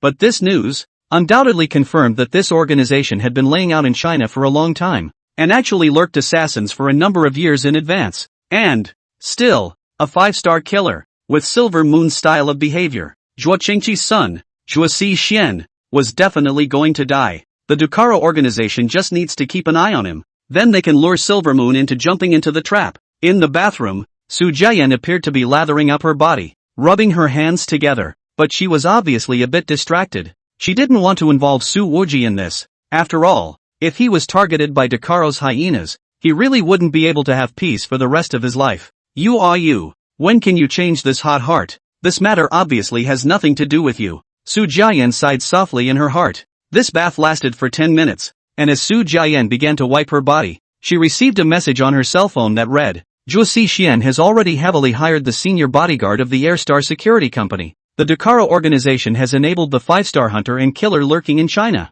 and the difficulty level of the mission has risen, so Guanji can postpone the mission for a short period of time. This Guanji is Su Jiayan's code name. A 5-star assassin? A short-term postponed mission? Su Jiayan began to think about whether or not to show this message to Su Wuji. Is it possible that if he reads this message, he will leave Ninghai and not get involved in this matter anymore? While thinking, Su Jiayan pulled on her shorts. The fabric tautened the hips and legs, the curves so perfect you couldn't pick out a single fault. Just as she was just putting a tight tank top on herself, her cell phone rang. Su Jiayan picked up, then said, Hello, who is it? I'm Detective Park Yonhee from the Lakeside branch of Linzhou. May I ask if you're Su Jiayan? Su Jiayan's eyes had a small amount of caution. Hello, it's me. Could it be that there was some mistake in Zhuo Qingqi's fall that aroused the police's suspicion? Park Yonhee said, We're currently hosting Fun's human trafficking case, and we've got some leads and would like to talk to you in person. Su Jiayan was stunned for a moment. She took a soft breath, and as if she had made a big decision, she said, Good, I've already arrived in Ninghai. Where are you? I can go find you, Park Yonhee said. Or, it's okay if you come to the Ninghai City Council. Let's meet at the cafe next to the Palping apartment. In half an hour. Is that okay? Su Jiayan's voice was already clearly fluctuating in a way that was difficult to control. Good. Su Jiayan looked at herself in the mirror, her eyes already turning red. At this time, she didn't realize that the female officer who called her still had a very close relationship with Su Wuji. Su Jiayan walked out wearing only her intimate apparel, and when Su Wuji saw this, he immediately averted his eyes. Honey, I have to go out for something. Will you wait for me here? Su Jiayan said, and began to bend over to put on her jeans. She didn't avoid Su Wuji in the slightest, but the latter didn't dare to look squarely at her. What dear? Don't yell. Out for what? Su Wuji looked out the window and asked. Su Jiayan said, There's a detective Park who wants to meet me at the cafe next door to talk about Finn's case. Wuji didn't want to follow this time and still didn't look at her.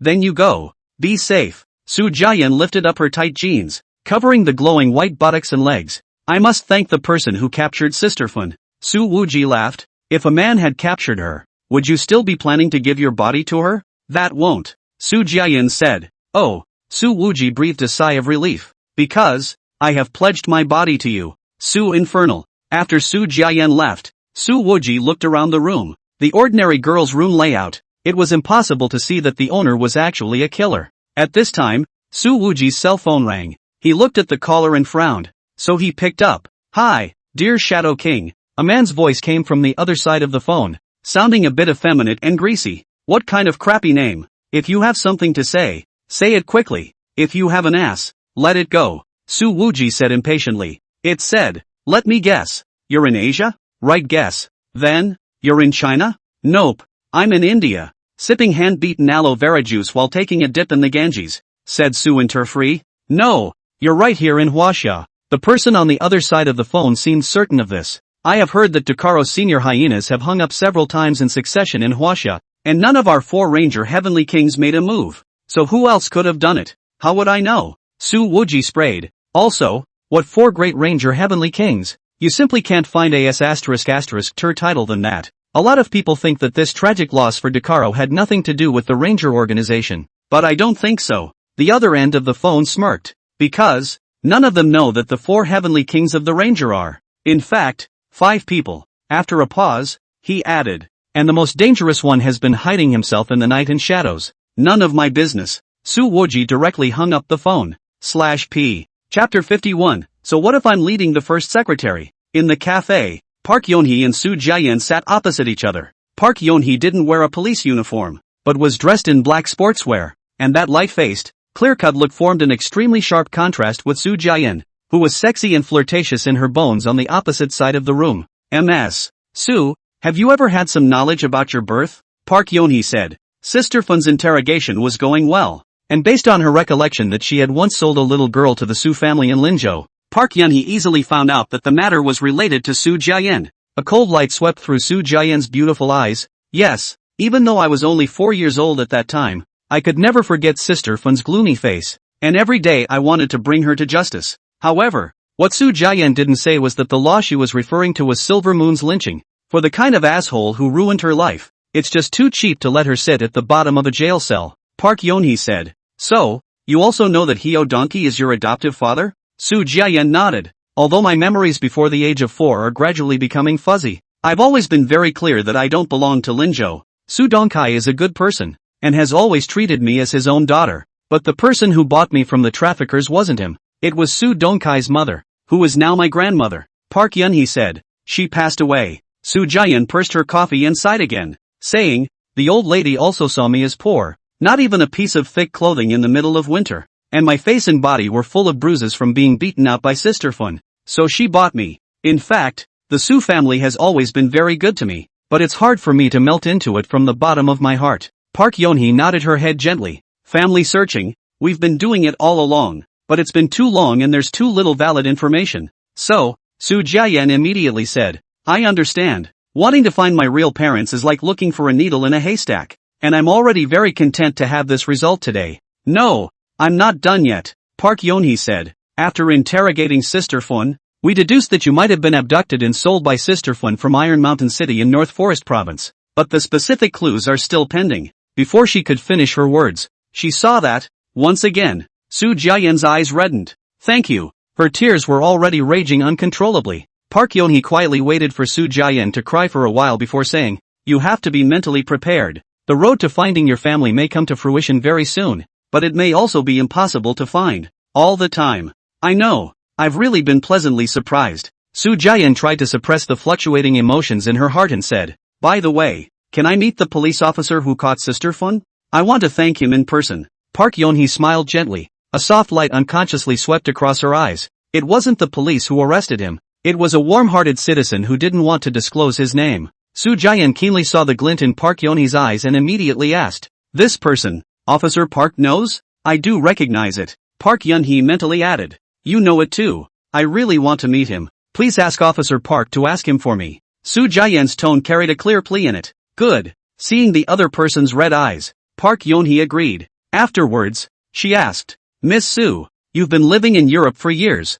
How much do you know about the Silver Moon organization? Su Jian's expression remained unchanged. I've heard of it, but I don't know much about it. She was a little confused as to the intentions of this beautiful police officer who suddenly asked this question. Su Jian knew that she was on the opposite side of the Chinese police, and once the officials knew that Zhuo Qingqi's death was related to her, then she was bound to be arrested and imprisoned. The Silver Moon organization has gained a lot of fame in the past 2 years, but its methods are a bit overzealous. Park Yonhee looked at Su Jian and said, a few days ago, Zhuo Qingqi, a wealthy businessman in Linzhou, jumped to his death, and we suspect that it has something to do with the Silver Moon organization. In fact, Su Wuji didn't know that Su Jian was Silver Moon's person before. Otherwise, he wouldn't have been able to blatantly tell this matter at the board meeting of Lin Mu Insurance. Su Jian didn't say anything. Now that Zhuo Qingqi's son Zhuo Xixian is in Ninghai, he might become Silver Moon's next target. Park Yonhee said, Zhuo Xixian. I met him a few years ago. Flirtatious playboy, even chased me. Su Jian shook her head. This man changes girlfriends more often than he changes clothes. There was no mood to be seen in her expression. In China, what Silver Moon did is not allowed. Park Yonhee shook her head. We've already started investigating Zhuo Xixian, but it's a bit difficult to get evidence, so it might take some more time. Su Jian nodded. I hope that everything goes well and that this kind of person is brought to justice sooner. Park Yonhee chatted some more before getting up and getting ready to leave. Only, before she left, she added, Miss Su doesn't look too well. Recuperate. Su Jian looked at Park Yonhee's back and was silent for a long time. She wasn't sure if this Officer Park was already suspicious of her, especially since the other woman's last sentence made it easy to think too much. However, from the other party's words, what Su Jian was able to confirm was Zhuo Xixian had been targeted by the police. Under these circumstances, Su Jian was bound to take the risk of exposing herself if she had to take action against Zhuo Xixian. With her thoughts a bit disorganized, Su Jian sat quietly for a while longer before she was ready to go back. In the process, Su Wuji never contacted her, and at this time, a black commercial vehicle stopped in front of Su Jian. The passenger door opened and a woman in a black suit got out of the car and stood in front of her. Dr. Su, hello, who are you? Su Jian asked. I'm Mr. Li Zuanyan Li's secretary, and he would like to talk to you face to face regarding the withdrawal of shares from Sihue Hospital. The woman had short hair, flat heels, a sharp demeanor, and was not bad looking, but her tone was not very polite. Su Jian's expression remained unchanged as she said lightly, if Mr. Li wants to withdraw his shares, he can do it directly with the hospital's board of directors. There's no need to go through me. As she said that, she looked at the business car, the whole glass of which was covered with dark-colored film, so she couldn't see what was inside at all. Dr. Su, I advise you to get in the car. That female secretary's words carried a sense of command. She stood to Su Jian's side, reached out, and grabbed her arm. Obviously, as long as Su Jian tried to run, she would immediately hold her back. Su Jian didn't run or shout. She just calmly said, looking at this stance, you're definitely not a secretary. Who the hell are you? In fact, at this moment, even though Su Jian's physical state was weak, there were more than 10 ways to take this short-haired woman's life. The short-haired woman, whose hands were already starting to get hard, said coldly, get in the car. However, the next second, her hair was grabbed from behind. A strong force then came and her head slammed uncontrollably into the glass of the car. Bang! Bang! Bang! After 3 hard hits, the glass in the side sliding door was completely shattered. The female secretary fell to the ground with her face covered in blood, and Su Wuji's figure became visible. In the back of the car, there was also a white, middle-aged man. He actually didn't look flustered at all, holding up his glasses and smiling slightly. Sure enough, heroes come out of youths. You guys passed the test and now have the qualifications to meet the real boss. Su Wuji glanced at him and laughed. Asterisk asterisk. The middle-aged man froze for a moment, and then a huff of anger surfaced on his face. You scold me like that? Do you know who I am? I've already given you guys face by coming to see you today. Su Wuji didn't pay any attention to him at all and turned to the side, faintly saying, Xiao Pang, find something to gag him. This middle-aged man then realized that there was a huge figure beside him. Immediately afterward, he was lifted upside down. Xiao Pang's hand loosened and threw the middle-aged man directly into the sewer on the side of the road. A strong stench hit his face. The sticky excrement instantly overwhelmed him. Mouth full. This middle-aged man then realized that this stupid big man had used this to gag him. Su Jian pinched her nose and stood to the side. smoked by this smell. She obviously thought of something. I have seen this person on TV. It seems to be the secretary of that who. The identity is quite sensitive. Do you want to avoid the wind? Obviously. In this short moment, Su Jian had already thought of the subsequent risks she might face. Su Wuji smiled faintly. It doesn't matter, because I must treat all those who pretend to be a bully in front of me equally. Pan repeated. Yes, equal treatment. Immediately following. Poof, poof, clunk. Xiaopeng threw the female secretary and the driver all into the sewer and then covered the heavy manhole cover. There was a gurgling sound from below, so I guess all three of them had eaten their fill. Su Jian smiled like a flower, but there was a touch of emotion in her eyes. None of this has anything to do with you guys. It's all because of me, so you guys hurry up and leave. She hugged Su Wuji's arm and urged. For you guys? Ninghai is very dangerous right now. /P. Chapter 52, Silver Moon. Early action. Su Wuji knew that Li Zuanyang's behind-the-scenes boss had already noticed Su Jian and himself. Otherwise, he wouldn't have arranged for his secretary to come and pick him up. It was just that this way of picking people up was a bit too impolite. In response, Su Wuji then let them eat more in the sewer. It's already dark. You're still not leaving? Su Jian leans lazily against the bed. Aren't you afraid I'll eat you up tonight? She had changed into her pajamas, the white silk nightgown clinging silky smooth to her body, not wearing any more constricting clothing underneath, and the curves, which were already thrilling, were now noticeably more visually soft and supple. With a little movement, those lines come alive, like a flowing lake. Sure enough, a water doll from the outside in. Frankly speaking, if Su Jian in this state wants to eat Su Wuji, Su Xiaoshi really can't resist for more than 88 seconds. Su Wuji said without a trace of anger. Why don't I leave? Don't you know? Su Jian shook her head. That backstage bigwig of Li Zuanyang's. Even if he came to find trouble with me, he would still be within the rules. Besides, he is within the system and has a sensitive identity, so it's impossible for him to blatantly fool around. I'm not worried about this matter. Su Wuji sneered. Su Jian directly threw her cell phone to Su Wuji. Look at the messages in there. Silver Moon is asking me to postpone the mission.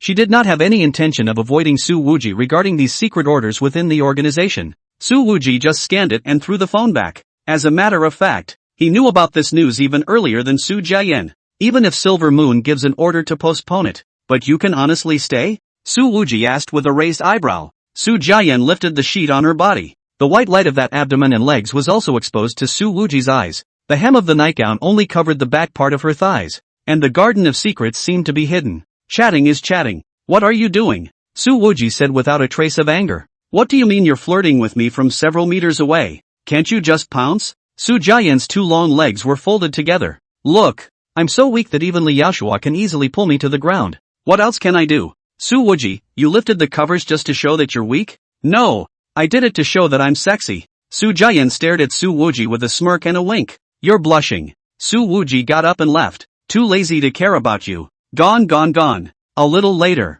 he was really afraid that his buddy would make himself straighten up. Su Jian laughed so hard that her body's pure white flesh trembled and trembled. Only, when the door to the room was closed, Su Jian put away her smile and said softly, that's the Western world of darkness. I really don't want you to get involved yet. Su Wuji actually didn't know that at that time. In the dean's office, the moment when Li Yaoshua ripped Su Jian to the ground was something the latter had done on purpose, just to show how weak he was. Otherwise, even if Su Jian was in a state of internal injuries, Li Yaoshua could be killed by her on the spot. She then got up from the bed, took off her nightgown, and retrieved a black leotard from a box under the bed. Putting her clothes on, Su Jian opened her cell phone and sent a voice message. Safeguard officer, this is Guan Ji. I now need you to provide a sniper rifle while invading Zhuo Xian's cell phone. I want to check all of his chatting records and whereabouts. The other side quickly replied. The Voyager Security Company has intervened, and the Dakara organization has activated its advanced hunters, and the mission officer has postponed the mission indefinitely due to the drastic increase in difficulty of the mission.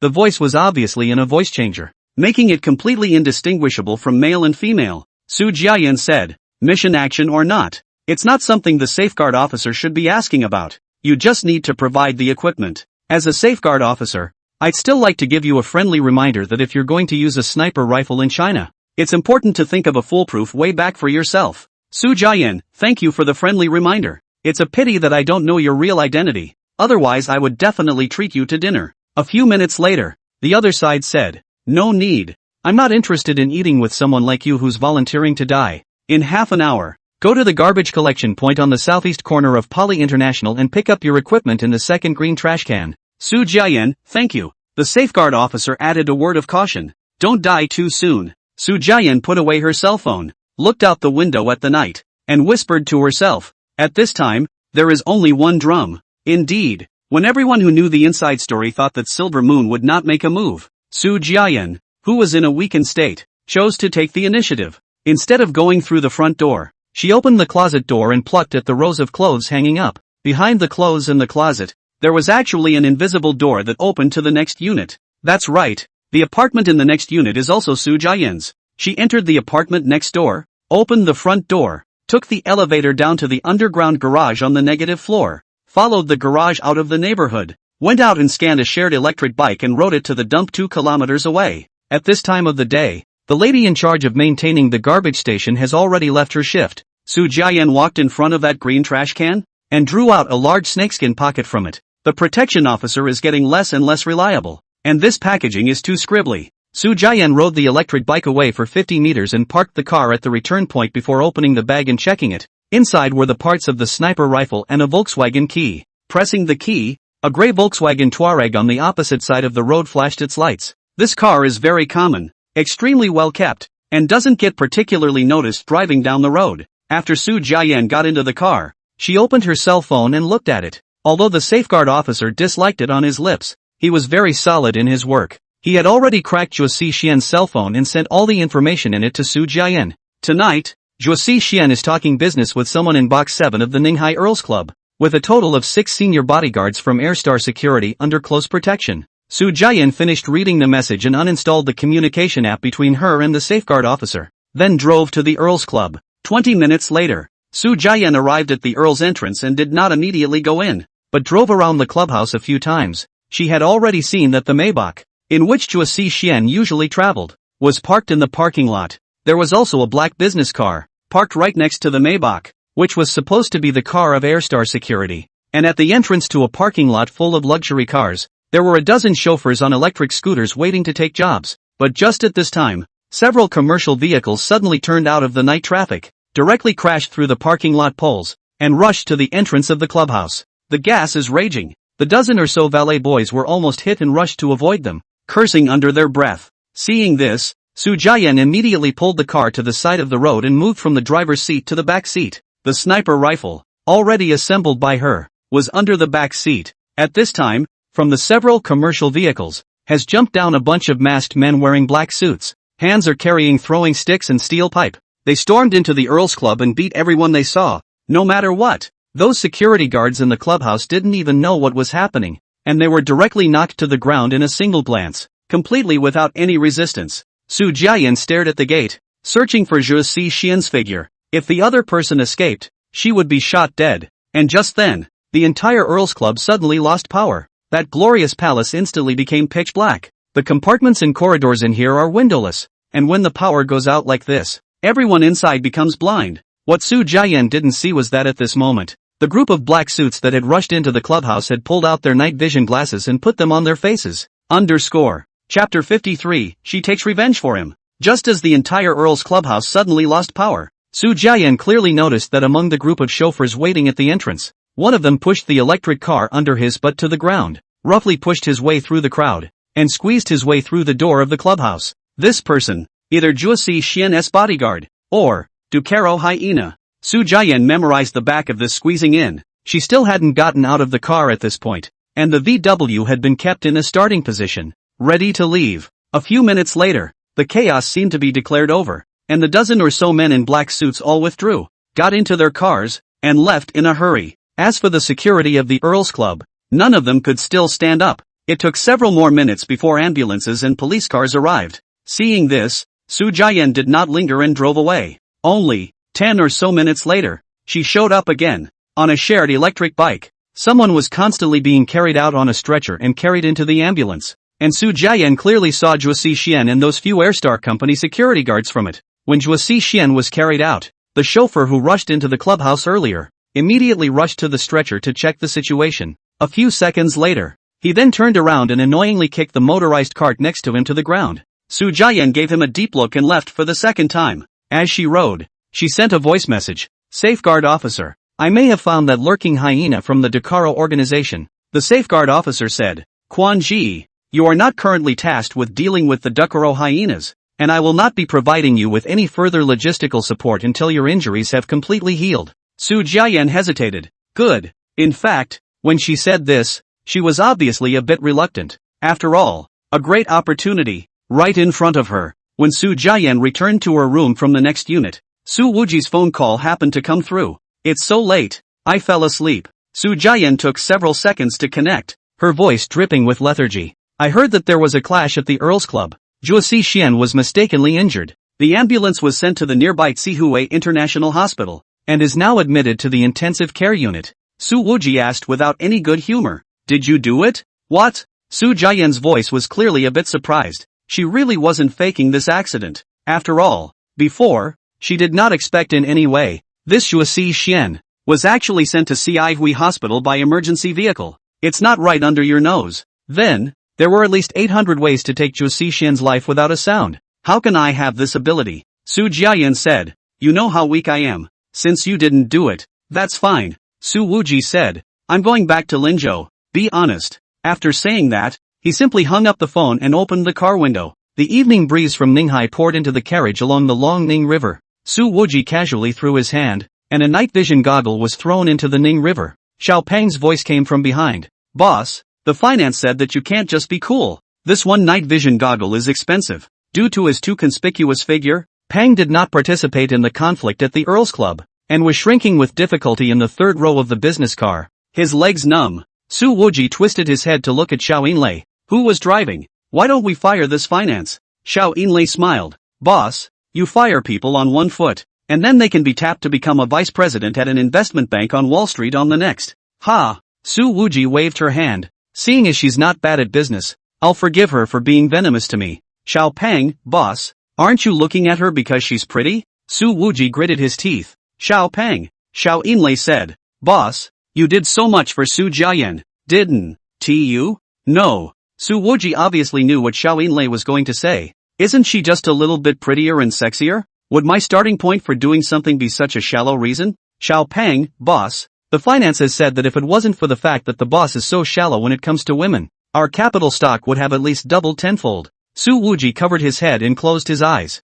Xiao Yinlei smiled as she drove, enjoying the three of them staying in the car together now. There hasn't been much movement in the Mu family lately, has there? Su Wuji asked. Several days had passed since he drove a heavy truck to run over the Mu family's old mansion. On the surface, they are holding back and the wind is calm, Xiao Yinlei said. From what I know about them, the Mu family should be brewing their next attack on the boss's wife. Mu Qianyu went to the capital. There wasn't even a letter in the past few days. Su Wuji skimmed his mouth. Women. Ah, they are all animals that cross the river and tear down the bridge. Xiao Yinlei laughed. Boss, the boss's wife is definitely not this kind of person. Coincidentally, just as she finished saying this, Su Wuji's cell phone received a photo. It's a selfie taken by Mu Qianyu in Tiananmen Square. In the photo, she was wearing a white corrugated shirt. The night breeze ruffled her long hair, and even without powder, she still had a sense of beauty. This photo, if accompanied by a soundtrack of The Red Sun is Born in the East, its avenue is full of sunshine. It is really great. It does look good. Su Wuji zoomed in on the photo, focused on Mu Qianyu's face and chest, and commented, this face and body are barely worthy of me. Xiao Yinlei said, the boss would be beautiful if he and the boss's wife had a child. Pong, what about Officer Park? Su Wuji raised an eyebrow. Oh, children only make choices. Adults want them all. Xiao Peng, what about Manager Xiao? This time, without it being Su Wuji's turn to speak, Xiao Yinlei immediately spoke out. Xiao Peng, stop talking. At the moment, since the light in the carriage was rather dim, it was not possible to tell if Xiao Yinlei's earlobes were red. Mu Qianyu sent another text message. Busy for 3 days, just went to Tiananmen Square to shoot. Send it to you to see. Su Wuji returned a message. Wearing too much. Bad review. If Mu Qianyu's suitors saw the sentence, they were afraid that they would have the heart to chop Su Wuji alive. However, the first beauty of Linzhou almost lost the man in laughter on the other side of the phone. He's so interesting. Mu Qianyu couldn't stop her smile. She flew in from Chuanzhong and just landed in the capital, and came to Tiananmen Square non-stop for a selfie. It seemed that this was just to prove that she had been in the capital for the past few days and hadn't gone to Ryazan. Li Qingshan stood by the side, looking at his own young lady's appearance. He also smiled. with obvious relief on his face. Seeing this, Mu Qianyu asked, Uncle Chen, you don't know who I'm talking to. What are you laughing at? Li Qingchen, Miss is definitely chatting with Su Wuji. There's no need to guess as he's the only one who can make Miss smile so much. Mu Qianyu touched his slightly hot cheeks and asked seemingly calmly, oh, is it so obvious? I have watched Miss grow up. There has never been any man that can make Miss so happy. Master let you and Su Wuji matchmaking. Really very prescient. Mu Qianyu seemed a bit embarrassed and hummed softly. My dad. He's just messing around. Li Qingchen smiled and didn't reveal it. The Mu family can't be confined to Linzhou. They always have to step into the capital. And they need the Su family as a strong ally. The Su family seems to be in a state of decline, causing many people to forget about the behemoth that once was. But I can really feel it these 2 days from Su Wuji. After a pause, Mu Qianyu said, the Su family is just biding their time. They are so low-key, they just don't want to compete. They don't care to compete. Li Qingchen said, if our Mu family and the Su family join in marriage, it would be good for both families. Uncle Tatsu, don't talk nonsense. What union? Su Wuji and I. But we are just partners who work well together. Looking at the rolling traffic on Chang'an Street in front of him, Mu Qianyu's gaze seemed to have firmed up a bit. Before the Mu family gets a firm foothold in the capital, I will definitely not consider personal issues. Alright, in case someone else gets the jump on you. Miss, you don't regret it, Li Qingchen said in his heart. By the way, I heard that the Empress Bar had its doors smashed a few days ago? Mu Qianyu suddenly changed his words. At this moment, the light in her eyes suddenly changed some of its flavor, and it seemed to be a little cooler than the capital's early fall wind. Li Qingchen said, it was done by a dragon who crossed the river, by Xu Yang of the capital's Bai family. Mu Qianyu mused. I heard that Bai Xu Yang has been bitterly pursuing Jiang Evening Star for many years, and that Oriental Lilian Clubhouse is Bai Xu Yang's property. He must have come to Linzhou for revenge. Li Qingchen said. Supposedly, Su Wuji didn't fight back, but just fixed the queen's glass door on his own. This isn't Wuji's character. He must be taking Jiang Evening Star's thoughts into consideration. Mu Qianyu thought he had seen through the truth at a glance. Just because infinity doesn't retaliate doesn't mean I can't do it for him. Mu Qianyu said, turning in the direction of Sanlitun. Uncle Chen, tonight, you go and smash Bai Shuyang's Tai Long Clubhouse. Hearing this request, Li Qingchen's eyes almost didn't fall to the ground. Directly on the hand to smash. This can be absolutely not Mu Qianyu's style. Is this a case of the nearer to the vermilion? The nearer to the ink? The darker to the black? Li Qingchen asked. Only smashing the gate? Mu Qianyu's voice was soft. All of them. Chapter 54, Unassuming Mu Qianyu. Li Qingchen had been sitting in the Mu family for many years, and a jungle expert like him had never done anything like smashing a bar in his life. The Mu family hadn't even taken a step into the capital yet, and to directly clash with the Bai family like this wasn't a wise choice from any perspective. However, Li Qingchen was still resolute in carrying out this seemingly irrational decision of Missy, and he firmly believed that there must be a deep meaning behind this decision. At 3 o'clock in the night, the opulent Tyrone Clubhouse, which had suffered unprecedented destruction, was reduced to a shambles. Bai Xu Yang usually liked to work out at night. He was bare-chested, sweating against the sandbags in the gym, when the beautiful female secretary suddenly ran in. Young master, something's wrong. Our Tyrone Clubhouse has been smashed. Bai Xu Yang stopped his swing and stared at the secretary's face. Are you kidding me? It's true. Dozens of people rushed in. Our security is no match at all. The clubhouse decoration was smashed in many places. The loss is nearly $10 million. The female secretary said. Bai Xu Yang is not unable to afford this money. This loss is far from hurting him. However, this Tyrone Clubhouse is in the capital. The Bai family is also in the capital, being smashed directly on the doorstep. Where can he put the face of Bai Daoshao? It must be Su Wuji's doing, Bai Xu Yang said in a deep voice. He wiped the sweat from his face and threw the towel on the ground fiercely. This villain who says one thing to his face and another behind his back. I'm still too kind to him. Evening Star was all fooled by him. Right now, Bai Xu Yang very much regretted why he hadn't smashed the entire Queen's Bar altogether in the first place. Pack up your things, bring your men, and go to Linzhou now, Bai Xu Yang said murderously. I'm going to get that bastard killed. The female secretary seems to be slightly hesitant. Young master, don't be impulsive first. Do we need to talk to Evening Star sister about this first? After following Bai Xu Yang for so many years, she was all too aware of just how humble her boss was in front of Jiang Evening Star. Bai Xu Yang, who was in the midst of his anger, actually hesitated for a moment after hearing these words. After a brief hesitation, Bai Xu Yang took a rare hardline. Don't tell Evening Star about this. What's between men? What's a woman doing getting involved? However, immediately after that, his cell phone rang, and when he looked at the call, It was his good buddy Qin Gillen. Xu Yang what happened to that clubhouse you had in Sanliton? Qin Gillen's voice dripped with derision. It was that punk from Linzhou, wasn't it? It's Linzhou and the capital again. You've been smashed twice in this short week. I can't even stand it. Bai Shuyang coldly said. I'm going to Linzhou now. He's dead. Qin Gillen asked. When you went to Linzhou last time, how come you didn't solve that kid? Don't mention it. It's not because I met the evening star. At that time, I don't want to talk about it. I'm not in the mood. Bai Shuyan was again uncovered the scars, depressed and harboring anger,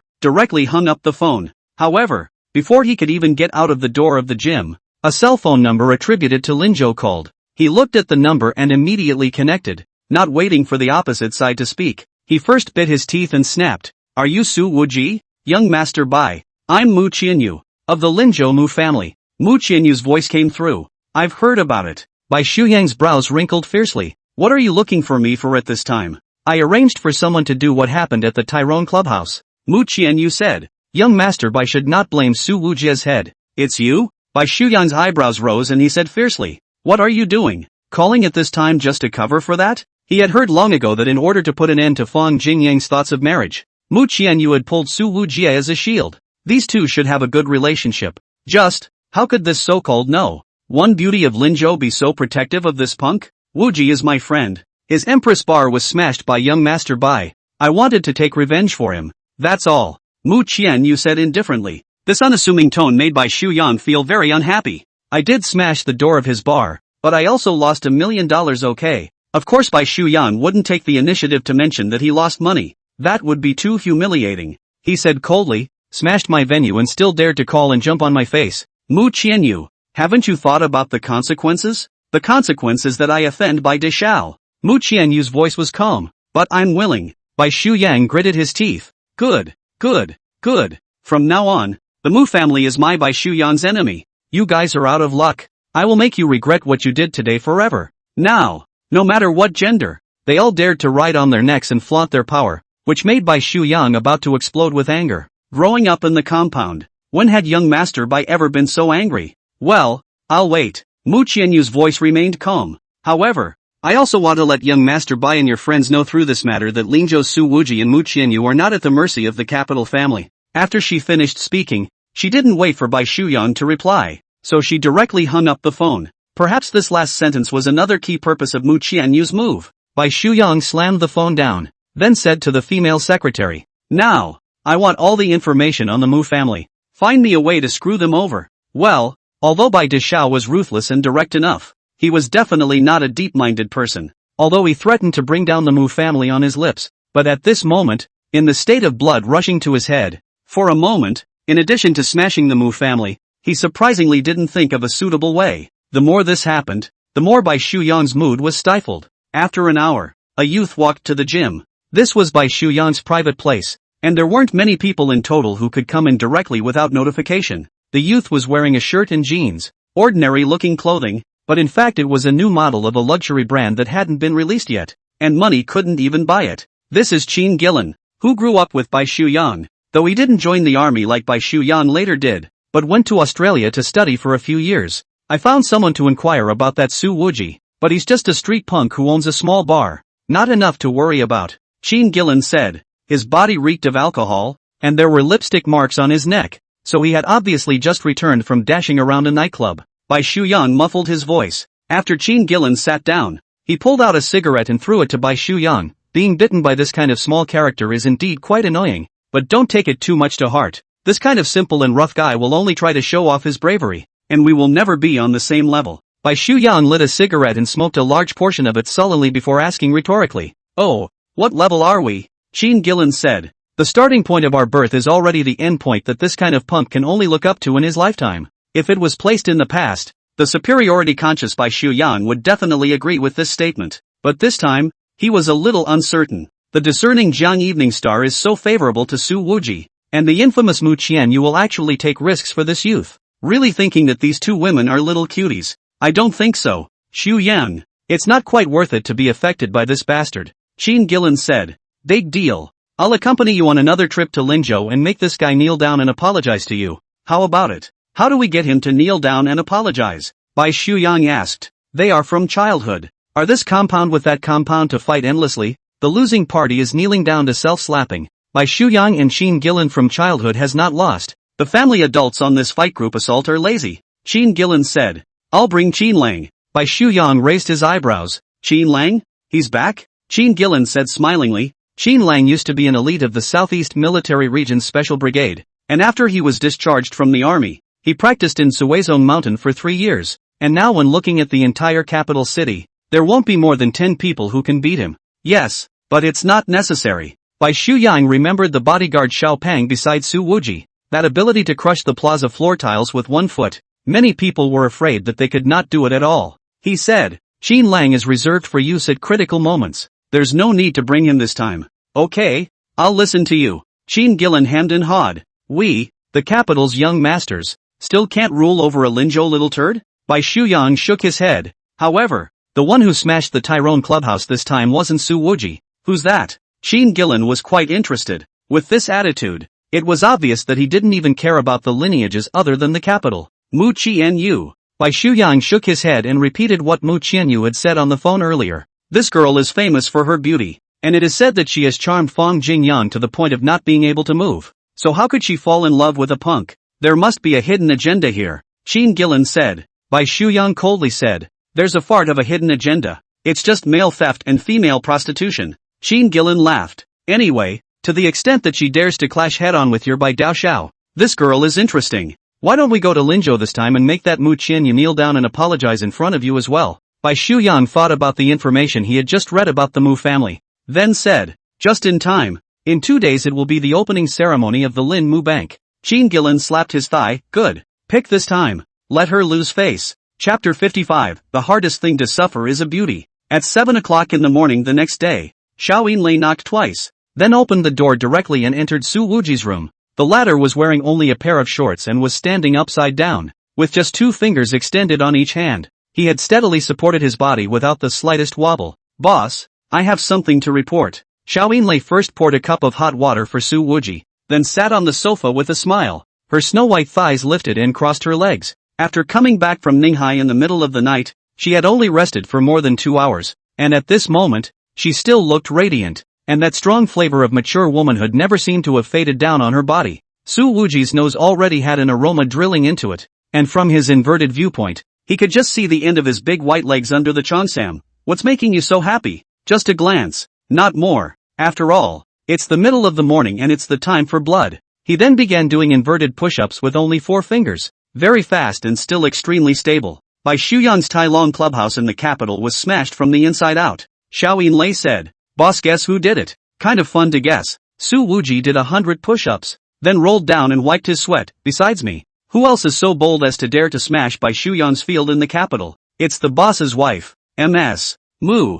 Xiao Yinlei's smile thickened a bit. Mu Qianyu? Su Wuji thought for a moment before saying, she learned the news that Bai Shuyang had smashed the queen, so she stood up for me? Other than that, I can't find any other motives. Xiao Yinlei said, the boss's wife is really protective of the boss. Su Wuji sat down next to Xiao Yinlei and asked with a raised eyebrow, she's doing this because she wants to pick me up? Xiao Yinlei had long been used to Su Wuji's shameless appearance. It was clearly the boss who flirted with her first. Su Wuji sighed. Alas, it's most difficult to suffer the grace of a beauty. Mu Qianyu did this silently. I can only repay her with my body. Xiao Yinlei laughed softly. With the goals that the boss's wife has planned for herself, even if the boss wants to give her body in return, she won't necessarily accept it at the moment. Su Wuji looked furious. She dares. This boss has never been so backwards to another woman. Then, he skimmed his mouth and said, however, this woman too ambitious is not a good thing, but also want to take the Mu family into the capital. TSK, can only wish her early success, Xiao Yinlei said. So, the boss and Miss Mu, who both share the same goal, might really be able to come together. It's me and her that are different. Mu Qianyu is enterprising and takes the initiative. I'm the one who just wants to mingle and wait for death, only to be driven to the duckling. Su Wuji twisted her head to look at the mature sister beside her. Or help me think about how to repay Mu Qianyu? The boss must already have a plan in his mind. Xiao Yinlei laughed lightly. Although she often gave her boss ideas, Su Wuji was gifted when it came to pleasing women. Su Wuji said, the Lin Mu Bank is about to officially open, so let's transfer some money from the Queen's Bar's account and deposit it into this bank to support Mu Qianyu. A look of difficulty clearly appeared above Xiao Yinlei's pretty face. It's fine to mention other things, but how dare the owner hit the bar account? Boss, we're about to lose the pot. Xiao Yinlei said. The bar does still have some money left in the account. It is still the last time Mu Qianyu transferred dollars to the account. The money is only enough to pay the supplier payment, as well as to maintain the basic operation of the bar. Even if it is added to the 1 million pitched from the hands of Bai Shuyang, it is still far from enough. If you deposit a sum of money into a newly opened bank to hold up the fort, it's got to be at least $100 million, right? What do finances do for food? Su Wuji said without a trace of humor. Doesn't she know people on Wall Street? Go ahead and borrow a little. Xiao Yinlei, it's not impossible. If the boss wants to endure her venomous attacks. Su Wuji's head spun for a moment. Alas, I can only do it myself. With that, he pulled out his cell phone and pressed a string of numbers. Obviously a transatlantic phone call. Xiao Yinlei just admire the boss this point. He seldom saves cell phone numbers. Basically in his head. Change the phone is not worried about not find contacts. I also wonder if it has something to do with his penchant for cracking people's heads open with his cell phone when he fights. Hey, looking for you for something, Su Wuji said. A sissy voice came out. Wow, dear Infinity, you actually reached out to me. I'm so happy. This person is speaking English. Whiny, as if the whole person is soft and boneless. But Alyson is a pseudo-maiden. Xiaoyin lay on the side listening to all the goosebumps. At this time, Rice, Detroit, the world's largest producer of electric cars, Maxwell Group headquarters. The group is holding a board meeting to discuss the investment plan for the electric vehicle production base in China. A very pretty man stood at the very front of the conference room, page turner for a PowerPoint in one hand and a phone call in the other. He was genuinely beautiful. His face was unshaven. His eyebrows were very carefully trimmed. His brown hair was meticulously combed back and tied into a short ponytail, and he wore a black suit embroidered with gold thread and a purple tie. The man was exquisite, almost like a classical European medieval aristocrat. With such looks, the lethality in front of the opposite sex could have been nuclear level. If only the hand he was holding the page turner wasn't crossing his fingers. His name is Ross and he is the youngest son of Xavier, the founder of the Maxwell Group. Ross's ability is extremely strong in company management and strategic vision than the other brother. In the business war is also decisive. Fought a few beautiful big victory. The old father Xavier also gradually decentralized. Seems to have made up his mind to hand over the company to him. Of course, it's hard to say whether this Ross should technically be referred to as a he or a she. The story goes that this Ross was a medicine woman who had thought since she was a teenager that she shouldn't be a man, and had been taking pills for years to control her male signs. Secondary sexual characteristics such as a larynx and a beard are no longer visible on Ross. There are also rumors that he has had a sex change operation. In addition to the Maxwell Group heir, Ross has another identity as one of the initiators of the Rice LGBT organization. Xavier was loath to see his youngest son tossing about this ridiculous sport all day long, and held his forehead inside whenever it was mentioned. But the boy was too old to control it. And after all, now it seems that the third gender and the fourth love count for nothing. Rice has over 100 genders now. But when had those directors ever seen Ross, who in the past would have behaved extremely professionally and conscientiously during meetings, actually suspend the board meeting with gusto just to take a phone call from a man? Listening to Ross's effeminate voice, Su Wuji's brain had a few more black lines on it and said, I want to borrow some money. Well, do you realize how many days I've waited for you to ask me to borrow money? Rose said, grunting and stomping her foot. This action, watching a number of directors scalp numb. It's not a loan either, Su Wuji said. It's just that a friend's bank opened, and I want you to deposit more money inside this bank. Ross grunted again. That friend of yours is a woman? Yes. Su Wuji scratched his head. That doesn't save. No money. Rose stomped her foot again. Stinking man, Su Wuji said. Originally, the first call to you was to think that you are the richest and the most righteous. Then forget it. I will ask others. Hey wait. Ross immediately raised an eyebrow. You said your first call was to me? Right. Su Wuji said. It doesn't matter if you don't have any money. I also know that Maxwell is about to make a large-scale investment in China, and there are a lot of places to use money. Rich. I'm rich. Ross's vision was obviously much brighter. How about this? The first phase of Maxwell Group's investment in the Chinese superfactory, all of it will be deposited in your friend's bank first. Su Wuji said. Sure. How much? Ross, $3 billion. Is that enough? I can add more if it's not enough. Su Infernal, enough is enough. Too much. This hypocrite is giving so much. He's not going to ask himself to repay him with his body, is he? Xiao Yinlei looked at her boss's complicated expression and teased. Alas, boss, it's most difficult to endure the grace of a beauty. Chapter 56, Tripping Up Shifuyu? Mu Qianyu returned to Linzhou from the capital, and from the beginning to the end, he did not mention the matter of smashing the Tyrone clubhouse to sue Wuji. The opening of the Lin Mu Bank was an important step for her in bringing the Mu family to a second rise. As for those elders in the family, those who want to see Mu Qianyu's jokes are definitely not a few. Ever since the old mansion had been rushed and Mu Qianyu had successfully taken down the Lin Mu insurance, the Mu family's previous elders who had opposed the most vehemently had actually become surprisingly quiet. Whether it is the fifth uncle Mu Sudong, or the third uncle Mu Dongshang, all of them are honest, do not say a word, and the low profile makes people feel incredibly strange. Today is the day that the Bank of Limu opens its doors.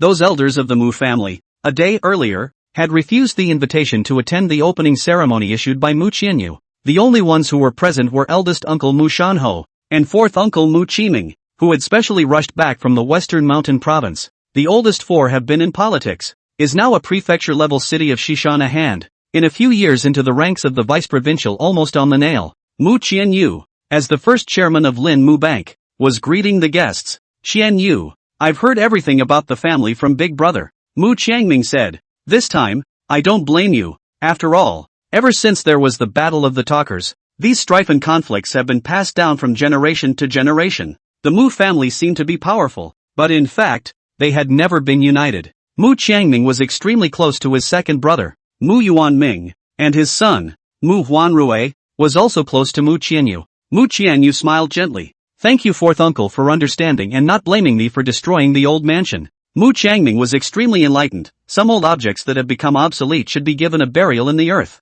He then looked at his boss, Mu Shanho, and said, Big brother, isn't everyone else in the family coming? The opening of the Lin Mu Bank. This is a big event for the Mu family. Mu Shanho shook his head with a bitter smile. I persuaded them, but I couldn't. If they don't come, just don't come. I'm already thankful if I can keep from tripping behind my back. Mu Qiangming knew that his elder brother's nature was relatively soft, and sighed, saying, how good it is for the family to have a young and capable heir emerge. A group of old guys, who are just focusing on infighting every day, fighting over the acre of land in front of them, are really unproductive. At this time, the ceremony guests have arrived. Most of them are business celebrities in Linjiang province, as well as other bank presidents. As for the political sector, Linzhou City, the financial regulator and the People's Bank of China, were also present. Mu Qianyu didn't care if the elders of the family came to attend or not. She welcomed the guests while looking towards the end of the road in the distance, trying to find the shadow of that one worn-out Santana. Qianyu, how many deposits did the Lin Mu Bank absorb before it opened? Mu Qiangming asked. 28 billion. Mu Qianyu said, basically just reaching the average level of a city business bank opening. There are so many banks in Linzhou, and with such a short preparation period and haste on your part, it's already surprising that you've been able to absorb so many deposits. Mu Qiangming said. Mu Qianyu added, opening today, there's roughly $15 billion to be transferred in. To be able to do all of this, most of it was due to Mu Qianyu's own connections. Mu Qiangming's eyes clearly brightened by a few points as he complimented. Very good, Qianyu. It's definitely the best choice for you to be the leader of the family's next generation. At this time, the secretary came over and said, Chairman, the time for the opening ceremony is almost here, and Mayor Li, who is in charge of finance, hasn't come yet. The mayor in charge of financial business attended the ribbon cutting, which shows the government's attitude, as is the case in China. If the government leaders don't attend the opening day, then everyone will wonder about the city's attitude in the future, and a lot of Lin Mu Bank's business won't be able to run smoothly. Mayor Li agreed to attend a week in advance. Wait a little longer. There's no rush, Mu Qianyu said, and at this time, several luxury cars drove up to the red carpet. Mu Qianyu's expression was unchanged, but the smile in his eyes was clearly more playful. Fourth uncle Mu Qiming also recognized the cars and laughed. Coming at this hour, are you here to cause trouble or to pick peaches? Lin Mu Bank. This tree was all planted by Qianyu. The fruited bears can't be picked by anyone. Appearing at this time, it's probably here to cause trouble. Mu Shanho shook his head inside. He was weak in nature, but he saw the light in many things. The car stopped and a group of people stepped out. Second grandfather Mu Changchang, third grandfather Mu Changshang, as well as the third Mu Dongshang, fifth Mu Sudong, and sixth Mu Yunxia of the second generation all appeared in suits. The two old men greeted the guests, all smiling and in excellent spirits, as if they thought that the opening of the Lin Mu Bank was really adding to the glory of the entire Mu family. On the contrary, it was the oldest three, Mu Dongshang, and the oldest five, Mu Sudong, who both had more or less sunken expressions on their faces. After all, Their son had suffered a considerable injury at the hands of Su Wuji, and this breath had been held until now, and they hadn't had a chance to get out yet. Mu Guanming greeted him and said, "Second uncle, third uncle, you're all here." Mu Changcheng smiled and laughed. "Shen Yu has made such a great feat for the Mu family. We should come and congratulate ourselves, lest we let outsiders talk about my Mu family's lack of unity." The words seemed to mean something, and there was something of a leathery smile in that expression. Mu Qianyu smiled faintly. "Thank you for the second grandpa's compliment." Third grandfather Mu Changsheng looked at Mu Qianyu and couldn't help but think of his own destroyed bonsai garden. He was so exasperated that he fainted at the scene and recuperated in the hospital for several days until he was discharged yesterday. This old fox, who had previously been so infuriated by the two juniors, Su Wuji and Mu Qianyu, that he was in a state of confusion, was now also finally slowing down. He slightly retracted his smile and stared into Mu Qianyu's eyes. "Qianyu, I heard that before you opened your business, you had already absorbed nearly $30 billion in deposits?" Apparently, there were also people from Mu Changsheng in the just-formed Lin Mu Bank. Mu Qianyu said, "This kind of small matter still can't be hidden from third grandpa. The current deposit is too small. I still have a long way to go. For a head office like yours, this deposit really isn't enough." Mu Changsheng was still smiling. "I think you're still waiting for the $15 billion from those major construction groups in Linjiang province to arrive, right?" Mu Qianyu's eyes slightly flinched. Gingerly, she never underestimated those elders in her family, but perhaps, there was a large part of their energy that never showed. She thought that her relationship with those major construction groups was already in place. But, Mu Changsheng, these people, perhaps the number of years she had been interacting with them, was even older than Mu Qianyu's own age. Mu Changsheng said, "This $15 billion, you shouldn't wait, it can't arrive anymore." The oldest four, Mu Qiming's brows furrowed. "Third uncle, there's no need to be like this, right? The opening of the Lin Mu Bank is a good thing for the entire Mu family. Playing kettle tricks on your own family's offspring, don't let outsiders look at it as a joke." Mu Changsheng laughed. "Jiangming ah, you are in West Mountain, is not seen. That day Mu Qianyu how to unite a small punk, come to the Mu family's old mansion to flaunt." The second grandfather, Mu Changcheng, also said, "Not to mention whether or not today will make outsiders look at the Mu family's jokes. On the day that the family's old mansion was destroyed, the entire Mu family has already become a joke in Linzhou." Mu Qianyu gently shook his head and didn't say anything. Fifth uncle Mu Sudong finally spoke in a deep voice. "Qianyu, you quit the battle of words. I can recontact those major construction groups and let them transfer $15 billion into Lin Mu Bank and deposit it regularly for a year." Third uncle Mu Dongxing never said anything. As soon as he saw Mu Qianyu, he was obviously not in a good mood. After all, it was the good niece who had snatched the cash cow that was Lin Mu Insurance out of his hands. The other guests who had come to the opening ceremony were standing not far away, watching the Mu family infighting and whispering. Obviously, if Mu Qianyu couldn't hold up the scene today, then the future of Lin Mu Bank would be stormy. "It's opening time, isn't it? Why don't you start cutting the ribbon? If the auspicious time passes, it's not very auspicious." At this time, a conspiratorial voice entered the ears of the crowd. A young man in a white suit was slowly walking over, and beside him was a man in a LV brown jacket. Behind these two were a dozen or so bodyguards in black suits. A huge row. By Xu Yang, Qin Gillen. That one voice just now was from Qin Gillen, and Bai Xu Yang stared at Mu Qianyu and said, "I know you're waiting for Mayor Li of Linzhou, but he won't be coming, having been temporarily called to the capital for a meeting." Mu Qianyu was not humble, still wearing a smile. "Descending strike by Di Xiao is really a good tactic." Bai Xu Yang's voice sank. "Mu Qianyu, when you smashed the clubhouse, you should have thought that there would be today." Chapter 57, I hope Miss Mu doesn't think it's too little. Full of fire nowhere to send. These 3 days can put the violent temper of Bai Xu Yang suffocated. In fact, that Tyrone clubhouse, the elders of the family have long allowed him to find an opportunity to change hands. But, sell yourself, and be smashed, are two very different concepts. He had grown up in the compound, and naturally knew that what to do would be the greatest blow to the Bank of Limoges. Mayor Li, who is in charge of finance, was unable to attend today's opening ceremony, so that means that this bank is not officially supported.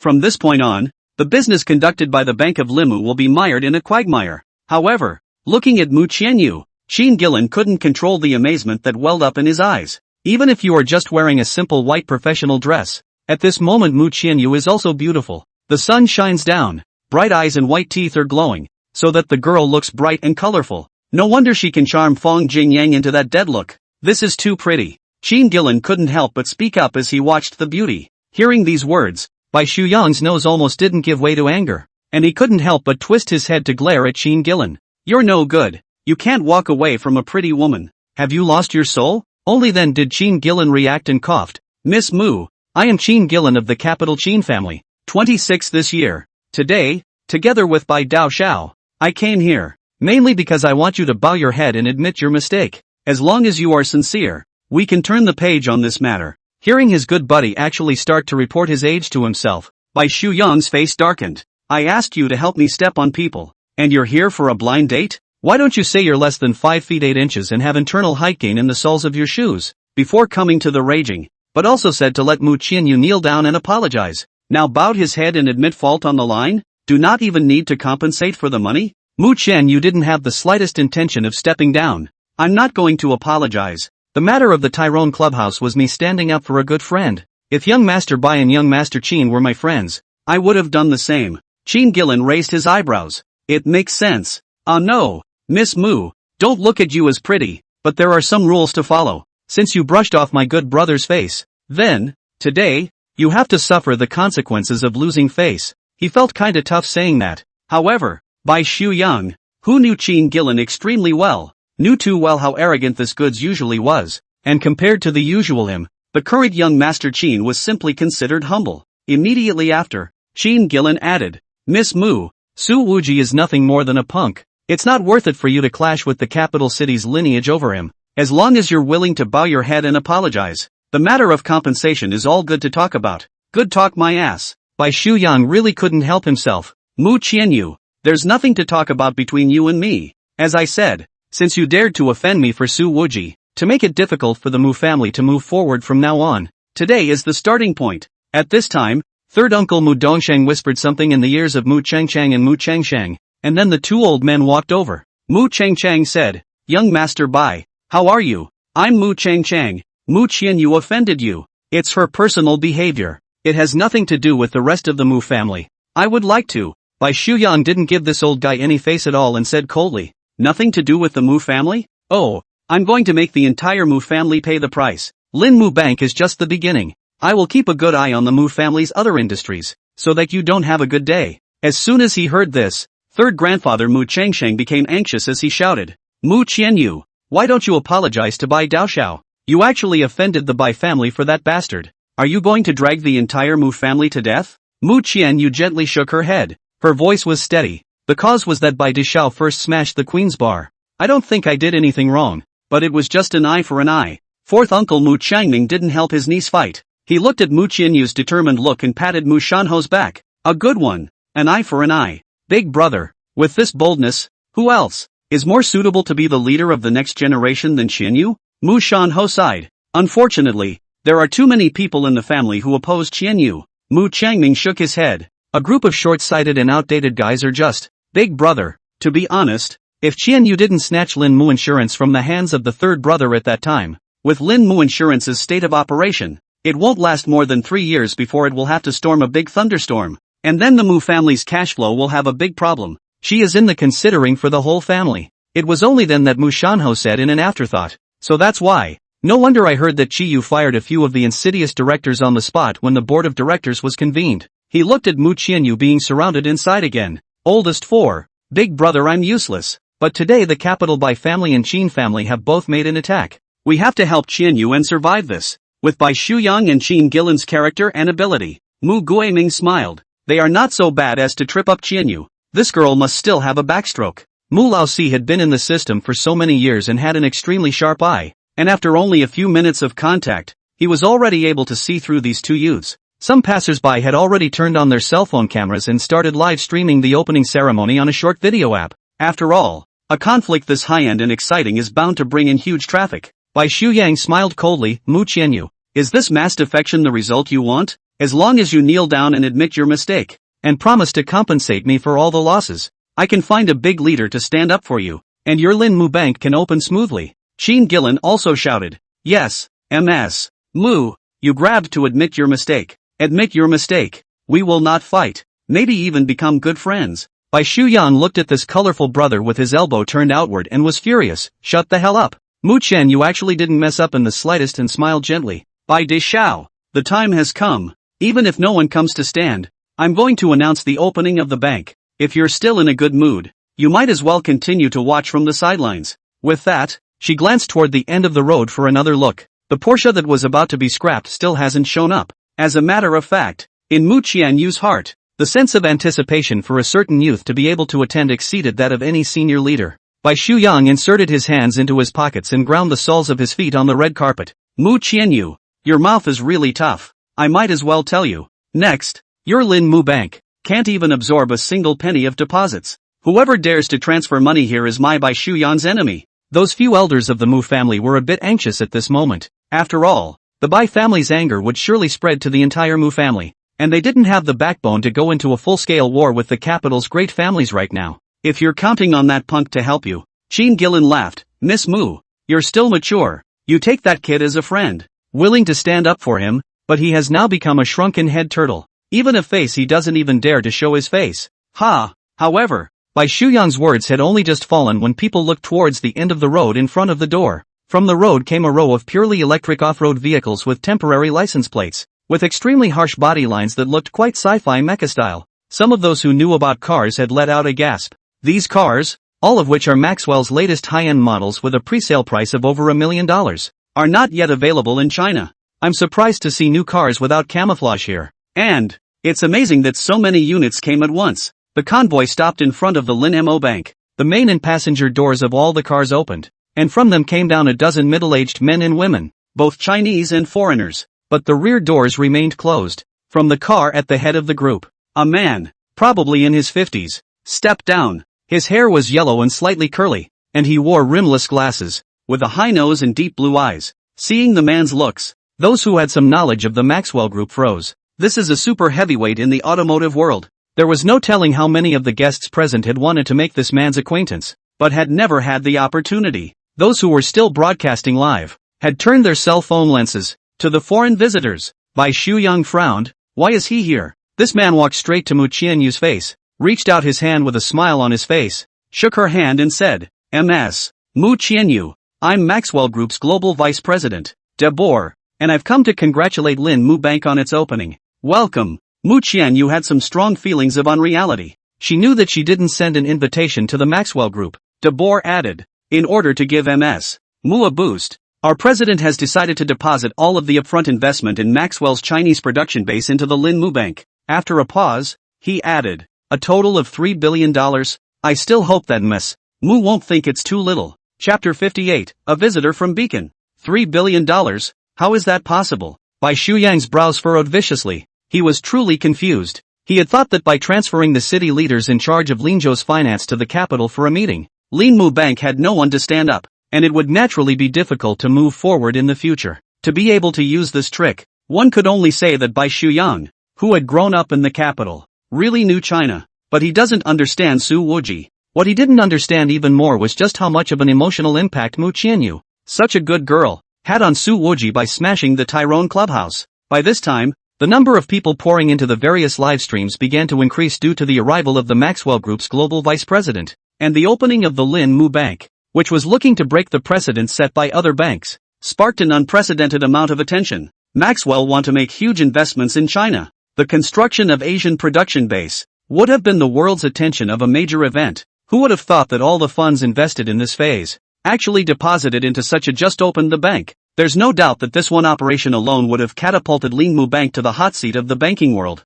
And the bottom line is that the Maxwell Group's attitude is more than just the $3 billion.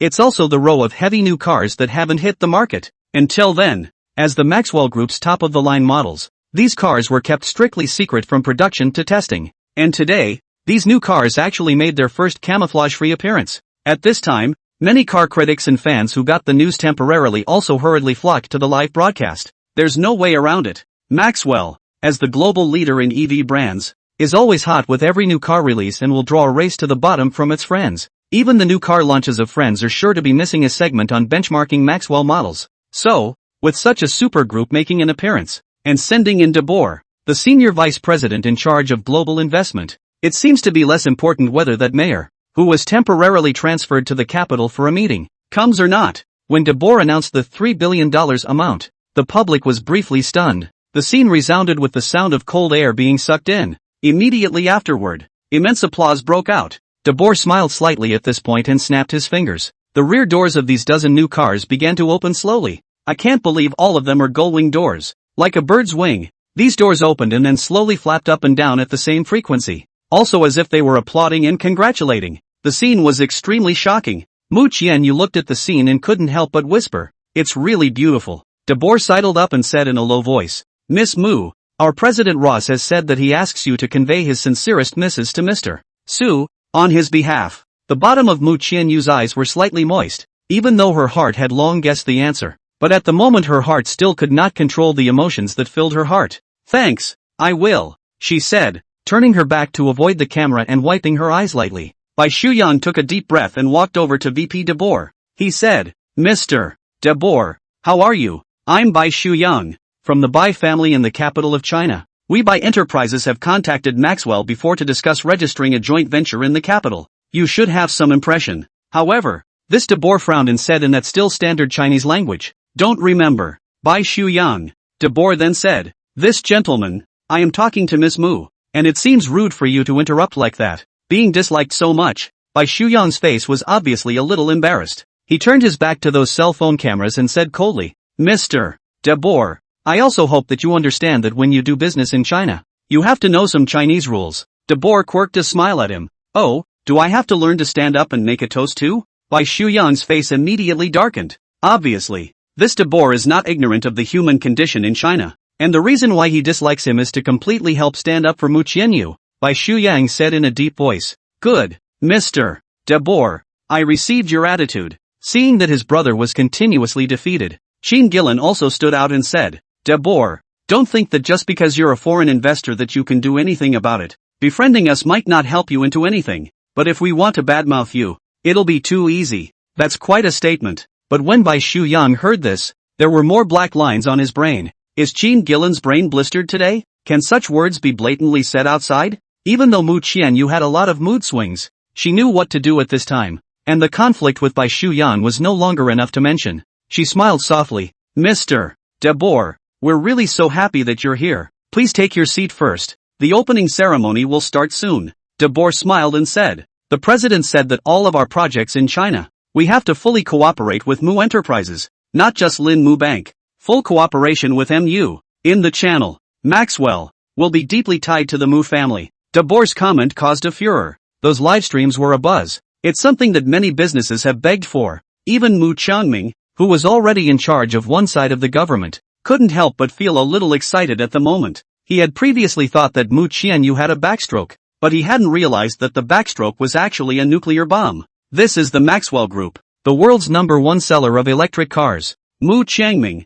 the hand of a prefecture-level city, is not even qualified to go to the meter to talk to them about investment. As for Mu Qingchang's few elders in the family, each of them had an expression like they were choking. Maxwell Group fully cooperated with the Mu family, which was a great thing that would benefit the entire family. However, they were not happy at all and felt a distinct sense of swelling and pain in their faces. "Young Master Bai, young Master Qin, everyone is a guest. If you want to continue watching my jokes, why don't you simply sit down and patiently watch the entire opening ceremony? What do you two think?" Bai Shuyang hummed heavily. "Good. I would like to see what other waves Mu Qianyu can toss out." However, at this time, at the end of the road, several more black Mercedes sedans drove by, and on the bodies of these sedans, all of them were spray-painted with the same 4 words, "Become Pharmaceuticals." This is the Ninghai Beacon Group. It is a giant enterprise in the field of medicine in China. The BioCare Group's original drugs for psychiatric and hematological disorders are among the most influential in the world. Oh my god, even the Bicom Group is here? That legendary chairman of the Bicom Group, Lin Aoxue, won't be making an appearance at this opening ceremony as well, right? People at the scene were once again abuzz with all the cell phone lenses, which were aimed at the Bicom convoy. From the one Mercedes-Benz S-Class at the forefront of the convoy, a chubby middle-aged man walked down. At the sight of this person, people cried out in shock. This is Chao Tianping, then vice president of the Bicom Group. He came from frontline sales and now runs the global supply chain of Bicom. Chao Tianping has some remarks against overtime and inward roles, and is very much out of the loop on the short video app. Chao Tianping walked up to Mu Qianyu and smiled. "Mr. Mu, on behalf of the Bicom Group, I would like to congratulate the opening of Lin Mu Bank." Mu Qianyu laughed. "Thank you Mr. Chao. I didn't expect that the Beacon group would also come. It's really an unexpected pleasure, Chao Tianping said. Lin Dong also asked me to convey that next. The public account of Beacon's Linjiang province branch will also be opened in Linmu Bank, and we will first temporarily deposit $5 billion in Linmu Bank. Although this 5 billion Chinese dollars is quite a difference from the Maxwell Group's $3 billion. If the public account of the Beacon branch were to be opened here, the annual flow of water would be afraid to be a sky-high figure. Many people feel that Ninghai's Beacon Group, as if it has nothing to do with Linmu Bank, but Mu Qianyu understands too well what is going on. Perhaps, after the passage of time, many people had forgotten the once legendary Su family. They had even forgotten that the legendary strongest soldier king back then, his first job after returning to China, was to work as a bodyguard at the Beacon Group. It all has to do with Su Wuji. Chapter 59 Sizzling. With Maxwell and Beacon Pharmaceuticals, the two major superstars, taking the stage one after another. The atmosphere at the Linmu Bank opening site has changed from the previous edge of chaos to one of joy. Countless eyes have been cast, and the better the atmosphere on this side, the uglier Bai Shuyang's face became. Qin Gillen, poked by Shuyang, lowered his voice, and said, "Why don't we just leave? This guy was so angry before he came here, and now he really feels like his face is swollen." Bai Shuyang's face was extremely gloomy, an extremely stark contrast to Mu Qianyu's speech and smile. Wait a little longer. Bai Daoxiao was still reluctant. He has not actually suffered any losses since he was a child, but he has tripped up one after another in Linzhou, and this kind of feeling is really too hard to bear. Okay, then I will take another look at Mu Qianyu. No. See what kind of waves she can still turn over. Qin Gillen found a compliment for himself and continued to look at the brightly colored face, obviously unable to move his eyes. And by this time, a few more cars were coming toward the opening. One of the cars in the lead was actually a police car. Qin Gillen felt that the peak had turned. Xu Yang, even the police cars are here. Is it that the establishment of this Linmu Bank is out of order and has been urgently called off by the police? Or maybe they came to arrest Mu Qianyu? Bai Shuyan's expression, however, became even more sullen. This comes under the police? He didn't have the heart to say. Look at the police license plate first. Qin Gillen stared, then slammed his head. I go. This is the Linzhou City Bureau Chief's car? The license plate of that police car. It's actually Pro A001 Police. Qin Gillen is very puzzled. The bank opened. This Linzhou City Bureau of the director of the car how to drive here? This should just be passing through, right? He said. Passing through my ass. Bai Shuyang said without a trace of anger. Don't you see? This no. One police car. It's just driving the road. Driving in the city manager's car? What kind of a car is that following? Qin Gillen felt that his brain was clearly a little less than adequate.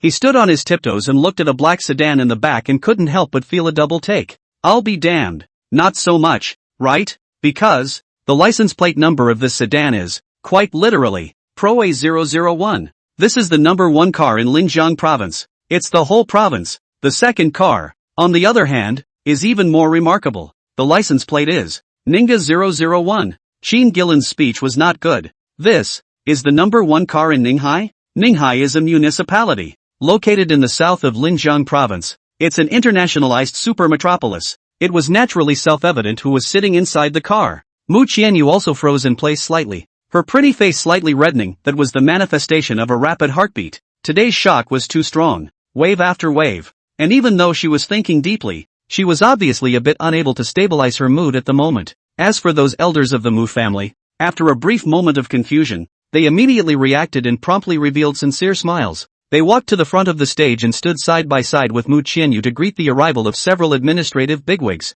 This harmonious scene was a stark contrast to the previous open fire. Seeing this, Mu Qianyu gently smiled. Second grandpa, third grandpa, you are old, you can take your seats and rest first. Mu Chengchang waved his hand and smiled. No need, Qianyu. You've worked hard with your busy schedule. I'll accompany you with your third grandfather to greet the guests. Mu Chengchang said with a big smile. Yes, after all, this is a big event for our Mu family. We should work together. Even if we are a handful of years old, we can still shine for the family again. Mu Qianyu really didn't know how such shameless words were said. The oldest five, Mu Sudong, remained sullen and did not say anything. His ability to see the wind in his face looks like it needs a little more practice. The oldest four, Mu Changming, patted Mu Sudong's shoulder and said, Sudong, a lot of times, it's time to let it go. Take a step back, and maybe the sea will be wide open. Mu Sudong twisted his head and glanced at fourth brother. Fourth brother, I'm afraid that after backing off, What I'll get back will be a rush to extinction. Mu Changming laughed. The nature of those acts of yours can be far different from Mu Ziang hiring killers from abroad. What's the matter with the younger generation? What's the matter with you taking the lead and jumping the highest and rushing forward yourself? Mu Sudong sniffed, took a deep breath, and nodded. He then looked at his third brother, Mu Dongsheng, who was smiling and welcoming the leader. On that day, the Linmu insurance that Mu Dongsheng was in charge of was snatched away, and his son Mu Ziang, who was stabbed a few times by Su Wuji and driven out of China, suffered even worse than himself. This kung fu of mine for raising chi is still not as good as third brother, Mu Sudong said mockingly. Mu Changming patted his brother's shoulder again. This kind of kung fu is too strong, and it's not a good thing. Mu Sudong nodded deeply. Thank you, fourth brother, I understand. At this moment, the two leaders of Ninghai and Linjiang suddenly came to the ribbon-cutting site, which made that Mayor Li, who was temporarily transferred to the capital for a meeting, seem even more insignificant. A lot of people have been speculating about their relationship with the limousine bank, and the reason for that is really quite simple. Maxwell's Chinese super factory is ready to invest in Ninghai and Bicom Pharmaceuticals, but also from the Ninghai local growth of the pharmaceutical giant. In this case, the boss of Ninghai, naturally, to come to support is seen, and since the boss of Ninghai had come, the hand of Linjiang province naturally had to accompany him to attend. If it hadn't happened so suddenly, all the other departments involved would have had to rush over. Under this chain reaction, the specifications of the opening ceremony of the Lin Mu Bank were pushed directly to the highest peak. From now on, the four words Lin Mu Bank will become the hottest name in the financial circle. When Mu Qianyu and several bigwigs were ready to cut the ribbon, Bai Shuyang said in a deep voice, "Go!" He really didn't have half the interest in watching anymore, and he got up and left without even waiting for Qin Gillen. "Hey, don't you want to watch for a while? It's so lively." After Qin Gillen finished speaking, he reacted to what he had come for, so he got up helplessly and quickly followed. When this guy was leaving, he was holding his hand over his face to avoid being caught on those cameras. Getting into the car and sitting in the back row, Bai Shuyang's face sank like water. Today's disgrace is really a big disgrace. Qin Gillen nodded. Who would have thought that this Mu Qianyu actually has so many backstops? Bai Shuyang's voice was muffled. This woman is not simple. In the future it is easy to move her. He always felt like a straw man today. Qin Gillen thought deeply. Yes, not only is she pretty, she's also so capable. I want to marry her back as the old Qin family's daughter-in-law. Bai Shuyang punched him in the thigh without any good humor. Can't you be a little bit out of your ing league? However, after saying that, he leaned his body back in the seat and seemed to lose a lot of strength. Qin Gillen looked at him. Wasn't it just a dislike from Maxwell's what's-his-name DeBoer that was so frustrating? Bai Shuyang said. It's true that I bumped into a nose at that time, but it's not the thing that makes me feel bad. What was that about? Bai Shuyang sighed. I'm not stupid. In fact, today, it's still Mu Qianyu who gave in first. Qin Gillen was puzzled. Do we need her to take the initiative to back down? Bai Shuyang shook his head. Those two handlers are here. If Mu Qianyu whispers a few words of something in their ears, do you think the two of us will be okay after we go home? This is true. Qin Gillen thought for a moment and added. But we left so early. Who knows if she will say bad things later? Bai Shuyang mused for a moment, and couldn't help but recall the firm tone of Mu Qianyu's unsolicited phone call to him after smashing the Tai Long clubhouse. That phone call was tantamount to a frontal declaration of war, but the girl wasn't the least bit intimidated. She's not that kind of person, Bai Shuyang said. You're underestimating her when you say that. Qin Gillen's mouth was still unforgiving. Then she hasn't made amends and apologized yet. This matter can't just be let go. I also wonder if he wanted to take the opportunity to see Mu Qianyu a few more times. However, when Bai Shuyang's car drove through two intersections and reached the corner of the road, he saw a worn-out and paint-dropped Santana that was parked by the river in front of him. A young man in a tie-green suit was leaning against the front of the car with an unlit cigarette in his mouth. Chapter 60 Stomping on People. Rescue! Stop the car! Bai Shuyang immediately shouted. The driver braked immediately. The several cars that the bodyguards were traveling in behind them all followed suit and braked sharply in unison. Qin Gillen asked, "Who is this guy dressed like a peacock?" Bai Shuyang said in a deep voice. "He is Su Wuji. That's the punk you smashed the bar door on?" "Hey, not a lot of guts," Qin Gillen said, rolling up his sleeves and getting out of the car. He stared at Su Wuji and laughed coldly. "Kid, are you the one who started a conflict with Su Yon? Still dare to block the road here? Have you ever thought that you might get a beating?" Su Wuji held the unlit cigarette in his mouth and didn't pay attention to Qin Gillen at all. His eyes crossed over him and looked directly at Bai Shuyang, saying with a smile, "Why didn't you notify me when Mr. Bai came to the state? I can treat you to a meal and do my duty as a landlord." Before Bai Shuyang could say anything, he heard Qin Gillen say, "I'm asking you, how can you respond to me? Believe it or not, I'll rip your mouth apart?"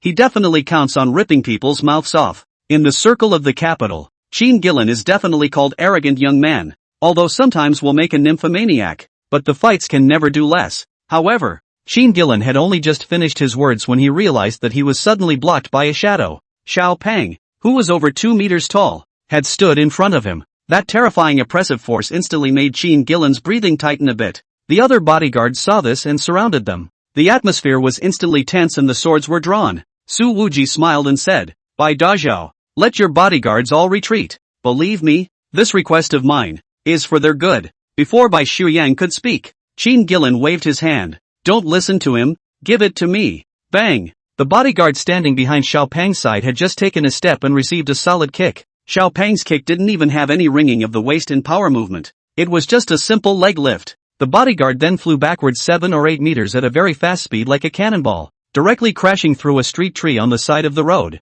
The other bodyguards saw this and immediately stopped in their tracks. The power of both sides was not at all on the same level. Qin Gillen was dumbfounded, looking at Xiao Pang incredulously. "I'll go. This one is too fierce, right?" The next second, he was grabbed by his collar and lifted up by Pang. Qin Gillen's feet were off the ground, his legs stomping the air, as woeful as it was possible to be. He really regretted why he had listened to Bai Shuyang and didn't bring the most capable fighter. Qin Lang, gullible. Xiao Pang, how can this be done? So disrespectful to the guests. Su Wuji said. "Qin Gillen, I'm counting on you to know what's good for you." Su Wuji quickly put down young Bai's follower. Once the second half of the sentence was said, Qin Gillen's nose almost didn't go askew. "I'm not a follower." "Ah!" Qin Gillen screamed miserably before he finished his sentence. He was thrown to the ground so hard by Pon that it felt like his ass was going to crack. "So, what are you doing blocking this place? To give me some color?" Bai Shuyang asked in a deep voice. "Mu Qianyu is my good friend."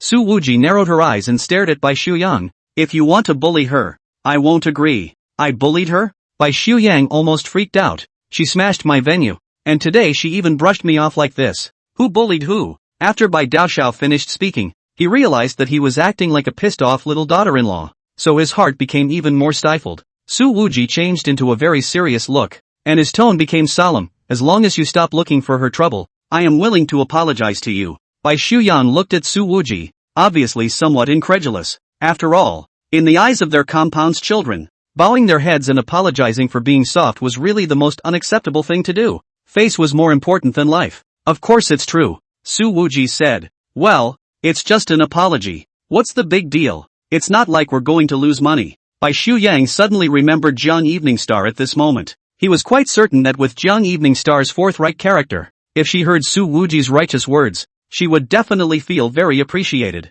Men, indeed, should dare to stand up for women, and even dare to bow down for them. Bai Deshao, who usually regarded bowing his head and apologizing as a strange shame, suddenly felt that he had been taught a lesson by the youth in front of him. After a long period of silence, Bai Shuyang shook his head. "Seeing that you are also a man, let's forget about it. In the future, we will be well water, as if we have never seen." Su Wuji, that simple? Tens of millions of dollars in compensation, and you just don't want it? Bai Deshao is really enough. "No, enough atmosphere," Bai Shuyang coldly said. "Or what? You'll let me throw a couple punches to kill the anger caused by Mu Qianyu?" Su Wuji stood up his chest. Yes, Bai Shuyang originally did not want to really fight, but also just said so casually. But he really wanted to see how far Su Wuji could go for Mu Qianyu now. "That's what you said," Bai Shuyang said. "I have a heavy fist." He stared at Su Wuji, wanting to find some state of weakness and fear on the other party's expression, but quite hopelessly. On Su Wuji's face, there was only honesty. "Doesn't matter," Su Wuji said calmly. "Let me." Qin Gillen covered his buttocks and climbed up, patting the dust on his buttocks, and then raised his foot and kicked Su Wuji in the stomach. In fact, the kick didn't have much force at all. Qin Gillen has been clubbing for years, and he looks a little muscular, but in fact his body is very weak. But Su Wuji took this light kick and favored several steps back. It's not just a comparison of acting skills. She's a girl who'd smash the Bai family's place for you. So what's a kick in the pants? Qin Gillen wanted to kick a second time, but was stopped by Bai Shuyang. He looked at the footprints on Su Wuji's green suit and frowned. All right, Bai Shuyang, who was rampant in the capital, was actually a bit disillusioned at the moment. The fact that Su Wujie chose to apologize for the woman even though he had the advantage of force made by Deshao vaguely feel that he seemed to have been compared to Su Wujie in certain aspects. Qin Gillen patted the dust on his body. Oh, barely a man. But let me tell you, if you put it in the past, with the nature of buddies, you at least have to kneel down and self-smack 100 slaps. Celebrate you. The bastard seemed to have forgotten how he had just been picked up by Pang. Oh, thank you for your great kindness. Su Wuji grinned, not the least bit annoyed. Bai Shuyang turned around and said coldly, "Go away. Remember, don't mess with each other in the future." However, just as he pulled open the car door and was about to get on the car, Su Wuji suddenly rushed a few steps and then viciously kicked Bai Shuyang in the back. Bai Shuyang took this kick and completely lost his center of gravity, and Qin Gillen collided with him, and both of them fell out. The two hugged and fell a few meters away. Asterisk asterisk. Your ing playing sneak attack. Bai Shuyang had thought that Su Wuji had acted quite manly before, but now how could he suddenly play dirty from behind? However, before he could finish his words, there was a loud boom. Dusty, the one sedan they were traveling in, was suddenly struck by a large truck that ran off the highway at high speed. Large trucks go momentum. The sedan hit a serious deformation, the top out of a dozen meters. Both rolled down the river. Chapter 61, Who's the Man? The Mercedes sedan, which was badly deformed by the collision, was just pressed into the river by the heavy big truck, slowly sinking, and could not be rescued at all. This river is a tributary of the Linen River, and the depth of the water must be at least 10 meters. Bai Shuyang didn't slow down for a while. Qin Gillen's face went white with fear as she was pressed under his body. If these two men had just gotten into the car, they would have been buried at the bottom of the river by now. Xiao Pang, go into the water and save the people. Su Wuji shouted. In that Mercedes sedan, there's a driver. Although the passenger side was flattened, the driver's side still had a large frame. So maybe the driver hadn't been killed instantly, and the driver of the big truck that caused the accident may also be alive after falling into the water. To prove whether this person intended to commit murder or not, he must be taken alive. Xiao Pang heard the order and directly rushed down in a few arrow steps. However, Su Wuji rushed even faster than him. The master and servant, one after the other, jumped into the river. Those bodyguards that Bai Shuyang and Qin Gillen brought with them also finally came back to their senses at this moment and shouted, "Protect the young master." They all gathered around the two men, but none of them went into the water to save them. Get the hell out of my way. I'd be dead if I depended on you guys to protect me. Bai Shuyang roared, got up, pushed the bodyguard away, and rushed to the river. He hesitated, however, but did not go into the water. With Bai Deshao's level that could only swim a few round trips in a calm pool, if he jumped, he would probably be directly carried away by the swirling undercurrents caused by the sinking of the two cars. In this short period of less than a minute's work, the clothes on Bai Shuyang's body were already drenched in sweat. Qin Gillen's state was a bit worse. His lips were white, his two legs were still shivering, and he wasn't even able to get up from the ground yet. Bai Shuyang looked into the water. The two cars had been almost completely submerged, and Su Wuji and Xiao Pang were nowhere to be seen. His mind went blank as he took a few deep breaths and shouted, "Su Wuji!" No one gave him a response. Another minute passed. This short period of time, however, made Bai Shuyang feel that seconds were like years, and there was a strong sense of dizziness in his head. He indeed hated Su Wuji very much. Seeing that frivolous expression on the other party's face made him feel sick to his stomach. However, the other party had just saved his life. Bai Shuyang knew that when Su Wuji kicked himself in the back that kick, he was also under the frontal impact of the heavy truck. He obviously could have ducked out early and watched the show regardless. But this punk, he still saved the guy who just kicked him in the ass. And now, Su Wuji is still the first to decide to jump into the river to save people. Bai Shuyang's mood was simply complicated to the extreme. What kind of a man is he compared to him? Another minute passed. Qin Gillen finally moved to the river with difficulty. He looked down and his legs got even weaker. Because, from here, to the river, it's a good 10 meters, 5 or 6 stories high. If you jumped, you might even get knocked out on the spot by the water if you weren't in the right position.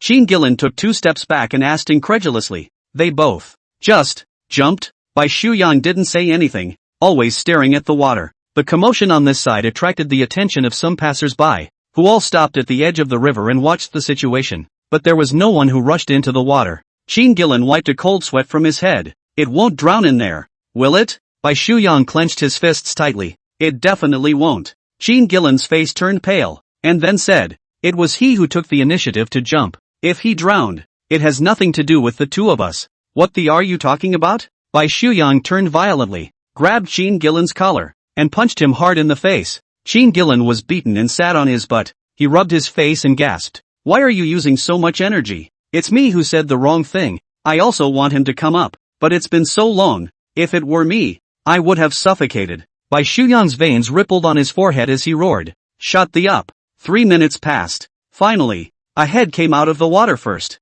It's Pong. Inside his hand, he was dragging someone else. Bai Shuyang recognized that it wasn't his own men. It was inevitably the truck driver. If this truck driver is still alive, then it will be possible to try to find out whether it was an unintentional hit or an intentional killing. However, the fall had just been so high, straight up and down, that even if Pon had docked, he couldn't get up. Bai Shuyang twisted his head to look around, pointed 100 meters away, and said, swim that way, there are steps over there. With that, he frantically ran towards that side. The bodyguards followed with a hoot and a holler. Qin Gillen also climbed up and followed softly, just as little Pang swam towards the shore. Su Wuji's head also finally appeared out of the water. He breathed heavily, and there was an unconscious man caught in his cackling nest as well. This person was wearing a black suit and was none other than Bai Shuyang's bodyguard. Swim this way. This way. Bai Shuyang yelled from the steps. Su Wuji swam to the shore with difficulty. Bai Shuyang, on the other hand, had already jumped into the water.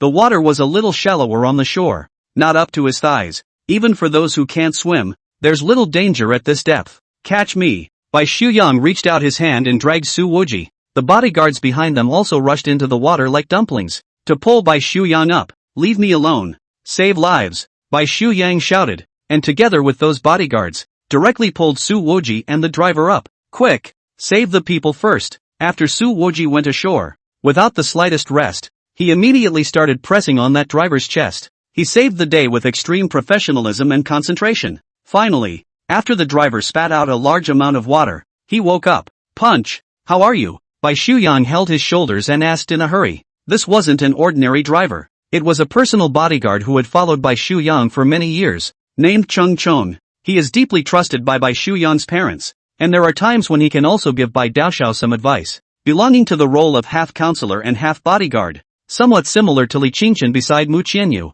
only not as powerful as the latter. After Chung Chong had been awake for more than 10 seconds, he ignored Bai Shuyang and turned around to look for someone. After seeing Su Wuji, Chung Chong propped himself up with one hand, knelt on the shore, and heavily kowtowed. Chapter 62 Blood on the Suit. Bai Shuyang looked at Chung Chong kowtowing to Su Wuji. His eyes were a little complicated, and he didn't say anything more. Immediately after that, he stepped back into the water as Pon also swam about 10 meters to the shore. Quick! Swim over and pull me! Bai Shuyang shouted. However, Xiao Pang ignored him and carried the truck driver, standing straight up from the water. A big man of over 2 meters. The water on the shore was no longer enough to drown his head. This guy is really a physical strength monster. Su Wujie stayed underwater for a few minutes and were all red in the face and panting, while Xiao Pang held his breath for so long that he didn't even need to take a deep breath at this moment. Bang! Pon got to shore and dropped the truck driver straight to the ground. Bai Shuyang had thought that Xiao Pang was going to give him CPR as well, but to his surprise,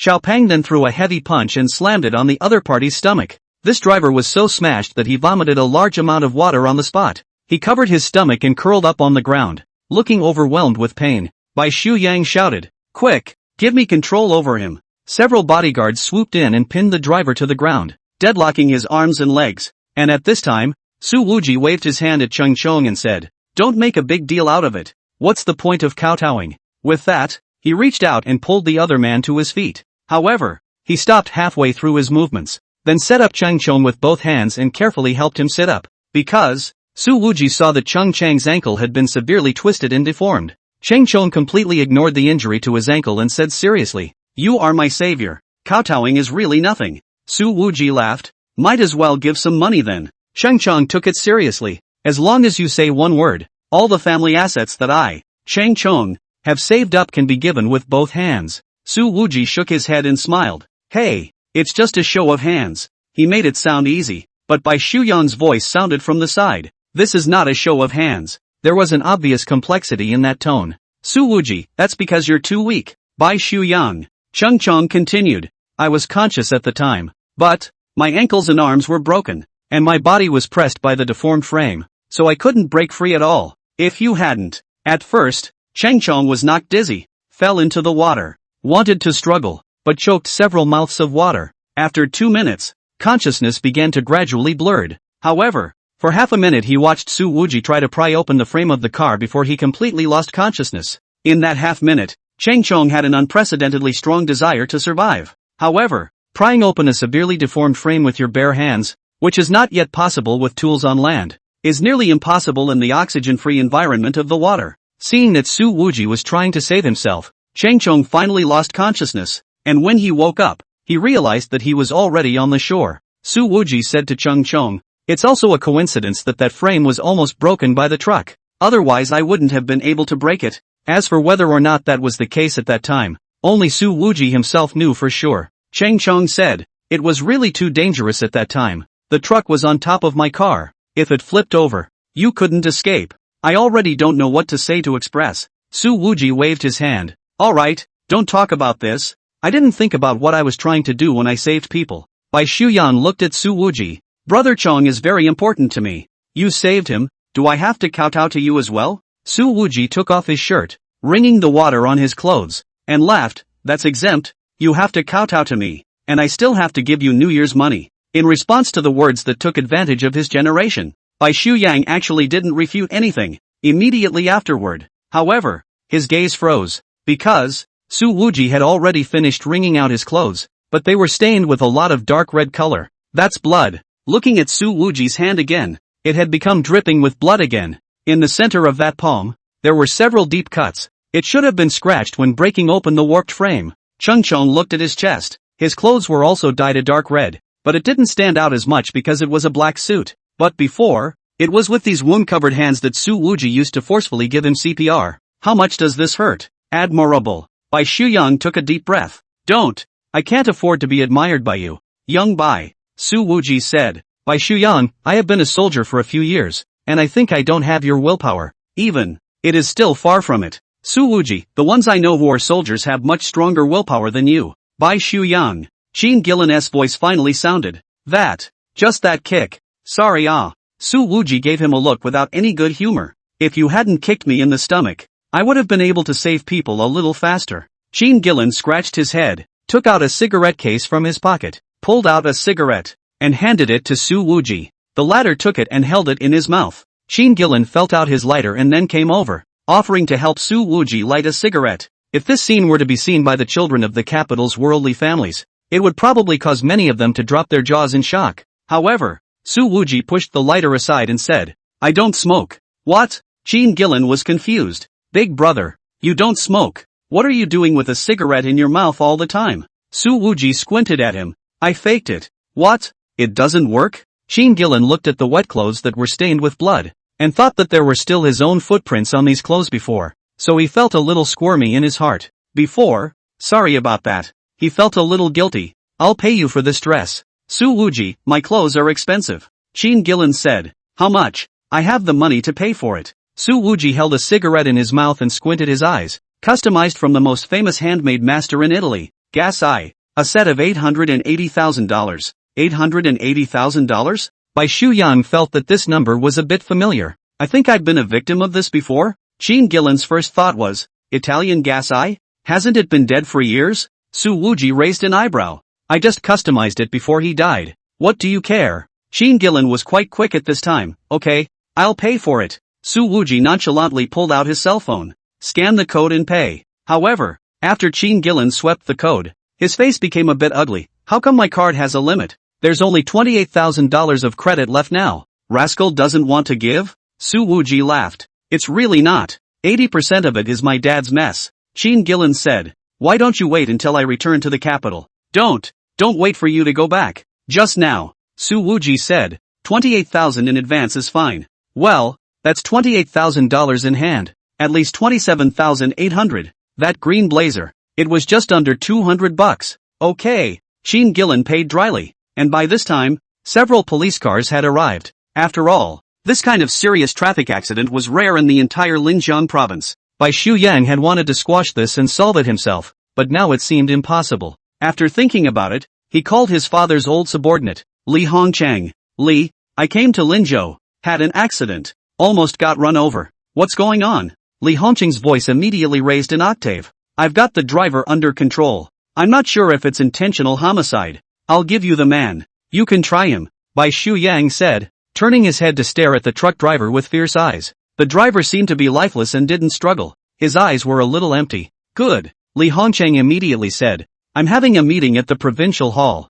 Go back immediately. Give me the location. I'll have the Lakeside branch take over the case immediately. If something happened to Bai Shuyang in Linzhou, Li Hongcheng really didn't know how to explain to the old head. 10 minutes later, Park Yun-hee arrived at the scene with the CID. I'll go. This female police officer is so pretty. Qin Gillen's eyes lit up. It seems to be no less than Mu Qianyu. Indeed. At this moment, Park Yun-hee is wearing a uniform. That valiant flavor comes out. Even if she is wearing a hat, she can't hide that stunning face. Bai Shuyang also felt that Qin Gillen was right. It seemed that, after looking at this girl, the heart that had just been in shock settled down. Hello officer, I'm Qin Gillen, 26 years old. Qin Gillen took the lead and stepped forward, enthusiastically extending his hand to Park Yun-hee. I was a first-hand witness to the car accident, so officers can ask me any questions they have. However, instead of shaking his hand, Park Yun-hee raised her hand in salute and then asked, where are the perpetrators and the injured? Immediately afterward,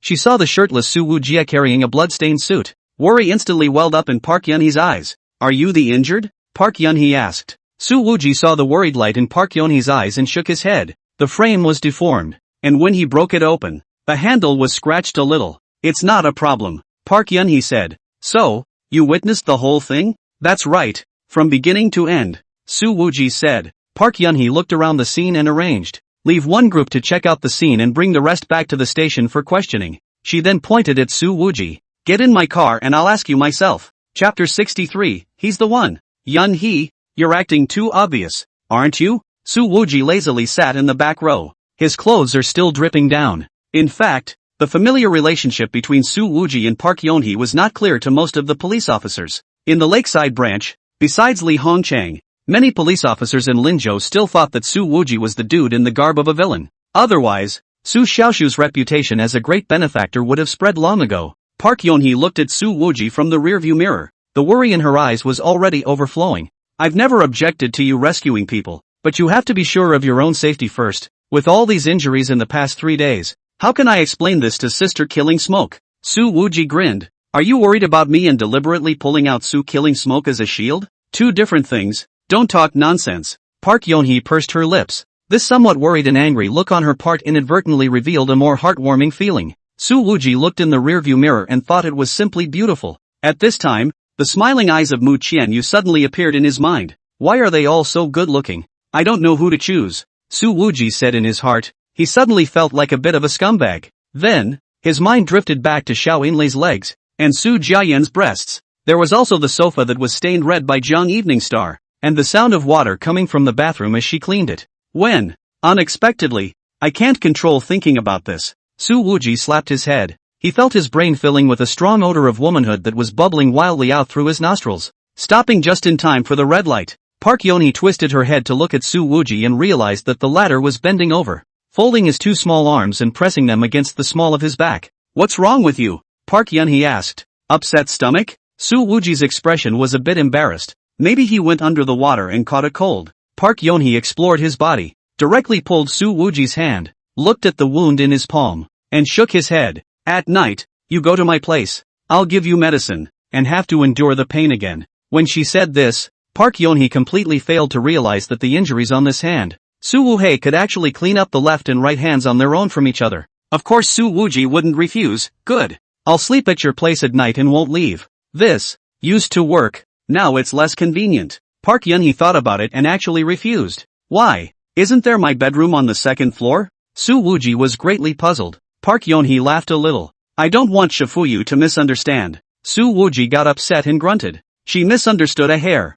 Shouldn't she be concerned about first come first served? Even if you want to rank the seats, you have to rank you in the big room. Park Yun-hee happened to honk her horn a couple times and didn't hear. What room? Su Wuji scratched his head. Hey, nothing. I just expressed my good wishes. What a mouthful. How one accidentally said what was in his heart. At that moment, the light was green, and Park Yun-hee started the car and asked, what was the accident about? Su Wuji looked at the center rearview mirror, which reflected Park Yun-hee's moving pretty face. Someone wants to kill Bai Shuyang, or Qin Gillen. What do you think? Park Yun-hee asked. The driver should have been bribed. I saw that expression on his face. He doesn't necessarily know what the truth is. Su Wuji said, probably already suffering from a terminal illness and looking at death as if it were his own. Having fought in the gray area for so many years, Su Wuji had really seen too many similar things. The strife in the capital has spread to Linzhou, so don't you roll, Park Yonhee wanted to say. Don't get involved in these dangers, but when she thought that Su Wuji had already taken the initiative to get involved in the situation,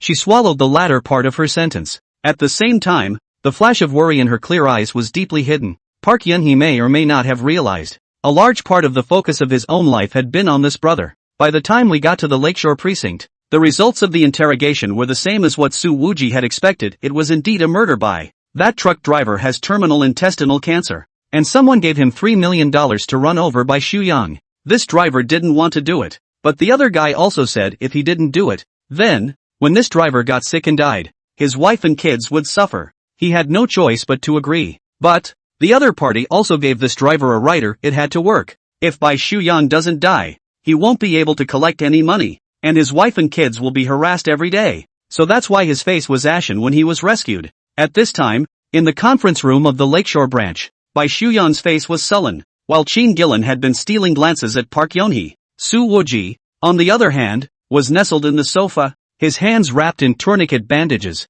and he was already snoring. He had a big heart, and it wasn't like the killer was targeting himself anyway. Park Yonhee flipped through the interrogation transcript and said, Mr. Beck, you were followed. This truck driver was remotely commanded the entire time. When to accelerate, when to crash, and even how much speed was needed for the crash. All were arranged in great detail. Director Li Hongchang had already arrived. He sat at the conference table with a grim expression and said in a deep voice, This is an encounter with an expert. Park Yonhee said, the scene's surveillance wasn't compromised, and the CID is checking out all the suspicious people, but there's too much traffic by the bridge, so the results aren't necessarily promising. Li Hongchang asked to Bai Shuyang, Xu Yang, who have you offended recently? Bai Shuyang and Qin Gillen exchanged a glance, then both of them looked at Su Wuji at the same time. Seeing this, Li Hongchang actually said immediately, he definitely didn't do it. Bai Shuyang glanced at Li Hongchang in surprise. This old subordinate of his father's seemed to have more trust in Su Wuji than in himself. I didn't say it was Su Wuji who did it, he even saved me after all. It's just that I did only have a little conflict with him recently, Bai Shuyang said sullenly. However, Li Hongchang's next sentence was even more shocking to Bai Shuyang and Qin Gillen. Su Yang, let me say a fair word. Even if it was you guys who got into a conflict with interminable, odds are that you guys were at fault first. Bai Shuyang, listen to yourself. Is that a fair statement on your part? Qin Gillen just wanted to retort a few words, but when he thought that Su Wuji had saved his life, he shut his mouth again. Li Hongchang looked at Bai Shuyang. So, think carefully, your enemy, who else might it be? Bai Shuyang fell into deep thought. It couldn't be Mu Qianyu who was still presiding over the bank's opening ceremony. Li Hongchang got up, walked over to Bai Shuyang's side, patted the other party's shoulder, and his tone of voice was full of gravity. Xu Yang, there are no outsiders here. Your brother Li said something from the bottom of his heart. Bai Shuyang just wanted Li Hongchang to stop talking. Just now the so-called fair words are already very unfair. And then pull out the heart. One still wants to face? Xu Yang, you're not so young anymore. Let's not be so impulsive in the future. It's really not good to go around making enemies for the sake of the so-called brothers. Li Hongchang said. Bai Shuyang didn't seem to listen as he lifted his finger to point at Su Wuji. I heard that he often gets into trouble as well. However, Li Hongchang said directly, he's not like you. Bai Shuyang's expression was a bit unpleasant. Brother Li, you're my father's old subordinate, not his father's. This was clearly a reminder for Li Hongchang to put himself in the right position. After all, in their circle, it was very much about taking sides. If they took the wrong stance, Li Hongchang's future might be ruined. Li Hongchang sighed. Xu Yang, you should know me as a person. If your father he knows that you think like this, then he will be very disappointed. Bai Shuyang pounded the table ungently, seemingly a bit upset. He looked at Su Wuji again. That guy was still sleeping soundly. It seemed that nothing went right for himself after he met him. At this moment, Bai Daoxiao once again had the feeling of being compared. After a short period of silence, he actually suddenly released a smile, stood up, and said to Li Hongchang, Brother Li, you've actually misunderstood me. Saying that, he raised his finger to point at Su Wuji. His tone solemn, it's been a long time since I've met someone that I admire. And he's the only one. Chapter 64, your chessboard can't accommodate him. Hearing Bai Shuyang's statement, Li Hongchang seemed relieved and said with a smile, good, there are no cowards in the Bai family. Bai Shuyang said, I'm still far worse than my father. Li Hongchang glanced at Qin Gillen, who was committing philandering, and said, it won't do any harm for you to socialize more with Wuji. Try not to get in touch with those fox friends. Bai Shuyang froze slightly, then nodded. Li Hongchang's affectionate address to Su Wuji this time had once again drawn his attention. Hearing this, Qin Gillen moved his gaze away from Park Yoni's body and grinned. Dear Oli, don't worry, Shuyang doesn't have many foxy friends around him right now. Usually he just plays with me the most. Li Hongchang cast a look at the little cutie. Look, then said, as long as you're happy. After saying that, he walked out of the conference room and personally went to call the old head to explain the situation. Qin Gillen patted his good brother's shoulder. Don't be depressed. I'm even worse off than you. Even my bank card was stopped by my dad. Bai Shuyang didn't bother. He was not brainless, and at this moment was pondering why Li Hongchang, a division chief known for his integrity, would think so highly of a young small boss who owned a nightclub, unless, of course, there is some special commonality between them, themselves, and by this time, Qin Gillen had already moved to Park Yunhee's side. He opened the add friend screen on his cell phone and put it in front of the other person's eyes. Hello, Officer Park. I'm single. Can I add a friend? Park Yunhee looked up and smiled lightly. Sorry, I'm not single. After she finished speaking, her gaze landed on Su Wuji's body without a trace, and then retracted. You have a boyfriend. Ha! Qin Gillen laughed. I want to see what he looks like. He thought that it was Park Yunhee's excuse. A voice, however, sounded behind him. Her boyfriend? He looks like me. The owner of this voice was actually Su Wuji, who had just been sleeping soundly. Qin Gillen turned his face and smiled sarcastically. Dude, don't joke around. We're kind of friends now. I'm the one who looked at Officer Park first. Su Wuji squinted at him. Who is friends with you? Qin Gillen hemmed and hawed. Let's not fight. You saved my life. I'll definitely return the favor. Su Wuji put his hands in his pockets and looked at him coldly. So, your reward is to pry my woman? Park Yonhee stood up and gently glared at Su Wuji. Don't talk nonsense. This eyes only Su Wuji can see, the meaning of which seems to be angry and strange, but never angry. Qin Gillen was even happier when he heard Park Yonhee's denial. I say, Wuji, at a glance, Officer Park isn't that good of a chaser, so let me chew on this hard bone. You gnaw? Su Wuji resisted the urge to break Qin Gillen's teeth off and coldly grunted. Then what do I gnaw on? Qin Gillen came over and opened a special grouping in his cell phone's address book and whispered. Look at these. Arninghai Linzhou Jiangnan, this piece of the girl, you turn over their circle of friends, as long as there is your favorite, within 2 hours, airborne to your room, and I guarantee that there is absolutely no difference between the photo and the real person. Su Wuji also revealed a look at the little cutie. Like look, then raised his hand and pointed at the camera in the corner. This is the police station. Big brother. Then, he directly jerked away Qin Gillen's cell phone, walked out, and shoved it into the hands of the police officer at the door, saying, Officer, I'm reporting that someone is pimping. Qin Gillen, I'm sprouting plants. The gold content of that comment from Li Hongchang is still rising. By the time Bai Shuyang came back to his senses from his contemplation, the sky was already sinking, and Su Wuji had already disappeared. After thinking about it, he still sent a message to Su Wuji. Where are you? Let's go. Have some dinner and chat. Su Wuji quickly returned a text message over. I'm not hungry. Bai Shuyang, going for a drink then? Su Wuji, I don't drink a drop of alcohol. Bai Shuyang's nose almost didn't give way. You're a bar owner who often gets drunk, grabs the DJ mic and yells for the whole sucka to pay the bill. And now you're telling me you don't drink a drop of alcohol? Although Su Wuji had saved himself, why was this guy still so annoying? After thinking about it, Bai Shuyang still held his tongue and asked, then go for a walk along the Linjiang River? Su Wuji simply returned a voice message. His tone was full of impatience. It's warm and soft in my arms. Don't bother me. Bai Shuyang took a deep breath and adjusted his hairy mood, then sent another message over. The favor of saving your life must always be repaid. You make an offer. Whatever you want, I'll give it to you. He didn't mean any alms, but was shocked by Su Wuji's act of jumping into the water to save others today. In that circle of theirs, there were more refined egoists, more backstabbers, and the scarcest of all, people like Su Wuji. However, Bai Shuyang's message didn't go out as a red exclamation mark suddenly appeared, as well as a system prompt. Turkey-flavored potpourri has friend verification turned on. You are not yet friends with the other person. Please send a friend verification request and the other person will be able to chat after verification. Su Wuji actually pulled the plug on Bai Shuyang. Bai Shuyang's mind almost gave out on the whole thing. When has Mr. Bai ever been so humble? He thought about it and once again relented and sent the friend verification. Qin Gillen had come over at some point. He looked at the chat and said, Hey, Shuyang, Do you have the feeling that you're a bit like his licking dog? Bai Shuyang gave him a breathless look and said, I now feel that the words Li used to evaluate you were really right. Qin Gillen was confused. When did he judge me? After the opening ceremony of the Bank of Limu, the luncheon went on until 4 o'clock in the afternoon. By the time Mu Qianyu had sent all the guests away, it was already the sun's western slant. She returned to the head office of the president of the head office, took her heels off, and rubbed her sore ankles. Busy most of the day. Her mind and spirit is a little tired. Last night was already a little insomnia. At this moment sleepiness surged up. Just want to nestle in this soft sofa,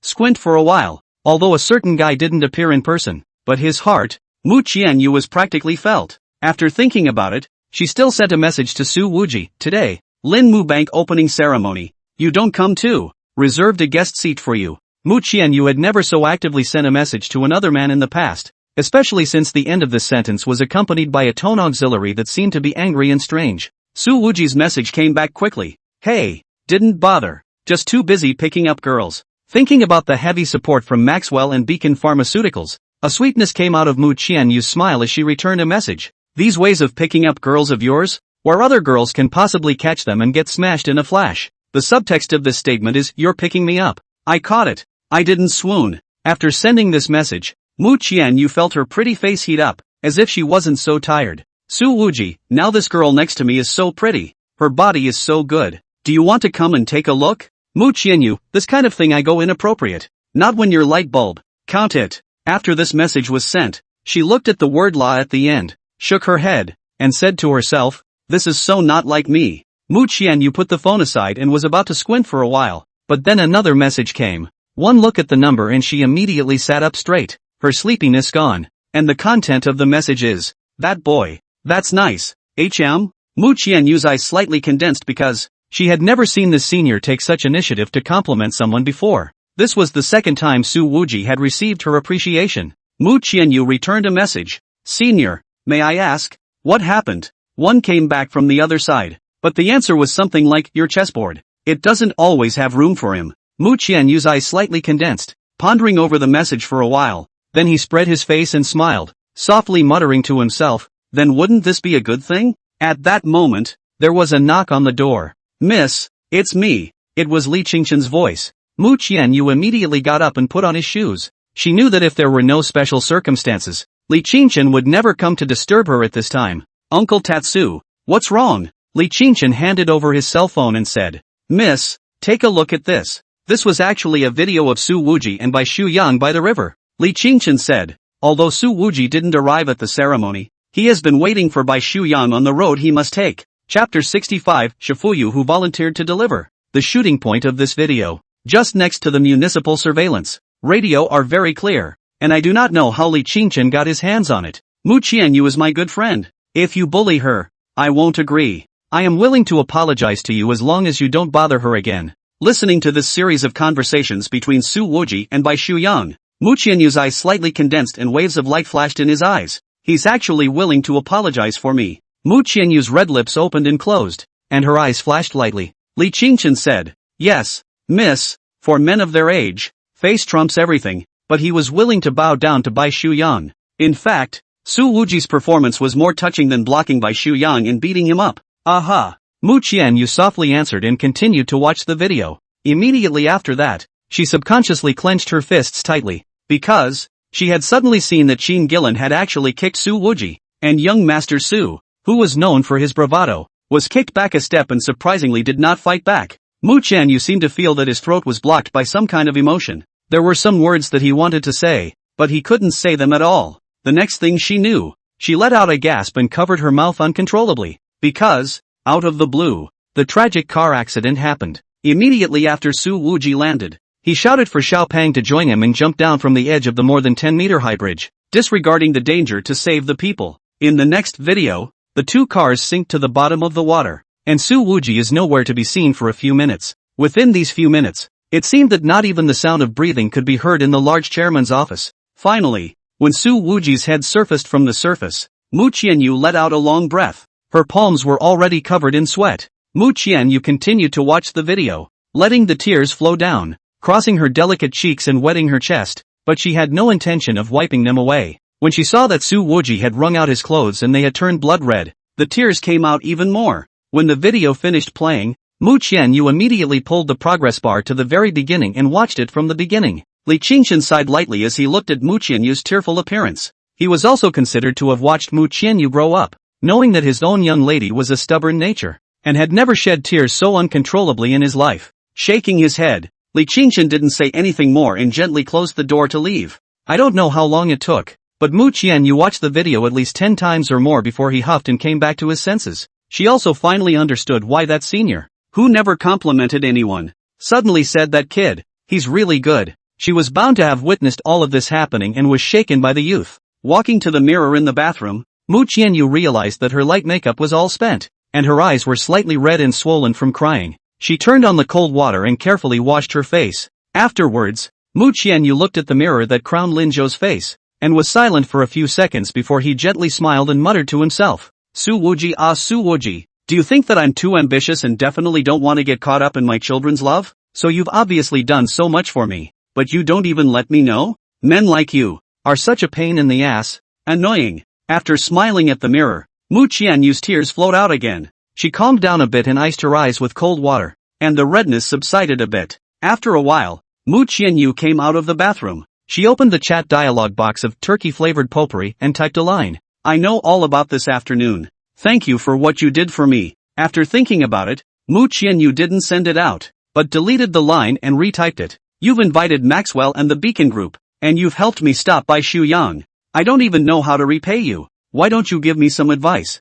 However, after hovering his finger over the send button several times, Mu Qianyu finally didn't send the message. Never expressed my emotions this way before. She deleted the line again, and even though she had 1,000 words hidden in her heart, they finally turned out to be only 3 words in the dialog box. What are you doing? After sending this message, Mu Qianyu kept looking at his phone, waiting for a reply. But after waiting for 10 minutes, Su Wuji's message hadn't even come in. This guy, he must be playing mahjong. Mu Qianyu simply sent another message to Park Yonhee. Yun Hee-san, I want to talk to you. In the past, when he had something on his mind, Mu Qianyu would always look for Park Yonhee to talk to. Today, on the other hand, her heart was heavier than ever. However, after waiting for another 10 minutes, Park Yonhee didn't reply either. What's it all about? Mu Qianyu grunted and looked at the sky outside, which was already completely dark, picked up the car keys and walked out the door. She was going to go straight to the lakeside precinct and find Park Yonhee to pour her heart out.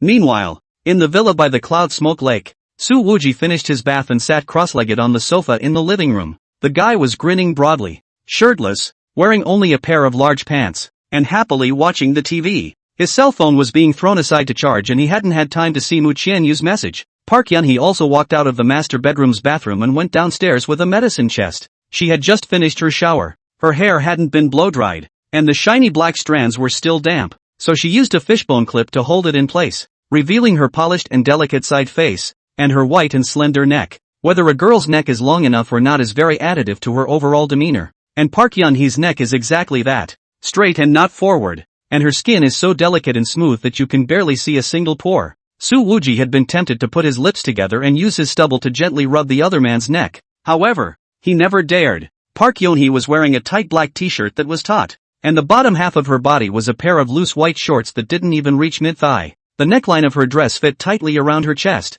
leaving no semblance of a cleavage showing. Even though the black color is visually slimming, Park Yonhee's chest still gives Su Wuji a sense of weight, especially when the top of this peak is right in front of us. At this time, Park Yonhee stood in front of Su Wuji, and when the latter raised his eyes, it was the full curvature, and when he lowered his head, it was the two tender, white, and bouncy long legs. Even if you close your eyes and don't look at anything, the shower gel aroma drills into your nose. It's an uncool night, Su Wuji thought in his mind as he unconsciously arched his back slightly again and took a pillow, blocking it in front of his small stomach to avoid Park Yonhee seeing his abnormality. I'll put some medicine on it. Bear with me. Park Yonhee sat down next to Su Wuji, directly pulling his injured hand over and placing it on her thighs, followed by finding alcohol bottles and tweezers cotton balls from the medicine cabinet. From the back of his hand came a delicate touch that caused Su Wuji a pain and pleasure. I don't know if it was because it was too familiar or because this kind of sitting close to each other had happened too many times, but Park Yonhee didn't seem to realize that her legs were gently pressed together with Su Wuji's legs.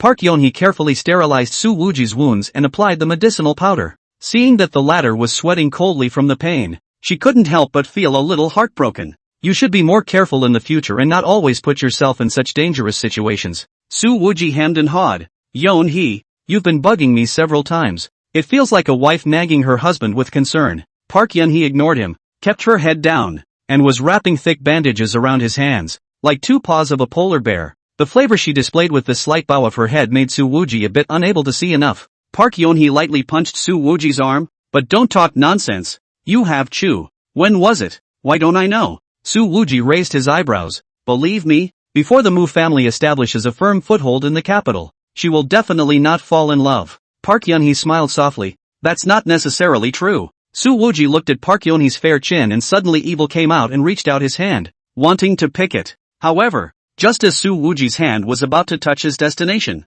the doorbell suddenly rang. There were no curtains drawn in the living room at this time. The two men looked through the glass door just in time to see the delicate figure standing outside the courtyard. It was Mu Qianyu. Su Wuji's fingers instantly froze in front of Park Yeon Hee's chin. Chapter 66. One after the other on a big night. After seeing Mu Qianyu, Park Yeon Hee was obviously surprised. She immediately opened Su Wuji's chin-picking finger, put on her slippers, and ran to open the door. Shifuyu, what brings you here? She asked in seeming surprise. Officer Park's face was slightly hot at the moment, and his earlobes were reddening, so he really did look like a bit of a thief. Mu Qianyu's smile was quite natural. Sister Yan Shi, I sent messages to both you and Wuji, and neither of you replied, so I guess that you must be busy with something else. It's not busy, it's just that after I took a shower, I didn't look at my phone and I've been cleaning the wounds on my hands for Infernal. Park Yeon Hee felt that the more she explained, the more wrong she was. There's just a man and a woman in this room, and they're both still out of the shower,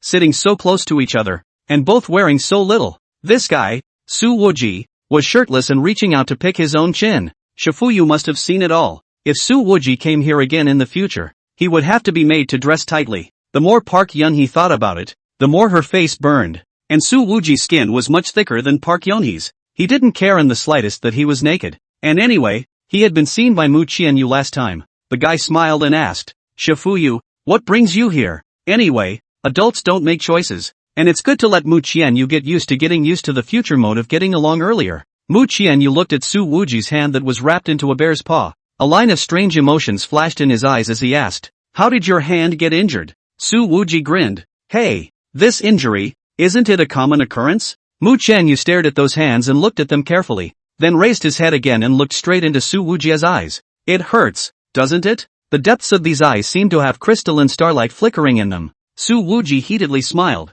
What? Heartbroken? Mu Qianyu likewise didn't answer positively. For today, I really thank you. Seeing this, Park Yeon Hee said, you guys talk first. I remembered that my phone is still charging upstairs. I'll go get it. When she finished, she walked quickly up the stairs. Looking at the situation, Park Yeon Hee almost looks like she's falling off the face of the earth. There were only two people left in the living room. Mu Qianyu once again lowered his head and looked at Su Wuji's two bare paws. Whether it's the Maxwell Group, or Bekang Pharmaceuticals, and, today, thank you. For some reason, when it came time to mention Su Wuji apologizing to Bai Su Yang on her behalf, she stopped talking and had the urge to cry again, having to lower her head to hide it. And that's when Park Yeon Hee reappeared in the duo's field of vision. She actually changed into a police uniform. Shifuyu, Wuji, I just got a call that the bureau is going to have a case discussion, so I'll go to the unit first. Park Yeon Hee said. Mu Qianyu rubbed his reddened eyes and cried, Sister Yan Shi, I actually went to the precinct to look for you first and they said that you took a day off.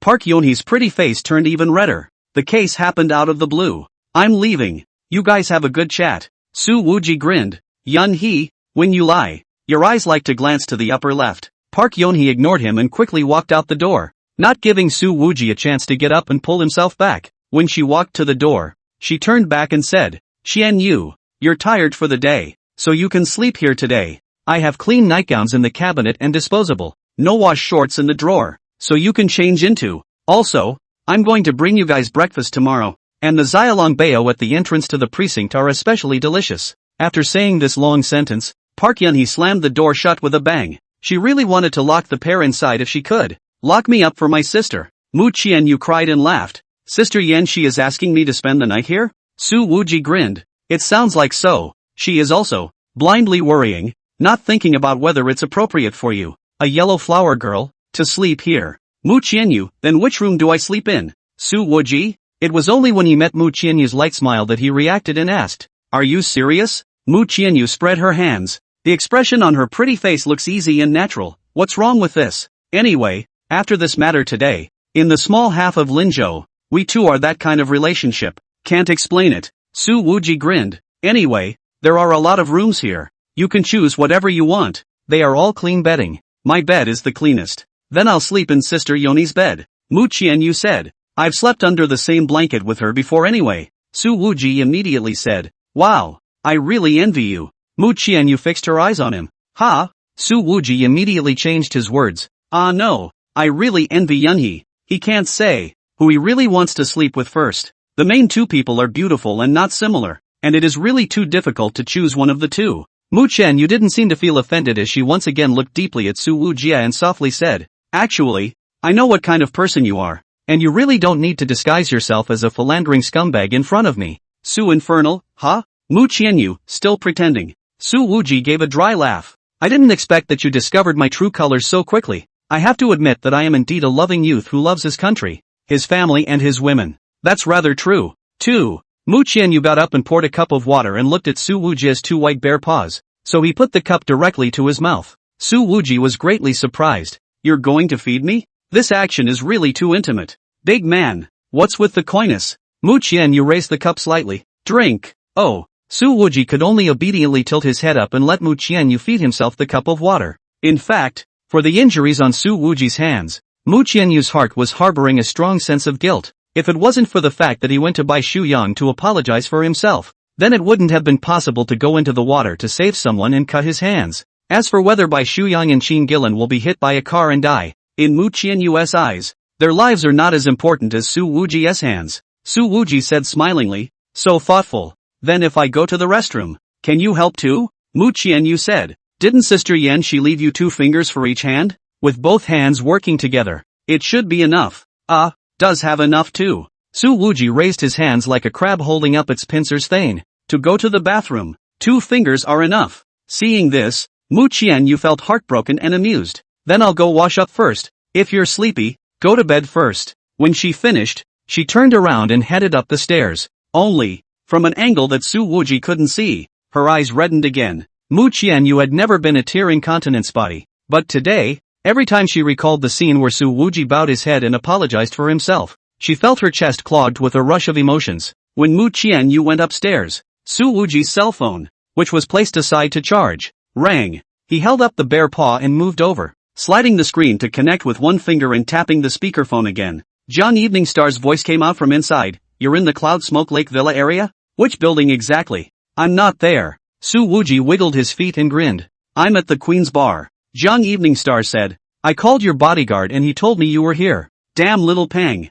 Su Wuji said without any good humor. You're far away from the capital. What are you doing inquiring about my specific address? Cut the crap and tell me. How many buildings? Jiang Evening Star asked. Building 07. Su Wuji laughed. What? You still want to fly in front of me? Jiang Evening Star didn't say anything and hung up directly. Su Wuji skimmed his mouth. Nervous woman, how dare you investigate my whereabouts? Let's see if I don't beat your peach farts next time. 10 seconds later, the doorbell rang. Su Wuji's eyes rounded. A woman in a military uniform stood just outside the courtyard entrance, carrying 2 large bags. Who is it if not Jiang Evening Star? Chapter 67 The Murderous Woman. Su Wuji really didn't expect that Jiang Evening Star actually appeared in front of him just like that. What are you doing here? Su Wuji immediately stood up and raised his white bare paw, pointing at Jiang Evening Star, his speech becoming much more stuttered. What's going on tonight? One after the other? Couldn't you have staggered it a little bit? Jiang Evening Star walked in and didn't bother to look at Su Wuji's exposed pecs and abs.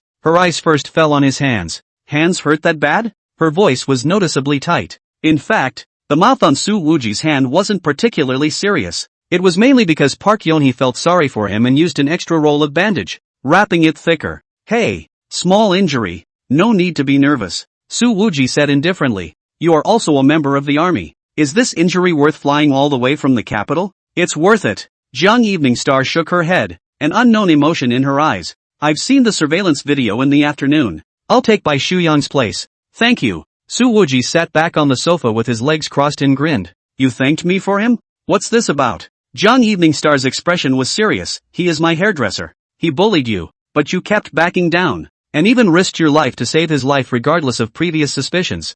I know. What do you know? I know that you did all this because of me. Young Evening Star said. It's to avoid me being caught in the middle and having a hard time. Su Wuji froze for a moment. Can you still brainstorm like this? Hey, it's really not. Su Wuji coughed twice. Don't flatter yourself. Young Evening Star, don't deny it. I know. You've never done a lot silently but never said anything with your mouth. Su Wuji was a bit powerless. Hey, forget it. Think what you like. I don't need your thanks anyway. Young Evening Star's expression was serious. Whether you need it or not is your business. Whether I am grateful or not is my business. Su Wuji scratched his head with what was left of his fingers. He said, alright, I've received your thoughts. It's getting late. Go back early. Mu Qianyu is still in the bath. Looking at the time, I'm guessing it's almost done washing. Young Evening Star heard Su Wuji rushed people, and did not immediately leave the intention, still and legs sitting on the sofa, then said, I know. You are to us. These compound children have opinions. Bai Shuyang acted arrogantly.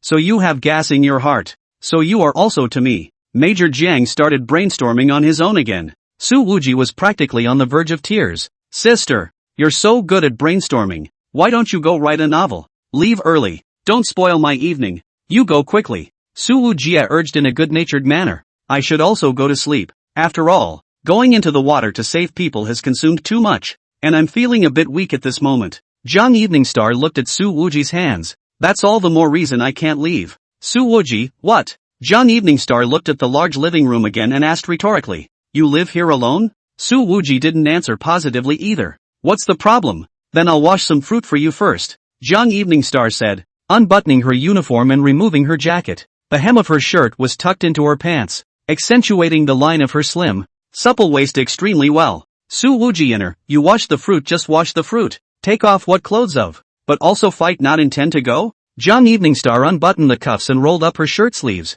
revealing her lotus root-like small arms in a competent movement. She then took the apples, oranges and grapes out of the bag she had brought with her and walked over to the western kitchen next to the living room and started cleaning them. Wait for me for a moment. I'll be done soon. Young Evening Star said. And that's when her cell phone rang. She pinched up her cell phone and held it between her head and shoulder, tilting her head to answer it as she shuffled the fruit. A sharp and valiant gesture. Young Evening Star said, Chief, I'm coming to Linzhou to take a few days off. Su Wuji rounded his eyes. So you're really not leaving tonight? Young Evening Star continued. Yes, a friend was injured. He lives alone and can't take care of himself. I came to take care of him. The corner of Su Wuji's mouth twitched. Are you guys that busy in the top secret training division? There's no way to avoid this Shura tonight. No matter what. Mu Qianyu are determined to spend the night here. Could have happened a lot of ambiguous things, but Young Evening Star, if you have to stay, all the good things are destroyed. Unless she's willing to sleep together in a big bed. Young Evening Star hung up the phone and cut up the fruit before carrying the plate over and placing it in front of Su Wuji. Come on, eat. Su Wuji looked at the fruit plate in front of him. The apple was cut into small pieces, the oranges were peeled into a petal, and even the grapes were peeled. Su Wuji asked, is this how you usually eat fruit? Young Evening Star said, that is not. It is not to see you inconvenient it. Want me to feed you? That's not necessary. That's not necessary. Su Wuji coughed twice, pinched the fork with 2 fingers, and put the peeled giant grapes into his mouth. If Mu Qianyu is not there, it feels pretty good to be taken care of like this. I just took a vacation, and will be staying here for the next few days. Young Evening Star took the initiative to say, that bodyguard of yours, Xiao Peng, is rough and tumble and probably won't be able to take care of people, so it's better for me to do it. Su Wuji hurriedly found an excuse. How can that be? I haven't cleaned the other rooms here. I don't even have a clean mattress. The bastard had just told Mu Qianyu that every room was clean. Young Evening Star smiled with concern. It's okay. I have a sleeping bag in the trunk.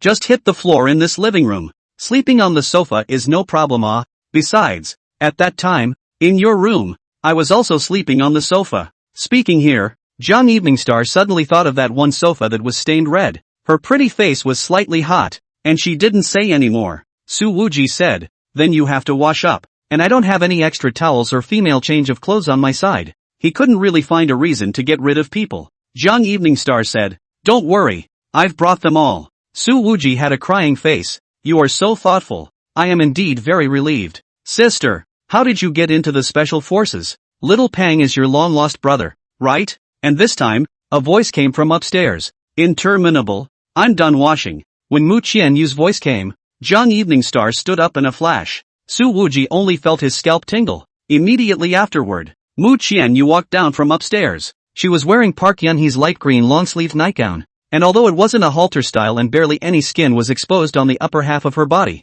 that strong sense of being at home still came through. There are times when a woman looks more sexually charged in her home pajamas than in her fun clothes. The hem of this nightgown was quite long, slightly above the knee, but the bare calves that appeared on the stairs were a source of great reverie. At this time, Su Wuji suddenly remembered Park Yunhee's explanation before she left. He couldn't help but look twice. The clothing underneath this nightgown wasn't one of those disposable travel models with fabric so thin it was translucent, was it? However, immediately after that, Su Wuji realized that he had more important things to focus on. Here comes the Shura. Mu Qianyu was stunned on the stairs, and the smile in his eyes froze for a moment. Jiang Evening Star was the same, with obvious consternation above her pretty face. That's what. Let me introduce. Su Wuji coughed twice and smiled sardonically. Qianyu. This is called. However, after a short period of surprise, Mu Qianyu seemed to be a bit surprised. She didn't even bother with Su Wuji's introduction and directly said, Sister Evening Star, why are you here? Su Wuji's expression froze.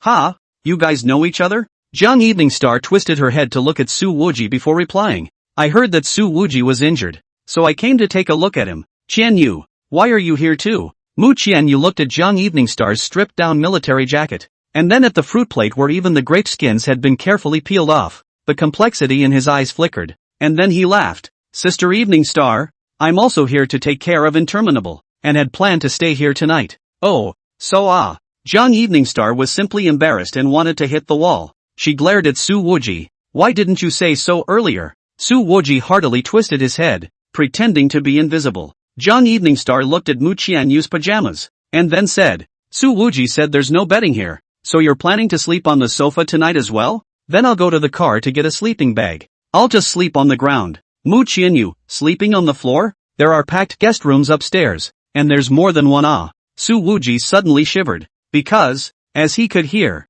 Jiang Evening Star's eyes had become murderous. Chapter 68, The Fifth Heavenly King. Su Wuji. Jiang Evening Star glared at the man next to her and said through gritted teeth, You have so many rooms in this villa. Why do you only let me sleep on the sofa? You're the one who wanted to sleep on the couch. Su Wuji smiled sardonically. I was going to let you grab and go. You might as well not explain. Jiang Evening Star laughed coldly. He, you want to drive me away so much. You just want to have a two-person world with Qianyu, right? The more she thought back to the conversation she had just had with Su Wuji, the more upset she felt. However, when Mu Qianyu heard these words, she became smiling and curved her eyes. She wanted to say a few words, but after pursing her lips, she still didn't make a sound, only that her gaze towards Su Wuji became much softer again. Those curled lips couldn't be pressed down at all. Su Wuji raised his white bare paw and scratched his head with one finger. Jiang Evening Star, I asked you to leave earlier just to avoid you being embarrassed. You don't understand my good intentions. Jiang Evening Star laughed. It's not like you and I are boyfriend and girlfriend. And Qianyu and you don't have that kind of relationship, so what do I have to be embarrassed about? Saying that, she turned directly to Mu Qianyu. Qianyu, am I right? This rhetorical question reversed the situation almost at once. Mu Qianyu's smile faltered slightly. She had to admit, indeed, Evening Star Sister is right.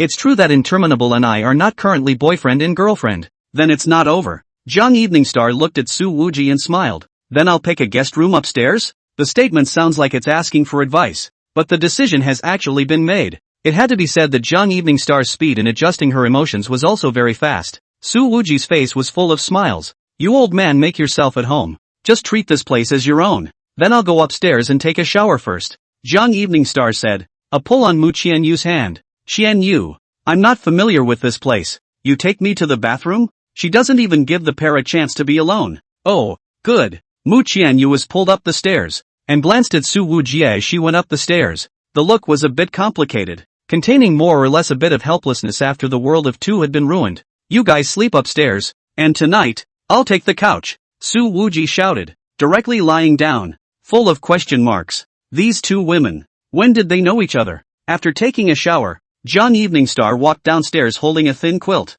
At this point she had changed into the black shorts and light green t-shirt she had worn in the army, and while it wasn't at all provocative, it looked great on her. Why did you come down alone? Su Wuji asked. Where's Qianyu? Shifuyu is helping me make the bed. Jiang Evening Star threw the quilt to Su Wuji, sat down on the sofa beside him, patted his thigh, and asked, "You and Qian, you are progressing quite fast. Are you secretly blaming me for spoiling your good deed?" Su Wuji raised his white bare paw. "Look at me all wrapped up like this. What else can I do? I can't even rub it if I want to." If Mu Qian you heard this, 80% would have to cover his chest with both hands and flee. Jiang Evening Star's pretty face quickly reddened. "What else do you want to rub? Rascal." Saying that, she also subconsciously looked down at her chest. Su Wuji heatedly smiled. "I didn't accidentally say what was in my heart. I have to stay away from you, rascal," Jiang Evening Star said. However, that being said, she didn't move her ass. The top of that behind curve was almost pressed against Su Wuji's exposed calf. In fact, with her keen senses, it was impossible for her not to notice this. "Hey, get to the point," Jiang Evening Star said. "Bai Shuyang told me that he won't go against you in the future. And if anyone in the capital dares to bully you, they're going against him." He, childish. Su Wuji shook his head. "I don't believe it. Jiang Evening Star, Bai Shuyang is still quite reliable in this regard. He is not an ungrateful person, and he practices what he preaches." Su Wuji, "And what if I steal the woman he likes?" "You robbed." Jiang Evening Star slightly reddened. "That's not necessary. The woman he likes doesn't like him." Su Wuji stared at the beautiful lines of the side of the face. "Then I'll grab it and try?" Jiang Evening Star hit him again without any good sense, eating from the bowl and looking at the pot. "None of you men are good." With that, she got up and left. Su Wuji instantly felt a warm yet soft contact missing from his calf position. "Not going to sit a little longer?" Su Wuji was still a bit reluctant. "Tell you something I just heard," Jiang Evening Star said while going up the stairs. "Ducarlo has continuously folded in China, and has already hired agents from the Raymond Intelligence Bureau at a high price to dig out the real reason for their failures. You beware. It's none of my business." Su Wujia was not nervous in the slightest and still had that lazy look. "As long as these guys dare to come to the Lincoln State, I'll be able to make them have no return." Hearing Su Wuji's words, a blazing light flashed through Jiang Evening Star's eyes. Many men will show dominance in words. Bai Shuyang is the most typical example. However, Bai Shuyang's dominance tends to be more towards machismo, and Su Wuji's feeling of being victorious is not the same thing at all. This guy's temperament is really to my liking.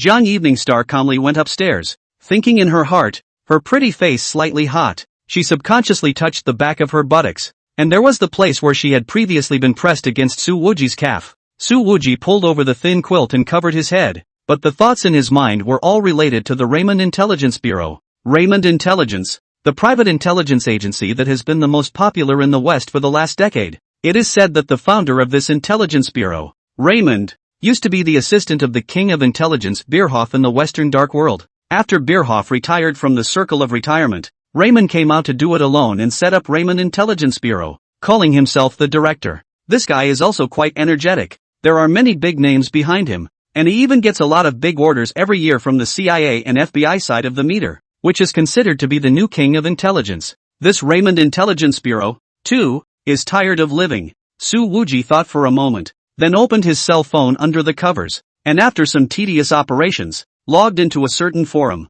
He made a post. The content is just one sentence. "If Ramon Intelligence dares to cooperate with the Ducaro organization, it is my eternal enemy." Signed Ranger Shadow. The whole forum was abuzz when this post was made. Countless reposts immediately followed. "No way. Are my eyes blurry? That's signed. My god, just now. Is the legendary Shadow? I thought he only existed in legends. It can't be an imposter, can it? Someone else has posted under the name of Shadow before, and it proved to be a dorky ass afterwards. This time, it's definitely not an imposter, because the Ducaro organization has recently failed several times in succession in China, and a lot of evidence has confirmed that this Shadow Heavenly King is real. In the Western world of darkness, everyone said that the Ranger organization had the 4 Heavenly Kings, but as time went on, some people began to express their doubts and felt that there were more than that, because, in the past, there were several extremely difficult missions that the 4 Heavenly Kings did not participate in, yet they were also brilliantly completed by the Ranger organization. And today, with this post, it has been thoroughly confirmed that these 4 Heavenly Kings are, in fact, 5 people. The 5th King of Heaven. By this time, Zhang Lianqing had also laid down on the bed. Reaching out, she pulled the clothing that bound her upper body out of the neckline, fastened the 2 half bowls, which were not small in diameter, and casually placed them beside the pillow. And I don't know how she accomplished this without taking off her t-shirt. At this time, Jiang Evening Star's cell phone rang. "Chief, so late. What do you want to see me about?" Jiang Evening Star said. Another urgent mission? Look at your phone. I just sent you a screenshot. At least it's good news. Okay, let's see. Jung Evening Star said, opening the speakerphone and pulling up the WeChat interface. The commissioner sent himself a long screenshot, and what was pictured was a post from a forum. Although it was all in English, Jung Evening Star could read it. Her eyes flickered as she said, the fifth Sky King of the Ranger organization, Shadow, declared war on the Ramon Intelligence Agency? The director on the other end of the phone said, I've heard for a long time that this fifth Heavenly King may be real, but I have a question. What doubt? Jung Evening Star said, the Ducaro organization has entered into a partnership with Ramon Intelligence. Our informants stumbled upon it, and we're the only two people in the entire top secret operations and training division who know about it. Jung Evening Star's expression stiffened for a moment. Then Chief, you mean that Ranger Shadow Heavenly King, right in the middle of the two of us? Director, this Shadow is definitely not me. Jung Evening Star's gaze flickered as she asked rhetorically, Chief, so you're hiding so deeply? Chapter 69, Confession in the Early Morning. Jung Evening Star, is your brain broken? The commissioner said in a nonchalant voice. How can I be the Shadow? Jung Evening Star, so that's me? The commissioner was going crazy. How could it be you? Jung Evening Star's tone was full of innocence. Gov, this secret is only known to the two of us. If it's not you, then it can only be me.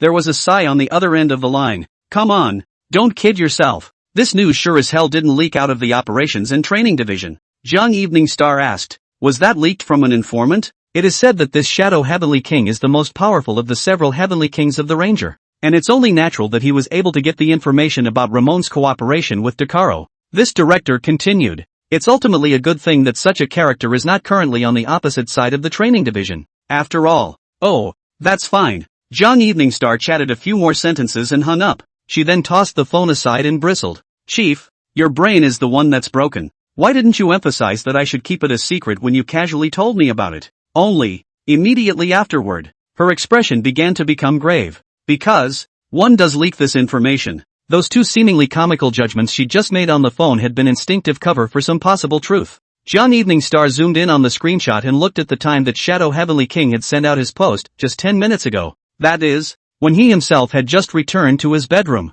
My God, it can't really be you, can it? Jung Evening Star looked in the direction of the living room on the first floor. Her gaze became much more serious, and the curiosity in her heart instantly climbed to the top. Due to her work, she knew a lot more about the Western Dark World than Mu Qianyu, and naturally, she knew something about that Ranger Heavenly King. Remembering the sniper he had encountered while chasing the Ducaro hyenas, Jung Evening Star felt more and more that this possibility was high. But, Su Wuji is a bit too young. That dark shadow has already been famous for several years. The age doesn't seem to match. With a belly full of questions, Jung Evening Star tossed and turned and didn't get some sleep until very late. But instead of going to bed right away, she gingerly got up, opened the door, and prepared to go downstairs to check. As a result, Jung Evening Star walked down the stairs just in time to encounter Mu Qianyu walking up from downstairs. This middle of the night encounter is awkward, opening doors to awkwardness, awkward to the core. Jung Evening Star squeezed out a smile and asked in a low voice, why aren't you sleeping?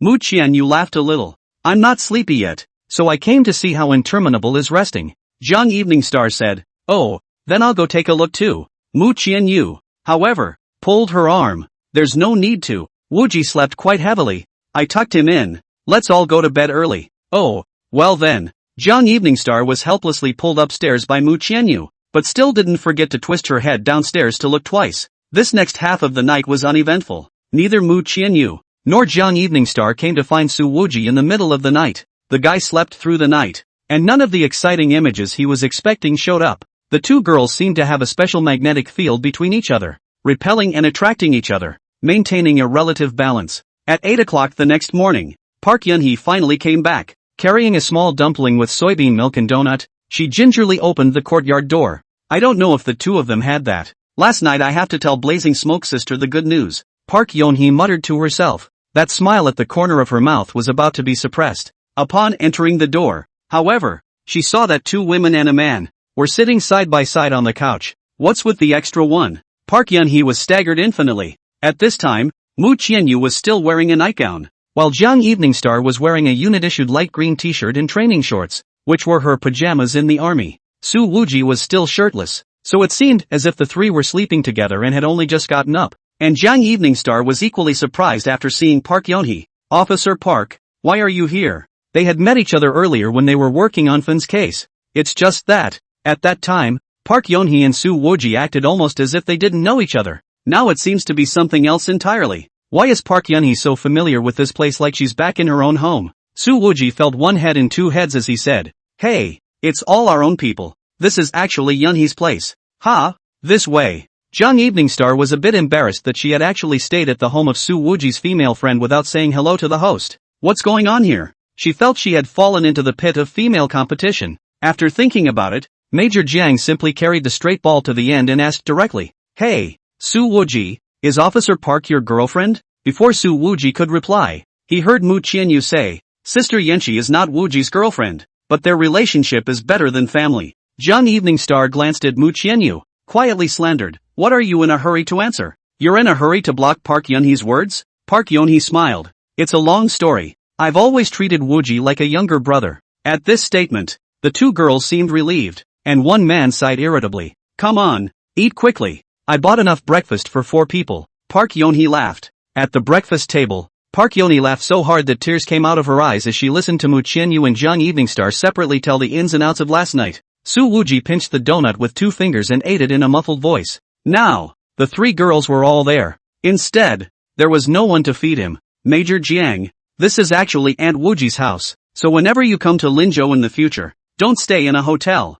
Park Yeonhee said. "Just stay here." "Good. Thank you, Sister Yenshi." Jung Evening Star said. "Don't call me Major Jiang either. It's too formal. Just call me Evening Star directly." Mu Qianyu didn't say anything and silently added a spoonful of soy milk to Soo Wuji's bowl. And at this time, at the entrance of the Cloud Smoke Lake Villa area, 2 luxury cars drove up. A Mercedes-Benz Big G and a BMW X7. Qin Gillen got off the Big G and said to Bai Shuyang, who was sitting in the X7, "Is this the place? I had someone inquire at the Lakeshore branch. Officer Park lives here. The place is correct," Bai Shuyang said without a trace of anger. He had been pulled up by Qin Gillen early in the morning and was upset. Because of some of the heart cannot be dispersed complex mood, last night Bai Shuyang wanted to find Jung Evening Star chat. As a result, send out a message and did not see a reply. Do not know their own goddess last night in the end in the busy a what? Bai Shuyang opened his cell phone and looked at his dialogue box with Jung Evening Star. The last message was still half an hour ago. He sent, "Good morning, Evening Star, what's for breakfast?" It hasn't returned by now. However, Jung Evening Star's love for Bai Shuyang was already the norm, and Bai De Xiao licked it out of habit, so he didn't feel much frustration. Maybe Evening Star is on some important mission and it's not convenient to look at the cell phone. Bai Shuyang reassured himself in his mind. Qin Gillen hemmed and hawed. This Officer Park's family is good. This villa in the Cloud Smoke Lake Wetland Park. It said that money can't even buy it. Immediately afterward, he pulled open the passenger door and held out a large bouquet of roses from inside. Bai Shuyang inserted his hands into his pockets with a look of contempt. "When you saw Mu Qianyu, you were charmed to the point of being 5. As a result, when you saw Officer Park, you immediately changed your target again, seeing one and loving the other. Really a scummy man. Mu Qianyu and Officer Park are both very much in line with my aesthetic. But Mu Qianyu has already been offended by us. It's impossible to chase after her. It would be better to change to an easier target," Qin Gillen said, straightening his tie. "I'm not too old. It's time for me to give the old Qin family a baby with a higher face value. This Officer Park is very suitable," Bai Shuyang said. "I always think you won't succeed today. She hasn't even looked at you squarely." Qin Gillen grinned. "Sincerity is the key to success. I'm willing to move mountains for Officer Park Yugongishan. Move AF** King Mountain." Bai Shuyang spoke the truth in a single word. You only know how to use money to smash it. When they got to the door of the 07th building courtyard, Qin Gillen cleared his throat and said to Bai Shuyang, "Shuyang, help me ring the doorbell. Why am I still a little nervous here?" "Nervous my ass." Bai Shuyang directly went up and pressed the doorbell. A few seconds later, Park Yeonhee, who was wearing a white t-shirt, was seen pulling open the living room curtains and stepping out. "What brings you guys here?" Park Yeonhee was a bit surprised. Bai Shuyang pointed to Qin Gillen next to him. "Officer Park, it's not me who's here to see you. It's him." "Hi, Yeonhee." Qin Gillen straightened his body, holding the flowers, and walked over to Park Yeonhee, trying to make his eyes look deep in love. "For you." Park Yeonhee looked down at the flowers, then took a step back and said faintly, "I think I said that I have a boyfriend." Qin Gillen laughed. "Yenshi, I asked your co-workers, you're just single." Park Yeonhee said, "It's not like they know me personally, so you guys should just go back." Bai Shuyang had been watching with his pockets in the air. without any intention of speaking out to help his brother confess. Yenshi, I won't give up. I've never been so moved. Chin Gillen said. I will marry you home. Park Yonhee frowned. Young Master Chin, are all your relationships so hasty? You haven't even said a few words to me. But even so, I still. Before Chin Gillen could finish his sentence, he was interrupted by a voice. Yun Hee, who's so annoying this early in the morning? This was actually Su Wuji's voice. Bai Shuyang and Chin Gillen's eyes went straight. For, they saw a shirtless man come out of the living room, as well as two women in pajamas. /P. Chapter 70, Sudden Appearance, Bomb Under the Car. Bai Shuyang had never seen such a young evening star. Just woke up with short, tousled hair and that fresh beauty, like an early fall morning. He was practically staring at it. And next to Mu Qianyu, who was wearing a nightgown. Although her temperament was different from young evening stars, her beauty was different. As if it was a sunrise in the middle of summer. As long as you looked at her, the soft and warm light would instantly spread out in your eyes. Only, the scene breaker was that there was a shirtless Su Wuji standing in the center. However, Bai Daoxiao quickly reacted. These three people, how did they look like they went to bed together and woke up together? His heart pumped tight. Breathing went out of control. My God. Evening Star? Chin Gillen glanced at what Jiang Evening Star was wearing. Why are you here too? Jiang Evening Star frowned. What? You guys can come, but I can't? Chin Gillen continued to play dead and asked. Did you spend the night here? Jiang Evening Star responded in a good-natured manner. Yes, this is where I sleep. What's the problem? No problem. No problem. Chin Gillen remembered the fear of being dominated by this big sister when he was a child. His face was full of smiles and he waved his hands repeatedly. Bai Shuyang immediately adjusted his mood and expression. Evening Star, if you haven't eaten breakfast, we can join. Together. She ate. Su Wuji raised the donut in her hand. Eaten with me. Bai Shuyang felt as if he had been stabbed in the heart, and the corner of his mouth twitched. Just in time. We haven't eaten yet. Buy it yourself if you want to eat. Su Wuji laughed. People who dabble in food are not welcome here. Mu Qianyu looked at Bai Shuyang and Chin Gillen, and above that pretty face without powder, her expression was clearly cold. If it wasn't for these two guys secretly tripping, Lin Mu Bank's opening ceremony wouldn't have gone wrong, and Su Wujia wouldn't have been able to bow his head and apologize for saving someone from getting hurt. Come on, let's continue eating. Mu Qianyu said and pulled Su Wuji's arm. The two walked in with it. Bai Shuyang looked at the backs of the two of them and instinctively felt that Jiang Evening Star should have nothing to do with Su Wuji, so he was slightly relieved. Evening Star, why do you live here? He asked. Jiang Evening Star, I'll take care of Su Wuji. Bai Shuyang. The corner of his mouth twitched once again. Isn't there Mu Qianyu to take care of him? Jiang Wanqing looked impatient. I came to take care of Su Wuji, but I'm still not wiping your asses? It's not enough that you don't know how to return the favor, but you want to bring me along with you to be ungrateful? It's really a disgrace to the face of the children of the compound. Being continuously deducted several big hats. Bai Shuyang swallowed his saliva and said with a bit of difficulty, well, you have a good point. Mainly I didn't know that Su Wuji was also staying here, or I would have brought you some coffee. Chin Gillen sked. Shuyang, your licking is too exaggerated. I can't even watch it anymore. Park Yonhee then opened her mouth and asked, why don't you guys please go back? Chin Gillen, still thieving, asked, Officer Park, your boyfriend. I don't think it's Su Wuji, right? Young Master Chin, I'm not interested in you. Park Yonhee said. I'm also not interested in informing you of my personal privacy. Cootie. One can also hear the attitude of rejection within the words. Then let's go to the door and have a cigarette first. Bai Shuyang nodded to Park Yonhee and pulled Chin Gillen out quickly. The two of them returned to the entrance of the villa area. And Chin Gillen said indignantly, by what right are these three superb girls, all circling around Su Wuji? I'm really unbalanced in my heart. Bai Shuyang glanced at Chin Gillen without any good humor. Don't say anything bad about Su Wuji.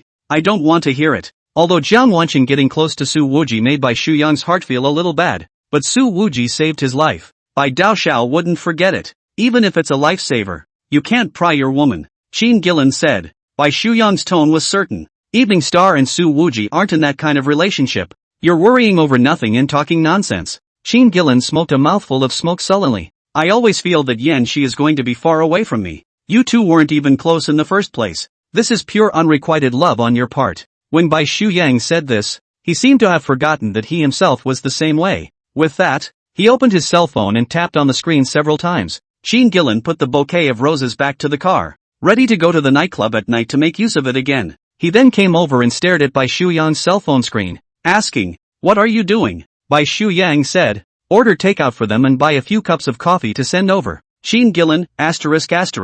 You're licking mad. Bai Shuyang squinted his eyes and smoked a cigarette, saying, seriously, instruct those few male children who are close to you. In the future, when you see Su Wuji, consciously avoid retreating 3 times. Otherwise, don't blame me for flipping the bird on them. Sheen Gillen looked at his good brother's serious look and nodded. Don't worry, this word I have already put out. Are we not leaving now? Bai Shuyang, I'll wait for the coffee to arrive and carry it in for them. Sheen Gillen directly to the whole speechless. Then, you just watch your goddess, wearing pajamas with other men drinking coffee? Bai Shuyang glared at him. I said not to speak ill of Su Wuji. Have you forgotten? Sheen Gillen, did I mention the word Su Wuji? After waiting for half an hour for the coffee to be delivered, Bai Shuyang really took the initiative to carry it in. Sheen Gillen watched the fun and followed along. However, by the time they reached the entrance to the courtyard, they found that several people had already come out fully dressed. Bai Shuyang stiffly squeezed out a smile. That coffee I bought for you guys. Mu Qian, you didn't say anything. While Su Wuji asked expressionlessly, did you add sugar? Bai Shuyang, full sugar. Su interfreeze, all sugar? You don't think my current day is sweet enough? Bai Shuyang had the urge to run over his head. Waking up with 3 super beautiful women makes your day so sweet. ING snore. Jiang Eveningstar saw that the scene was a bit awkward, so she took all the coffee and then said, Bai Shuyang, we have important things to do now, so you go back to the capital first. Bai Shuyang immediately said, what are you going to do? And can I help? Su Wuji, you'll only be dragging your feet. Bai Shuyang seriously explained, my ability is okay. In the 4 years that I was a soldier, I often took the excellent standard bearer. Su Wuji had a mocking look on his face. That was only given to you by someone else for the sake of your father, right? Bai Shuyang. Park Yonhee spoke up, young Master Bai, we have some clues about the person who tried to assassinate you. Yes? Bai Shuyang's eyes immediately flashed with a brilliant light. It was just a change in his eyes, but it made his temperament look like he really had a bit of a capital city's great young man's stance. And he was a different person from the dog-licking look he had just had. The person behind the scenes paid a high price to hire a high-level assassin from the West. And the identity of this assassin could be the 5-star hunter of the Dakaro organization based in East Asia, Mudo Choi Chi. Under the premise of not affecting the completion of the organization's mission, Dakaro's 5-star hunters were allowed to take on some private work outside of their official duties. Upon hearing this, Bai Shuyang's expression was solemn. All the more reason for me to go. Sheen Gillen hurriedly said, I'll go too. Get him. This is a dangerous mission. Are you two treating it like child's play? Jiang Eveningstar said without a trace of anger. Do you know what Carlo's 5-star hunters do? All get the hell back to the capital. Bai Shuyang and Sheen Gillen were scolded into silence. However, when they walked to the entrance of the neighborhood, Su Wuji looked at the BMW X7, walked around the car, and even touched it with his upper hand twice, then narrowed his eyes. Young Bai, your car? Bai Shuyang immediately said, it is my car. If you want it, I can give it to you. Su Wuji said without any good humor. Am I someone who sees money? Bai Shuyang, you're not? It was Jiang Eveningstar who was the first to notice Su Wuji's abnormality, and she asked to the other party, what's wrong? Everyone back off. Immediately, Su Wuji said in a deep voice, back off for what? What's wrong with the car? Sheen Gillen didn't listen to the command and thought about coming forward to take a look, but he was kicked back by Su Wuji. The kick was finally returned. Why are you hitting people at the drop of a hat? Sheen Gillen fell on his butt and wanted to say something, but was glared at by Bai Shuyang, who said in a deep voice, shut up and listen to Su Wuji. Back off. Park Yonhee also pulled Mu Qianyu back towards the back and kept withdrawing for more than 10 meters. At this time, Su Wuji, however, raised his wrist and showed Jiang Eveningstar his watch, and on top of that large dial, there was a red dot flashing. What is this? Jiang Eveningstar asked. Explosives detection. Su Wuji said. This car was preloaded with bombs. He then pointed to the bottom of the chassis. 80% of it is here. Jiang Eveningstar went down and saw, sure enough, a flat square metal box glued to the chassis. Chapter 71, Out of the Box. Royal Military Industries. Looking at this scene, Bai Shuyang sucked in a breath of cold air. Sheen Gillen's face instantly turned white. He couldn't control himself as he took several steps backward one after another. Bai Shuyang gritted his teeth. Damn, actually planting a bomb on my car. If he drove this car back to the capital, he would have been blown up halfway. In the past 2 days, the frequency of Bai Shuyang's calendar assassination was too high. Su Wuji mockingly laughed. Bai De Xiao, is it that you are messing around outside and got any girl's belly pregnant, and people have grown to hate you out of love? Bai Shuyang immediately said. Impossible. I've never touched another woman. There's only Evening Star in my heart. Young Evening Star was quite calm. She didn't pay any attention to Bai Shuyang and turned her head to ask Su Wuji. Wuji, you judge the detonation method of this bomb. Is it timed, or is it remote-controlled? Su Wuji said. Remote-controlled. My watch has sent out a signal jamming. The enemy can't carry out the detonation within the signal coverage area. Qin Gillen breathed a sigh of relief. That's good. That's good. Su Infinite, it's just that the coverage area of the interference is too small, so I can't leave the area around the car just yet. Qin Gillen hurriedly said. Then you must stand next to the car all the time. Su Interfree gave him a look. Asterisk asterisk. Although Jiang Evening Star was curious, she didn't ask Su Wuji why she carried this kind of high technology with her. She directly made a phone call. This is Jiang Evening Star of the Top Secret Operations and Training Division. Unidentified explosives have been found on the banks of Cloud Smoke Lake, transferring the Special Intelligence Group of Linjiang Province to come and support. She then sought Su Wuji's advice. I've called for help. Should we evacuate the crowd first? Su Infernal, hey, that won't be necessary. I'll try to dismantle this thing. With that, he actually got right under the car. Jiang Evening Star, you're not waiting for the Special Intelligence Unit's bomb disposal experts to arrive before you do it? Mu Qianyu couldn't help but shout. Wuji, be careful, Park Yoni's mouth said. Don't worry, he can do it. Even though there was worry hidden in the depths of her eyes. Of all the people present, the one who understood Su Wuji the most was Park Yonhee. She knew that compared to those things Su Wuji had encountered before, the danger level of this car bomb didn't even rank. Bai Shuyang looked at Su Wuji actually taking the initiative to disarm the bomb, clenched his fists and whispered, what a ing man. At this moment, there was admiration and even more envy in his eyes. Qin Gillen pulled Bai Shuyang. What if it blows up? Should we run farther away? Look at your wimpy face. Get lost. Bai Shuyang couldn't help but curse. Su Wuji's voice came out. It's fine. It's magnetically attracted, so it's good to dismantle. Not even half a minute had passed and he had climbed out with the flat square box in his arms, patting the dust from his body.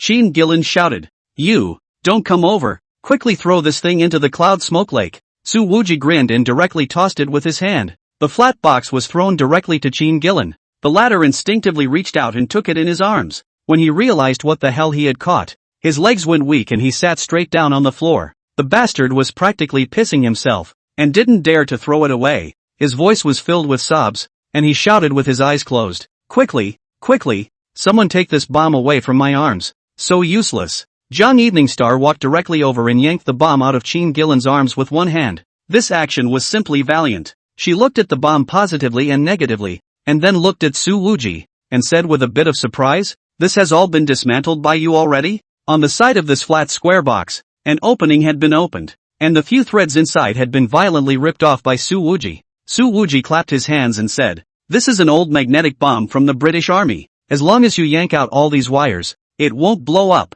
and it wasn't supposed to be that powerful, so there's no need to evacuate the crowd. Qin Gillen patted his chest. It's really going to scare me to death. Luckily it's not too powerful. Not very powerful? Jiang Evening Star looked at Qin Gillen with eyes like looking at a little cutie. Like, this thing was originally used to blow up tanks on the battlefield. Ha! Qin Gillen was so shocked that she covered her mouth, her orchid fingers sticking out. Bai Shuyang took a deep breath, then looked at Su Wuji very seriously. You saved my life again. Afterward, he slammed his fist heavily on his chest and solemnly said, from today onwards, whoever dares to go against you is my Bai Shuyang's enemy. Su Wuji grinned and pointed at Jiang Evening Star next to him. Don't say the words to death. What if she's the one who wants to get me killed? Bai Shuyang's expression froze on his face. Jiang Evening Star pulled Su Wuji aside and said, it's not easy enough to recognize the British Army's magnetic bombs. How can you still dismantle them? In fact, this one-man bomb was so niche that Jiang Evening Star almost didn't recognize it if it wasn't for Su Wuji's reminder. Su Wuji grinned. I'm a military fan. I've been into these since I was a kid. Jiang Evening Star suddenly remembered last night's forum screenshot, and she gave Su Wuji a deep look, her eyes full of deep meaning. But when the words left her mouth, it was, thanks to you, a military fan. Today, hey, small matter. Su Wuji waved his hand. After something like this, the elders of the Bai family in the capital will definitely make a formal visit to express their gratitude to you. Jiang Evening Star said, I'm too introverted to socialize, and I'm socially terrified every time there's a crowd. Su Wuji said, if they're coming, you'll have to hold me back. Shameless. Jiang Evening Star bristled. At this time, Linjiang Province's Special Intelligence Unit had already arrived at the scene. and Jiang Evening Star immediately went to buttress the work. Ducaro hyenas are so arrogant in Linjiang. The next major departments are bound to start a joint investigation. Bai Shuyang walked to Su Wuji's side. Can you please honor us with a meal? Su Wuji, on the other hand, said, this killer has failed twice in a row, and won't act again in a short period of time. If I were you, I would grab the family to send an expert to pick you up, and then take the high-speed train to escort you all the way back to the capital. And before the real culprits behind the scenes are uncovered, they have been hiding out in a deep mansion without coming out. Bai Shuyang thought for a moment and said, okay, thanks for the reminder. I'll arrange it now. Only then did Su Wuji pick up the cup of coffee from the ground, opened it and took a big gulp. It tastes okay, next time don't add sugar. Watching Su Wuji drink the coffee he bought, Bai Shuyang breathed a sigh of relief, as if he had put down a heavy boulder. He smiled, okay, I'll take care of all the coffee for the rest of your life. Bai Shuyang was picked up by someone from the Bai family and returned to the capital. Jiang Evening Star is personally involved in follow-up investigative tasks related to the Dukkha Hound. As for Mu Qianyu and Park Yunhee, they both had work to do as well. Su Wuji's side cleared all of a sudden, so he went straight back to the penthouse suite of the Queen's Bar. Tell me, what is this called? I would have liked the hero saving the beauty the most, but it's a matter of saving men one after another. Su Wuji leaned back in his chair and said in a good-natured manner, Bai Shuyang, don't fall in love with my boss. Xiaoyin Lei stood behind him and gently pressed his temples. That moving fragrance once again drilled into Su Wuji's nose. Hey, Yin Lei, this flavor on you, is what brand of perfume? Really special, Su Wuji said, and also vigorously inhaled his nose. A halo flowed in Xiaoyin Lei's eyes. Boss, it's not perfume. Su Wuji hadn't responded yet. What's that? It's... Xiaoyin Lei's earlobe was slightly warm. It's the flavor I was born with. Su Wuji immediately sat up straight. His head toppled into a softness again, and he said in shock, I'll go. This is the legendary body fragrance? Xiaoyin Lei's cheeks got a little hot too. Maybe. Nice guy. Su Wuji looked Xiaoyin Lei's figure up and down twice. But I have a question. Go ahead, boss. This scent of yours, where did it come from? Su Wuji asked.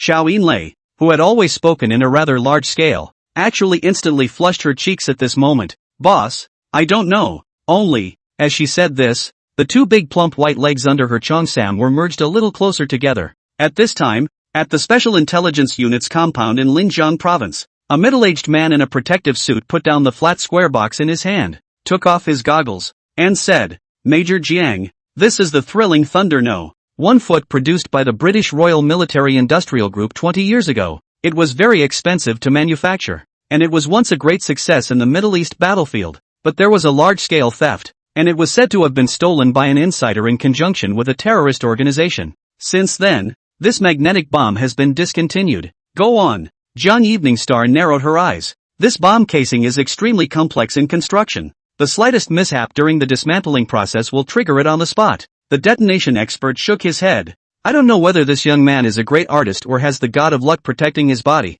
It actually didn't blow up. Unbelievable. Jiang Evening Star looked at the Special Intelligence Unit's detonation expert. He said he's a military fan, so he understands this. I've been defusing explosives for 20 years, and I'm not sure I can dismantle it in less than an hour when I have a full set of tools. And what military junkie can dismantle this bomb in less than 10 seconds? This detonation expert said here. The expression is obviously much heavier. Aggravated tone, what's more, this military fan, or unarmed. Chapter 72 S-Class Investigating Officer. Just as Su Wuji was about to shake people to play mahjong, the door of the room was suddenly knocked. Come in yourself, Su Wuji said. Anyone who can walk to this floor and knock on this door is put in by Xiaoyin Lei and is 100% safe. The door opened, and the heavy and tiring weight was first reflected in Su Wuji's eyes. Recognizing chests, here comes Su Jiayan. Her complexion had recovered a lot, and her injuries didn't seem to be too bad, and she was currently wearing a thin white trench coat that covered her up to her knees. It's kinda tight.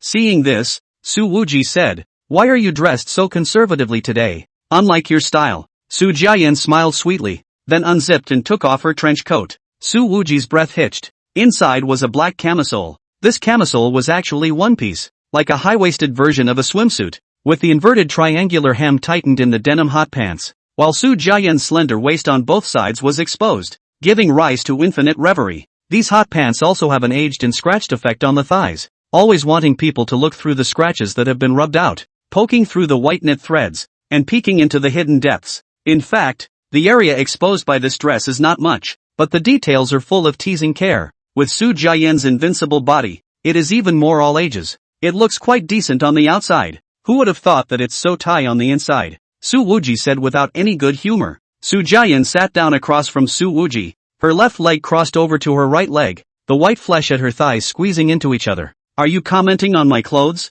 Or are you talking about me as a person? Su Wuji said without any good humor. I'm actually not very welcoming. Su Jiayan smiled. Afraid you won't be able to hold yourself? Su Wuji took a deep breath. Would you die if you didn't flirt? Other men haven't seen me like this. Su Jiayan crossed her legs. By the way, this morning, Li Zuanyang came to the hospital to look for me, to talk about the transfer of shares of Zihue Hospital. Su Wuji said. I gave them 3 days of transfer time at that time. It seems like it has already exceeded the time limit, right? Su Jiayan nodded. It is true that it has already exceeded the time limit, so in order to show their sincerity, they have offered a transfer price that is far lower than the market price, and they only hope that this matter will end here. Su Wuji raised his eyebrows. After Xiao Pang threw those 3 people into the sewers, this Li Zuanyang's attitude became so good? Su Jiayan shrugged her shoulders, a simple action that elicited a light tremor of curves in her upper body. Perhaps, they discovered young Master Su's extraordinary features. Su Jiayan smiled gently and gave Su Wuji a look with great meaning.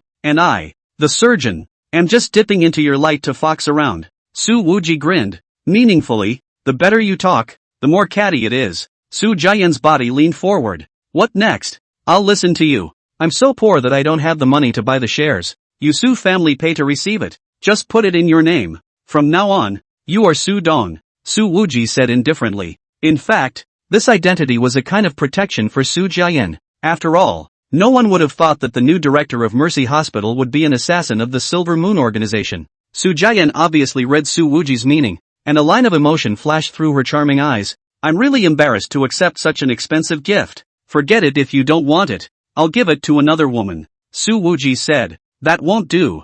I don't care about other places, but in Ninghai, you can only have me as a woman. Su Jiayan pouted. This woman was truly a natural beauty. Just this casual flirtation made Su Wuji a bit unable to carry on. Su Wuji said without any good humor. Finish talking about business. Grab and go. We haven't finished talking. Li Zuanyang also said that his behind-the-scenes boss still wants to invite you for a meal. I took the liberty of declining for you. Su Jiayan smiled. You definitely won't blame me, right? Well done. It might be a hongmen banquet. Su Wuji asked. Have you determined the other party's true identity? Su Jiayan pointed in the direction of Ninghai and said. It's confirmed. Next year, he will retire to the second line. The overall political performance is good. The official reputation is also okay. There are almost no bad comments from the public. Su Wuji shook his head. Paying such a large price to put things to rest. Probably wanting to retire smoothly. Probably treating me as a knife in the hands of certain people in the capital. Su Jiayan winked and smiled.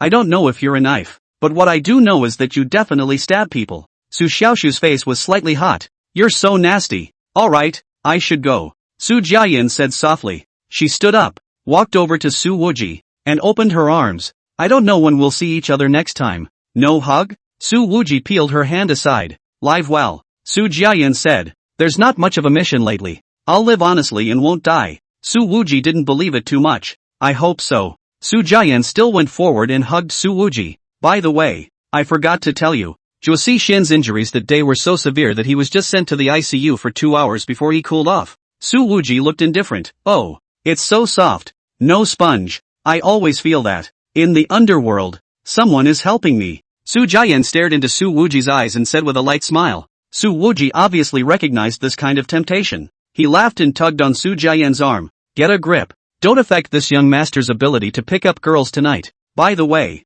I bought a kitten 2 days ago that's as soft and cute as me. Su Jiayan said. If you have time, you can go to Ninghai to take a look. Su Wuji thought about it and felt that if he really went there, the one who would open the door for him at that time would probably be Su Jiayan, who was wearing cat ears. After Su Jiayan left, Su Wuji called Xiao Yinlei up. There's something that I can't decide for a while. You take little Pang on a trip to Ninghai to look for Su Chrysanthemum. Su Wuji said. Let this female devil. No, let this dear good aunt of mine make up her mind for me. Regarding the big man behind the curtain who had a very good official reputation and a very good political record, Su Wuji decided to seek the opinion of the elders in his family. Having stood in the gray area for so many years, he naturally understood that many things were not black and white, and that the main aspects of the conflict had to be considered when things went wrong. Su Jian left the Queen's bar and made a call as she started the car. Safeguard officer. I want a specific report on the Zhuo Xian case. Can you help me hack into the Ninghai Municipal Bureau system and pull up the file? After the conflict at the clubhouse that day, the more Su Jian thought about it, the more she felt that something was wrong. After all, there were just too many coincidences. The voice changer was still on over there. I've investigated. Characterized as a triad brawl. The participants have voluntarily surrendered, and the Ninghai Municipal Bureau has closed the case. Turned himself in? Su Jian immediately said, "This isn't right. I want to meet the person who turned himself in. There's definitely a problem here." Intuition told her that it was 100% a cover-up. The safeguard officer said, regardless of whether there is a problem in there or not, in the end, it's the result that Silvermoon wants. Kanji, a friendly reminder, don't do useless things. The more you do, the faster you'll be exposed. Su Jian, don't we have to track down the truth? Safeguard officer, for Silvermoon, results are more important than the truth. For the Slayer, the truth never matters. Su Jian's voice was slightly cold. I can stop asking about this case, but I firmly disagree with what you just said. After that, she simply hung up. After driving for 2 hours, Su Jian returned to Ninghai's penthouse apartment. As soon as she entered the room, she called out, "Meow, meow, meow, come out and greet me." However, there was no response. After checking in all the rooms, Su Jian was sure that the kitten she had just raised was missing. The balcony window was open a teeny crack. My god, it's not going to crash, is it? Su Jian's heart tightened. With such a high floor, the cat will surely die if it falls. But she clearly remembered that she had closed the doors and windows before she left the house. She rushed downstairs to look for it, but still found nothing. After searching the entire neighborhood, Su Jian didn't find any trace of the kitten. She returned to her room and was about to change her shoes when she suddenly saw, tucked inside the cat's nest, a piece of paper. There are 2 lines of English written on this piece of paper. Su Jian swept a glance and her heart lifted. The paper reads, "M.S. Angelica, don't worry, the cat is with me. I'll take care of her for you for a while." Signed, Ramon Intelligence, S-Class Investigative Officer. Ritson, sends his regards to M.S. Kanji, _ Chapter 73, The Great Miss White Family. Looking at the letter, which was stuffed in the cat's nest, Su Jian was chilled to the bone. She couldn't imagine how she was exposed. One's exact residence is not even known to the safeguarding officer who has a single line of contact. Su Jian carefully examined the room. Besides the missing cat, this S-Class investigator Ritson really didn't rummage through anything else and didn't leave any fingerprints, only violently destroying the surveillance at the entrance of the room and in the living room. Su Jian's first reaction was to contact Su Wuji, but after thinking about it, she felt that the youth had already helped her a lot, and she shouldn't involve him in the whirlwind of the dark world anymore. After sitting on the couch and thinking for a while, Su Jian decided that she would contact the safeguard officer. I was exposed, she said. Ritson, the S-rank investigator of Ramon Intelligence, came to my room, took my cat, and left me a letter. The safeguard officer was silent for a moment and said, I will report this matter immediately. In the entire Silver Moon, it has been 5 years since an assassin's identity was leaked, and the organization doesn't have enough experience in dealing with this matter. Su Jian said, this Ritson, it seems that he didn't disclose my information to the Ducaro organization. I kind of can't see what he's trying to do. If this investigating officer really told Ducaro Su Jian's exact location, then what awaited her would be a room full of hunters. The safeguard officer's tone was somewhat serious. I suggest you leave Ninghai immediately, Su Jian said. This investigator will definitely contact me again since he took my cat. The safeguard officer continued. I would also like to remind you that the S-class investigators, at the highest sequence within the Ramon Intelligence Agency, are unpredictable and difficult to deal with, and all you have to do is to go off the grid. But I want to get my cat back from his hands, Su Jian said. The safeguard officer said, the Silver Moon Slayer shouldn't feel that emotion. That's just a cat that goes everywhere. Okay, thanks for the reminder. Su Jian hung up the phone. She knew that even if she did disappear immediately, the Su family was still in Linzhou, and this investigator could make a big deal out of the Su family at any time. Ducaro's hyenas were never unscrupulous, never afraid to involve the innocent. In order to vent their anger towards Silver Moon, they might go on a killing spree against the Su family. At this time, Su Wuji still didn't know the situation on Su Jian's side. He was holding a cigarette and rubbing mahjong when Xiao Yinlei walked in. Boss, someone is looking for you. Why are there so many things lately? Playing mahjong is not peaceful. Su Wuji said. Who's looking for me? Pretty? Xiao Yinlei said. It's a man. The capital's by family's big butler, Bai Donghe. Su Wujia, never heard of. 2 cakes. Xiao Yinlei continued. The Bai family of the former capital flourished for a while, but due to the death of the leading figure, it suddenly declined 20 years ago. When the entire family was close to falling apart, a branch of the Bai family moved into the capital and stabilized the situation. And this Bai Donghua, since that time, has been serving as the Bai family's butler until now. Let him go. Don't ruin my card luck. I have a good hand tonight, Su Wuji said. Only lost $2,000. Xiao Yinlei, however, said, I know what the boss means. I told Bai Donghua the same thing 2 hours ago, but he's still waiting. In many things, Xiao Yinlei didn't need to ask Su Wuji for advice. She could do it very much to her boss's liking. He's been waiting for 2 hours? Su Wuji rubbed the mahjong and said with full concern.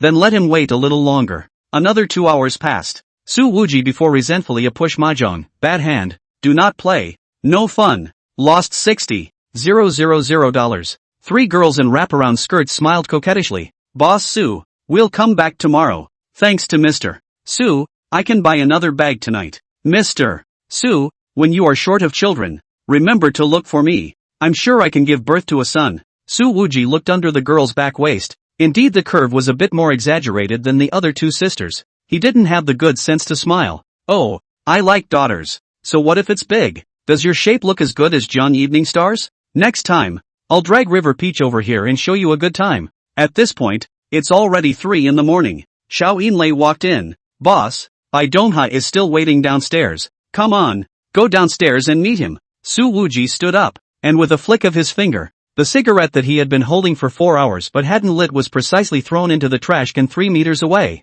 Bai Donghua looked like he was 50 years old. His temples had turned gray, and he wore an unusual gray jacket as he sat in the card table with the air of an old cadre, out of place in the whole atmosphere of the Queen's Bar. Even after waiting for 4 hours, Bai Donghua couldn't find the slightest bit of impatience on his face. After seeing a man in a pink suit approaching, Bai Donghua stood up. He extended a hand and said, Boss Su, I'm Bai Donghua, and I rushed over after sending young Master Xu Yang back to the capital. Su Wuji frowned slightly. Actually, I don't really like shaking hands with men. That said, he reluctantly extended his hand and shook the other man's. Bai Donghua laughed a little. Boss Su is young, but he is a wonderful person. Su Wuji, you haven't seen me for more than half a minute. How can you tell? You saved the eldest young master, but you didn't want to befriend the Bai family, so that's why you deliberately made me wait for 4 hours. Bai Donghua said with a smile. He had obviously seen through everything. If it was some people who happened to have a favor with young Master Bai, they would definitely do everything possible to make good use of this opportunity, and from then on,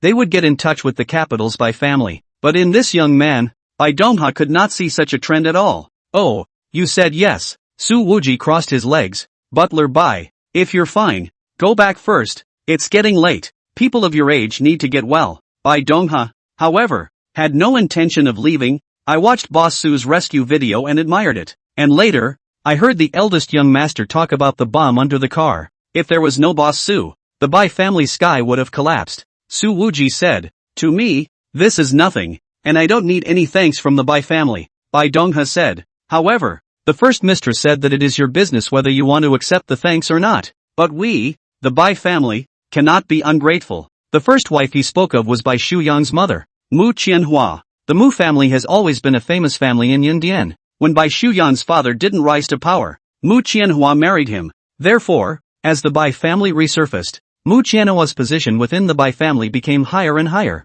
and her voice was extremely heavy. Su Wuji said, and then? How much are you guys going to pay me? I brought $2 million with me this time. It's a way for the Bai family to talk about their intentions. Bai Donghua said. Su Wujia heard this and laughed. Oh, in the eyes of Bai Xu Yang's own mother, his son's life is only worth $2 million? Bai Dongha's smile remained unchanged. The grace of saving a life is heavier than heaven. Naturally it cannot be measured in terms of money, and the first mistress even said that in the future. All the capital White family's business in Linjiang province can cooperate with Boss Su. There's no need for that because I'm not interested. Su Wuji said. Then, I wonder if Boss Su is married. The first mistress has specially explained that if Boss Su doesn't have a match, the Bai and Mu families do have some very good girls, all of them of the right age. I hope.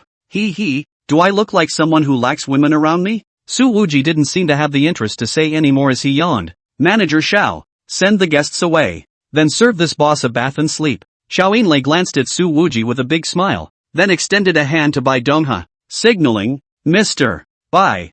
This way please. Bai Dongha's gaze balked twice between Su Wuji and Xiao Yinlei before he smiled and said, then I won't disturb the two of you to take a rest. Manager Xiao, please stay and take your leave. When Bai Dongha walked out the door, Xiao Yinlei smiled gently and snapped, boss, you're just talking again. Su Wuji was resentful. I blame my master. He had to teach me that what 7 movements, and said that before practicing it, he must remain a virgin. What kind of broken gong method ah? Xiao Yinlei smiled even more happily. Boss, in fact, there are many ways for you to enjoy that kind of pleasure, but it still doesn't affect practicing. Su Wuji's eyes lit up. What? You teach me? Instead, he saw that Xiao Yinlei had already turned around and left, leaving behind a back that was infinite in mature flavor. And by this time, Bai Dongha had already walked to a capital license plate Alpha, pulled open the passenger door, and sat in. After waiting for so long, you finally see someone? This guy has quite the rack. A woman's voice resounded from the back row. I've slept for 2 sleeps.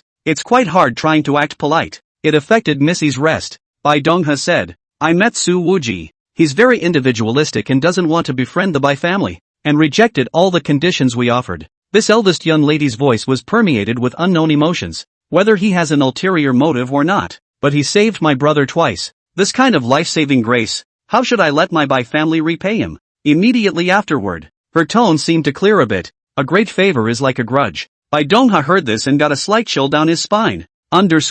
Chapter 74 Sort of a boyfriend. Although he slept late, however, at 7:30 o'clock the next morning, Su Wujia had already finished his morning exercise. Xiao Yinlei knocked on the door and brought in breakfast. Everyone else thought that Su Wuji was a scumbag who fooled around every day. But only Xiao Yinlei knew that her own boss was hardworking beyond belief and a lot of times except for men and women. Boss, I'll go to Ninghai with little Pang right away. She put down her breakfast and said, is there anything else you want to tell me? Good. When you see my aunt, remember to ask her to support us a little more. Su Wuji wiped his sweat. There are so many places to use money. Xiao Yinlei laughed softly. Your aunt said before, if the boss can marry Miss Mu earlier, then she can give a large sum of money for the portion. Don't even think about her. I haven't lived my single life enough. Su Wuji laughed. Besides, even if I'm willing to get married, Mu Qianyu is still not happy about it. Xiao Yinlei smiled. That's not necessarily true. Su Wuji revealed a very despondent expression. The key thing is that I haven't even thought about who I should marry.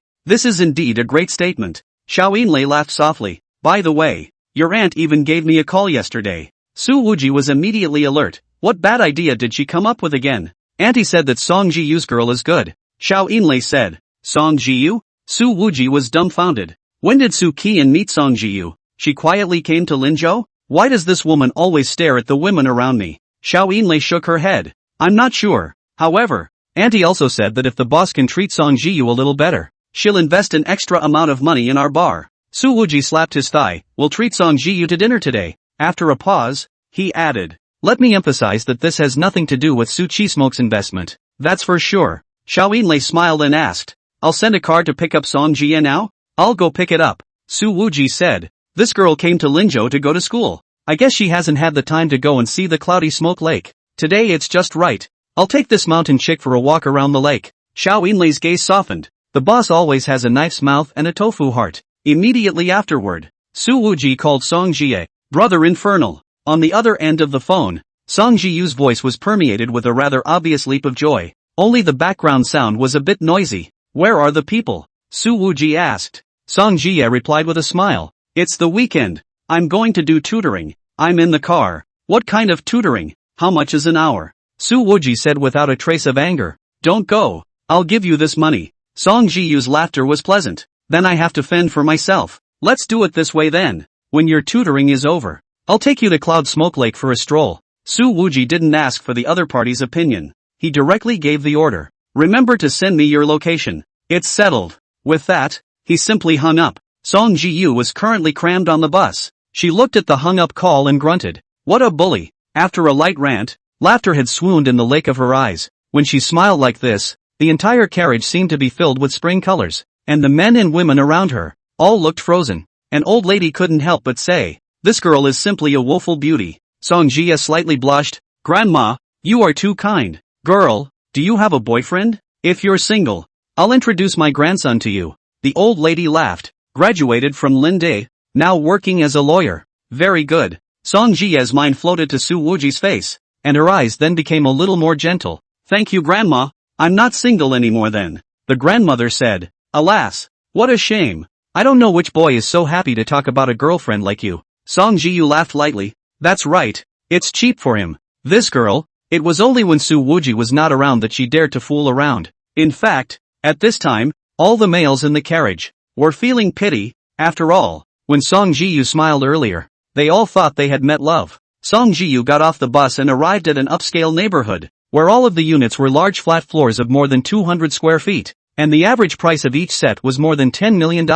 She tutors an elementary school girl with average grades. The children's mother, on the other hand, is young and beautiful, and her day-to-day life consists of going in and out of various shopping malls and beauty stores, buying clothes, getting her hair done, and having her body massaged. Song Ji-yu came so many times, never seen the child father, said to be in the field of business, seldom come back. Only, today, after Song Ji-yu entered the door, she realized that there was an additional man in the house. This man's eyes immediately welled up with amazement after seeing Song Ji-yu. He looked to be in his 40s, with a white face and gold-rimmed glasses, looking quite literate, but with some arrogance under his eyes. Except, he had 2 band-aids on his forehead and side, probably scratched and slightly funny. It is? The man asked. This is the tutor hired for Xiao Shi, a student from Lin University. Song Ji-yu. Mistress Zhang Liqing said. She looked at Song Ji-yu. Ziyu, this is Xiao Shi's father, surnamed Lu. Song Ji-yu said. Good day, uncle. Hey, shout what uncle? Just shout big brother Lu. The man put away his arrogance and said warmly. In fact, he had to be at least 24 years older than Song Ji-yu. Okay, big brother Lu. I'll go tutor Xiao Shi in her homework first, Song Ji-ya said. After that, she went into the study. That male host's gaze was fixed on Song Ji-ya's youthful back until it was out of sight. Then he withdrew his gaze. This tutor. Good find. Mistress Zhang Liqing said nonchalantly. Lu Jiwen. In the beginning, I was also hijacked by you when I was working as a tutor for your daughter. And now I haven't even landed a name yet. That's a lot of information in one short sentence. Song Ji-ya had just closed the door to her study at this time, and these words also fell on her ears. She said to the little girl sitting at her desk playing with her tablet, Sissy, come on, let's go to class. Today might be the last class I give you. Parlor. Lu Jiwen said without a trace of anger. You now have money to spend and a house to live in. What do you need a name? Can fame be a meal? When you first slept with me, you said you were going to divorce the yellow-faced woman in the family. And now I've been alone for over 10 years. And Xiao Shi lives as a single parent every day. Zhang Liqing was very dissatisfied. You in the end do not leave. Give me a word today. Lu Jiwen slapped the sofa. Don't fool around. Okay? The old leader will retire next year. I have to go further before he retires. If I get divorced at this time, it will seriously affect my career. Zhang Liqing clasped her hands on her chest and laughed. Serving career? After so many years, I didn't see your career go anywhere. Lu Jiwen's cold light flashed behind his glasses. Zhang Liqing, I'm warning you, if you dare to make any trouble during the critical period of my promotion, from now on, I will cut off your economic source. You and Xiao Shi, don't think about getting a penny from me again. Zhang Liqing shouted. Lu Jiwen, are you still a human being? Xiao Shi is your own daughter. What are you shouting about? Lu Jiwen raised his hand as if he wanted to smack Zhang Liqing's face, but after holding back, he let it go. Wait a little longer. You've always been a smart woman, knowing what to do and what not to do. Zhang Liqing looked at Lu Jiwen's hand that didn't come down, gritted her teeth, and consoled herself. Forget it, it's been waiting for so many years. It's not bad for this last year. Lu Jiwen didn't bother to say anything else, walked over to the floor mirror and started to replace the band-aid on his face wound. Zhang Liqing sneered again and said, Which woman scratched this? Lu Jiwen said in a good humor. What woman scratched? 2 days ago, by a stupid big man to throw into the... After saying that, he realized that he had said too much and immediately closed his mouth. After 2 hours, Song Ji-ya ended the counseling. She walked out of the study, and Lu Jiwen's eyes lit up once again. This middle-aged man who had seen many girls couldn't help but feel his heart thumping at the moment. Zhang Liqing found $120 in cash and handed it over to Song Ji-ya.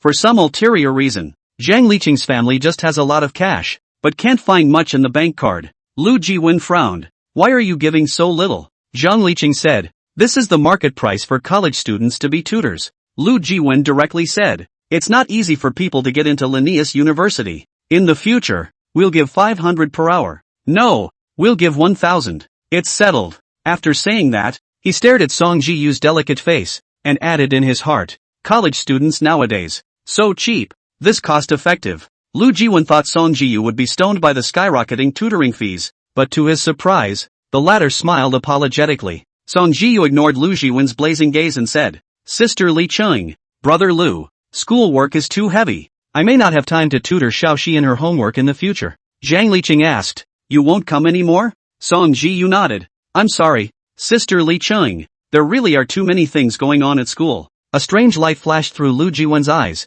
"I have something to go back to Ninghai, so I happen to send you back to school first." Zhang Liqing's eyes began to spit fire again. "But you've only just arrived. Haven't even had a chance to talk to Xiaoxi yet." Song Jiyu also said, "Brother Lu, I have a friend to pick me up." Lu Jiwen had already changed his shoes and went out, and he was at the elevator entrance, saying, "Then I will send you downstairs, and meet your friend." "Boyfriend by the way?" Song Jiye hesitated and nodded. "Well, sort of a boyfriend." Chapter 75 Knowing the Waist of the Fisherman. In the elevator, Lu Jiwen's eyes scrutinized Song Jiyu, and the more he looked, the more stunning he felt. When Zhang Liqing was a college student, she was also very beautiful, but in front of Song Jiye, she immediately became a mediocre yellow face. Thinking that the other party actually attempted to force the palace to the throne, Lu Jiwen felt guilty of nausea. "Ji Yu, where is your family from?" Lu Jiwen asked amiably. This tone of voice was a far cry from the way he had argued with Zhang Liqing before. "Brother Lu, I'm from Liangshan in the middle of Sichuan," Song Jie said. "Oh, from Liangshan? It's not easy to pass the exam from such a remote place." Lu Jiwen looked at Song Jiyu's plain jeans and white t-shirt and became even more satisfied. In his opinion, girls from this kind of background often hadn't seen much of the world, and as long as he took them to see the life of paper and gold, and the power of money and power, then they would never be able to go back to their original track of life. Lu Jiwen asked, "You've only been in college for a few days and you're already in love?" This question of his is very crucial. As he grew older, Lu Jiwen then began to realize that he had a certain complex that was getting stronger and stronger. He didn't want to let the first time of a girl like Song Jiyu give it to someone else. Song Jiyu thought about how Su Wuji always pretended to be impatient with herself and smiled again. "Technically, a relationship hasn't been established yet, but I've been in love with him for a long time," she was going to say. However, before these words could be uttered, they were interrupted by Lu Jiwen. "No relationship has been established, so that's good." He just felt in an extremely good mood, winning, and it was only a matter of time before the stunning girl in front of him was his for the taking. Saying that, he pulled out a thick pile of money from his briefcase. "Ji Yu, this money, you take it and spend it first. That's got to be at least 20 grand. Who's a good guy always carries around so much cash?" Lu Jiwen also did not want to directly with a large amount of money to Song Ji fisherman smashed dizzy. After all, at first give more. The other side of the heart of the satisfaction threshold value is also high. Like Zhang Liqing, gradually on the restless want to get on the throne. Song Jiyu immediately waved his hand. "Brother Lu, this I really can't want. If I tell you to take it, you take it." Lu Jiwen smiled with a warm spring breeze. "You're the little sister. You have to listen to your big brother." Song Jiye felt like she was splattered with oil. Lu Jiwen wanted to stuff the pile of money into Song Jiyu's canvas bag, but the latter stood at the corner of the elevator and didn't want it no matter what. "Well then, what a girl with spirit." Lu Jiwen laughed. "I'll give Linjiang University a call and tell them that you're my Lu Jiwen's sister, so that the teachers can take care of you more. I'll let you experience the taste of money and power. I don't believe you won't fall, Brother Lu. Really no. Thank you for your kindness." Song Jiyu continued to refuse. At that moment, the elevator doors finally opened, and she couldn't help but breathe a small sigh of relief as she walked quickly out the door. Here, there are still 200 meters from the entrance of the district. Lu Jiwen quickly followed up and walked side by side with Song Jiyu. "This male friend of yours, is he a student?" Lu Jiwen asked. Song Jiye shook his head. "No." "Oh." Lu Jiwen, still undeterred, asked, "What kind of work?" Song Jiye suddenly remembered the trumpet that Su Wuji had used and said, "He works as a security guard at a bar." "Oh, what security? Is security ah?"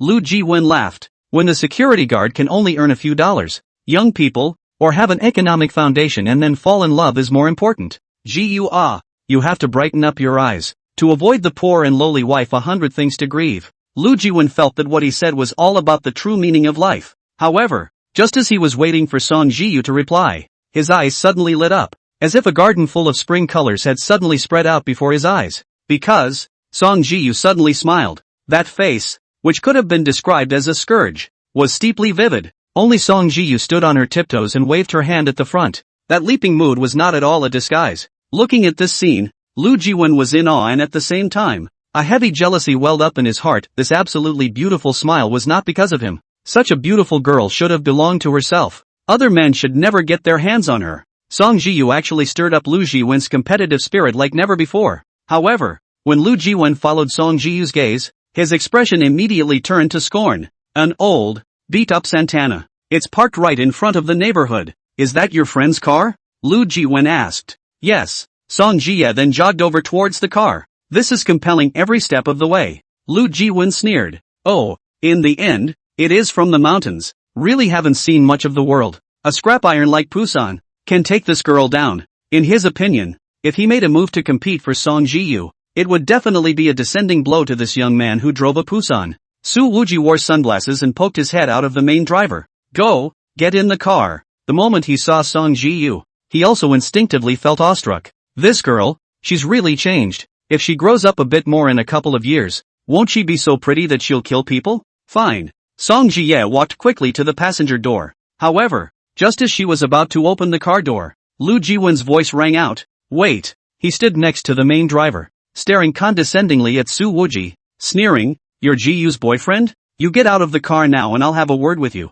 Su Wuji felt that Lu Jiwen looked a bit familiar at the first glance. Who is this old thing? Song Jiyu whispered. It's the father of the girl I tutored. But, the mother of the child is not his wife. Oh, this old pervert, 80% of the time he's got his eye on you. Su Wuji saw through the truth at a glance, then opened the door and got out of the car. Lu Jiwen also felt that the Thai man wearing sunglasses in front of him looked a bit familiar, as if he had seen it somewhere, but did not think of it for a while. Su Wuji held an unlit cigarette in his mouth and asked with squinted eyes, What is it? Lu Jiwen really couldn't imagine how a good girl like Song Jiyu was tricked by this sleazy guy in front of him. Lu Jiwen sized up Su Wuji, his eyes full of arrogance. He opened the door. Grab and leave Jiyu. You don't deserve her. Hearing these words, Su Wuji narrowed his eyes and smiled. In what position are you saying this to me? A man with a wife and a mistress and a child? Just by the fact that you drive such a crappy car. I'm afraid you don't even have money for gas. With what can you give Jiyu a privileged life? She's such a good girl.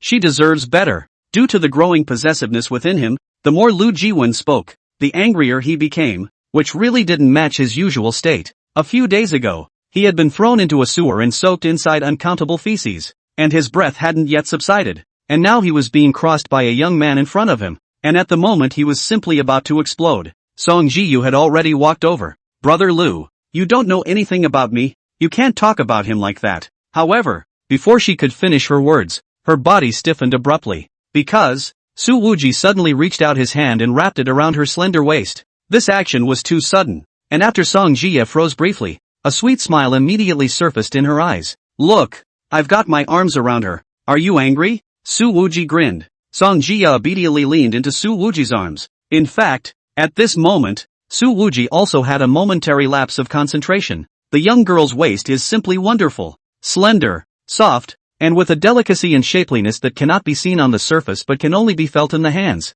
Watching Su Wuji's movements, Lu Jiwen was furious as he said in a fierce voice, Kid, what's your name? I'm not going to change my name. I'm not going to change my name. Listen carefully. Su Wuji reached out and patted his chest, smiling. My name is Yin Xiaopeng. Chapter 76. Do you have your ID with you? Alright, Yin Xiaopeng. I'll remember you. Lu Jiwen suddenly felt at this moment that the two words, Xiaopeng, seemed to have been heard somewhere, but he didn't think carefully and said coldly, If you pester Jiyu again, I will make you regret it. He turned on his cell phone and snapped a picture of the Pusan's license plate photo. This guy was already prepared to use his personal connections to properly investigate this Yin Xiaopeng. According to reason, to Lu Jiwen's psychological quality, certainly should not be in a few words of excitement after the loss of state, but it is because Songji Fisherman is really too good looking, that bright eyes and teeth knit smile, are pulling his heart and soul, so that he deep inside the possessive desire is unprecedentedly strong. Su Wuji looked at the executive jacket Lu Jiwen was wearing and said,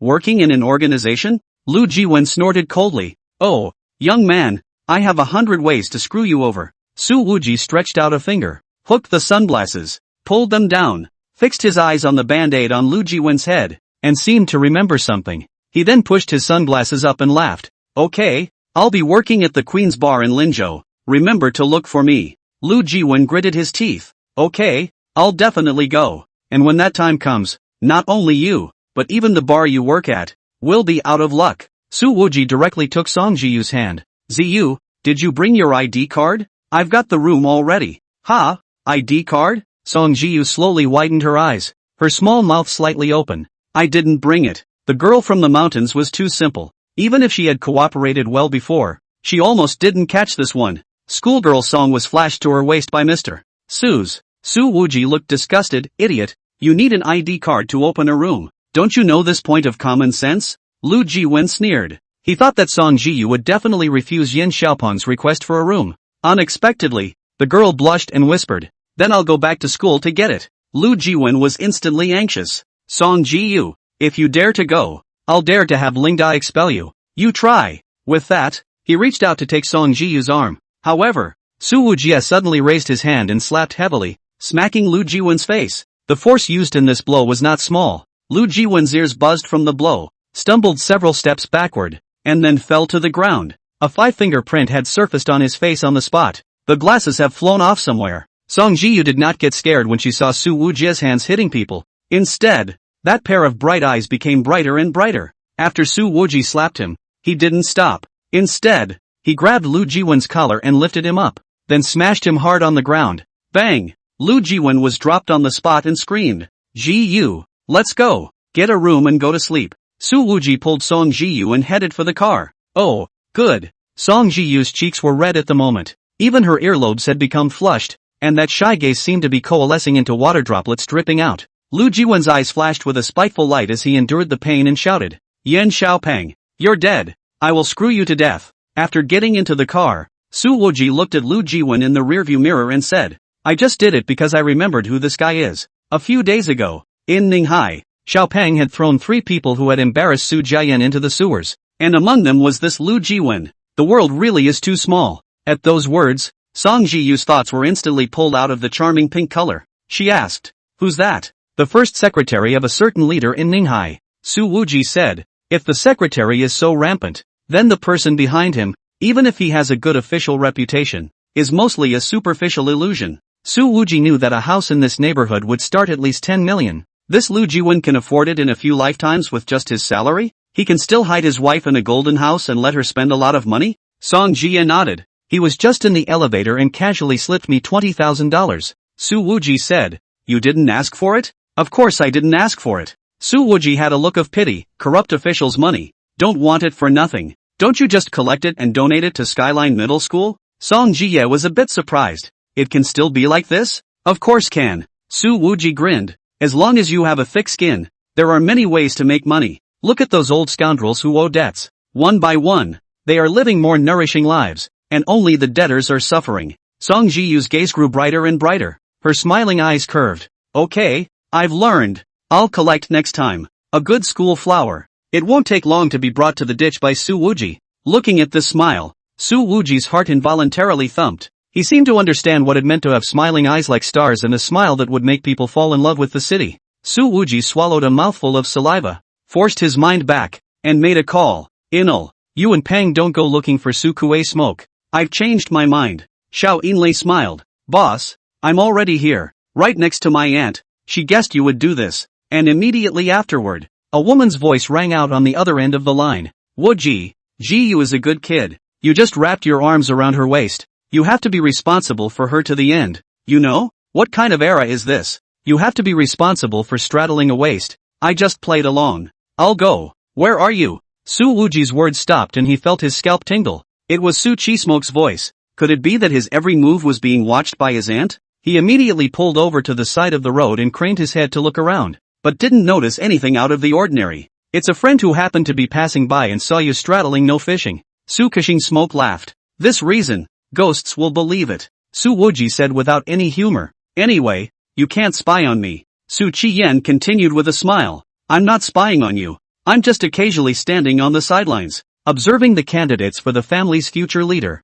Su Wujie laughed. Don't. Our old Su family is a raggedy family. The downtrodden phoenix is worse than a chicken, but also want to choose a leader out. Laughable and not laughable. Ah, this son who loved to want who want. Anyway, don't give me. Su Chi-smoke's words changed. This target you're dealing with, the family won't interfere. Su Wujie said, if this old man didn't mess with me, I wouldn't bother to trouble him anymore. But on second thought, If he can choose a henchman like Li Zuanyan and Lu Jiwen to be his spokesperson, I'm afraid that he himself isn't a good thing either. Without this person's connivance, how could this Lu Jiwen be arrogant to such an extent? Su Chi Smoke said, just to remind you, although he's about to retire, he's definitely not a person who will suffer, and he might even bring you danger. Su Wuji was offended. You who are elders, you know that many things may bring danger to me, why can't you personally take action to solve them? Su Killing Smoke said, the old man has long said that he wants to exorcise the children of the Su family, and your father has come this way. Su Wuji was very dissatisfied. My father is my father. I am me. I have not lived a single day of the rich 3 generations. Why should my father let me have no bitter heart to eat? Su Blazing Smoke laughed even more happily. Anyway, as you said, the Su family has long been a broken family. The capital does not have a few remember our family. We elders if we have the ability, but also to let the Su family fall to such a point? Anyway, the family's second rise, have to rely on a few of you. The elders are old, have long been lying flat and swinging. Su Wuji sneered. Oh, I don't believe a word of it. Su Qiyan laughed softly. Bring Ji Yu with you sometime, and come drink tea with me. Su Wuji's mood instantly got much better, and he smiled heatedly. That's going to cost extra. Su Qiyan was also in an extremely good mood. You bring Ji Yu. I have a pretty good looking bracelet on my side. I'll take it to her when the time comes. Why does it sound so awkward? As if I want to meet the parents. This is again my unreliable father proposed it, said Su Wuji. However, a man's voice came from the other side of the phone. Brat, your skin is itching, isn't it? After 3 days of not hitting you, you dare to badmouth my old man behind my back? Listen, bring Ji Yu to your aunt's house. And, Dad? Su Wuji's eyes widened and he immediately hung up the phone. Song Jie is in the passenger seat, craning his head to look at himself. She apparently heard the words meet the parents too. Those clear eyes seemed to harbor anticipation, nervousness, and candor. Su Wuji felt that there seemed to be 1,000 words in these eyes. He couldn't look any further. He really couldn't move his eyes. This girl, what's the point of looking so good? Red-faced scourge he said in his heart, then silently started the car. After a few minutes of silence in the carriage, Song Jiyu finally pursed her lips and couldn't help but say, Brother Wuji, you seem to be driving on the wrong road. Su Wuji didn't look at her. His tone was full of impatience. Where did you drive wrong? Can you be as familiar with Linzhou as I am? There is no way. Su Wuji can only express impatience. Otherwise, he is really afraid that he is lost in the starry eyes of the girl around him. Song Jie's earlobes reddened. Her hands folded on her thighs. She slightly lowered her head and whispered, didn't she go back to school to get her ID card? Bang! Su Wuji lost his mind, and the front end of the Pusan directly kissed the ass of a purple Xiaomi SU7 in front of him. Chapter 77, Women are just a lot of things. The owner of this purple millet is also quite pretty. Even if she had large sunglasses on her face and her eyebrows were all hidden, the lips and bridge of her nose that were exposed were exquisite to the extreme, making it easy to tell that this was a great beauty. She was wearing a lavender professional set dress. Her hair was of medium length, with the tips falling only to her shoulders, and her googly-eyed face was of a standard shape, with delicate and atmospheric features, extremely suitable for the camera. Xiaomi's owner stepped down and first looked at her cars but, noticing that it was deflated into a piece by the top, her red lips sucked in a soft breath. So serious. She knocked on the Santana's window. I'm parked here for good reason waiting for a red light. Why are you driving? Su Wuji hurriedly got out of the car and apologized. Hey, beautiful woman. Sorry,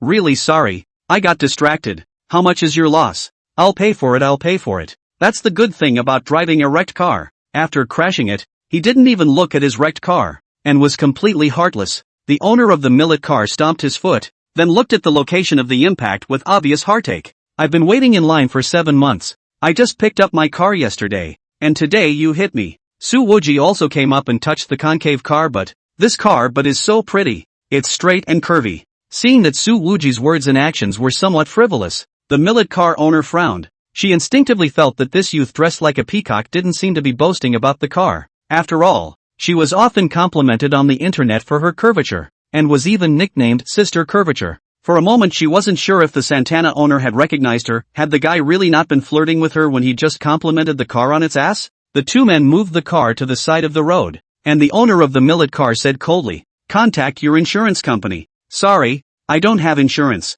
Su Wuji grinned. This Thai car can be sold for scrap metal. It's not worth the insurance anymore. The owner of the millet car frowned and said irritably, you're going to renege on your debt? Apparently, She had the inherent impression that someone who couldn't even be bothered to insure their car was sure to deny a car accident. I'm just really a bit strapped for cash lately, but I definitely won't renege on the debt. Wuji grinned. Anyway, take note of my contact information, how much the repair cost, and call me when the time comes. Xiaomi car owners here cash strap this. Even more think the other side is unlikely to compensate for the money. In fact, she had her own insurance and was not short of money, but she was really heartbroken that her beloved car had just been brought back and had been hit like that. Okay, give me your contact information, the owner of the millet car said. Wuji said a number. This number can be added to my WeChat. WeChat doesn't add. I'll just call you, Xiaomi's owner said. In her opinion, her own private WeChat should never be divulged to this kind of run-of-the-mill mongrel youth.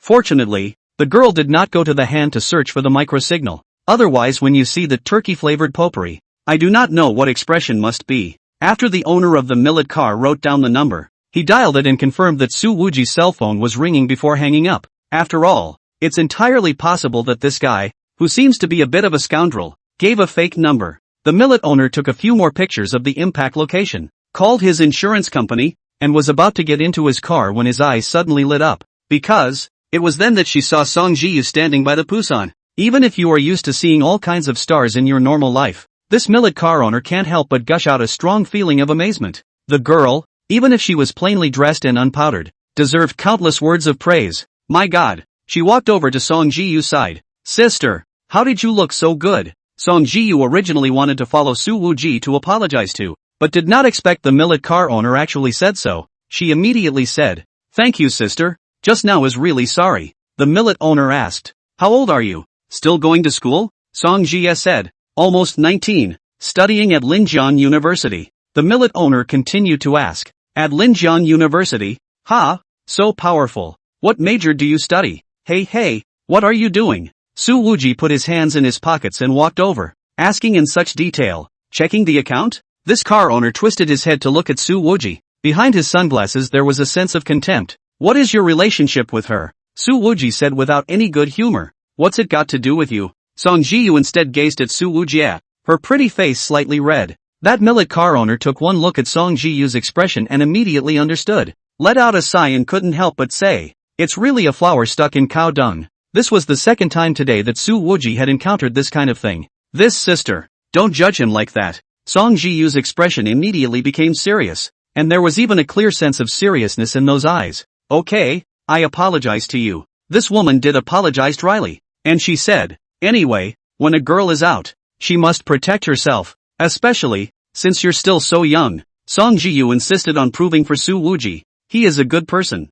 Alright, let's not talk about that. This Xiaomi owner immediately changed the topic as she stared at Song Jia's beautiful face that was 1,000 times more beautiful and asked, Do you have any plans of wanting to enter the entertainment industry? Song Jia immediately shook her head. I haven't thought about it. However, this woman slipped a business card into Song Jiyu's hand. I have an agency under my name. If you want to enter the entertainment industry, or go to the TV station to find some internships, remember to contact me. Believe me, with your looks, as long as you are willing to make a debut, you will surely be on fire all over the country. After saying that, the woman twisted her head and glanced at Wuji again, hummed and got into the car to leave. Song Jia looked down at the business card, which only had a name and phone number on it. Wuji came over and took 2 glances. Long Qingha, this name is a bit familiar, as if I've heard it somewhere. Song Jiyu directly stuffed the business card into Wuji's pocket. Brother Wuji, I don't want to enter any entertainment industry, Wuji casually said. However, you can seriously consider it. You have such a beautiful face. Relying on your face to eat is indeed the least effort. Song Jiye's eyes lit up immediately. Brother Wuji, you think I'm pretty too? Looking at her so surprised, Wuji was a bit confused. Doesn't anyone usually compliment you on your beauty? Song Jiye snapped. Other people's compliments, and your compliments, are not the same. After saying that, she realized that she had lost her words and immediately covered her mouth, lowered her head, red-faced, and quickly walked back to the passenger seat. Wuji looked at her back and skimmed his lips. What's different? Women just have too many things to do. Accompanying Song Jiyu to have a lunch, and sitting on the Yunyan Lake cruise with her, Wuji drove the broken Busan and returned to Linjiang University. In these few hours, Song Jiyu was asked for her number at least 10 times, and both men and women. What made Wuji unhappy was that those who wanted numbers completely ignored him. Su Wuji stroked his chin and said in a depressed manner, "Am I that mediocre? Just by standing beside you, I'm treated like air by everyone?" Song Jiyu pursed her lips and smiled straight. "Not at all. Brother Wuhui is the brightest star. This metaphor doesn't suit me." Su Wuji twisted his head to look at the beautiful young girl beside him, looked at the eyes that were as bright as stars, and subconsciously repeated in his mind, "The brightest star. Get off." Su Wuji revealed that impatient attitude again after realizing that he had lost his concentration. "Okay, see you later, brother infernal." Song Jie smiled and lifted her leg to get out of the car. Now, Su Wuji's impatient expression would no longer cause her to feel any depressed mood. Su Wuji looked at Song Jie's back and drifted off a bit again. Simple white t-shirt and jeans, worn on her body, not only youthful and beautiful, but also a flavor of cardamom and half-mature intertwined. Obviously, this girl's body, but also extremely good. Loose clothing simply cannot cover that curve if you change into a tight high-waisted and buttocks-lifting effective jeans. Su Wuji felt that he could not think. This will be ripe uncooked feeling. Youthful sweetness and youthful gentleness coexist in one. Simply perfect. It wasn't until Song Jiyu disappeared around the corner that Su Wuji withdrew his gaze. He didn't hurry, got out of the car, leaned against the hood, a cigarette in his mouth, and looked at the inscription on that school gate,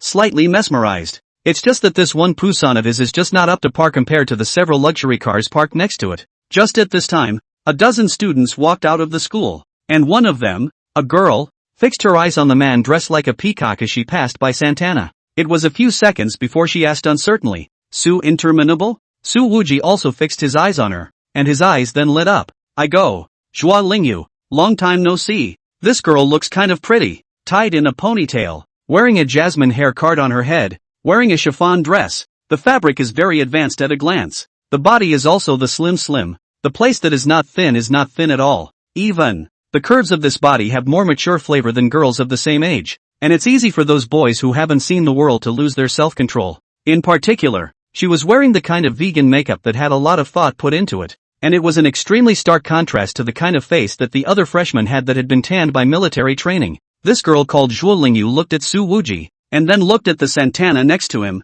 gently inhaled a breath and said, "I didn't expect that you specifically came to Lin University to look for me, and also deliberately wore a suit. I'm very touched." But, Su Wuji's cigarette fell from his mouth. "What are you talking about? /p. Chapter 78 is not the same person after all. Zhuo Lingyu was Su Wuji's middle school classmate. Who hasn't had a crush as a teenager? The seemingly prodigal Su Xiaoshu had his moments. He grew up and went through normal student days. Just because mom and dad always give him some strange teachers, let him do some strange tasks. So Su Wuji during the school period is always 3 days fish 2 days sun net, and even exams are often missed, due to the total score of 0, so stable ranked in the last place. In Su Wuji's middle school, the first in the class was always a girl named Zhuo Lingyu. Boys in adolescence do everything with group blindness that is not limited to smoking, fighting in groups, chasing ballplayers, and liking the same girl. Back then, Zhuo Lingyu was really dazzling. Good at studying, good looking and pretty, with a pretty good family background. She was the darling of the school. In the first year of high school, the boys swarmed to write her a love letter. Su Wuji also wrote one by hand, but also persistently licked for half a semester as long as the school to the class. Su Wuji to Zhuo Lingyu to buy a good breakfast and sanitary napkins. Who's a decent girl who gets her period every day? However, at that time, Su Wuji did feel that Zhuo Lingyu was quite good. Who let him not see much of the world back then? And never met Song Jie. Well, haven't seen Mu Qian Yu Parkyan He Jiang Evening Star Xiaoyi Lei. After Su Wuji also wrote a love letter, the other boys temporarily turned their emotions towards Zhuo Lingyu into a crush. There was no way they couldn't beat little Su. But from the very beginning, Zhuo Lingyu had made her attitude clear to Su Wuji. "I don't want to be in a relationship just yet, and I promise you that as soon as I get into college, you'll be the first person I consider." But even so, she still accepted everything Su Wuji bought. Zhuo Lingyu didn't know that the money was still saved by Su Wuji from his limited living expenses. Well, his unreliable dad, who had supposedly been raised in an orphanage since he was a kid and suffered a lot, had stuck to the idea of raising his son poorly. However, after halfway through the first semester of senior high school, Su Wuji barely came to school. Zhuo Lingyu wasn't used to buying her own breakfast at first, but after she had been starving for a few days, the breakfast void was quickly filled by the other boys. This girl is also clear. High school actually really did not fall in love. Her first year of college entrance exams, play well, basically pressed the capital of the 2 top colleges and universities of the scoreline, but she overestimated their own level. stubbornly only filled out the 2 colleges and universities of the popular majors, and also do not obey the transfer. Undoubtedly, the fallout. So, Zhuo Lingyu can only repeat 1 year. The second year is not as high as the first year, and finally went to the South University. This year, she took the exam from NU and went to LNU to study management science and engineering. Zhuo Lingyu said, Su Wuji, I did say to you before that when you go to college and fall in love, you'll be the first to be considered. But, she actually remembers what she said back then. Su Wuji picked up the dropped cigarette from the ground and threw it into the trash can next to him, asking in passing, but what? After I graduated from high school, I withdrew from all my classmate groups, and most of my classmates lost touch with me. But I didn't expect that you would be so persistent as to chase me all the way to Lingnan University. It's been a long time since Su Wuji was confused by someone's 2 sentences. Isn't it a coincidence that standing beside Zhuo Lingyu, there were several other boys and girls who seemed to be her classmates. Most of the eyes of this group of students were permeated with gossip, and some were looking at the jokes. Zhuo Lingyu looked at the aged Santana. Is this your car? Su Wuji smiled. It's my car. It's quite a smooth drive, purely a transportation tool. However, when these words fall on the ears of individual students, they will think that only those who cannot afford a good car will keep emphasizing that a car is just a means of transportation on their lips. One girl said, well, at this age, it's nice to be able to afford a car on your own. Su Wuji said, isn't it? Especially leathery. Zhuo Lingyu, do you want to come up and have a seat? It's been a long time. Take you for a ride? He said, cheerfully patting the body. Bang! The car's rearview mirror was shaken off. Those classmates of Zhuo Lingyu burst out laughing. Su Wuji didn't feel embarrassed. He bent down, picked up the rearview mirror from the ground, found another roll of wide tape from the car, and began to whimper and whimper as he wrapped the mirror around the door. Looking at his proficiency, it was obvious that this was not the first time he had done this. Classmate, if you take Lingyu for a ride next time, bring a better car. A female classmate laughed. In case the rearview mirror falls off while driving.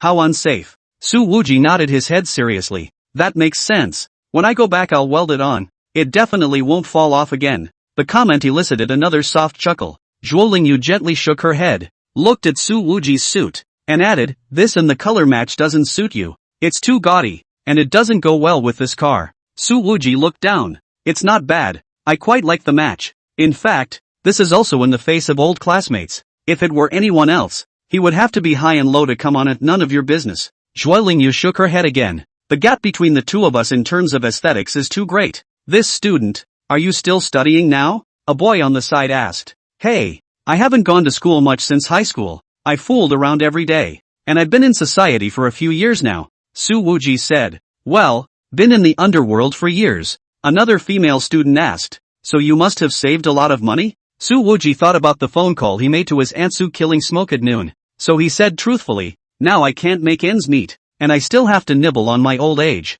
In fact, he really didn't want to pretend in front of these college students. Experienced too many things, long ago is not a competitive nature of the heart, even in the face of those vicious rumors of others against him. Su Wuji never lazy to explain, not to mention now face a few students. At that time, if Jiang Haobing and Su Jiazi hadn't been arrogantly pestering them, Su Wuji would have simply been too lazy to start a conflict with them. However, the moment Su Wuji's words came out, a few people revealed slightly mocking expressions again. In fact, it is really hard for school students to visualize the difficulties after entering the society. Before graduation, they always think that nibbling on the elderly is something that cannot happen to them. Zhuo Lingyu shook her head. Su Wuji, you work at ease. I think men should not think about their children's love before they establish themselves. In this society, the economic foundation is really important. She sighed softly in her heart. What she had said was quite straightforward, so she hoped that Su Wuji would understand. Su Wuji actually nodded his head in agreement.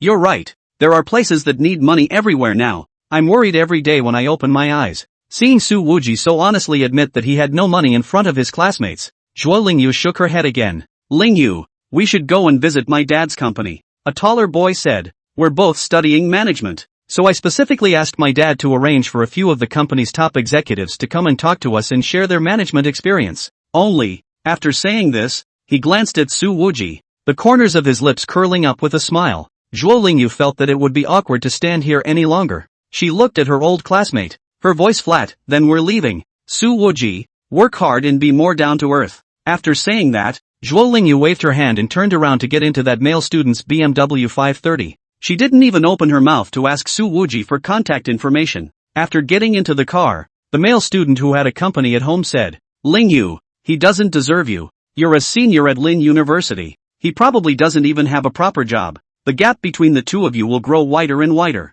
Another boy said, "That piece of car is a lot of fun. It's long past the end of its useful life." "Right, and the car's older than I am, so how can you still drive it out of the house?" A female student then said, "I do think this big boy is quite cute. He agrees with everything we say, as if he's very honest." In the entire Linzhou, other than Su Wuji himself, it was the first time someone had complimented him on his honesty. Thinking back to the pompously dressed Su Wuji, and that can only be sold for scrap iron Santana, Zhuo Lingyuan twisted his head to look at the school gate on the Linjiang University for words, gently shook his head. "Forget it. After all, is not the same way. Right, down to business." The boy driving said, "I'm inviting everyone out for a sit-down after dinner today, just to the Queen's Bar, the hottest business in Linzhou." With that, he looked in the rearview mirror at the pretty girl sitting in the back. "Lingyu, what do you think?" Zhuo Lingyu had never been in a relationship since her undergraduate days, and had been waiting for a price. She looked at the girl sitting next to her.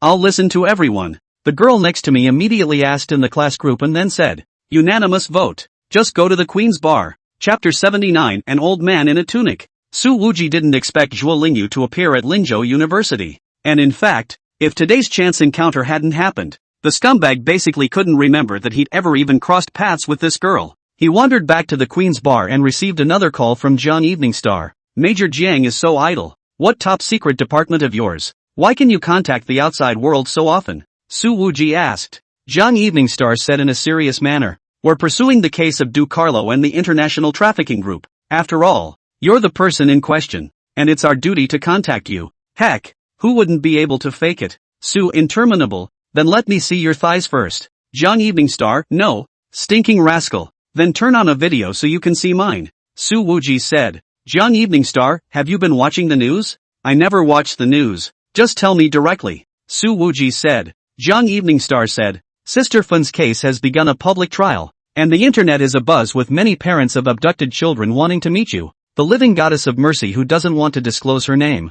I told them I was a social terrorist and couldn't meet people." Su Interfree said. He was very upset that the provincial office had exposed his involvement in the matter at the time. "Well, you, a social terrorist, is only willing to meet women." Jiang Evening Star said. "Last time, the first sister host of Linjiang TV wanted to interview you, and was refused by you, and now a lot of people went to her microblog and petitioned underneath, begging her to make sure to find you and give you an exclusive interview, and she agreed to do so." Su Wuji said without any good humor. "Why is there so much going on with this host? What's her name?" Jiang Evening Star, "You don't even know about Long Qinghe? It's now known as the most popular hostess in the country." Su Wuji's eyebrows raised. Why does this name sound so familiar? He reached into his pocket and fished out a business card with just a name and number. It was clearly written on it, Long Qinghe, the owner of that purple mill at Su 7. Jiang Evening Star said, "She's very famous. You must have heard of her." Su Infernal, indeed. More than heard about it and disliked her sexy car ass in it.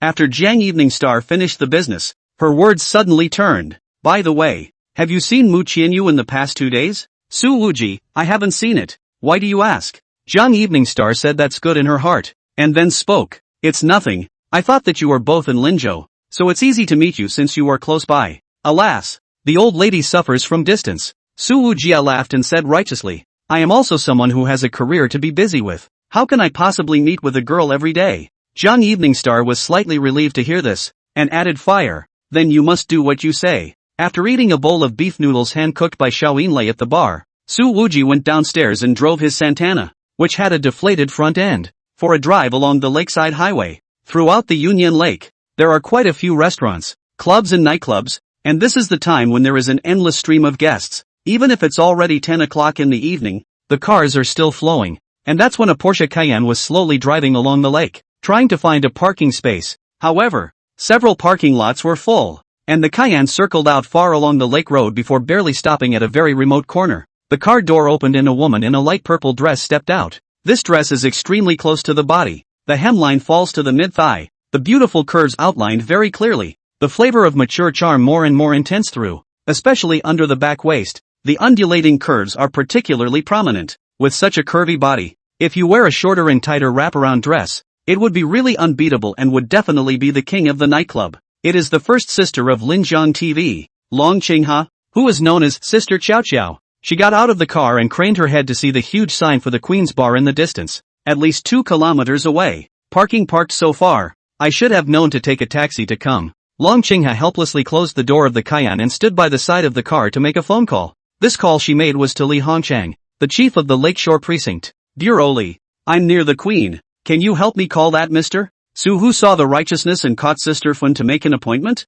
I'm not doing an exclusive interview, just chatting as a private person. Li Hongchang helplessly said. Qinghe not old brother, I do not help you. Really, Su Wuji has always refused all the interviews. I privately tell you his name, are already against his will. This kid always say that he is socially terrified. Long Qinghe said. I can understand this kind of idea of his. The more good people, the more low profile, if he is willing to come forward. This year's top 10 moving Chinese characters selection must have a seat for him. Li Hongchang said. Xiao Sui doesn't care about this. Do good deeds without expecting returns. Long Qinghe said seriously. I admire this person from the bottom of my heart, so I especially want to meet him. Anyway, Su Wuji is working at the Queen Bar. I've already told you the place. As for whether you can find him or not, just take your chances. Li Hongchang said. Emphasize again, you must not betray me. In fact, from Li Hongchang's point of view, he also wanted a character like Su Wuji to come out of the shadows and walk into the sun,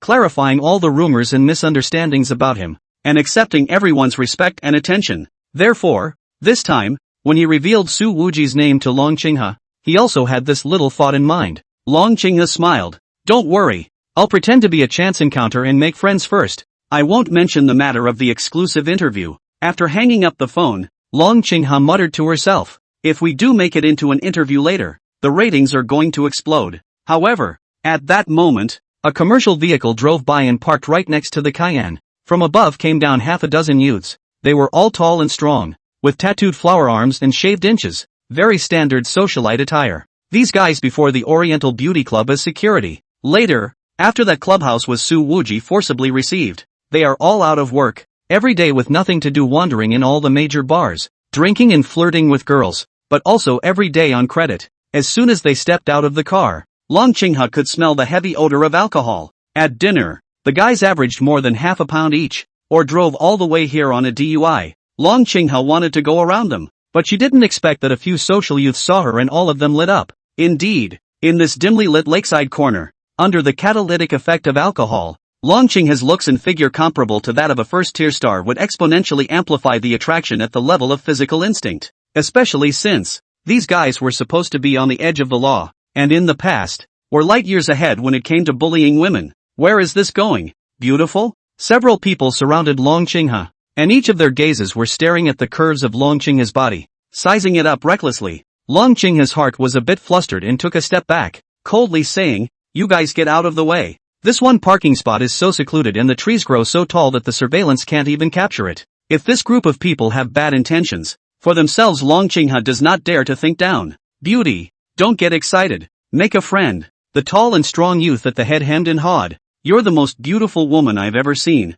In addition to the tattooed flower arms, he also had tattoos all over the top of his neck, and even a small skull on his chin, which looked rather menacing. "You guys get out of the way." Long Qinghe clutched her cell phone and said, "Or I'll call the police." She didn't wear the kind of heavy makeup that she usually wore on camera at the moment, but rather a kind of makeup that could change the visual effect of her facial features, and she looked what could only be described as a godlike resemblance to the original. Atmospheric and standardized Long Qinghe.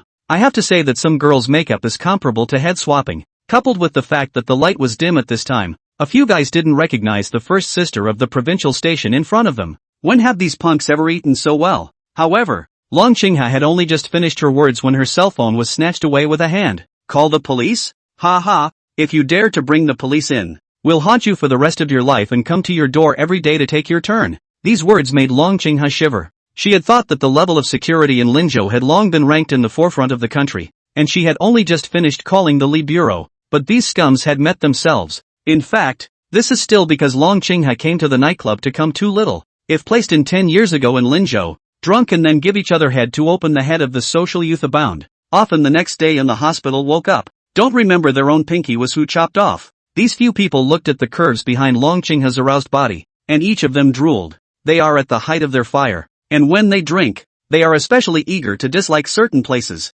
Luan, you sleep with this woman first, then the brothers will take turns, okay? Why don't we all play together? It's more lively when there are more people playing together. Can this beauty serve? How many holes does she have? The words around them became more and more nasty, and the more Long Qingha heard, the more terrified she became. That Luan who was in charge had already extended his hand and was about to slap the most aroused part of the warped sister's body. At the time when Long Qingha suffered an unprecedented crisis, a flight from Europe had just landed at Linzhou International Airport. Two older men stepped down from the first-class cabin, one of them in a casual jacket, slightly pale and still recovering from what appeared to be an illness. The other man, on the other hand, was wearing a tang suit with gold threads and cloud patterns on a black background. His face was a bit thin and his temples were already gray, but he seemed to be in good spirits, especially his eyes, which were very sharp. The air quality in the country, it's really much better than in previous years. The man in the tang suit took a few deep breaths, then said, Elder Mu,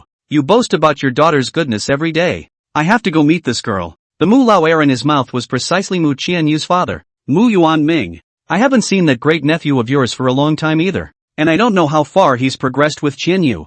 Mu Yuanming laughed. The old man in the tang suit played with the jadeite trigger on his thumb and suddenly said playfully, Don't tell them the news of our return yet. Mu Yuanming immediately became interested. You want to observe in secret? A Rolls-Royce Phantom was waiting at the entrance to the airport, picking them up and driving straight in the direction of Cloud Smoke Lake. Chapter 80 Young Master Su carries a chainsaw with him. Meat-eaters despise and fail to plan far. Xiao Shi Chang, however, was not in the least bit anxious, and only responded faintly. Suddenly, it seemed that a wind sound blew by, and the black-robed man who had just saved Luo Jianxin appeared in front of Shuqingha. It's not that young Mimi's assessment of the song is perfunctory, but to her, it's the most sincere and highest praise she could come up with. Nephew Anan, here's my gift for you, Rhys said as he presented another gift of valuable black gemstone earrings. It made the people who had just started to sneer at him, couldn't help but feel ashamed that they were the ones who had misjudged the man, or at least, couldn't say that he was a weakling. Because of the high volume of traffic here, even if the police came, they could blend in with the crowd and leave quietly. You are my banner when I cross over all that is sinking and make war on eternity. The three instructors wore black robe gowns, which were exclusive to Soul Doluo rank strength only, and needed to go to the Hall of Martial Souls to receive them. Of course, it didn't mean that she forgot her roots,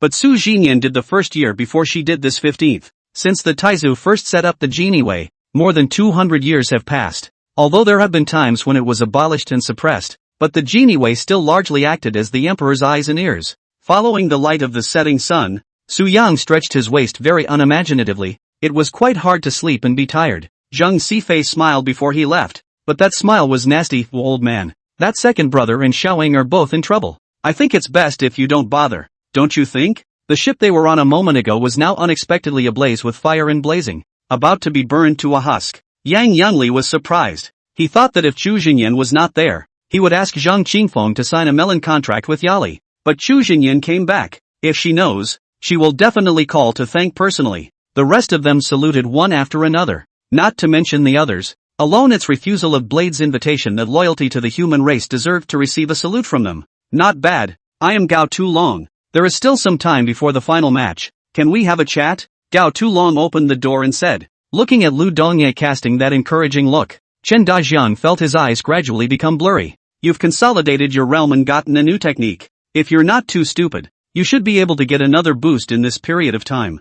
Zhou Luo made small talk with Xiong Muoi. As he watched the tribesmen coming and going, he had a feeling of a nurturing game in his heart. The last time he had such a feeling was in a primitive and obscurantist place. When I heard the words, marry someone you like soon, I saw Sun Mingzhao's face turn red, and Li Pu was also a little embarrassed. The Rong people are ferocious. Is to kill a lot of soldiers and generals on the northwest side of the northwest. In the northwest is extremely short of soldiers and generals, fought in the war, but also meritorious Zhang Qianhu was promoted to vice general. I do not know when the witch demon behind the emergence of a golden bone dragon, and mouth-spitting human speech. Accurately speaking, this voice is a space transmission, directly by the presence of the crowd into the mind, and does not really exist in the outside world. Understood, big sister? Your method is really good. Then leave the symptoms heavier for concubinely and make her cough all the time. The other concubines, good or bad, depends on my mood. Ling Lu threw her head back in triumph and laughed. That's fine, but so many of us have concerns about our safety, so we want the captain to cast the surveillance on top of the airplane's TV.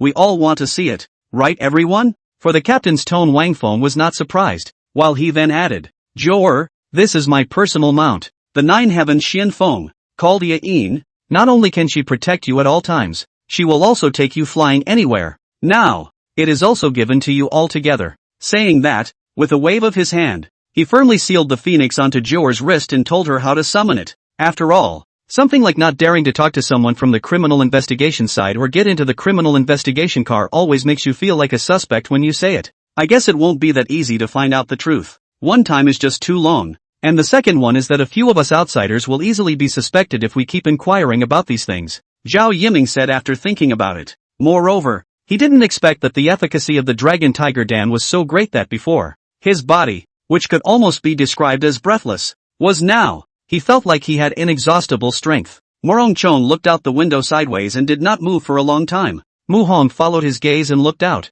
The sky was turquoise blue. A white cloud drifted by leisurely. Its brother in them. Even if nobleman Zhan was more lively, she wouldn't dare to be too jumpy on such a solemn occasion. And when she saw Zhan Ruiyang and his party appear in view, she just pulled Ning Yaoyao's sleeve and said quietly, a long time ago, I was approached by a lot of people in black clothes who wanted my help to kill Yan Zhantang. Why I wanted to kill him, I wasn't sure, but I didn't know who Yan Zhantang was, so what was the point of killing him? So I refused. Alright, Elder Gu, take care of your health. I'll leave first. After receiving Elder Gu's assurance, Lisa Wei left. The next day was the day of the meeting of the cast and crew of Fuji TV's new monthly 9-episode drama One House. When Zhan Lan finished strengthening and learned that Yang Yi had given Zhan Lan 10,000 reward points plus an S-rank branch plot, everyone soured. Chapter 81 Shocking over the host. Is it brick hard, or brain hard? Don't look at those cowboys on TV who often split bricks with their hands. It looks as if the quality of the red bricks is not good,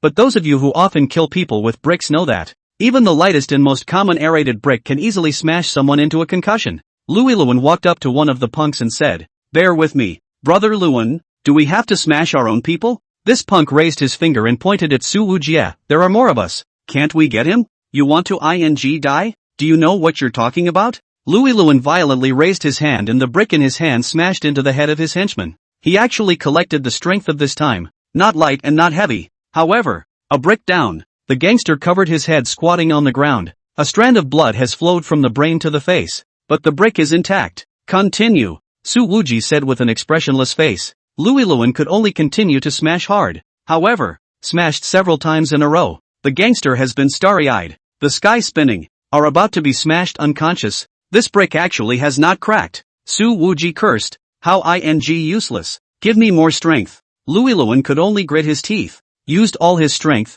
swung his big arm round, and slammed the slab hard on the head of the henchman. The punk fell to the ground with a thud. He already had a head full of blood, and after being heavily smashed like that, his brain was afraid that it had cracked out a lot of holes. The piece of slate that finally broke in half. This bloody scene made Longqing heart jump as she watched, but she also felt very relieved. She looked at the man dressed like a peacock, her eyes full of complexity. This was really so different from the guy who kept smiling and apologizing to himself in the afternoon. Su Wuji said indifferently, there are still 29 bricks left. Continue, don't stop. Louis Luan's heart surged again. At this time, the punk who covered Longqing mouth before, finally couldn't bear the fear inside and turned his head to run. But at this time, Su Wujie suddenly flew up with a kick. The half-broken brick on the floor, which he kicked up, slammed into the back of the punk's head with uncanny precision. The latter directly fell heavily into a mouthful of mud. The back of his head was already covered in blood. Did I tell you to run? Su Wujie laughed, slowly and methodically walked over,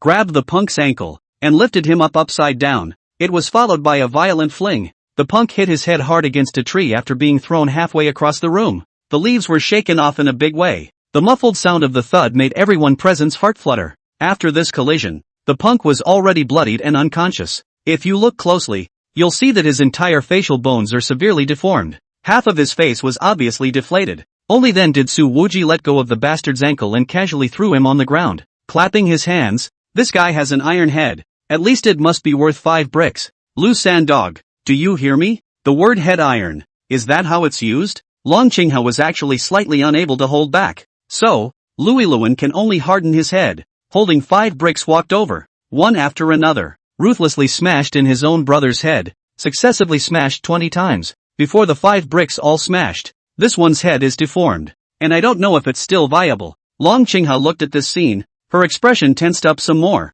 and she could only use deep breaths to calm the stirring emotions in her heart. She is not a saintly mother. Naturally, it is impossible to accuse Su Wuji of being too ruthless at such a time. Just, for this matter that is very likely to take a human life. This youth is not afraid to take responsibility? After all, as the law stands now, there is a strict yet subjective line of determination even for bravery and self-defense. If we really look at it according to the standards of certain judges' verdicts in previous years, this kind of behavior of Su Wuji can't even be called mutual assault anymore, but malicious injury. After 10 minutes or so, the only ones left standing between the fields were Luiluen and Long Qinghe. With an unlit cigarette in his mouth, Su Wuji leaned against the Santana, which didn't even have an airbag, and said, "There are 11 bricks left. They're all yours." Luiluen flopped to his knees. "Boss Su, please, let me go. I'll never do it again," he cried out in pain. Su Wuji faintly said, "Last time in the Oriental Beauty Club, if it wasn't for you running fast,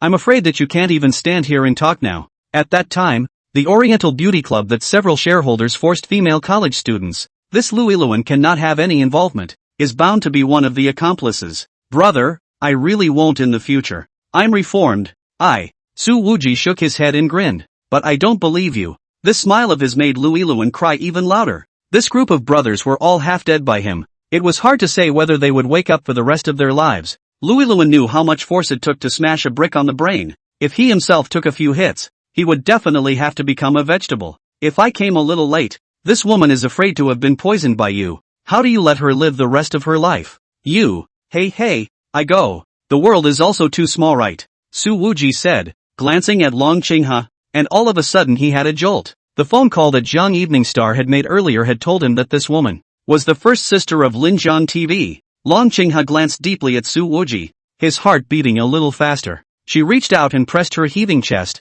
trying to suppress her mood with an external force, and then said very seriously, "Today, I really thank you, and I'll take care of fixing your car. It's not impossible, but if you have to fix my car, can you replace all the seats in this car with leather by the way?" Long Qinghe, "Huh? There's no rush to fix the car. I'll fix the person first." As Su Wuji said, he had already picked up a brick and walked over to Luiluen's side. "Lu Sandog, kneel straight for me." Luiluen was terrified to the core, but could only kneel straight up. Su Wuji said, "I see this skull on your chin is very unhappy. Tattoo where not good, but tattoo face?" With that, he pumped a slab from the bottom up, right on the chin. This Luiluen's jaw immediately made a bone-cracking sound. The pain brought tears to his eyes, but even though his jaw was smashed and deformed, the skull tattoo was still in good shape. Su Wuji shook his head. "Not enough, not enough." Long Qinghe looked at Su Wuji, hesitated, and finally said, "Why don't we call the police?" Su Wuji said,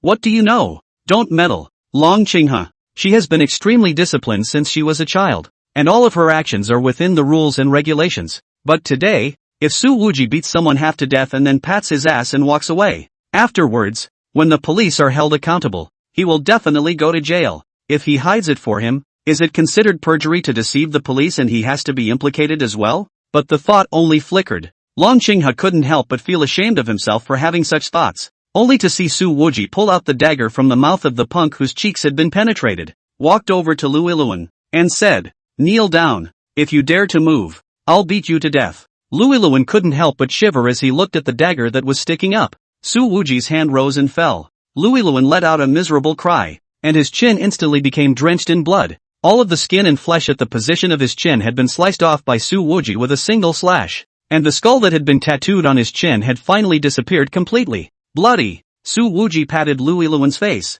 "Call the police yourself and say that you beat up these people. Do you understand?" Luiluen thought that Su Wuji was going to let him go and immediately nodded his head like a chicken pecking at rice. I understand. Brother, don't worry." He immediately endured the sharp pain in his jaw and started to call the police, taking all the blame on himself in front of Su Wuji. "Brother, the call is over. The police will be here in 10 minutes. Luiluen squeezed out a smile that was worse than crying. Bang! A slam, hard on his head. The brick broke right through. Luiluen fell to the ground on the spot. Su Wuji didn't show any mercy and smashed a few more bricks into Luiluen's head before stopping. This guy's brain deflated a chunk and he's either going to turn into a vegetable or a second little cutie. Su Wuji clapped his hands and looked at Long Qinghe. Relieved? Long Qinghe pressed hard on his constantly heaving chest, not knowing how to answer. Doesn't seem like enough of a relief. By the way, to confiscate his tools of the trade. As Su Wujie said, he directly kicked a heavy kick underneath Louis Luan's belly. This kick out, even if Long Qinghe is a woman, also looked at some legs tight, almost cannot hold urine. Immediately after that, Su Wuji took out his cell phone and opened the speakerphone. Brother Hong Chang this side of the southeast corner of Lakeshore, there are a few social scum dog eat dog. You let the precinct come to clean up the mess. Li Hongqing's bright laughter came out from the phone. Good boy. You are again for the people to get rid of the harm. Some other day old brother invited you to drink. Long Qinghe heard the voice, and that delicate body trembled violently. She was so shocked that her legs were so weak she could barely stand, stumbled 2 steps, and fell on her butt. Chapter 82, The Queen Boss Treatment. Su Wuji hung up the phone and squinted at Long Qinghe, who fell to the ground. How come you're scared like this? Long Qinghe climbed up from the ground, not bothering to pat off the dust on her ass. She took a deep breath and asked, the one who just called you, was it Bureau Li from the Lakeshore branch? Right, Su Wuji directly admitted. Long Qinghe's throat rolled and said with difficulty, but, you actually contacted the police. Aren't you afraid that they will arrest you? In her opinion, from the time that Louis Luan called the police to take the blame, this matter seemed to be over, at least logically rounded. But this young man favored a phone call directly to Li Hongchang, unless they're friends with each other. In Long Qinghe's impression, Li Hongchang was an extremely good police officer, with an upright nature, never showing favoritism, but how could he be so familiar with the young man in front of him who had a bloody and ruthless hand? Su Wuji smiled and said, we, the police and the public, are of one heart and have always been close to each other. Long Qinghe stood in place, looking at the ground full of people who had fainted to death, and for a moment was somewhat unable to quickly digest the amount of information in those words. Su Wuji opened the door of the Pusan and tried to start it, and it was still able to drive, but the hood was bumped up, slightly affecting the line of sight. He simply jumped right up onto the hood and clunked 2 feet, stomping all over the warped portion. Long Qinghe looked dumbfounded. For the first time she knew that cars could be repaired like this. This piece of car is just skinny. Su Wuji backed the car out and said to Long Qinghe, actually, the surroundings of Cloud Smoke Lake are usually very safe. Today it is also your bad luck that you encountered this kind of thing. Go back earlier. However, Long Qinghe pulled open the passenger door and took the initiative to sit up. Su Wuji froze. What are you doing? Because I saved you once, you're turning on me? Long Qinghe held back and said, the person I'm looking for hasn't been found yet. Can you send me to the Queen's bar? Su Wuji laughed and unlocked the car door. You're so good looking. Aren't you afraid of what I'll do to you in the car? Long Qinghe immediately said, you are not such a person. Just as she spoke, she instinctively brought her 2 plump, tender white thighs together a bit. Su Wuji, that's a nice leg. Long Qinghe merged even tighter, and even put her hand on her skirt to press it down, eliminating the last possibility of getting naked. Su Wuji coughed twice. Never mind. I happen to be on my way. I'll send you there. Thanks to Jiang Evening Star's reminder. He certainly knew who Long Qinghe was looking for. However, if he really accepts this kind of damned interview, afterward, love letters from all over the country will not be sent to the Queen's bar like snowflakes? It's annoying as hell. By the way, you saved me. I still don't know your name. Long Qinghe twisted her head to look at the youth beside her. Now she was still in a bit of a trance. Su Wuji, my name is Yin Xiaopeng. Long Qinghe, oh, quite a cute name. Su Wuji glanced at her. If you don't have the words, don't boast hard. Long Qinghe. The famous host was actually a little short of words at the moment. After 2 minutes of silence, Long Qinghe looked at the huge signboard of the Empress Bar. I heard that business is booming here. This is my first time here. Su Wuji grinned. Yes, this is the gathering place of Lingzhou's beauties. All the nightclubs in this city. The quality of the beauties combined can't compare to here. Long Qinghe asked, you're familiar with it? Su Wuji smiled even more happily. I come almost every day. Long Qinghe grew up with a traditional education, and even though she had stepped into the entertainment industry, she had always believed that men who liked to come to nightclubs were not very decent. She felt that Su Wuji's smile at the moment was full of lust, and when she thought that this guy had such a stunning girlfriend, Long Qinghe instinctively felt some psychological discomfort. Though you saved me, she hesitated, but still persuaded. That girl is full of you. You don't want to apologize to her. Su Wuji didn't bother to explain. What's it to you? Long Qinghe said seriously. You're actually a good person. If you're willing, I can introduce you to a job. Su Wuji responded in a good-natured manner. You're also a good person. You're just stupid as hell. Long Qinghe bit his lip. She wanted to argue a few words, but when she thought that this annoying guy had just saved her life, she held back. Luckily the Queen's bar is just up ahead. Long Qinghe took a long breath. I'm here. Thank you. Some other day. Treat you to dinner? She actually wanted to buy something to thank Su Wuji. After all, if it wasn't for him, she was bound to be suffering from hell at this moment. Su Wuji said, I don't want to eat with stupid women. Long Qinghe gently clenched his fists. Tell me clearly, where am I stupid? Su Wuji laughed. You can't even tell if Song Jiyu and I are boyfriend and girlfriend. And you come up with a dad-flavored sermon. And you say you're not stupid?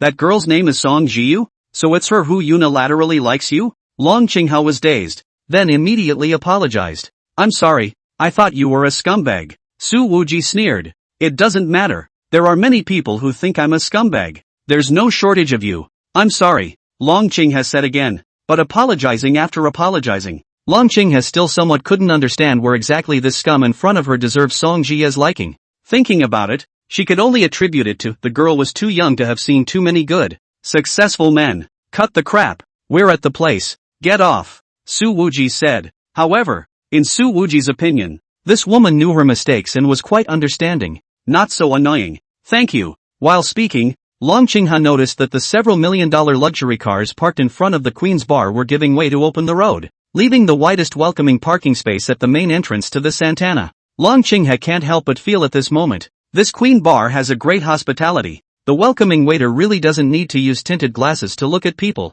Even this kind of broken car that can only be sold as scrap metal can get the same parking treatment as Ferrari. And immediately after, two waiters had come to pull open the car door, and even raised their hands on the doorframe to prevent Long Qinghe from hitting his head. She suddenly saw that when Su Wuji turned off the car and kicked open the main car door, the waiters at the door bent down and bowed in unison. Long Qinghe couldn't help but say, the service attitude here is really good, making people feel at home. The main thing is that the owner of this place is talented and manages it well. Su Wuji laughed, threw the car keys to the parking junior, then said, you find your people, I drink my wine, we both play each other. With that, he took the lead and walked into the bar. Long Qinghe followed closely. However, she then froze, because she carefully noticed that when the other limousine owners walked into the bar, they did not receive the treatment of all the waiters and security at the entrance bowing in unison. Could it be that these waiters recognized me? Long Qinghe's first thought popped up, but after thinking about it, she felt that this reason was a bit untenable. After all, she had put on the kind of makeup that almost changed her appearance. Just to be on the safe side, she took another pair of yellow polarized glasses out of her bag and put them on to hide a few more of her current features. It's kind of hard to find someone in a bar this big. Long Qinghe was still thinking of creating chance encounters and making friends with that person called Su Wuji first, but the bar was packed with people and the music was deafening. So where should I look? Walking up to the security at the entrance, Long Qinghe asked, may I ask, do you recognize someone named Su Wuji? This security guard, who was 1 meter 9 in height, stared wide-eyed. Miss, you're looking for our boss? Didn't you just come down from the car with him? Long Qinghe was confused. Your boss? The waiter next to him hastily poked the security. The guy immediately changed his words. Sorry, what Su Wuji? Don't know. Never heard of it. Miss, you want to go to another bar to look for it. In the eyes of these two, it must be that the boss is using his trumpet to pick up girls again. Long Qinghe was not as gullible as Song Jiye, and after a brief moment of confusion, her gaze swept over the two men's faces and she was clear. She stomped her foot, a little annoyed. This nasty guy, he actually lied to himself the whole way. No wonder the limousines gave way to Santana and no wonder everyone at the door bowed. The security guard and the waiter knew they had said the wrong thing and immediately looked down at their toes and said nothing. Long Qinghe asked in annoyance, so, who is Yen Xiaopeng? The security guard with the loose lips added smoothly, it's my master and our boss's bodyguard. Over 2 meters tall, very recognizable. The waiter next to him rushed to step on him again. Long Qinghe suddenly laughed. She pulled 2 bills out of her purse and slipped them into the security's hand. Thank you for knowing everything. The waiter next to him watched Long Qinghe walk into the bar and said with a smile, Xiao Wang ah, maybe this is our future boss's wife. If she looks at you favorably, and then blow a pillow with the boss, you can soar. The security named Xiao Wan was clutching a $200 tip. His hands were so sweaty that he was on the verge of crying. Long Qinghe had just walked to the card seating area when he saw Su Wuji, who was standing next to a large card seating area with a somewhat strange expression. Thus, Long Qinghe went around behind him. There were a dozen student-looking young men and women sitting in the booths. A pretty girl was frowning slightly as she looked at Su Wuji. You followed me here again in order to find me? Chapter 83. The owner is helping the bar make money. At this moment, the one standing by the card table was none other than Zhuo Lingyu. She really didn't know what to say about this behavior of Su Wuji after so many years. Still secretly in love with herself, Nowadays, there really weren't many dedicated men like this who didn't forget their first love. So, should she encourage him? It was certainly a good thing to have someone chasing after you, but Zhuo Lingyu was very certain that the current Su Wuji was not her favorite type. We're all adults now, and there's always something more practical to consider. Su Wuji squinted at her. Who followed you? The boy whose family owned a company patted Su Wuji's shoulder and said, Brother, to be sincere, you and Lingyu aren't all the way after all. There's no need to intentionally create such a coincidence. It sounded rather patronizing, but there was smugness in the words. This buddy is called Yuan Niande. In the afternoon with a dozen or so classmates in their own company visit, and now it is to the Queen's Bar. Wrapped up a large number of card seats. Want to show a little financial strength now. Coincidence my ass. This is where I work. Su Wuji smacked Yuan Nianda's hand aside. By the way, I don't like men touching me. Zhuo Lingyu shook her head. Su Wuji, this reason of yours is really too far-fetched. In fact, I've already opened my mouth this afternoon. You are not my favorite type right now. Su Wuji felt that this woman was crazy and said without any good humor. You're not my type either. These words had zero offense to Zhuo Lingyu. She gently bit her lip. You don't need to camouflage your emotions with such an attitude. I know that my rejection will hurt you, but if I keep hanging on to you, it will make your hurt last longer. Su Wuji heard this and laughed. Zhuo Lingyu, your sentence sounds quite like a human sentence. I thought you said you had a job. Then go quickly. Zhuo Lingyu's pretty face flushed red. She stopped arguing and sat back down. Long Qinghe stood diagonally back and watched the scene, secretly laughing. She could certainly tell that every word the mixed-up bar owner was saying at the moment was the truth, but no one believed it. But at this time, Long Qinghe still couldn't connect this violent man dressed like a peacock with the heroic image of the man who brought down Sister Fan's criminal trafficking gang. However, one still has an exclusive interview to complete. Long Qinghe suddenly remembered what he had said to Li Hongqing on the phone before he came here, make friends first, and then consider the matter of an exclusive interview later. And right now, isn't this a great opportunity to draw closer? At this time, that Yuan Niande then grinned and put his arm around Su Wuji's shoulder again. Brother, sit down and have a drink together? I'll treat you today. I'll drink as much as you want. Su Wuji was still a bit impatient, but as a result, his eyes lit up when he heard these words. Are you serious? In this Queen's Bar, some of the drinks are very expensive. Can you afford it? It's hard to get such a comic. Yuan Nanda how can easily let him go. So said, we get together is happy. Openly drink is. Seeing Su Wuji follow and sit down, Zhuo Lingyu frowned again. She moved over and sat beside Su Wuji, whispering, you had to sit down and drink? Can't you see that? Although Zhuo Lingyu acted with a strong sense of purpose, her heart wasn't bad. She wanted to remind Su Wuji that Yuan Niande was deliberately embarrassing him. But, at this time, a pretty imperial lady wearing yellow polarized glasses came next to their card seat and asked, I'm also Su Wuji's friend. Can I sit down together? Seeing this woman, the 7 or 8 boys present, their eyes lit up, although the light was still rather dim, making it impossible to see her facial features clearly and specifically. That temperament that was a perfect combination of intellectualism and maturity was just too moving. Zhuo Lingyu's first reaction was, Su Wuji was so poor. How could he have such a beautiful friend? However, Su Wuji covered his head and said in an unhelpful manner, did you recognize the wrong person? He didn't even know when his vest fell off. Interminable. What are you kidding? I just came in your car. Long Qinghe said with a smile. That Yuan Niande instinctively felt that this imperial sister looked a bit familiar, but for a moment he couldn't recall where he had seen her, and immediately greeted her. Come and sit down. Since we're here, we're all friends. He gave up the seat next to him, but Long Qinghe sat down right next to Su Wuji. As a result, Su Wuji had Zhuo Lingyu on his left hand and Long Qinghe on his right hand, instantly becoming the most envied man in this card seat. However, Zhuo Lingyu was not in a good mood at the moment. She felt that her popularity seemed to be overshadowed by this mature sister. Whether it's temperament, looks, or body shape, it seems that I am not comparable to any of them. Yuan Niande said. Come on, everyone, what kind of wine shall we order? A few people picked up the bar's tablet and looked over the drink list on it. The average price of a queen's drink wasn't really that expensive, but for these graduate students who were still in school, it was a little beyond the affordable level of living expenses. Yuan Niande also had the intention to perform, and he emphasized again, everyone, feel free to let go and drink. Anyway, as much as you drink today, it will all be counted as my Yuan Nianda's. Zhuo Lingyu looked through those price lists, calm on the surface, but there were slight waves within her heart. One of the main reasons she never came to nightclubs on weekdays was that her own living expenses did not allow her to spend so much, even though with Zhuo Lingyu's good looks, she was perfectly capable of finding a long-term meal ticket.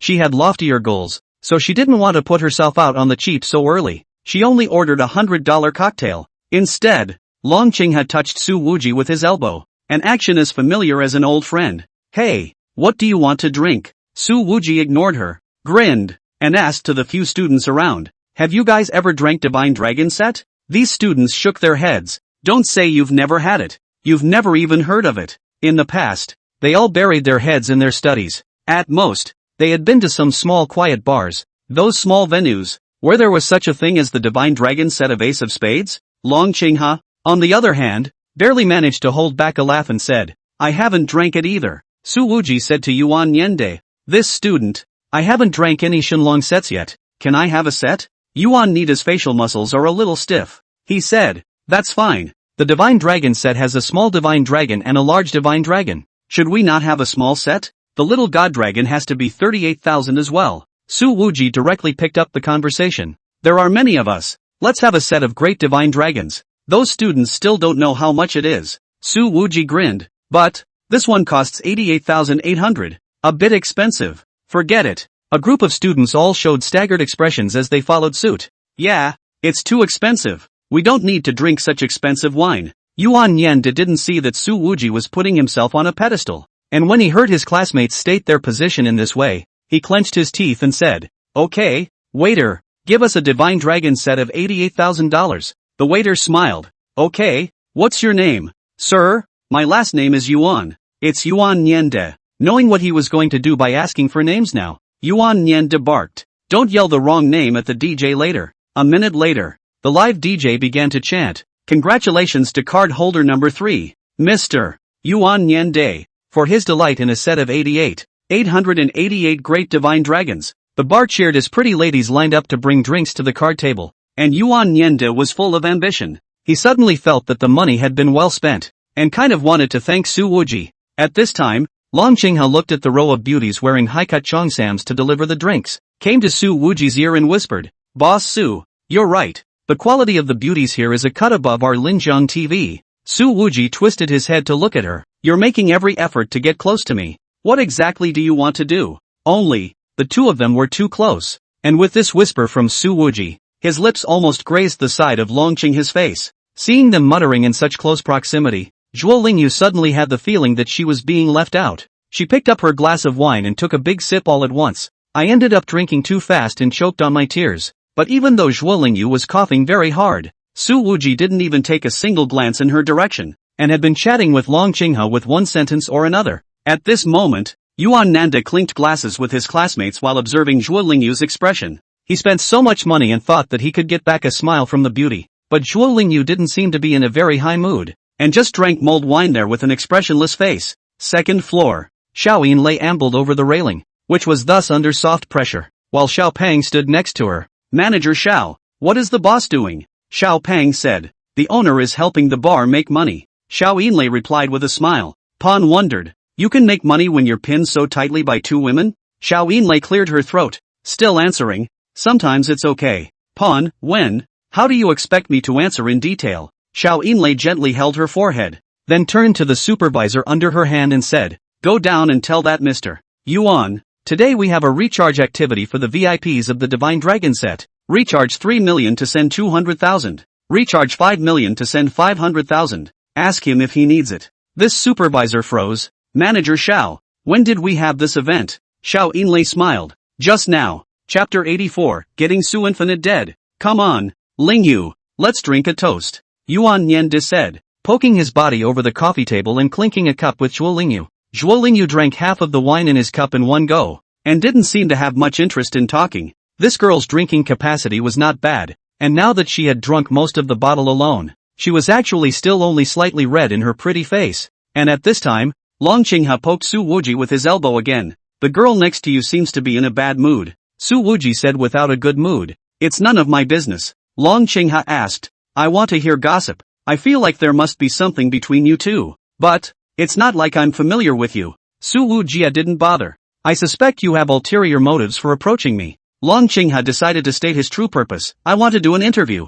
I want to hear your journey of seeing justice and catching Sister Fun. Su Wuji laughed and twisted his head to look at her. It's fine to talk about a relationship with me. Not about this. Longqing said. Then what do you want me to do to say yes? Su Wuji glanced at her chest and then her thighs, laughed, and pointed at the golden bottle in front of him. If you can finish this bottle, I'll give you an interview. Long Qingha actually didn't even hesitate for half a second, grabbing the bottle of wine and about to pour it into his mouth. Hey, even if the divine dragon set is expensive, you can't blow on the bottle. Look at how you haven't seen the world. Su Wuji gave a stop with a disgusted face. People Yuan students are going to be heartbroken. I'm not heartbroken. What's there to be heartbroken about? Don't we all come out just to have fun? Yuan Nianda's vanity was now unprecedentedly satisfied. This sister, you can drink vigorously. After finishing, let's open another set. Long Qingha wiped the wine at the corner of his mouth and glared at Su Wuji. You deliberately set up a trap to trap me. Su Wuji glanced at the other's thighs.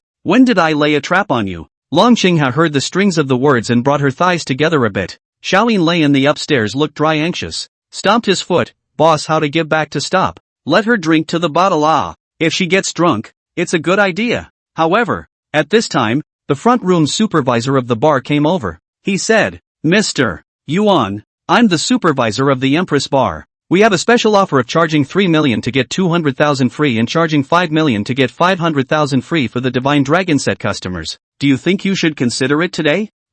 Yuan Niande had already drunk half a bottle of wine by this time, and was a little bit on top of his head. However, once he heard that he had to top up so much money, he was still a little hesitant. Su Wuji glanced upstairs and happened to see Xiaoyin Lei propped up on the railing looking this way and waving at herself. He then asked, Hey, supervisor, Yuan Xiao, don't care how much money we give away. Do you have any other complimentary services? Let's say, the kind where after charging the value, Yuan Xiao's name can keep flashing and flashing on the big screen? The supervisor looked at his boss with a beaming smile. This handsome man, it's possible. As long as the recharge exceeds $5 million, you can let Yuan Xiao's name shine for an hour in the whole venue. Su Wuji slapped his thigh. Then what are you waiting for? Yuan Xiao, come on, charge it up. Zhuo Lingyu looked at this scene with a stoic expression. Somewhat unhappy, she said to Su Wuji, there's no need for you to hold his stinking feet like this. Su Wuji, however, grinned. Young Master Yuan has invited us for a drink,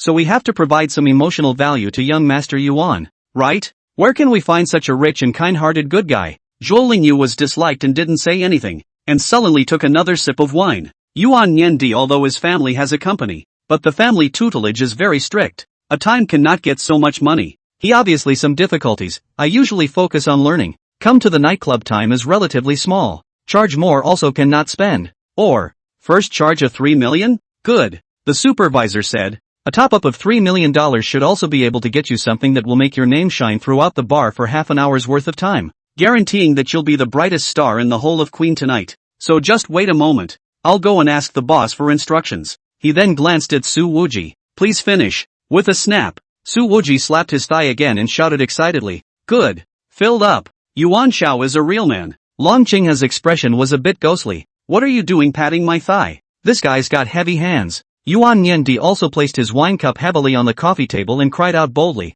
Good. Charge. When he said this, he didn't think for a second about whether Dad would beat him half to death if he knew about this. A dozen of his classmates applauded. When the card was swiped and paid, all the screens in the bar lit up with the words congratulations to Mr. Yuan Nanda for becoming a gold member of the Queen's Bar. The words congratulations Mr. Yuan Nanda has become a gold card member of Queen's Bar. The whole room cheered again. And at this moment, Yuan Nanda felt that this is the top of the man. He couldn't help but look at Su Wuji twice more, his eyes full of complacency. Zhuo Lingyu looked at the scene, shook her head, and said softly, childish. Long Qingha looked at the reddish five-finger prints on her snow-white thighs and felt that Su Wuji was really not following the rules, making her a little unsure of how to respond. She picked up her wine glass, clinked it with Su Wuji, came to the other party's ear, and whispered, congratulations on making another fortune. Boss Su really has a way of making money. Su Wuji heatedly smiled. There are so many places to use money. Big stars like you surely don't understand the suffering of small traders like us. I have to say. Long Qingha leaned too close to him, especially when he spoke. The hot air spewing out from his mouth hit his ears, itching, plus the alcohol catalyzed, makes people a little nonchalant. Su Wuji held back before he didn't reach out to wrap his arms around Long Qingha's soft waist. No wonder people always say that when you visit a greenhouse with drunken eyes, everyone is gentle. Once this alcohol was on the head, even Zhuo Lingyu next to her had her face value skyrocketed, not losing out to first-tier actresses. When Zhuo Lingyu saw that Long Qinghe and Su Wuji had been biting their ears while she herself was completely ignored, that feeling of displeasure in her heart was amplified again. Afterwards, she got up and sat next to Long Qinghe. "This sister, let me toast to you. My name is Zhuo Lingyu. I'm in my first year of graduate school at Linjiang University." "Awesome," Long Qinghe said. "My name is He Qinglong. I run a media company." Since the other party didn't recognize him, Long Qinghe said his name backwards. Su Wuji attached her ear over. "Sister Long is more skillful than me when it comes to opening a small number. So it seems that you are also a scum girl." Long Qinghe drank to the top and smacked Su Wuji's thigh in passing as well. "I'm not." Zhuo Lingyu watched the action, frowned slightly, and asked, "Sister Long, what is your relationship with Su Wuji?" Long Qinghe smiled. "Lingyu student, do you care about this issue?" "I'm not." Zhuo Lingyu shook her head. "I just see that you are very pretty and have a good temperament, and want to know why you are so close to him." Zhuo Lingyu's intuition is very accurate. She instinctively felt that this He Qinglong is not a stupid woman. But why did she get so close to Su Wuji? But why is she so close to Su Wuji? Su Wuji grinned and took the initiative to answer. "Because she's chasing me." Long Qinghe's eyes widened. "Shame on you." Zhuo Lingyu, however, explained to Long Qinghe, "Sister Long, Su Wuji has liked me for many years, so don't chase him, you won't succeed." "Oh, I see." Long Qinghe laughed. "Can be too happy. So, Mr. Su is so devoted." It was Su Wuji's turn to stare. He really couldn't understand Zhuo Lingyu's brain circuit.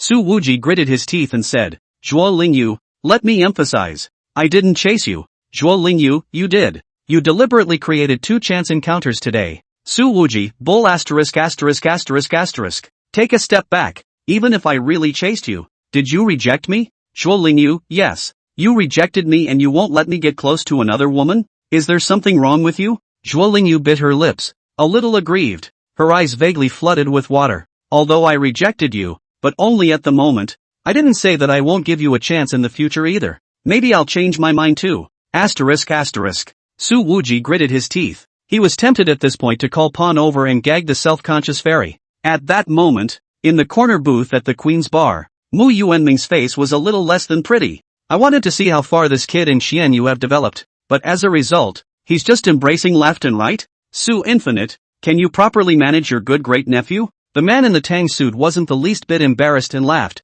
"Can't help it. It's in his bones. That goes with his dad." Mu Yuanming sipped his wine sullenly. "You old Su family, you're really good at branching out your family." Xiaoyin Lei had been watching her boss pick up girls on the second floor, and it was only then that she noticed that there were 2 other old men sitting in the corner, one of whom was still gnashing his teeth in her boss's direction. "My God, I didn't expect these 2 Moncler outlet store actually came." "Can't explain it," said Xiaoyin Lei. "Xiao Peng, if the boss is criticized by them, the 2 of us are sure to be deducted from the salary." "They dare to criticize the boss?" Xiao Peng heard this and pressed on without even glancing at Su Infinite and Mu Yuanming's position, directly turning around and going downstairs. "What are you going to do?" Xiao Yinlei shouted. "Pawn, I'll go knock them out." "Dare to knock out Su Infinite? This is the boss's own grandpa." Xiao Yinlei's delicate figure shook and almost didn't faint. She hurriedly caught up with Xiao Peng with quick steps, pulling him back with a deadly grip. "If you knock them out, our boss will definitely get his ass kicked afterwards."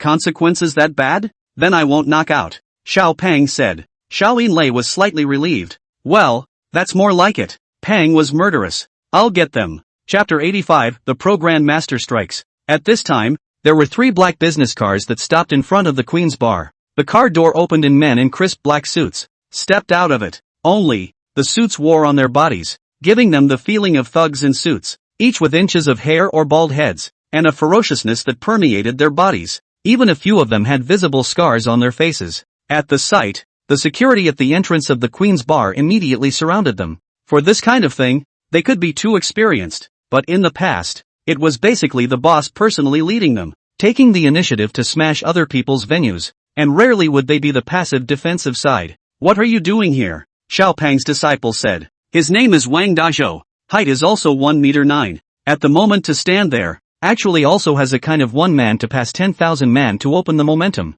The leader on the opposite side was a middle-aged man who looked to be in his 40s, with dark and rough skin and ruthlessness hidden in his eyes. He said lightly, "Let's bounce, shall we?" Wang Dazhou responded gruffly. "No." The middle-aged man sneered. "Then I'll arrest you together." By this time, Xiao Yinlei had already gotten the news from the intercom. She immediately called out to the murderous pawn and walked quickly down the stairs. At this time, Su Wuji, who was sitting at the card table, also saw their movements. In the Queen's bar, the number of times that Xiao Yinlei and Xiao Pang are used to appear together is also very few. Su Wuji took a look at these two people's footsteps in a hurry. It is obvious that there is trouble at the door. Although Long Qinghe had some alcohol on his head, he still had some judgment and asked, "What's wrong? Something happened?" Su Wuji grinned. "If you're here to see the fun today, you might have a good time." Long Qinghe bluntly denied. "I'm not interested in watching. I'm here to make friends with you." Zhuo Lingyu heard the words. There was still an unpleasantness above her pretty face as she said,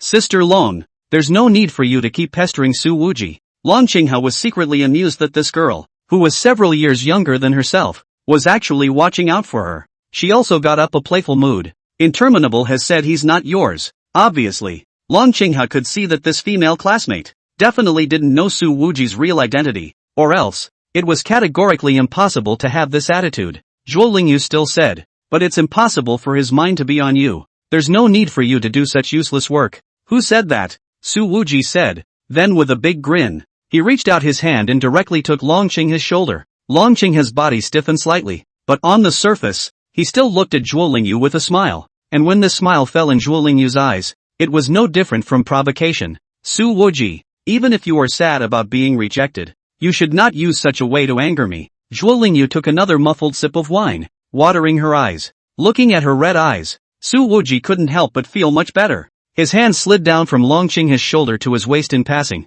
wrapping his arm a little tighter. Zhuo Lingyu cried out all of a sudden, while in the corner diagonally opposite, Mu Yuanming's pale post-operative face had darkened noticeably. "Su Infinite, you had to sneak here just to see Su Wuji cuddling with another woman in front of me. His old husband?" Su Infinite coughed twice, sipped his wine, and laughed. "Mu Lao Er, you're a man of your age who is still not big or small. I'm at least your big brother. How can you call me by my name?" Mu Yuanming's anger couldn't subside. "Is this what we're talking about now? Look at where your good nephew's hand is resting." Su Infinite's eyebrows raised. "Mu Lao Er, do you dare to say that you've never hugged those girls in the clubhouse?" Mu Yuanming was instantly confused. "I go. Su Infinite, you don't follow the routine." Su Infinite laughed coldly. "Any more nonsense, and I'll tell your daughter about the ugly way you used to drink too much." Mu Yuanming instantly wilted. "Big brother, I was wrong." When he said this, he was still a bit puzzled. He was clearly in the right. How come he was forced into a corner by this old guy Su Infinite in 2 or 3 sentences?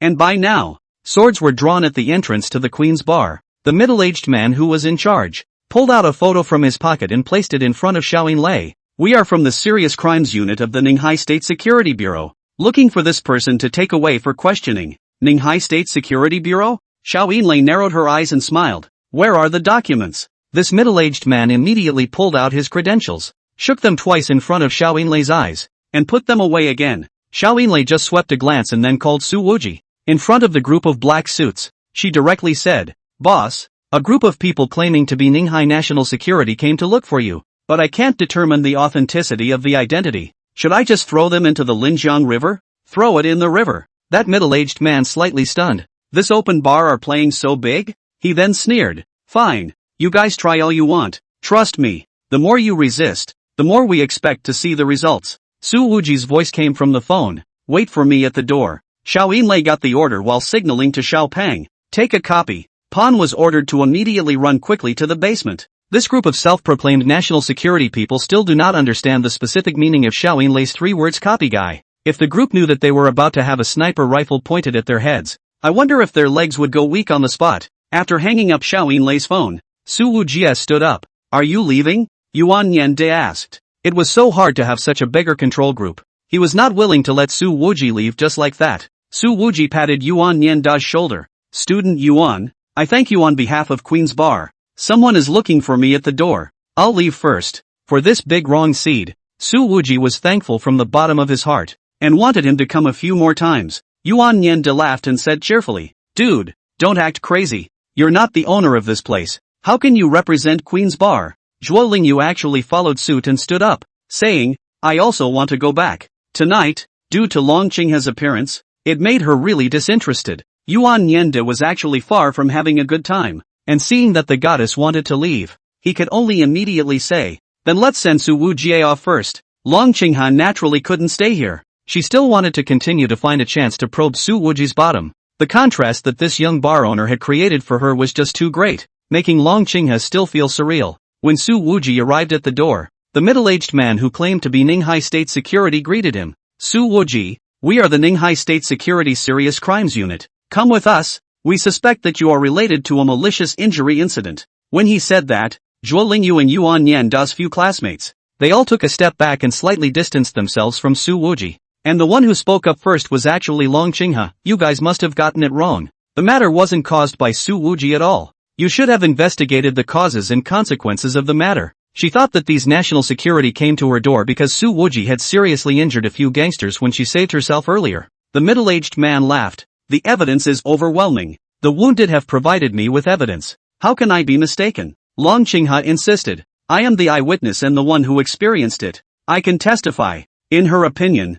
Su Wuji had saved herself, so if she was reticent at this point, it would be too impersonal. Su Wuji looked at Long Qinghe, shook his head, and laughed a little. What are you doing standing out at this time? You're a good person, just too stupid. Long Qinghe insisted. I'm not stupid. I can't see righteous people being vilified and do nothing about it. Say you're stupid and you still don't believe me. Su Wuji said. This matter should be in the hands of the police, but the person who came here called himself Ninghai National Security. Do you think there's a problem? Long Qinghe obviously didn't figure out the trick. What do you mean? Take them all away. This middle-aged man waved his hand. The security of the Queen's Bar stopped in front of Su Wuji in unison. Instead, Xiao Yinlei twisted her head and glanced upstairs. At this moment, Pang was already lying on the roof of the Queen's building, and the middle-aged man's head had appeared in his scope. As soon as Xiao Yinlei waved her hand, the trigger in Xiao Pang's hand was immediately pressed down. Instead, Su Wuji pushed aside the henchmen who were in his way and sneered.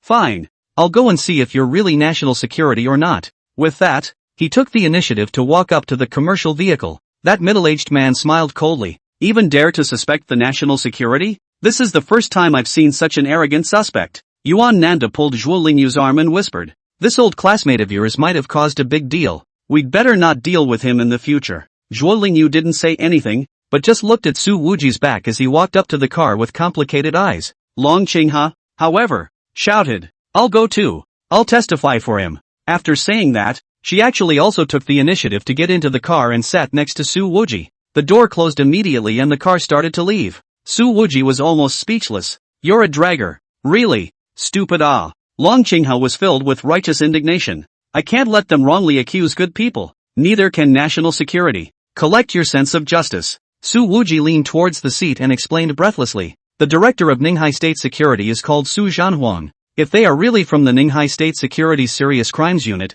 would I not know? Long Qinghe didn't understand. Who is Su Zhanhuang? And at this time, a voice came from the third row. You guys are right. We are indeed not Ninghai State Security. And you guys don't want to come back alive when you get on this car. The two gun muzzles were already aimed at the back of Su Wuji's and Long Qinghe's heads. Several commercial vehicles quickly left. And at this time, Su Infinite and Mu Yuanming had also walked to the entrance of the bar. Looking at the cars, Mu Yuanming said, Big brother, taking Su Wuji away in front of you. Can you look at it? Su Infinite shook his head and laughed. And it's not my son. This kind of, shall not find his father? After that, he made a call. Where are you? I just saw that your son was taken. Which son? Su Wuji. The voice on the other side of the phone is full of concern. Don't worry. That kid is very slippery. Must be deliberately caught. But even if really caught, there is not much to do. You help to fish out not on the line? Su Infinite said without any good humor. Let me remind you, even if you're releasing a child, there has to be a degree. You are his real father. You are still his own grandfather. On the other side of the phone, I'm on the Su Chi Smoke side. I can't get away. I'm busy. Su Infinite gritted her teeth and hung up the phone. Mu Yuanming laughed at the situation and didn't add fuel to the fire. He knew that every time these two brothers of the Su family met, they had to fight a few times. Looking at Grandmaster Su in a state of red warmth, Xiao Yinlei hesitated for a moment, stepped forward, and said, Uncle Su, the one who took our boss away should be an imposter of a national security staff member, or possibly even a professional assassin who came back from abroad. Su Infinite suppressed the displeasure in his heart and asked, What did you all do when you encountered this kind of thing in the past? Xiao Yinlei replied succinctly, The boss used his body as bait, and we waited for the opportunity to move. Su Infinite shook his head. Although the Su family is basically free range for their children, but I am at least an elder. And since I happened to come across it today, then, I'll wipe this kid's ass.